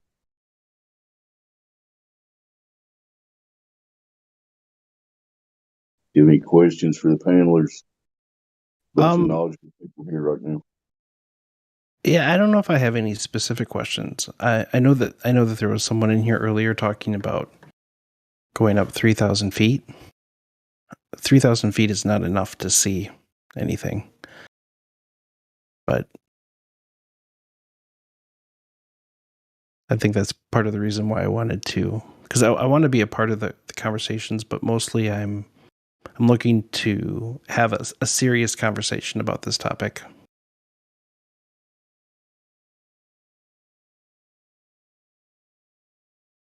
Well, if there's a sincere statement, you landed on your feet here. There's plenty of people who can have sincere conversations about this topic here.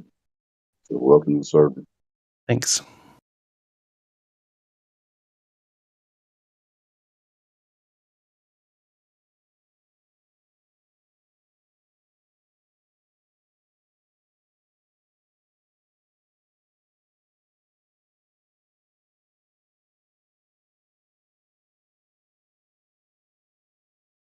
So, are you Yeah, global? What's your yeah, I read the rules already, so I was seeing some evidence pretty much point the Earth is flat, so I'm using science to explain myself the flat. I'm good at science, so.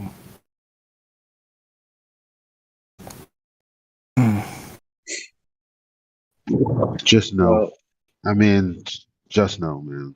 I,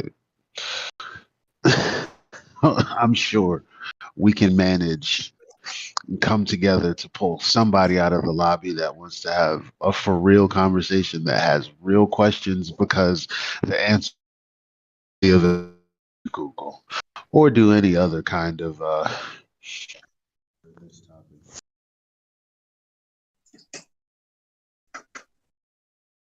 but he's not wrong. If something falls down, right, that perpendicular to the plane that you're standing on, that makes perfect sense. If it falls down here, it falls down over there. And the most rational conclusion would be that the Earth is flat. Why would you ever think that it's falling inward to a giant space ball? So he's not wrong.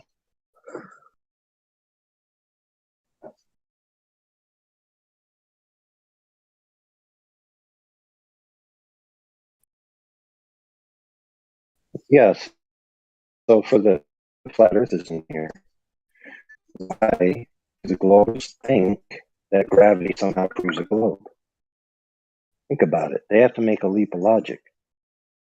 They don't observe things falling inward to a giant space ball. They never observe that. They observe things falling down in their own vision. So where do you get inwards towards a space ball from down?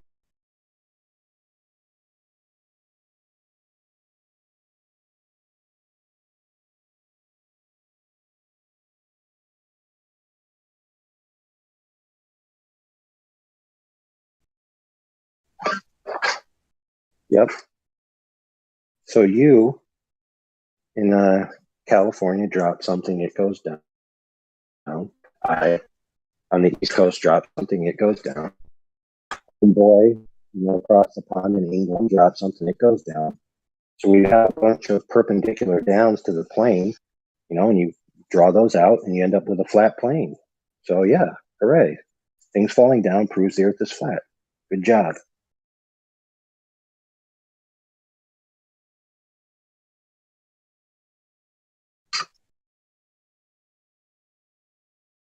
So like Elijah asked earlier, where's that evidence that the earth's a globe that you claim that down is actually inwards with things falling inwards to this giant space floaty ball? Yeah, if you got any of that kind of evidence, that'd be great. But yeah, things falling down just proves the earth is flat.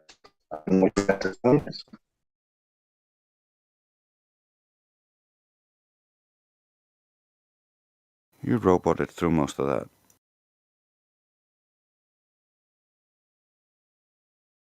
But I could understand some of it.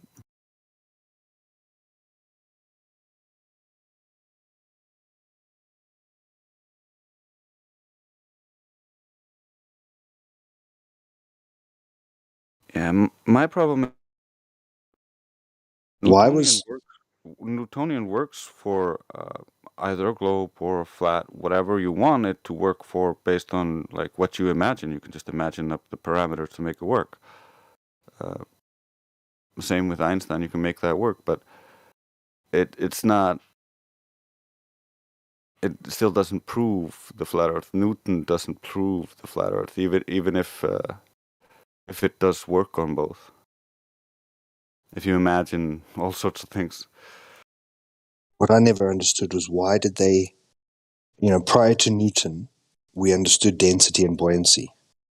There was already an explanation for why more dense objects would sink and why less dense objects would rise. Why is it that suddenly an apple falling from a tree was supposedly some proof of a force pulling towards the center?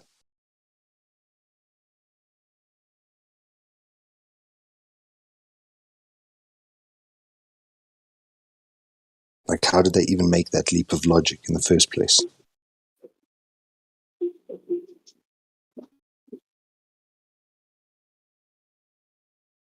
Well, I don't think they actually did. I think they just added it to the schools, and people grew up with that, and then it just became accepted.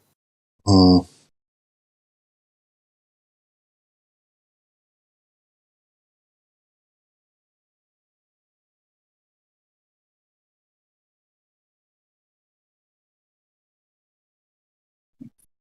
This is also something fascinating. I think it is a quote from Aristotle, one of the greats, where he said that things are never really settled while you're alive. So men have these rigorous debates about philosophy, and then it's only when it gets taught to the youth as a fact that the next generation accepts the new information.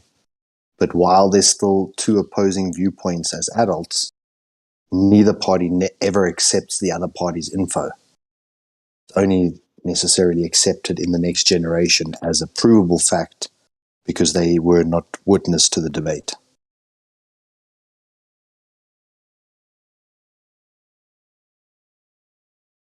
Yeah, I have a quote somewhere where someone was saying the exact same thing, but about science.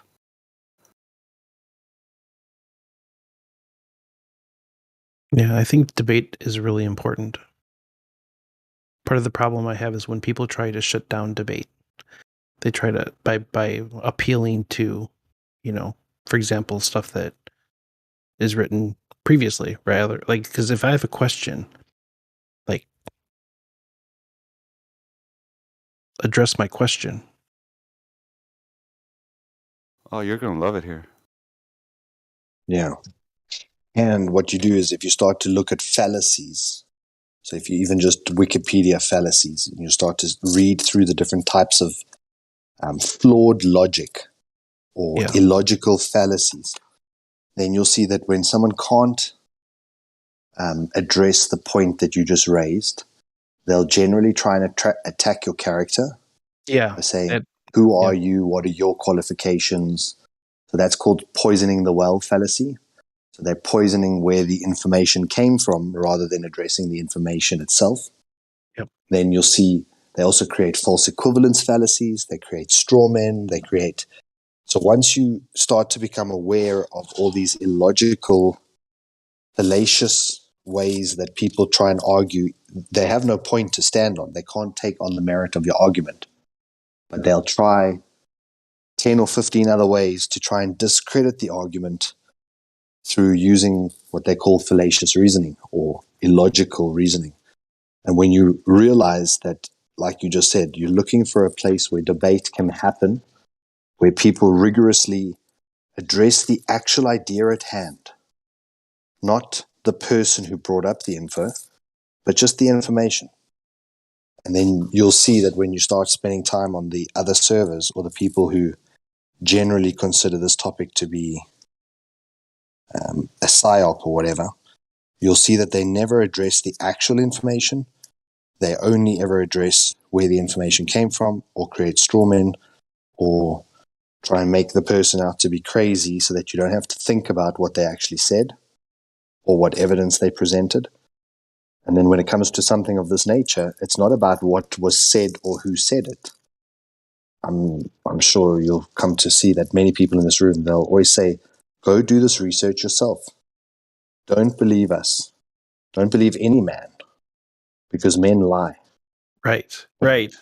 When you go and do your research yourself and you read those words yourself, then if someone comes afterwards and says, no, that's not what it says, you're going to say, no, mate, I read that myself.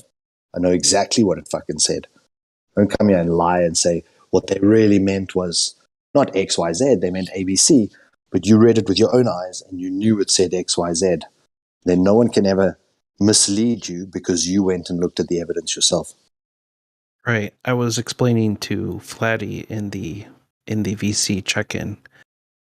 So my father was schizophrenic, and so as a young child, I learned very quickly how to become well, it really helped me to hone my skeptical thinking because my father used to say things that didn't make any sense. Like he'd wake us up in the middle of the night and bring us out into the living room and tell us that people were coming when they weren't.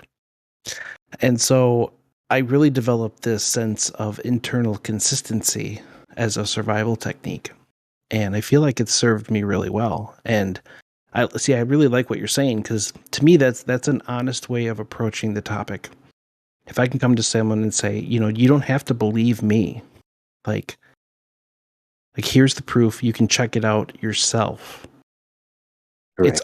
It's honoring their own internal consistency, because it's a problem. It's actually consistent with the scientific method because scientific claims are supposed to be testable, repeatable, and verifiable. Exactly. Right. And this feeling, the problem I have is this feeling that I get from people like this appeal to experts bothers me more than anything.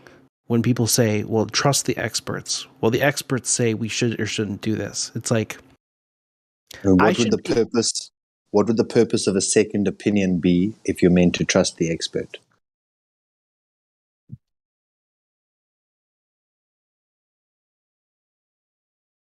And there's other. Oh, he just said, "What's the purpose of a second opinion if you're meant to trust the expert?" Right, which is fair.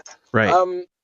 But also, there's other obvious logical problems with that, which is in some fields, some experts disagree with other experts. Right. Right. Exactly. So, which expert do you go with? Well, don't know. Neither, because you should be looking at the evidence. Well, right. Once you have a disagreement, I still feel like we're in a good place, because now we can continue the process of getting to the answer, right? Like, No, 100%. Disagreements are fantastic. That was going to be my next point I was going to bring up.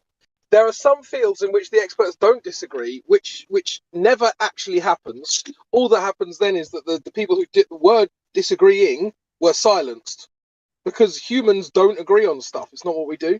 So right. if you have a field where all of the experts agree on everything, that's not possible, and someone's been silenced. And leads to stagnation. Right. When no ideas are being challenged or improved upon.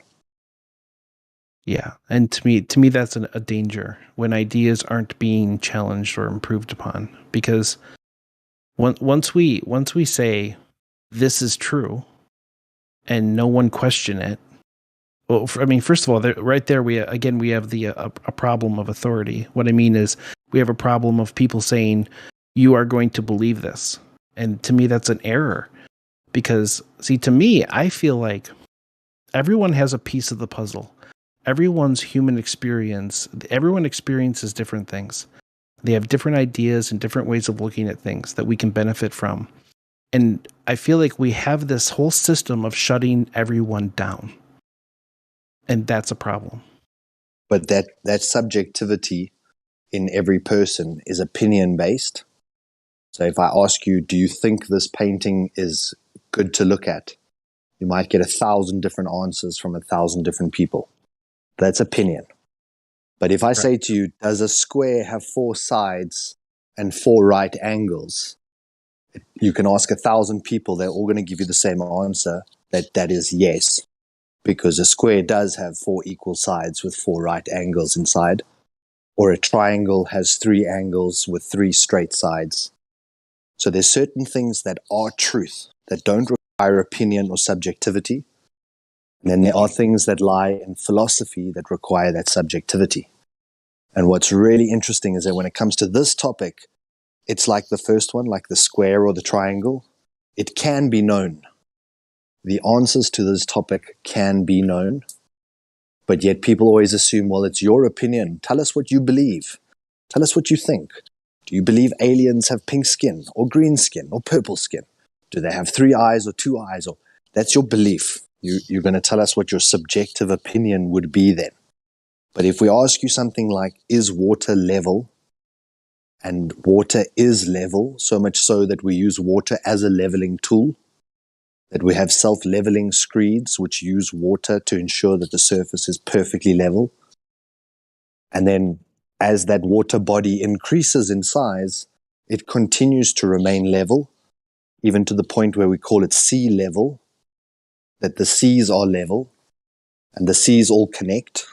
They're all interjoined. We just call them the Pacific or the Atlantic for the sake of knowing which side of the continent we're on.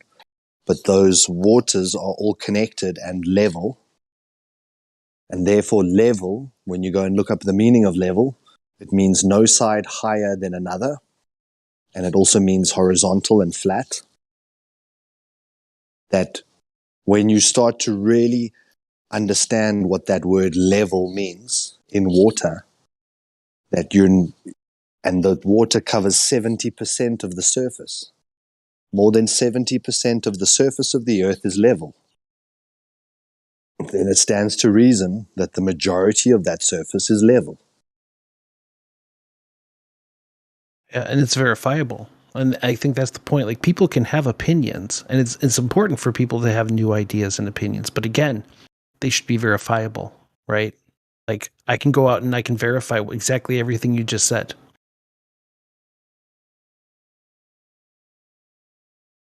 Yeah. Look, opinions don't necessarily have to be verifiable. And this is where we draw a distinct line between what we call science and pseudoscience.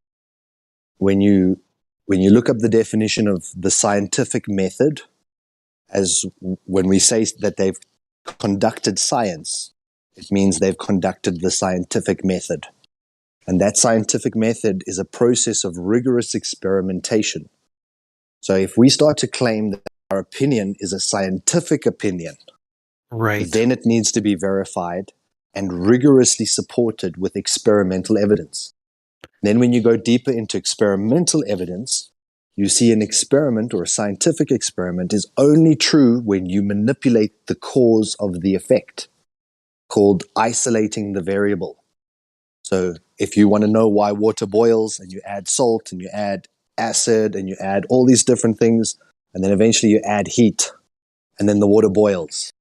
Then you turn off the heat and you see it stops boiling.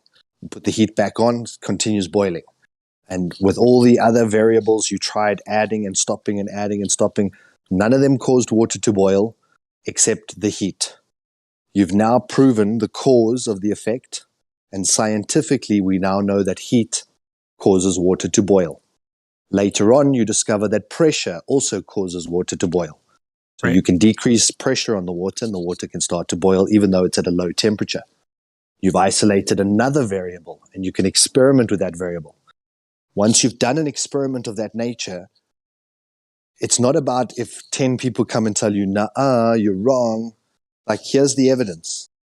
Here's the experiment that was done. Now you go do the experiment yourself.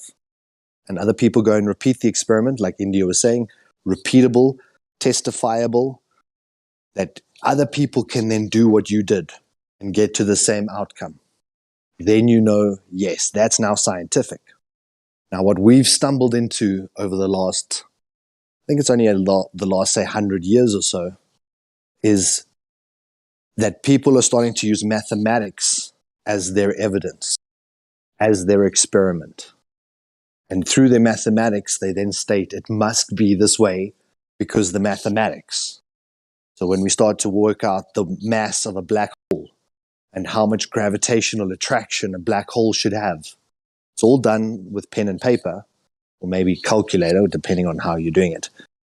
But effectively, you're doing mathematics. You're not doing an experiment to isolate the cause of an effect. So you've stopped conducting science and you started conducting pseudoscience. And then you assert that black holes have this mass and cause this type of attraction. And in 10 or 20 years, they might find you're completely wrong. Someone else asserts completely different numbers. And then everyone just continues forward as though their new numbers are right, even though there was never an experiment done to validate those numbers. Yeah. Yeah. See, this is part of the problem I have, because there was a gentleman, I don't remember his name, but I remember back in the 2000s, I'd heard about a guy who had discovered something new about gravity, and they had published a paper on it, but they got shut down because, and I don't know exactly what happened to the paper. Maybe it was, I don't know, disproven, but it's exactly what you're talking about. It's the pseudoscience that was happening. But see, the thing that bothers me is we can't have new discoveries shut down by old beliefs. You know, like we have to Yeah. be able to question the foundations of what we have so that we can discover the truth. Precisely. And it's quite refreshing for you to be new here and for you to already know that. Because what we find in this scientific community is that the old ideas are shaping the future. And anything that we discover that's new, that questions the old narrative, generally those scientists have their budgets revoked, their research is shut down, their notes are all confiscated, and that is swept under the rug neatly to prevent upsetting the apple cart. Right. Good examples of that would be finding soft tissue in dinosaur bones. There's been many scientists that came forward, and when they put the fossils in a certain type of acid that eats away the bone part that they normally do to extract DNA from dead specimens, it's leaving the soft tissue, and soft tissue cannot exist longer than 10,000 years. So if those are fossils and they contain soft tissue, it means that you're finding a bone that's less than 10,000 years. But because the narrative is that dinosaurs existed millions and billions of years ago, that cannot be even entertained, let alone accepted. And you'll find everyone who's ever mentioned finding soft tissue, they've suddenly disappeared, been fired from their institutions, and the narrative remains intact that all these bones are millions and billions of years old, nothing to see here. And Yeah, the same they're thing not- like you mentioned with the gravity. When you find some new phenomena which contradicts the previous one, they still stick with the previous one. Yeah, they're not following science then. Like that bothers me. Because if we find something that disproves what we previously known, if we're to follow science correctly, it should open the door. Correct. If it disobeys experiment, the hypothesis is wrong. That's a quote from Richard Feynman. If you find one example where the experiment disagrees with the hypothesis is wrong. Yeah. But yet we find these things which we call defying. This is a gravity defying situation. Well, this is where gravity doesn't quite behave the way it normally should. You're saying, well, if it's defying, then that's experimentally invalidating what you assume gravity to be. And when you go look a little bit deeper, you've got to ask, which type of gravity are you even referring to? Are you talking about Newtonian mass attracting mass gravity? Or are you talking about the new one, which is actually the present narrative, the Einsteinian gravity, which is the bending and warping of space-time due to an uneven distribution of mass? So due to an uneven distribution of mass bending a fabric of nothingness, that's the actual effect that we term gravity in the present since 1906. That's when someone says gravity, that's what they're actually meaning. But yet most people don't even realize that. Then from about 2016, there was actually an electromagnetic explanation for gravity, and they're calling it now the electric universe. That gravity could better be explained by an electromagnetic effect that our ancient ancestors 500 years ago, they weren't aware of all this magnetic effect that could have been the cause of things being attracted or repelled from one another or things remaining in orbits. We can create orbital tracks using magnets very easily. They call it quantum locking. So you can quantum lock with magnetism and demonstrate it 10 out of 10 times. But this idea of mass attracting mass has never been demonstrated. And the idea of a bending and warping of space-time has never been demonstrated. But yet it's presumed to be the best explanation because we were all taught it as fact without any evidence. Interesting. And this is the type of people that you then come into when you come into this room, is that we all started asking questions and found unsatisfactory answers. So you are new here, correct? Yeah, I'm totally new. I've been hanging. I joined here, I don't know, a couple weeks ago, and I've been just popping in and out and listening. I got to tell you, I wasn't completely sure if you guys were legit because you stream it on YouTube. I wasn't sure what was going on with that or whether or not this, because again, like I was looking for a serious conversation on the matter, and I know that there's sites out there that are not legit. But it's so far, I mean, I had this conversation with Flatty, but it's so far, it seems like you guys are making sense. Yeah, I often say that truth has a certain taste. And someone will say something and it doesn't taste right. Then they'll say something and you suddenly go, yep, that tasted like truth. Like you just have this instinct for when truth is delivered to you. And I don't know if you've heard the 3 questions or if you've ever had the 3 questions posed to you. Have you gone through that process? No, what is that? So before you on to that, can I say something about sure. YouTube, streaming on YouTube? There's a reason we stream it on YouTube. It's because we're trying to create a record.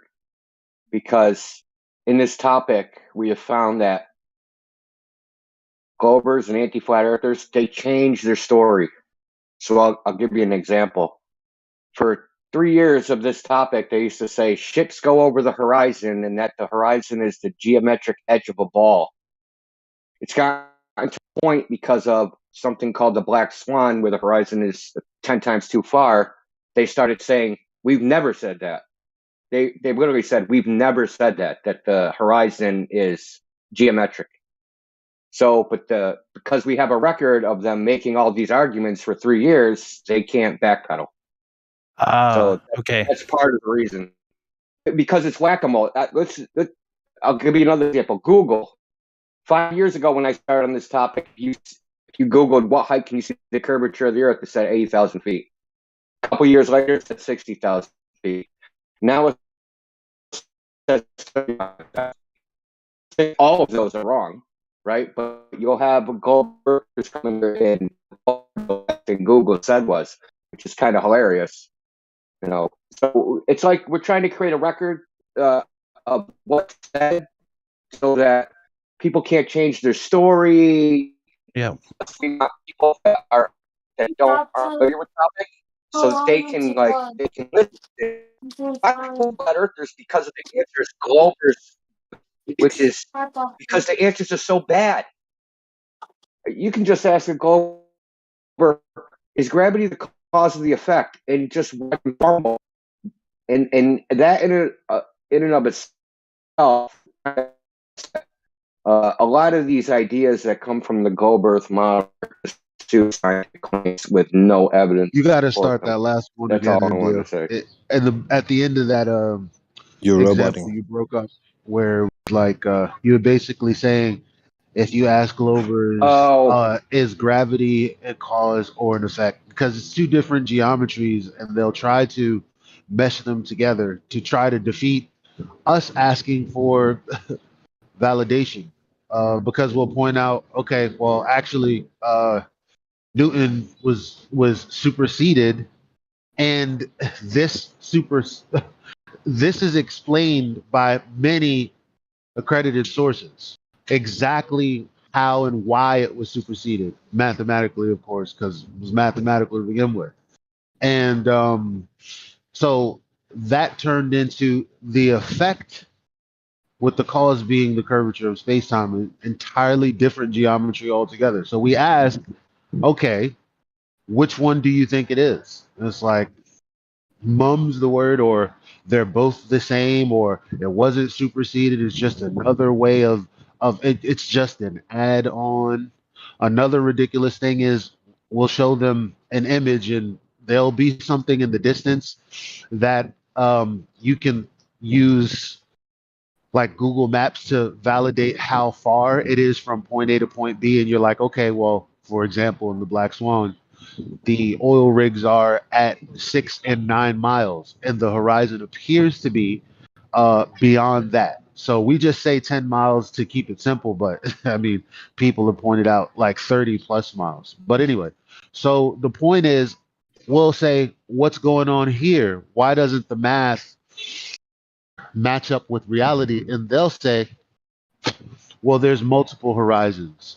They'll say, well, the horizon is in between and behind. And we'll say, but the horizon is where Yeah. the sky meets the ground, visibly, not really. They'll say, well, yeah, but it's also blocking some of that oil rig. And they are only saying that because that's what the math says. But it's not like we see that. It's like, no, it's right there. What are you talking about?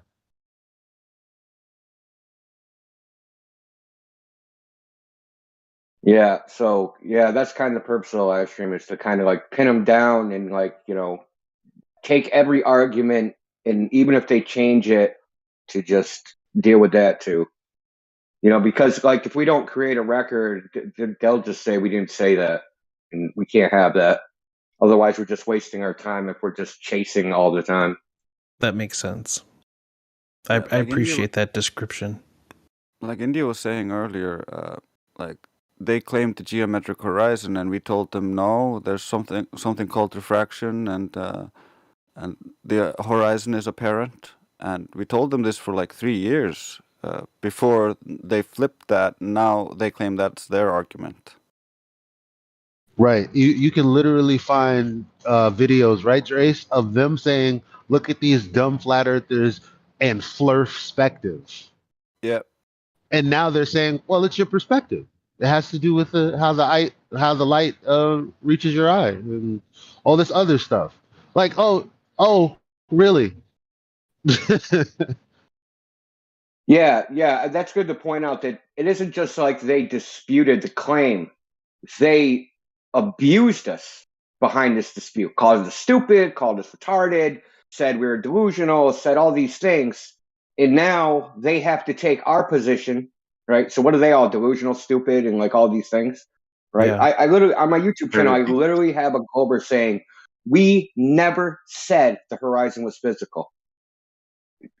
And listen, they've been saying that, like some of the first globe Earth proofs, for instance, Ptolemy in something like 600 BC used this as a proof. Aristotle used this as a proof. So like they're trying to Bill Nye the Science Guy. So this is some proof that they've been using for 2,000 years.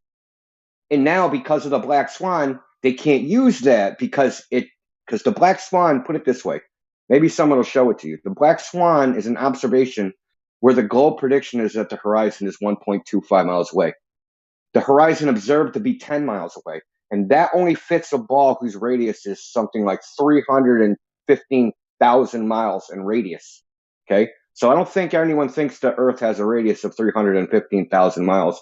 So the only way for the horizon to be physical is that we're on this ginormous ball. But they can't have that because if the radius is wrong, you can't have orbits. Nobody went to the moon. The sun distance is wrong. All the distances are wrong. So, it's like arguing from both sides. So we need to show that this is what's happening, that this topic is actually, we're not getting an honest debate out of people. We're getting a lot of dishonesty. Yeah, when I ask questions about the moon landing, I get shut down hard, real hard. Yeah, I can't even. I want to let you know that there's a live stream voice text chat, or that's right above this channel, where I've been posting relevant information to what we have been talking about. Okay. Yeah, that's paramount. It's also, even though they decry the geometric horizon right now and say it doesn't exist, you can't see it, it's invisible, they still use it, because some of them will still claim that boats are going over the horizon, and some of them will still use Al-Biruni's assumptions of the globe size, which are based on looking at the horizon and thinking it's geometric. So they have those assumptions baked oftentimes into their ideas, and they don't even know it. Yeah, and like damaged property, like I was saying to you earlier, through experimentation that can be repeated, this is how you start to form a scientific understanding of the world around you. So when these guys are going out into the world and taking the camera all the way down to 1 foot observer height, or even down to water level, and then you're still seeing for 10 miles plus, because it's actually 10 miles or further, then it completely demolishes the idea or all the numbers that we were given previously. And like we both agreed, if an experiment disagrees with your hypothesis is wrong. Right. So this point is basically the first question that we normally ask people is, how has the curvature of the Earth ever been measured? Like, where was it actually physically shown? Here's the Earth curving away from an object that's level. This is why we know we're on a sphere, on a curved Earth. Who did it and when? You can tell us.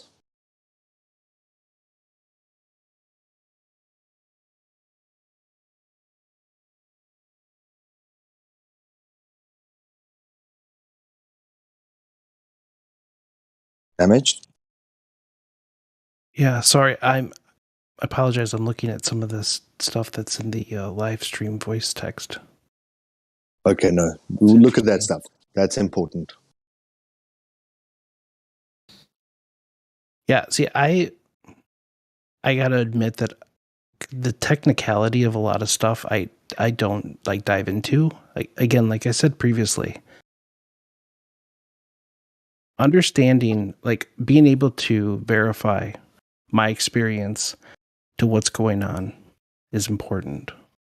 And there's a lot of technicality that I haven't dove into. So But that is part. Let me stop you. That is part of the globe propaganda. That it is impossible or too difficult for somebody to figure out what the shape of the Earth is, and you have to be some crazy smart astrophysicist scientists. But really, fundamentally, this is just a geometry problem. This is no different than measuring the dimensions of a house, or measuring the dimensions of a bridge, or measuring the dimensions of a road. It is a simple geometry problem. What does so they have a globe model. They have a claimed number for a radius. We can make predictions about how far the horizon is away at any height, right? How far you should be able to see something and how much is obstructed at that distance. So we can make predictions, and it's really just it's algebra. It's not even calculus or anything like that.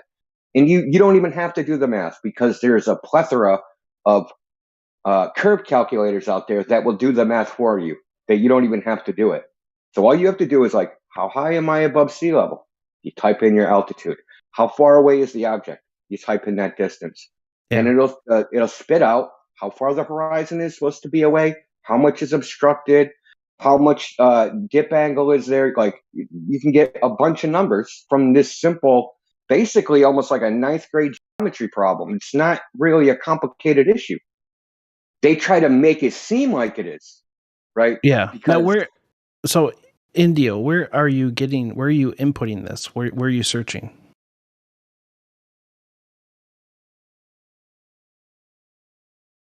There's a bunch of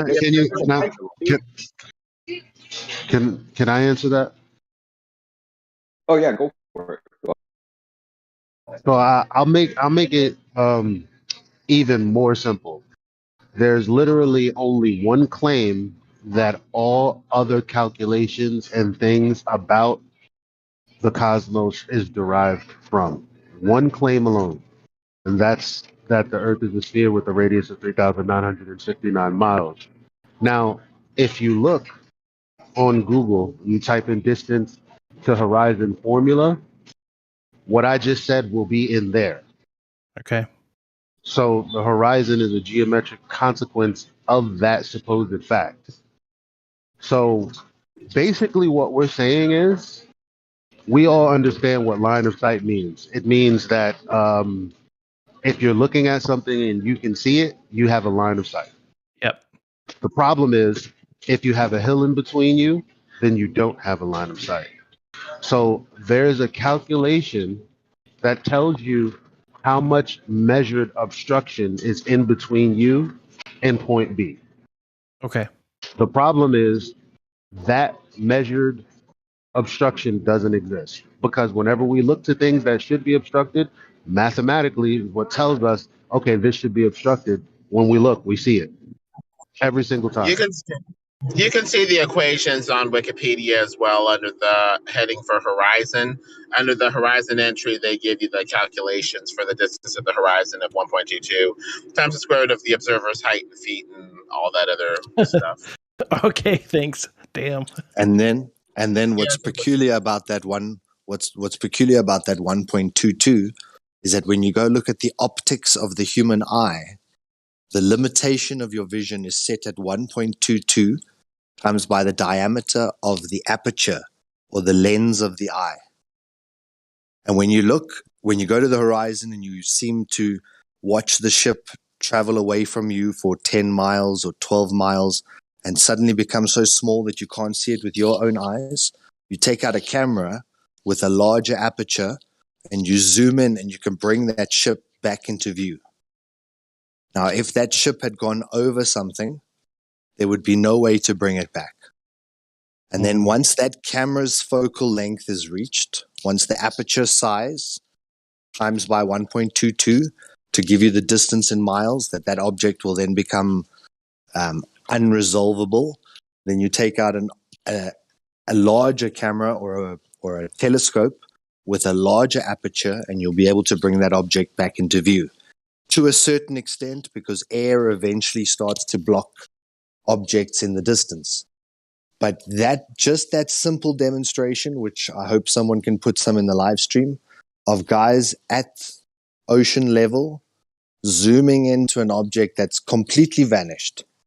And you zoom in and you bring back the whole boat because you're now using a larger aperture, and it's based on the 1.22, which is also said to be the distance that we're supposedly supposed to see curvature, which is actually just got to do with your eyeball and how your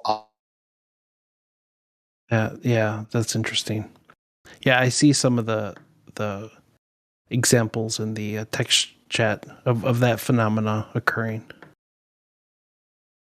So we're just trying to test the globe's claims geometrically and mathematically, and seeing if the globe is found wanting. And it looks like it's looking a little flatter than they told us. Right, and and there should be no issue with that. Like, this is the thing that bothers me. There should be absolutely no issue with that testing, right? But the fact that people push back on it and they try to shut it down, to me, is sus. That actually was one of the things that made me super suspicious in the beginning, is that it isn't like people are trying to dispute you. There's a group of people, we call them the anti-flat earthers, that don't even want the discussion to happen at all. Right. They don't want the discussion. They don't want it to exist. They want the server to exist. They'll sit there and lurk in our lobby chat. Anybody new can ask questions. They'll run interference. They'll DM them and say, all these guys are stupid and retarded. Like, they don't want the discussion to happen at all, which is obviously completely contrary to the science and just free speech in general. Yeah, why aren't people secure in their scientism? You know, what were you saying? Yeah, well, it's intellectually dishonest to say like this is settled and we're not going to talk about it anymore. It's like, well, I've got questions, and the fuck. Yeah, I mean, we were just like these quote unquote scientists that they invoke. You know, we were looking for answers just like they were, but then all of a sudden they barred the door to anybody but them handing out the pronouncements and saying this is true or this is, you know, not true about heliocentrism, the shape of the earth, or whatever. And now you have an establishment that's kind of doing a lot of enforcement and a lot of power, you know, pushing down people that are having, you know, serious questions about this stuff and just want to know. All right, you guys, on that note, we're gonna pause the conversation because we're gonna start Precious Metal Takeover. It's 12:10. So if the the moderators and admins can stay muted, and the golds and silvers can take over. If Roger, oh no, he's not. Maybe Indio, could you do an announcement for us? And I'll be your host today along with Nathan. Hey, Nathan. Hi, Redford. Nice to be here, everybody. Thanks for 38 people in the house. That's a lot. Great to see familiar faces and really happy to be here. And it sounds like there's a good conversation going. Affirmative. Great. I will make the announcement. Sorry. Awesome. Thank you, Indio. Maybe we can keep the good conversation going. You said you had questions, or people have questions, Damage Property. Do you have anything else you want to talk about? No, not at the moment, but I really appreciate everyone's time and information. Oh, okay. Awesome. Well, thank you for being here and for joining us.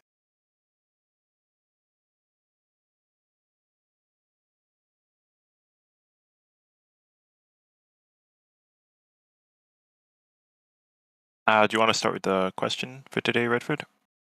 Yeah, you can, or I was just seeing if there's anybody else that was VC verified that we can ask if they have any questions. Numpty Noah, I believe, is new. What is going on with my computer? Oh, hi. Welcome. What's How are you? up? I'm good. I'm good. How are you? Not bad. Are you new to the server? I've been on here maybe two or three times before. Oh, okay. Oh, okay. So, But I but got on you, probably like last week or something like that. right? How did you find the server? I've been on Q. I went on QE server maybe like 2 years ago, and I've been on all the Asylum servers since then. So I've been cruising with like Don Geo them. Oh, okay. I'm not exactly sure who that person is, but that's fine. What do you think the Earth is? Do you want to describe it for us? I don't know. I'll just say I'm gonna need to see someone measure some fucking curvature soon. Okay, so you're trying to find curvature like we are as well.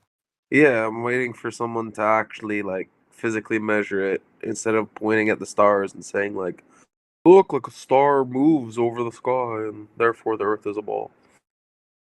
I'm looking for like a real measurement of the actual Earth itself, not just like inferences and shit.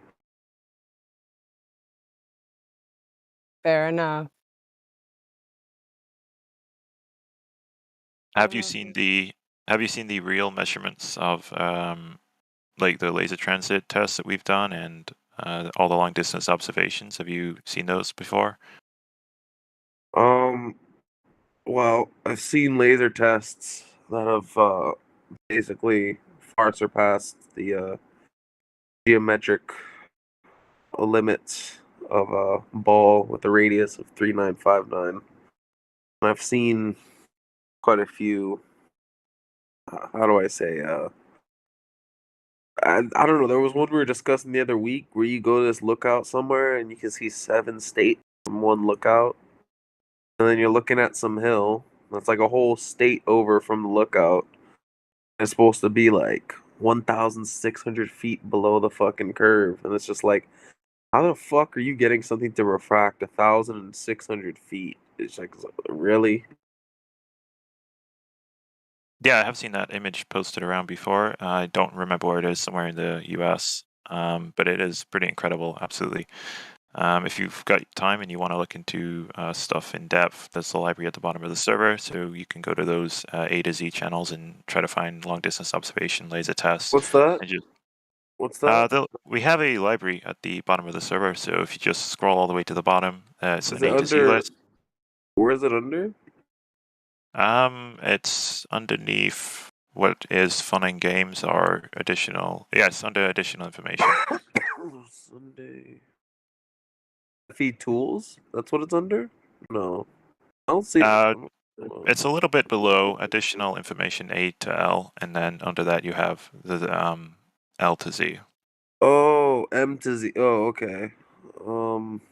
Yeah, there's a lot of good channels to check in there. The long distance, the laser tests, and just go through it at your own pace. If you are interested in seeing more measurements and observations in depth, detail, and all that stuff. Okay, there's a lot of stuff. I don't even know that's done here. Just real quick, Nathan, that was Lookout Mountain, Tennessee he was referring to. It's near Chattanooga, Tennessee. You can see 7 states. I've been there. Hey, thank you, Dave.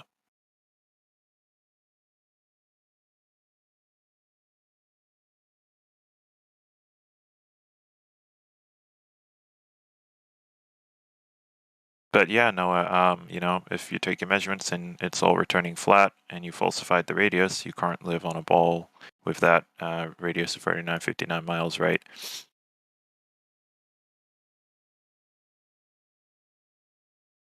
Yeah, well, the original proof was some guy measuring a shadow with sticks, apparently. So I don't really know how that's supposed to be proved. Okay, so does anyone want to give this guy the Eratosthenes story and go over it? Or I can do that, but just want to put that out to the floor if anyone wants to.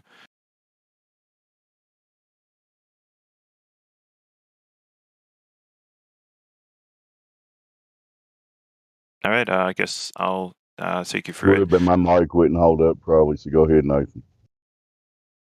Okay, so it was about, I think, very early BC, like 200 BC or something. You had some Greek called Eratosthenes, and he basically noted that, during summer in Syene, the sun casts no shadow, and you could see to the bottom of his well.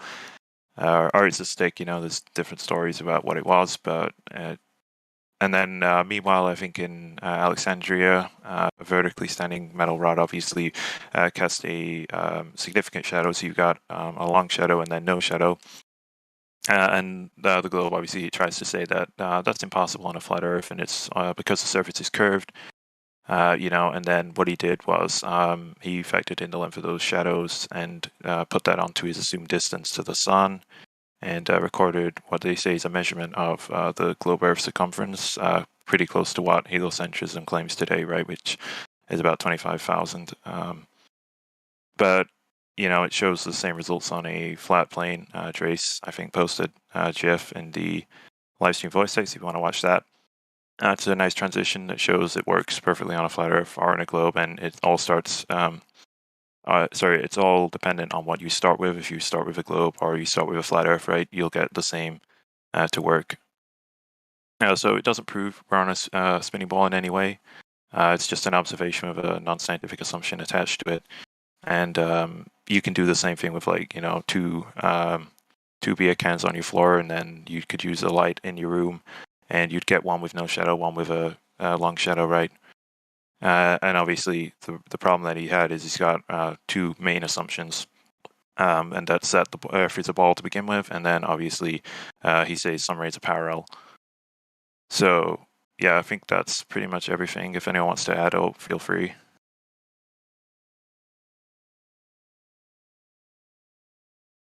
Do you have any questions for me, Noah? Then, if you got any, feel free. No, I don't have any questions. All right, so maybe just a little bit of trivia for you, because I always like to point this out. So Eratosthenes, his name is an anagram, and if you unscramble it all, it spells things like Earth sees not sees Earth, and stuff like that. I found that interesting, and yeah, It's an anagram for what? What now? For a couple of, well, it depends which way you want to write it out. You can have it say Earth sees not sees Earth. Just strange. Not see Earth. Yeah, I'll try to find a picture and post it for you if it'll help. But another thing to consider is it's kind of surprising that no one set out to find all this supposed extra land when Eratosthenes supposedly claimed to have discovered the radius, right? No one figured, oh, I'll go explore all this extra land. So there's a lot of holes in his story, that's for sure. And you can kind of look into that. And for me, I don't think there's a lot about his story that makes sense, and a lot doesn't add up. So take what you will from that.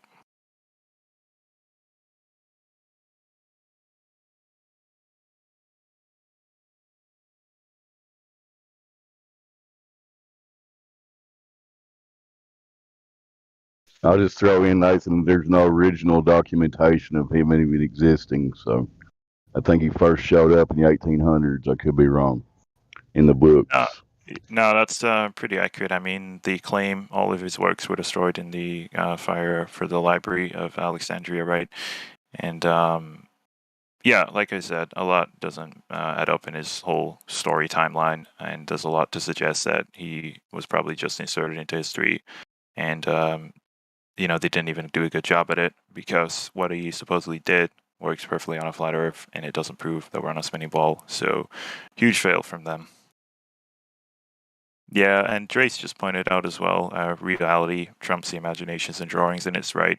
You know, the whole parallel sum rays, you don't observe that. You only ever observe divergent sum rays. So straight off the bat, Eratosthenes is psychotic, right? He's thinking divergent rays are actually parallel. So he's got psychosis, which pretty much all the globe earthers do actually.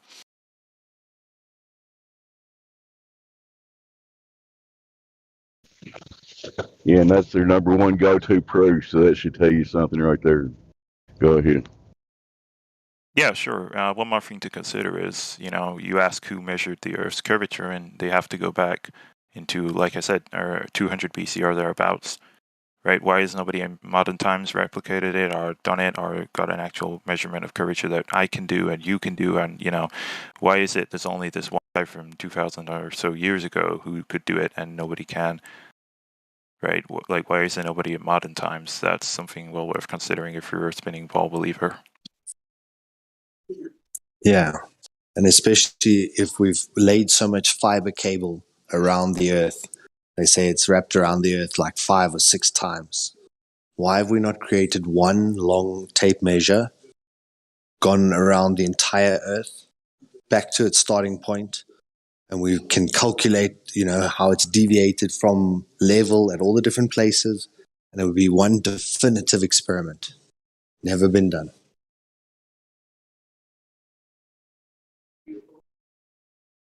Yeah, I mean, they tell you a ton of stuff like just go in a straight line, right? Well, there aren't any straight lines on a ball. And even if, I mean, I had a guy earlier, this is quite funny actually. He said, get a tennis ball and draw a straight line around it. And, you know, I had to, I had to chuckle. But yeah, a lot of people say, you know, go in a line all the way around the ball and you'll be back where you started. You know, great idea on paper. That's fantastic. It wouldn't work on a flat Earth. You know, it only makes sense if you're on a ball if that happened.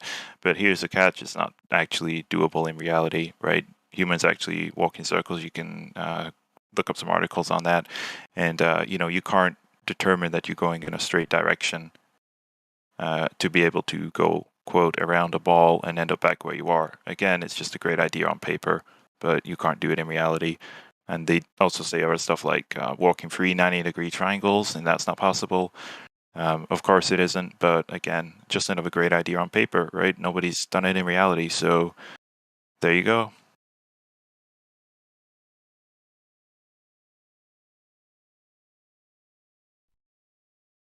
Yeah. If anyone's ever set out a building or set out the foundations for a building, they would laugh at you if you said you could create 3 90-degree triangles, get back to the starting spot. No matter how large you take it, you'll always need that fourth 90 degree because you start with a level plane.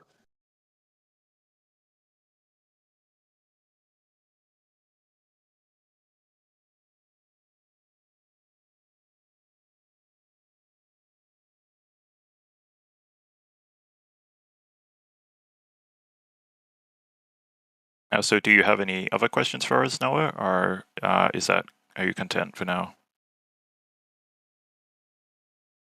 I think I'm good for now. All right, cool stuff. Thanks for being here, and thanks for the discussion.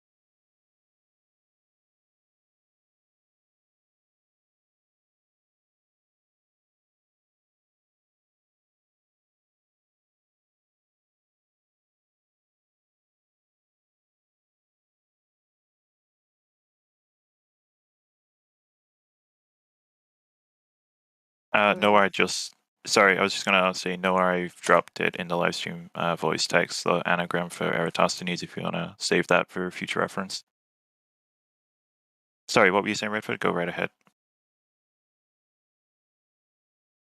Oh, I was just gonna say we have Kalu and Chi-Chi. They both do not have the VC verified roles, so if you want to mute them or send them up to the VC check-in. I'm down to unmute them. It was usually based off last week. It was an interesting experience. Let's give it a go. Let's try and unmute one and see if they're willing to talk with us.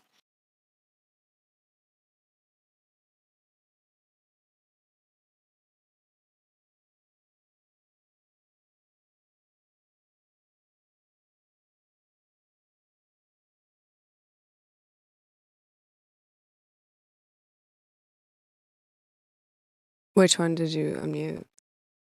Oh, I thought you was unmuting them. Sorry, I didn't unmute anybody. No, you can pick whoever. I'll unmute Kalu if he's or she is there. Feel free to say hello to us.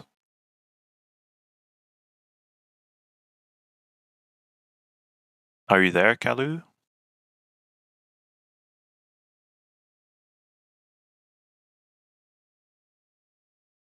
I guess not. I'll put you back on mute then.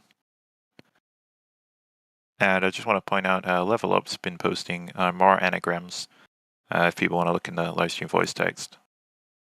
Yeah, strange coincidences, if you want to call them that, but I think they're very interesting. So who is the other person, Redford, that you wanted to give a go? Chi-Chi, I think was her name.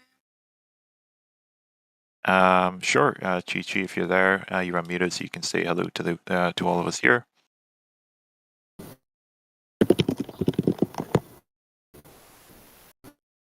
I was hearing something, but We can hear typing, but we couldn't hear that person talk.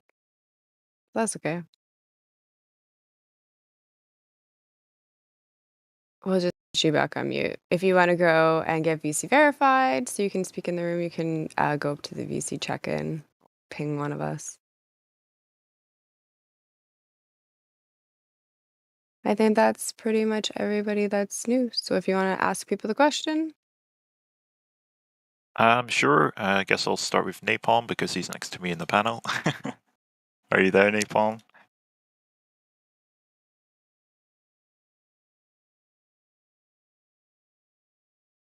He'll be around later, I'm sure. Okay, let's see who else to ask.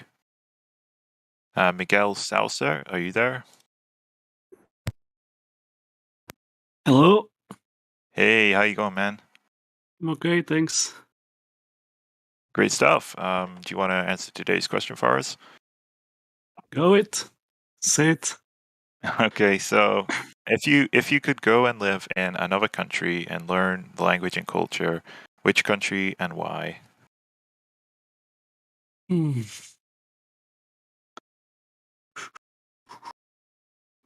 I was not expecting that. But I'm interested in to go to Netherlands. Oh, that's a great place. Yeah, and there I have a friend, a flat-earth guy, Portuguese guy living there. And yeah, you can go to work to a company and speak English. So I'm interested in to speak English 24/7 days. So yeah, I'm interested to be more fluent. So I think Netherlands or maybe Canada. Let's see what. Canada, eh? Yeah.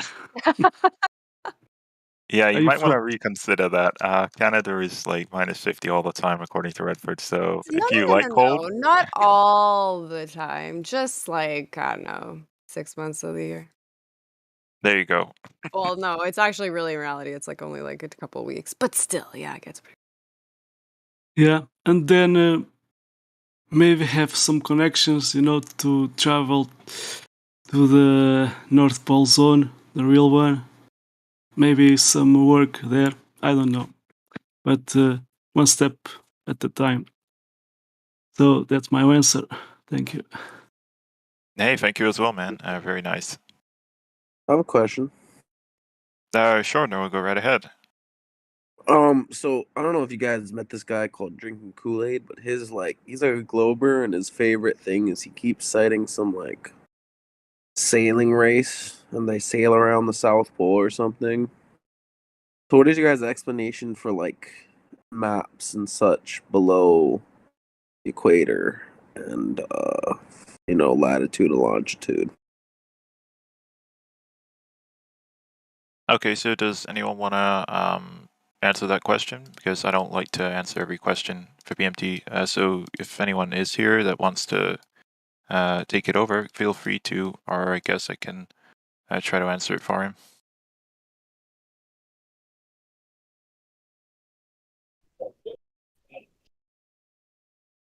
I can give it a quick shot. I know a little bit about that. They basically Hey, go good stuff. around. They go around. I don't think they go below the 50-degree latitude in that race. They're basically just going around the Southern Ocean, just like Magellan did, if you know what I mean. You know, they're just going around the plate or, you know, the area. It has nothing to do with being on a globe. Somebody else can add to that.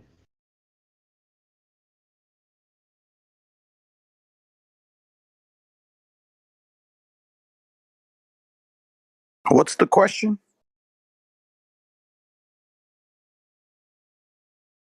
He's talking about the Antarctic race. So they supposedly raced around the continent of Antarctica. You know anything about it? I'm sorry, I've never heard anything about it. I can't speak to it. Yeah, I haven't either. It's news to me. If you got a link or something for us, know, that'd be appreciated to drop in the live stream voice text. Okay, I'll look for it. This guy constantly talks about it. Let's see if we can find the link. We need Sunny. Sunny knows about this.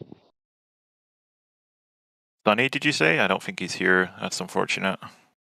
Yeah, he's talked about this before. He knows quite a lot.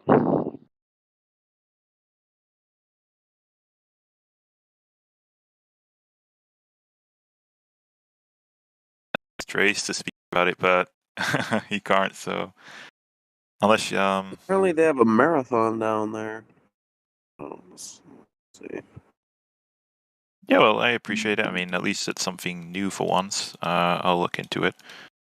A lot of people that come in here, they're advocating for the globe, or just having things to ask us. They're always pretty much the same questions. So at least you brought a new question for my ears. Okay, I At have least. it. I have the link right here. I'm gonna post it in live stream voice chat one.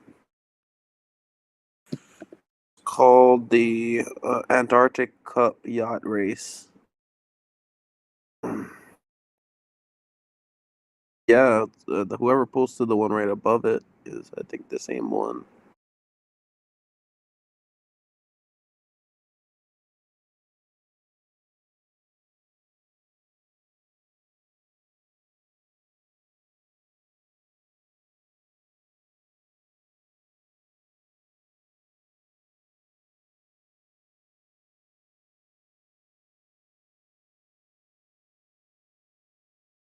Yeah, I'm just reading it now. It says 40 degrees south, which doesn't seem like it's too big of an issue. I mean, it's 60th parallel south that you're not allowed to independently explore past. So if that's only the 40th, I'm not sure.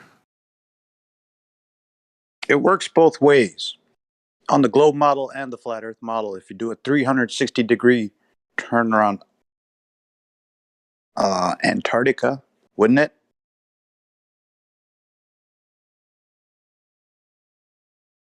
Now, I don't really have too much to comment. I mean, it's new to me, but I will read out what Drace posted. He says, if you examine the route on a globe and calculate the average speed of the racing yacht, it comes out to about a little over walking speed. That is a serious issue since those yachts are racing. Yeah, Drace is awesome. He's dropping all kinds of interesting, helpful tidbits of information in the live stream voice text if anyone's interested. I certainly am and will be reading those as soon as possible. That's Did a you good say? point by Drace. I remember that the speed is very suspicious because Yeah. they're trying to pretend they're covering less area than they are. Did you? So did But you say? That's a good point, Dave. And I wanted to ask about that. Did you say that it's a little faster than walking pace? No, that was Drace that said that in the live stream voice text. Okay, but that's what was said. That's what was Yeah. said about it. Okay, that's Who's six. Okay, Antonio so we're gonna Summit? race at 6 miles an hour, huh? Okay. Sorry. Go ahead. Who's this Antonio Subbit Rats guy? Maybe a flat earther on YouTube or something. Don't think I've. he was an heard that OG flat earther. He unfortunately passed away last year. What's your it's- question about him? Do you have a link or something? Does he have a website? I don't know if his channel's still active. It's called the Book of the Sun. You can look that up. He wrote a book about the sun. I didn't read it. Not promoting it. Just saying. I'll shut up.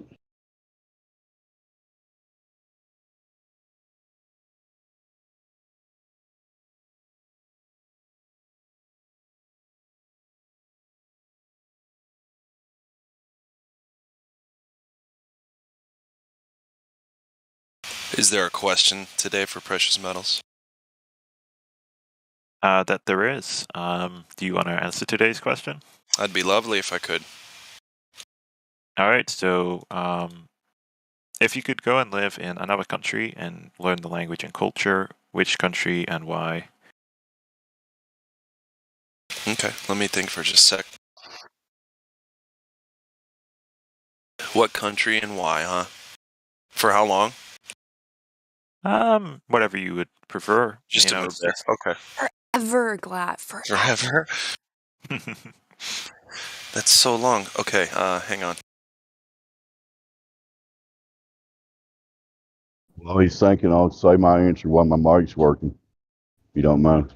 Yeah, go ahead. Yeah, right. Yeah, sure, Dave. I would go China because it seems to be the most mysterious country as far as trying to gather information about it that I can think of on our plane of Earth right now. Let's think about what do we really know about China. So it's like I could get there, I could go there and kind of investigate the culture firsthand, right? Is that what the question was? Yeah, I mean, you know a lot about what goes into it, but not a lot about what goes out of China. So, absolutely, I Right. would be interested. That seems to be, to me, the most mysterious place. But that's basically all I got. It's Yeah, I'm not sure. that serious. There's people who. There's a lot of cities though. That's the thing. Is like different parts of China are very different from other parts. There's so many parts of it. So like someone who comes from Shanghai is a very different than someone who comes from Hong Kong. Yeah, China's huge. So you say China, right? And like technically, China kind of it runs North Korea. So Yeah, man. China's a big deal for sure. I like that, Dave. Okay, so my choice would be I think it's Alaska, the tip top of Alaska, whatever's closest to the North Pole, because the North Pole is the most interesting part of this Earth to me. Hey, that's similar to the answer Miguel gave about moving to Canada because he wanted to see a lot of the North Pole as well. And I think something else that is great about going up north is you get to see the Northern Lights. You know, that's something I would love to see one day, and hopefully I can, but not currently where I'm at. It's just not not visible for me. So Yeah. Yeah, so I'd like to see the Aurora Borealis would be nice to see. But I want to see where it comes from. I want to see that center of the dish we got, guys. I want to, I really want to see that, and I may or may not ever get to. The militaries of the world don't want anybody up there, but man, I want to see how close I could get, yeah, I feel like it's good if you. I think Karma has some pictures that I remember seeing of the Northern Lights. Very beautiful. Definitely worth seeing those in real life, though. I don't think images or photographs do it justice. Yeah. And hopefully I can see those one day, because I do plan on traveling once I've got the time, which should be about end of the year. Oh, Redford just posted her picture as well. Yeah, gorgeous. Yeah, that's really pretty. Let me try to find. There's a video I have of supposedly the activity that's happening at the North Pole. And I'll post that in live stream. Hang on a sec. But anyway, that's where I would go. I would live whatever, like I said, Alaska or wherever's closest. I don't mind the cold. So, yeah.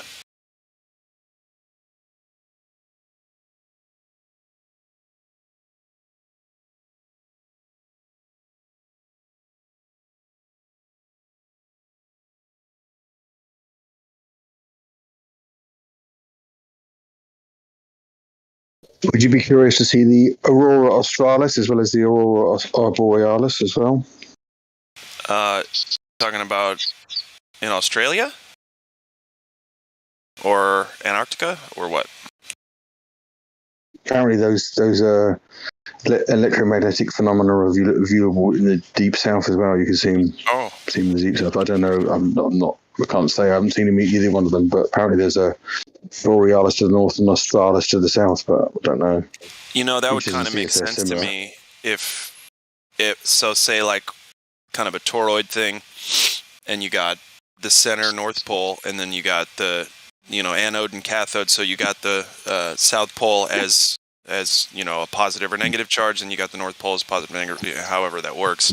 And then it would make sense if there's magnetic activity happening, it would bring some colors out. It makes sense to me. Sure. It'd be good to see them though, wouldn't it? Both of them. Okay, so the last I'll say about it is the thing I'm posting in live stream voice text. Apparently, this is at the North Pole, and I don't know, right? Can't really know. It's a video, but apparently that's what's going on at the North Pole, and that's where the Aurora Borealis comes from. This is again speculation, but it's crazy looking. So anyway. Yeah, that's very beautiful. Apparently, under certain circumstances, you can see it in the extreme north of the UK under certain conditions. You can see it, definitely see it in Scandinavia. You can see it on certain parts of mainland Europe, apparently. It won't be as pronounced as it is if you say to go to Lapland, Greenland, or somewhere like Iceland, or somewhere within the Arctic Circle, apparently. But under certain conditions, apparently, it is viewable quite a way down. So like 55 degrees latitude, kind of thing. So I presume it can be seen. Presumably Canada, they see it in Canada, surely. Yeah, Canada can see it, and I'm pretty sure that you can see it from like the tip of Scotland as well. Yeah, I mean, if Redford can see from where she is that clear, I mean, the just further north you get, man. Yeah, and it's like it depends. Like I used to see them all the time when I was growing up, and now it's just kind of sporadic. But that was the time that I saw that. So I actually saw like the blue and the red, and we don't always get that. Usually we just get green. I read some of it there was a correlation between the frequency at which you see it historically and the claims that the ozone was, whether you believe what they said about the ozone or not, but there was the correlation between the deprivation of the ozone or something like that at some point. It's coming back now, apparently, because the ozone's being repaired, but I don't know. That's just what they say, isn't it? I can't tell. Did you say that someone's claiming the ozone's being repaired? Yeah, the hole in the ozone apparently is being filled up because we're using less of the... Okay. Is that because we stopped using hairspray that we weren't supposed to use? Yeah, I remember when they were saying that. Not get rid of that aerosol hairspray. Come on. It's so funny. It's like they say, ozone layer, this, that, and the other. Oh my God. Well, it hasn't gotten any worse since I was fucking 7. Not only that, Florida is supposed to be underwater right now because of all that. You know what I mean? It's just like, guys, get out of here. They stopped talking about the ozone for how many did. years? And now all of a sudden we're like, well, what about the ozone? They're like, oh, the ozone's repairing itself. Oh, all Is right. it now? Thanks How for did the do that? Because we still have more cars, more factories than ever, but the ozone's healing itself. Awesome. The climate changing is at an all-time high. How dare you? But the ozone's on it, guys. It'll fun. be okay. There wasn't being damaged by excessive hydrocarbons being burnt. I guess not. That's not what they were claiming. Soon they're going to say that CO2 is good again. Just wait. Anyway. Well, it's a great greenhouse gas. Isn't a CO2 just what a plant breathes in? Yeah. If you want to get rid of CO2, wouldn't you just plant a plant in the fucking ground? Problem solved. Well, yeah. That's exactly what you'd do, and you would also stop tearing up killer hectares of rainforest and deforesting parts of the world for agriculture, which is what's also happening. So there is definitely a correlation there. But I mean, irrespective of what you think of the theoretical science behind the ozone, there are plenty of people on the ground measuring CO2 levels at all altitudes. So and measuring the levels of the gases in the air, which they claimed were damaging the ozone, which apparently are in reduction now. So everyone on the ground measuring it, then fluorocarbons or whatever, right? But you know me, who's up at the ozone layer testing whether or not it's healing itself? Come on, guys. What are we doing here buying that stuff? So apparently what they do is they shine some sort of like light that can basically reflect off of ozone, and that's how they can technically see it. Is that right?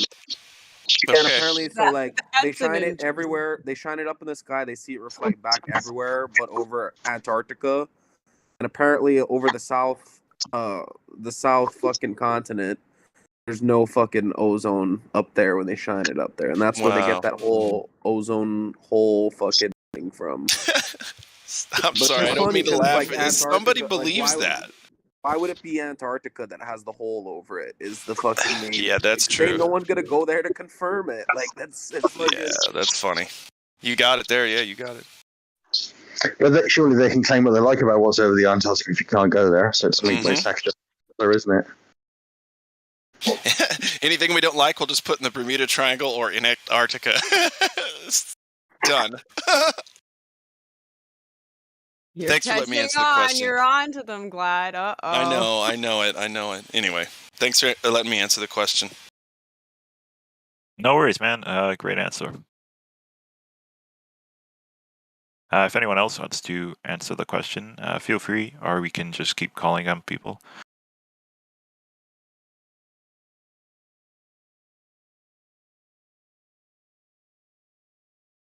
I want to ask Bree if she's there. Oh, yeah, I'm here. Hey, how you doing?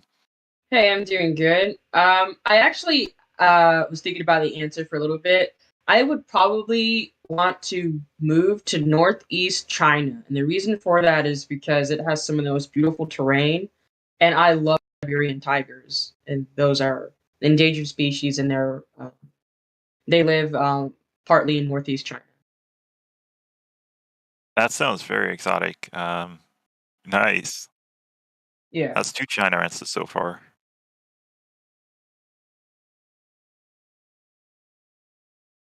For me, I think if I can answer the question for myself, I would probably, I don't know. I struggle because there's a lot of areas that are floating around, and some I just want to visit, and others I want to live in. So I don't know. If I answered it, I'd probably say too many different countries, but probably just Mexico. That's probably number 1 for me.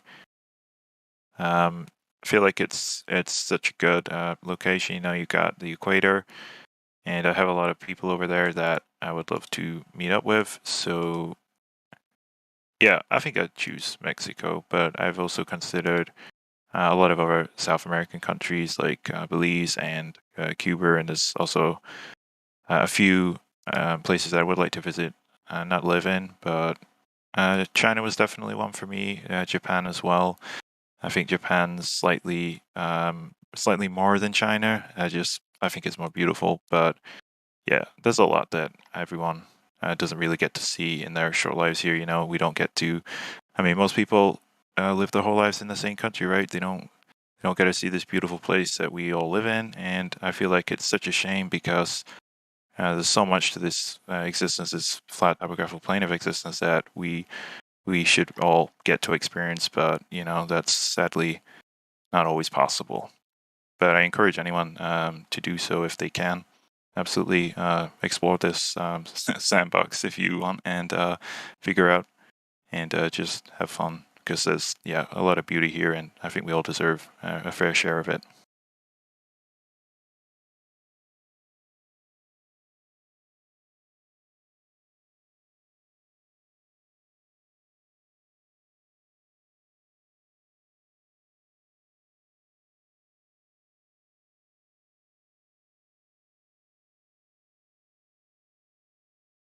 Yeah, thank you, Trace.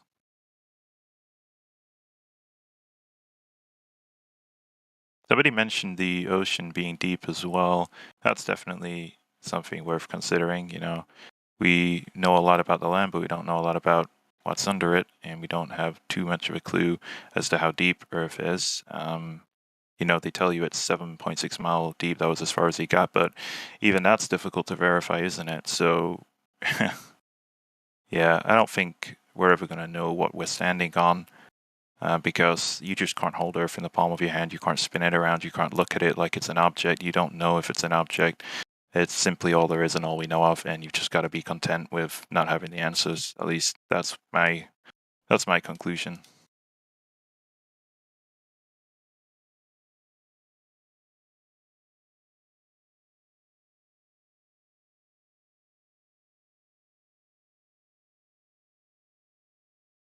I think the world needs a lot more mystery right now. There's so much arrogance and pride and ego, and this is causing all societal problems, I think.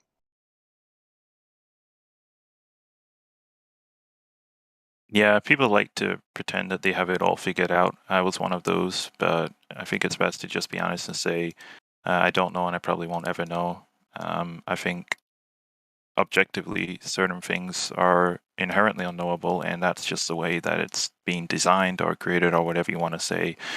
Because, like the sun, you don't know what the sun is, you don't know where it is, and there's no way to figure that out. You just have to be content with saying, I don't know. And it's upsetting because when you think about it, it's like within all of us to we have this drive to figure things out.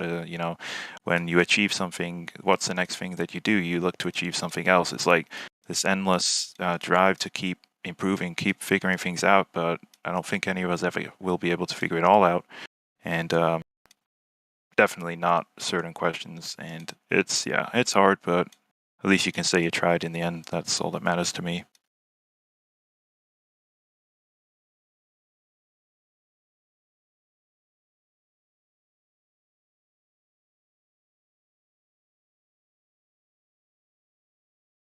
Something I've observed while watching all these debates is how a lot of people think that our technological advancement seems to be a lot further progressed than it really is. People think we've solved gravity, we've solved all these problems, right? And then no, we haven't.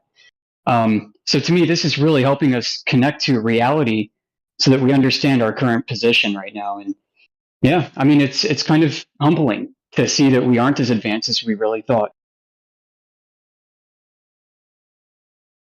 Right, it's that illusion. The illusion that they tell you the advancement. Well, what is advancement? How do you define that? Right, technology? I don't know. That's how they seem to define it now.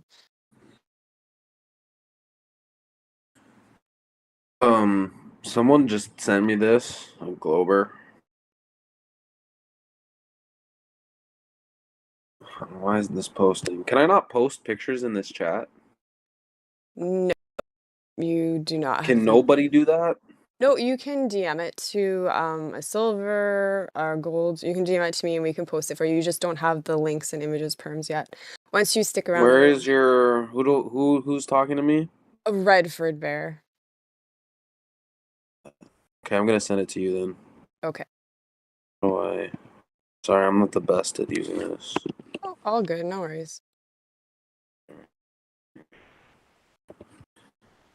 This is what a Glober just sent me. right there. Those two photos. Okay, I'll post them in the live stream just a sec.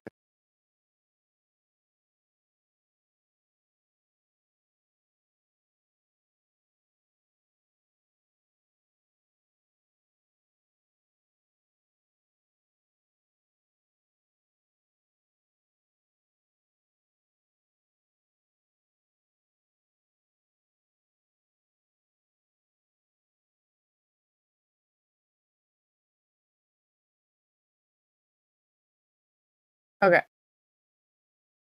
Let's see.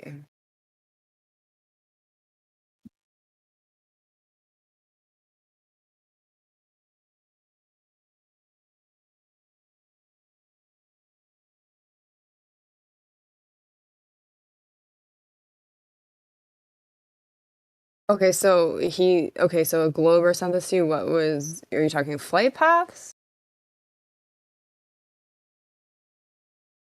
I believe so.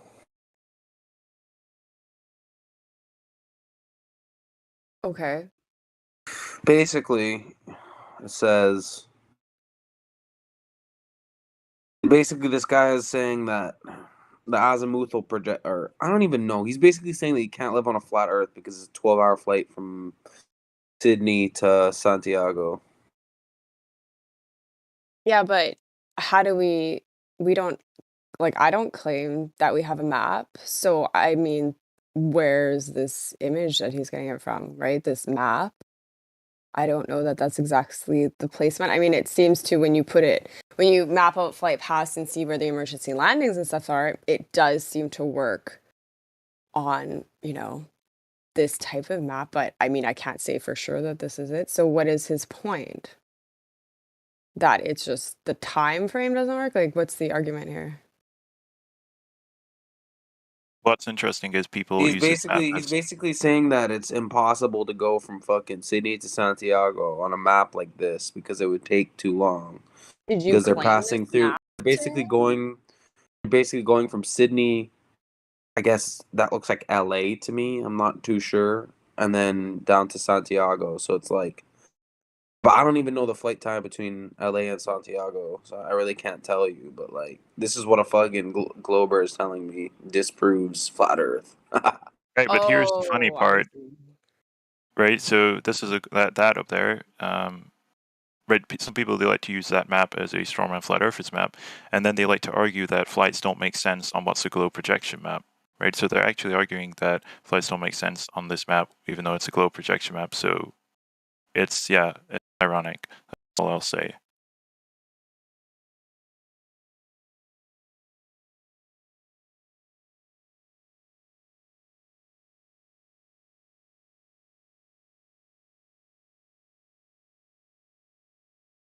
I think we have a channel at the bottom of the server. Like I spoke to you earlier about the A to Z list. If you just go down again, you might find flight paths, if memory serves correctly, and you can find material in there that might help figure stuff out, because it's kind of difficult to memorize flight paths and the details off the top of your head. It's well worth doing your research in that particular channel and then coming back with any questions that are still unanswered.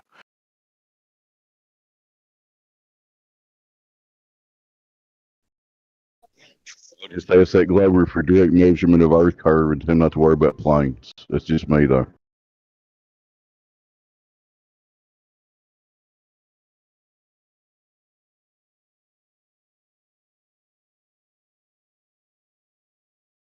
Hey, Mr. Anderson, are you there?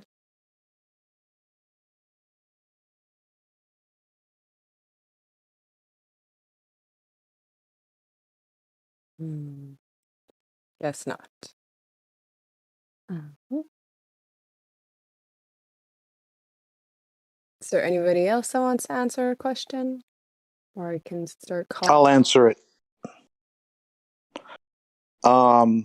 So in 2022, I prefer to use an app that is something like a universal translator in Star Trek. I would rather do that. But I can't help but notice that there are some words.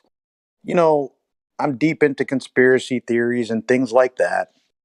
And I've noticed some things about numbers and the way they use language and what they put in front of our faces every day.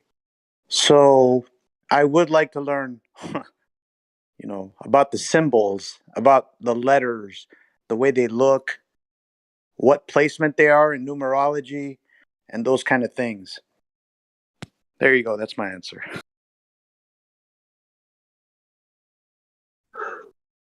I would go to French Polynesia, own a bungalow, and rent it to new married couples, tourists, with $50,000 a week.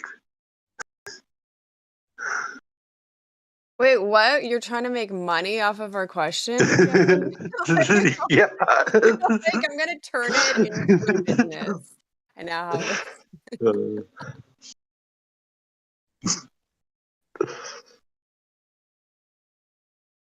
Okay, so why would you pick that country? Sorry, I kind of missed that. Well, I think Bora Bora is the best place to live. I've heard it's really pretty. Why do you think it's the best place?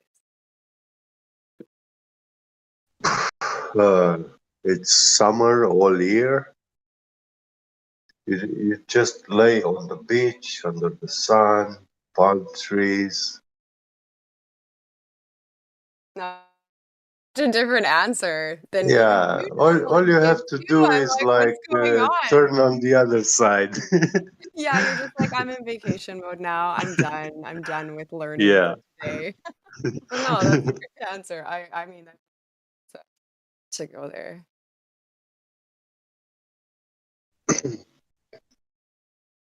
Oh, we have a man bro dude guy.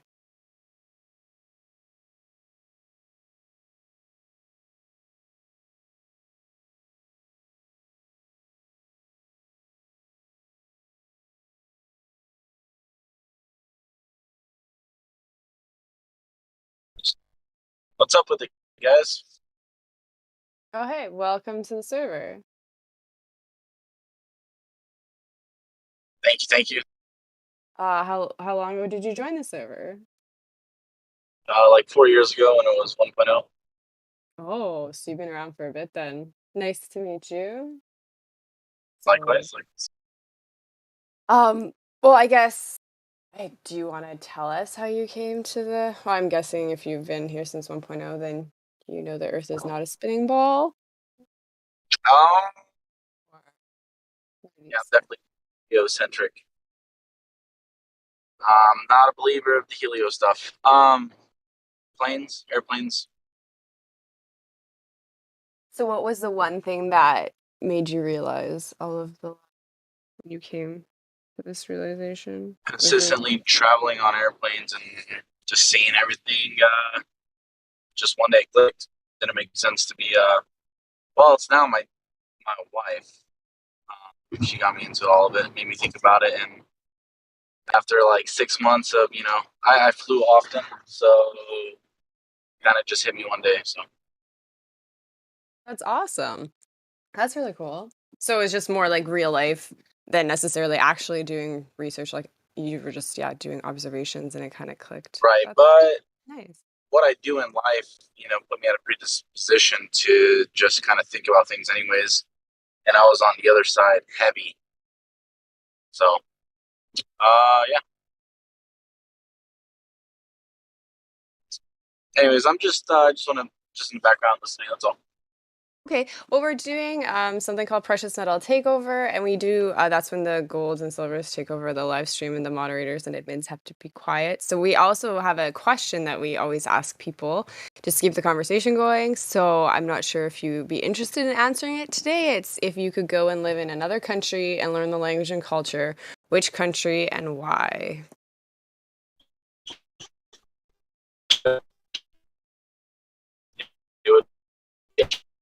Oh, you're breaking up. I was saying it's Austria. Oh, okay. And why would you pick Austria? Family ties, family tree. Nice. All right. Well, thank you. Thanks for joining the conversation and for joining us today.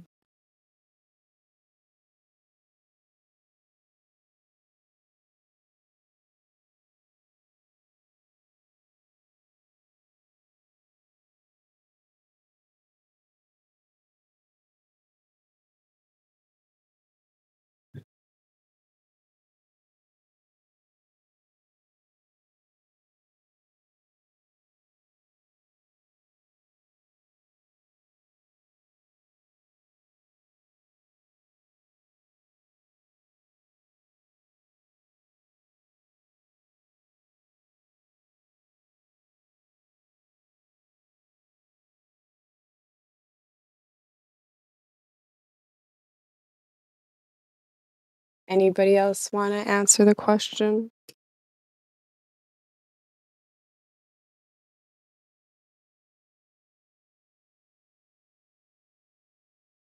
No, I don't want to answer, but I think I could comment a little bit on what the man bro dude guy said, because he mentioned when it just clicked for him, right? I mean, that's really all it takes. For me, when I first heard of flat Earth in 2016, it only took me 24 hours to come to the realization that it's flat and stationary.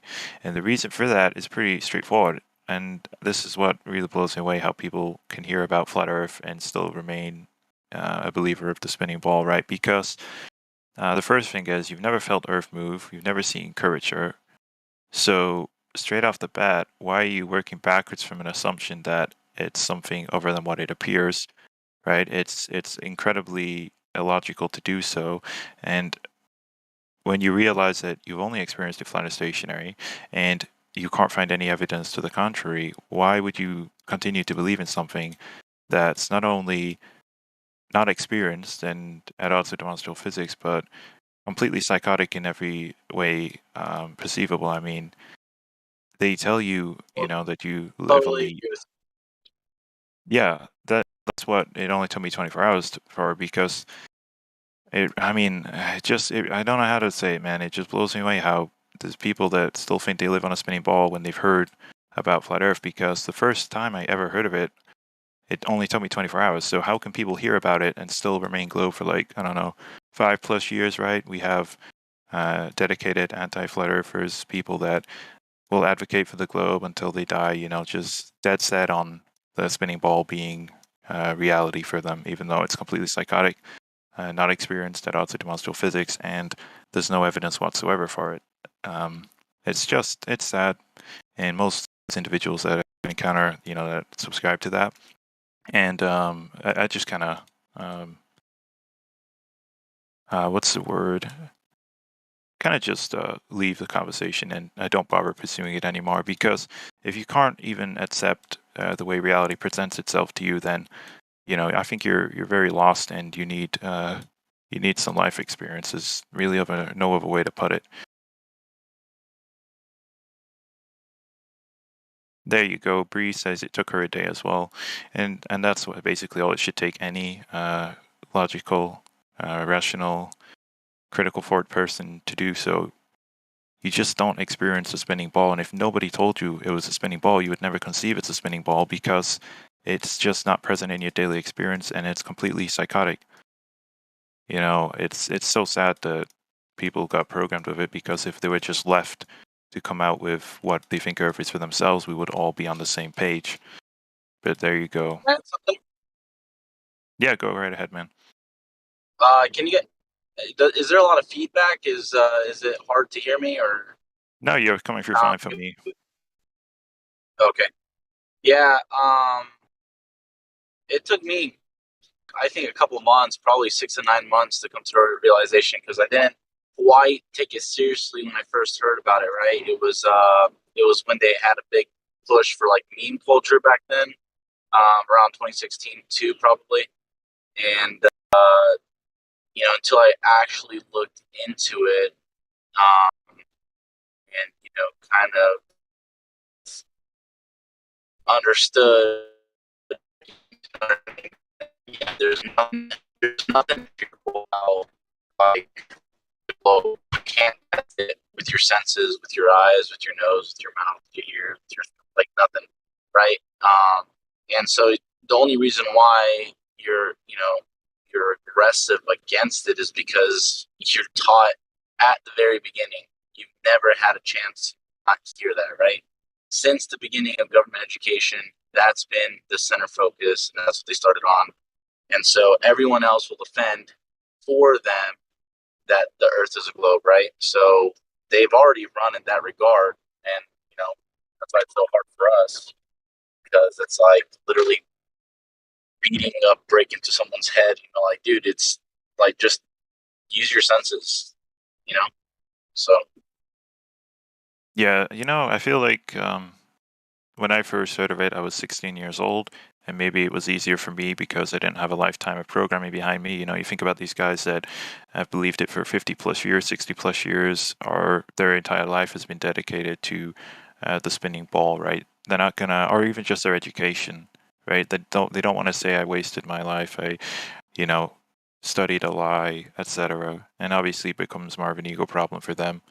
But what you mentioned with common sense is exactly the main point, because I'll see if I can find it to post afterward. But just going off memory, there's the definition of sense is to perceive by the senses, and nonsense is something like that which is lacking in sense. So the globe is nonsense because it's not perceived by the senses.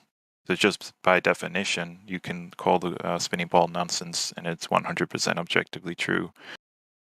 But people just they like to believe in psychotic imaginations and fantasies like spinning ball, because I think a lot of it's to do with programming on top of your education. I mean, even when you leave your school or your college, your education, you go and watch movies like Star Wars, or you play video games that are based in space and all this, and you just kind of accept it, and you feel like, because it's such a I did mention this a very long time ago about people they have real feelings about Star Wars, like Star Wars has good memories for them or whatever, and they feel happy and they have good emotions and feelings about Star Wars, so they come to an irrational conclusion that what these feelings are about must be real too, and that's why they continuously believe that the vacuum of space is real, because they have real feelings towards the vacuum of space. I hope I said that pretty well, I well. mean, nostalgia is very potent. It's one of the most powerful things we have. But yeah, I mean, it is psychotic. From their regard, they don't know any better because they've already had their minds enslaved. I mean, that's the whole power play here, is enslaving the minds of the masses. That's why they throw it at you in every corner. When you grow up, the things you see, through the stuff you wind down at, at the end of the day, it's all the same thing. Which is why it's so powerful from their end. Very psychotic, very satanic, whatever you want to say, whatever side of the fence you're on. But that's why we're so, strong against it. I mean, that's why we're so, adamant about getting this kind of stuff out there and telling people, because it's, we care about it. We care about other people.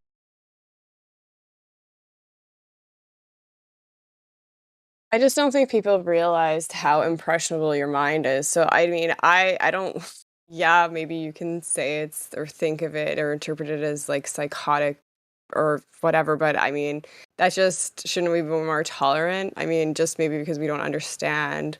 Maybe it took you 24 hours to get to it. What about that person that doesn't understand how brainwashed they are? And like you say, like they have ideas, and think about back in high school, like a lot of people, science was like their subject, right? That was fun. They did experiments. Everything else was just boring. So you're literally trying to pry the toy away from the child and they won't let it go. So it is definitely, everybody has their own journey and where they are and the truths that you come across in your life and things that happen to you.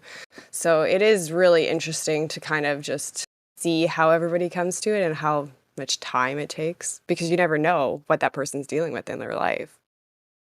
It's just my 2 cents.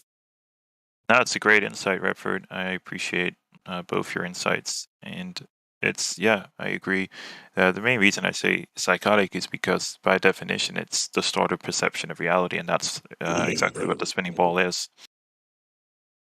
You know, Yeah. the Oh, I know. I just think sitting here and saying we're trying to get them to come in and then saying that it's psychotic behavior maybe isn't the most welcoming thing. But I get what you're saying, and I can see that. It's just like, okay, I always like to play the other side. It's like, well, let's look at it from their perspective, and we can get maybe a better understanding and be more tolerant of yeah, it. I kind of wish I could, but I can't look at it from that perspective because it took me 24 hours. You know, I didn't have to go through whatever months of learning or the Well, journey that they went I've through. never believed the globe, right? Since I was a child, it never made sense to me. So yeah, it takes time to see other people's perspectives. But I mean, being in here has helped me, develop that skill more because I mean, if we are actually just trying to help them and, help them along on their journey, pass them some knowledge or insight that we've come across that we know to be true, that's basically like all we can do.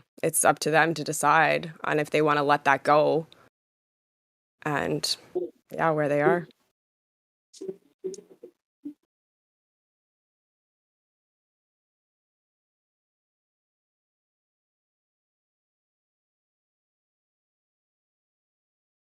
I guess the thing is it's not necessarily as simple as sometimes we see. Like, I know for me it was very easy, but I saw the unraveling of my friend go through this for months and months. And I mean, intelligent person, you'd think that they could just like snap it, but no, it's the programming, it's all of that. So it's just, yeah, it depends on the person.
Yo.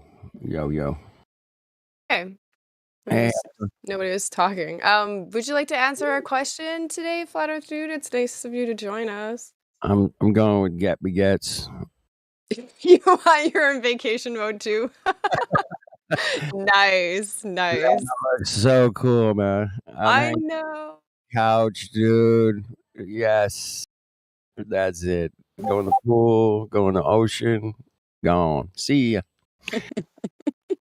And I've been to Hawaii like 5 times, and yeah, that is just the coolest place ever, man. And certainly Bora Bora is like kind of similar, So I'll take either one. Any tropic like that with water like that. Hell, oh yeah. Say goodbye to shoes. Yeah. Who needs shoes, right? Grounding is the way to go anyways. That is perfect. I learned to speak Polynesian, whatever. That'd be great. Cool. Everybody good? Thank you for hosting. I've been listening while I was washing my car here, and it's good stuff. The Antarctic sailing race is interesting, man.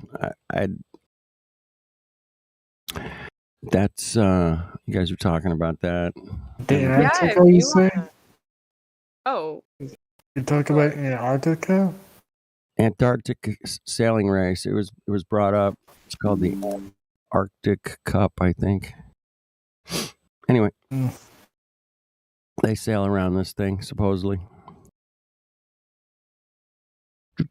Anyway, they don't have. There's funny sailing races. Are funny because they have a transatlantic sail race. It's from like England to New York or whatever, and then it crosses the entire Atlantic Ocean. They do have a Pacific sailing race, but it only goes from California to Hawaii. It doesn't go all the way to Japan, and I thought that was kind of suspicious. So yeah, and yeah, just one interesting fact. The sun is 32 miles too. So that's you proved the flat Earth. It's 32 miles under the firmament. So okay, on the firmament, yeah. What did you say, Facts Man? But yeah, the sun is 32 miles. 32 miles. In length. Okay, and how did you come to this conclusion? Did you go measure the sun yourself? No, it's just some like I just researched flat Earth and like I was reading a lot of stuff like about scientists, but like one scientist says if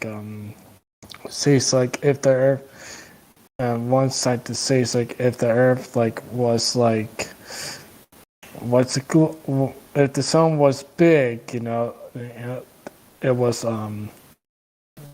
the sun was big. It was big, the whole Earth will be in light. So like with no darkness. So that's how you put the flat Earth. So sorry about my speech. So it's all right. You're fine. Well, yeah, it doesn't matter. We can totally understand you. Fine, that's no Good. issues. I'm just flat Earth. Yeah, you can go for it. I'm a little confused how he. Yeah, we're just a little comes off to this. topic there. We were talking about sailing for a second. And then we jumped up to the sun, man. Boom. Right. Which is, can we sail to the sun? That's my question. I don't think so. All right. I was gonna say something else real quick. Level up. Are you there, darling? Are you there by chance? All right. She might be. Yeah, sorry. Something I couldn't get that thing to unmute. Bob from Glowbusters mentioned he would love to have you on the show. It was really, yeah.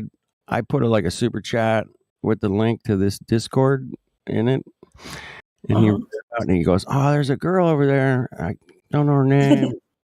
She's like really smart, and man, I'd love to have her on." So anyway, I don't know. Shoot him an email.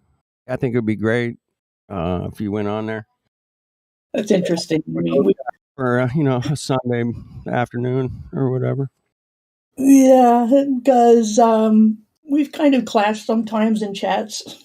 He doesn't probably remember me. It's been a long time since I've even gone to watch one of his shows, but and an interesting fact, NASA's is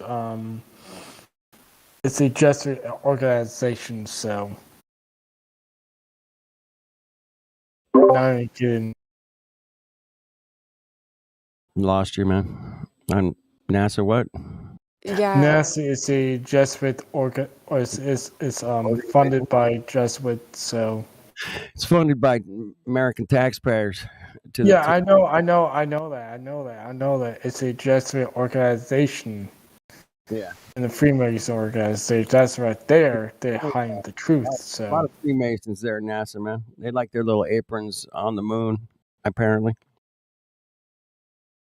Anyway. Yeah, I know. I saw evidence I saw evidence like they say, "Do you land on the moon? Put your body land on the moon," and yeah, they didn't land on the moon. So they're covering the firmament of it, so of the flat Earth. So Faxman, it looks like you're new to Discord and the server. When did you join? He's about brand new. Yeah, I'm new, so I'm new to Discord. So Like, I'm noob. is this the Discord. first time you've been in the 24/7 Flat Earth Discord, or have you joined before? Second time, maybe. Oh, okay. Maybe I don't know. No. This is my first time, so I'm Oh, a noob at Discord. So all right. So, usually when there's a new person, we just always say hi. There's if there's a conversation going, we just always ask that you wait for a break in the conversation before you interject. okay. I'm just new to this Discord thing, so I just found out today. So All right, cool. Well, thanks for welcome. Beget, you're so fun. Wah, wah, wah, parrots. Yeah, well. So, all right. Anybody else going to answer the question, man? We're running. We got like a half an hour. well, what's the question? What's the question? If you could move to any place, If you could move, or sorry, if you could go and live in another country and learn the language and culture, which country and why? take your time. Take your time. Took me a while. When Gabby got, he said, "I'm going to Bora Bora." I'm like, "Oh yeah, oh that would be good." Yes, That's a good question. it is. It's a good question. Answer up. Oh, Rookie, was that you? You go for it. If I could think pick a country, that'd be. Yeah, I don't just know. hang on, man. We'll let Rookie answer, and then you can answer if you are ready. I think I would probably have to go maybe with Japan. I've always been fascinated by Japan and the language and all that. I think it'd be fun to go there and to like to be able to understand and all that. Would be interesting. That's all I got. I'm sorry. Japan. My name is Jen. That's good. Black flat earther in Japan. Well, we got Jen, don't we? Isn't Flat it? Earth Sun. I go to Finland because the education system is much better than U.S. So that's the only reason.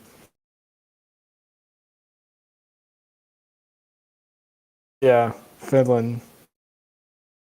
Sorry, you said Finland? Yeah, Finland. Yeah, it's more better. Educational opportunities. It's not business in their education system. So the U.S. it's a business. So it's a giant corporation. So like the education is a big business for a long money. So stop. I'm sorry I'm being off topic, but it's true.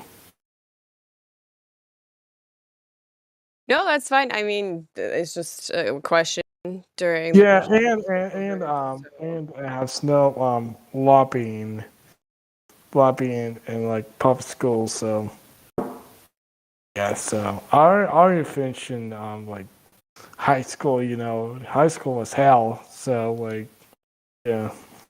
Okay. Because the taxpayers' money is a bunch of bunch of crap. So Do you have any questions about the Earth before we open the floor to other people to answer the question, Faxman?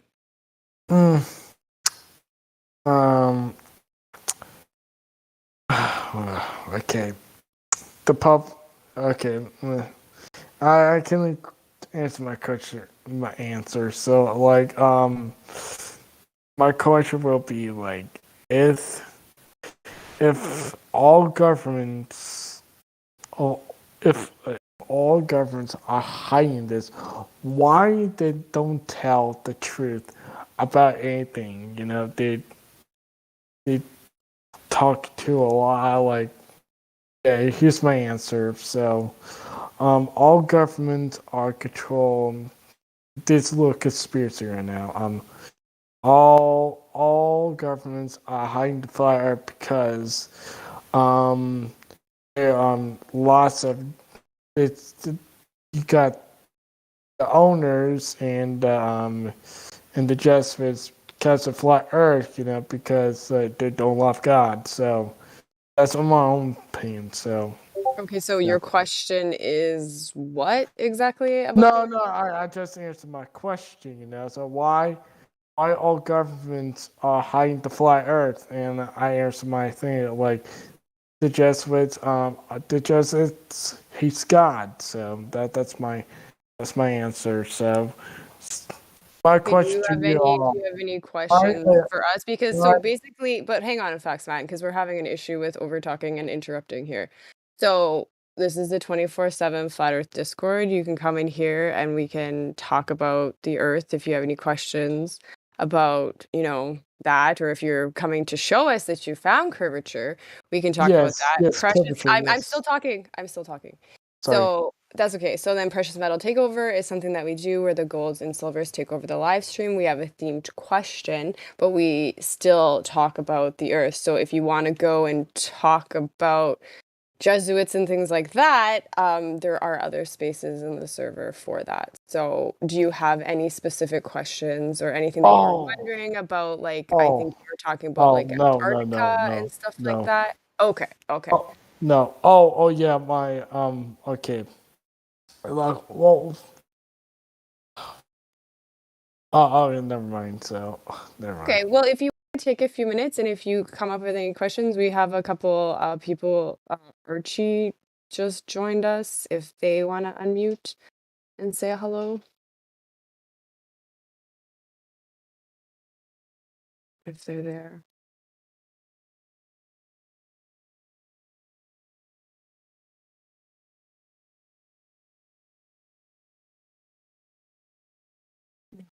I guess they are not. Well, if you are there at some point, you can unmute and answer. I don't understand why my computer is doing that. Anyways, who else do we have here that would like to answer the question? Is Resolve? Resolve, are you there?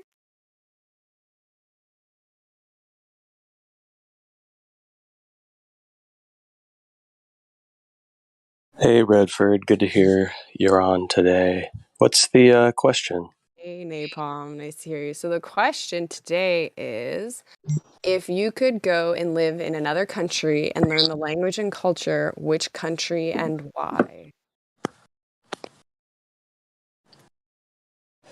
Ooh, I would say. Ooh, that's a tough one. Honestly, it would probably be Germany. I know a little bit of the language, but that's where most of my heritage is from. So I would probably go to Germany, learn the language and culture. Because it's changed quite a bit since my family has transitioned from Germany to the States. But yeah, that would be my answer. Nice. Yeah, that would be interesting to go and learn, especially since, well, what I was taught about, the German culture and everything in school. It'd be interesting to go and actually see what's true or not. So yeah, that's a good one.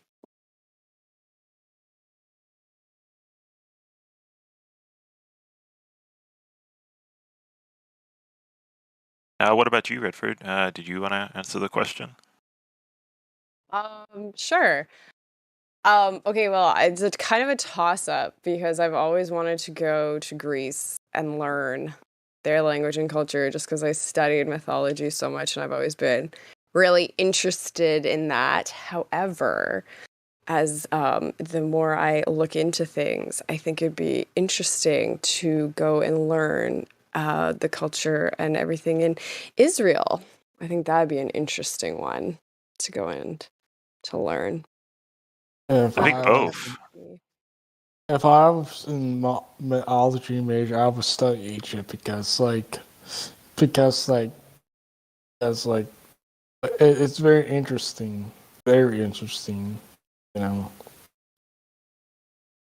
And the Yes, culture. they're a very interesting type of group of tribe of people, I guess you could Like say. the pyramids, that's the most interesting as well, you know. So No. If you want to learn the absolute truth about the ancient history and world, That's beneath the Vatican. That's where you can find it. Yeah, I know the Vatican hates, so hates us a lot. So. Yeah. They are the keepers of the Hyperborean gold. So Yeah, I don't know. That's where it's interesting because that's like I've been making the joke lately. All roads lead to Rome, but I don't know if it's actually Rome. So that's why. yeah, it's the Vatican. Because I Uh, don't know though. I mean, it could. Is it just an illusion, right? Did Rome fall? Like all of this, where a lot of stuff tends to lead to this other country I'm currently interested in. But yeah, I don't know. I mean, it could just be. Again, we'll probably never know, but it is interesting to. it never fell. It transcended. Rome was the empire, but the church in it, and actually the emperor was put in place by the church, invested, and when they won the war against Dacia, uh, they took so much gold, the church, that they became a state inside a state. So it was irrelevant for them from that moment if the Roman Empire existed or not any longer. So they did not need all that army to keep the whole world subdued, because they took the world's gold, biggest treasure in the world. Yeah, but I don't know. See, then I think, right, if we want to talk, so that's the obvious, right? The Vatican and like level up says proving what's inside the Vatican, right? Because we don't know, everything's just speculation. But is it? I'm not saying that the Vatican, doesn't do questionable things. I mean that obviously, but is it just another distraction to, you know, lead you down a rabbit hole where they're never going to tell you what's actually, Well, the like, funny I mean, thing the is, black the book and all this building, stuff too, that right? building of Vatican City, that building was actually the temple of Saturn. It was for the Roman Empire. It was like our World Bank monetary fund. That's what it was like for them. How did you come across that? I don't ever remember I haven't heard of that. And I'm not saying that that's not Well, correct, yeah, like now I'm yeah, interested. I read a Romanian academician historian from early 1900s, late 1800s, and this man dedicated his life to study, research the ancient Romanian culture and civilization, the Dacian culture, and he studied a lot of gold artifacts and gold treasures found in Romania. And yeah, that's how I Interesting. got Okay, to this cool. information. He was internationally recognized academician, but in Romania he has been censored for many decades throughout all the communism era time. You couldn't get his book to read it, but yeah, Only now, after the 2000s, I got the book. I was lucky. My dad found it, and yeah, it was mind blowing. I saw him studying the ancient Greek mythology, and he was tracing all those mythological events in the lands of Romania. We have so many simulacrums, rivers, and stuff which matches exactly those stories, and they are describing like people cutting with the sword a whole mountain, you know. Oh, wow. Okay. Yeah, so Wow. they are described as gods, but they were not gods. They were very intelligent men, and those people had deep knowledge about the inner working mechanism of this world. Hmm. And yeah, it would make them look for us like they are gods, because every technological marvel and stuff which you don't know, it looks just like magic for us, Yeah. Well, yeah, and now I'm thinking it's like, well, the other flip of it too, right? Was I think that's Mm, part like sorry, I was listening to everything, but this just was a thought. mm. How I think everything, well, potentially can be like hidden in plain sight, right? That's kind of Yeah, the whole point of this game, quote unquote, that we're playing. yeah. The information's out there. You just have to find it and try Mm, to that's the whole point. Like how are you ever going to put this puzzle piece together when, like you say, they have the knowledge of the interworkings of this world yeah, and they don't allow us access to that necessarily. They've yeah. broken it down to the point that you're just trying to put it together.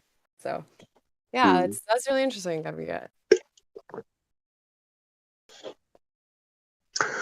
Yeah, and this guy was saying like that in our educational system, in schools, they teach like the prehistoric, Neolithic and Paleolithic, like people who lived in the Stone Age era, and they describe those people as primitive, non-intelligent, barely can make some tools made of stone. But actually, he's saying that we have gold artifacts, tablets, and items, and even sapphire tablets, uh, which come from those times, which they actually call prehistoric, Paleolithic, and Neolithic, you know.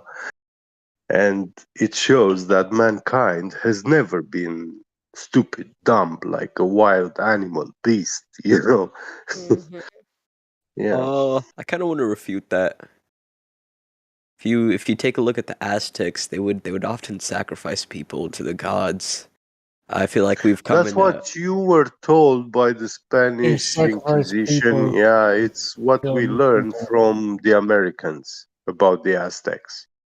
Yeah, the mainstream media pushes that story and narrative, which Hey, wait a is, minute. I'm just yeah, And the Jesuits, yeah, and the Jesuits do try sacrificing. No, they rush the rituals to not sacrificing. yeah. They just wash them to get the control power of the church. So sorry being off topic, but like it's a trip. So okay, I need to see if maybe myself. I don't think that the Spanish who invaded these Aztec lands and civilization, they were actually civilized people, yeah, and those Aztecs were wild beasts making these imaginary sacrifices. What for?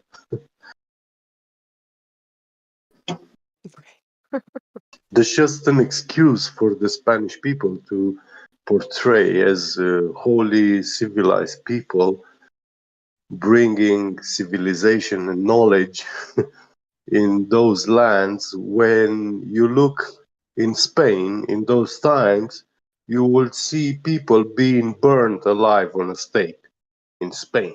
It was a common practice. So, who's the barbarian here?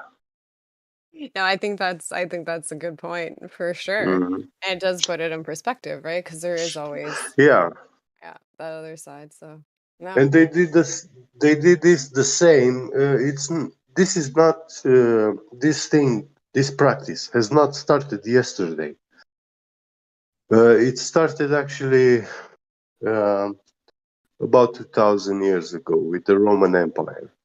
The Emperor Trajan, when he conquered Dacia and he decapitated the Romanian leader, Decebalus Pescorilos, he decapitated him and brought his head. One of Trajan's generals brought his head forth in Rome to the emperor in his hand, and he said, like, look, I brought you the head of the barbarians, the barbarian leaders.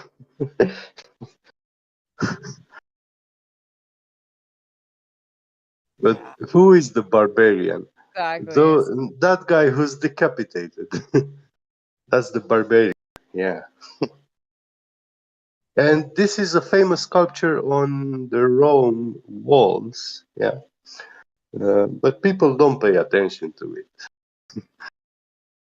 Like the whole wall, this wall in Rome, the most famous sculpture, uh, depicts this act of higher civilization. Yeah.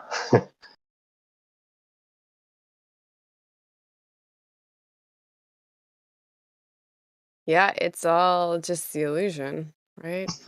And what they Yeah. tell you. It's Yeah. interesting. Yeah, just how even just like you say, cutting the head off somebody and saying, "Oh, I got the barbarian." Well, aren't you Yeah. that? But no, I'm telling you that he was. Exactly. So you'll forget that what I just did. Like you won't interpret that, right? This is the Yeah. whole the mind is so interesting how we can have such blind spots for things.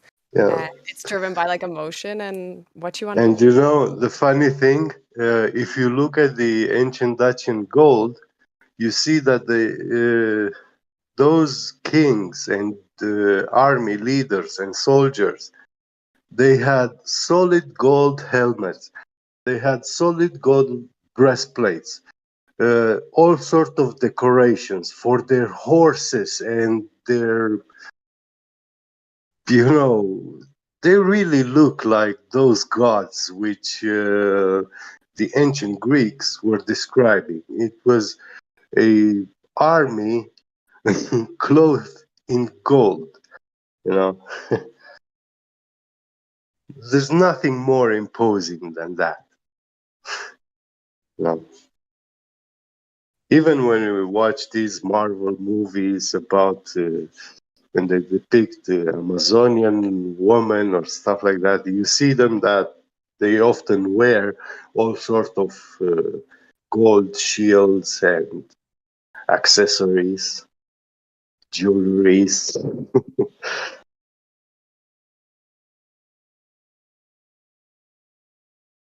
But yeah, there are in the world's museums these gold artifacts.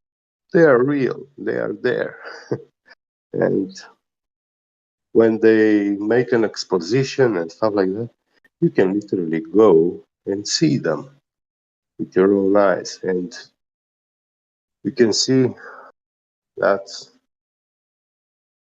it's a real piece of art. And people Yes. don't realize that if it's a bracelet or a helmet or whatever it is, a plate, that was made before the pyramids existed. That's how old those golden artifacts are.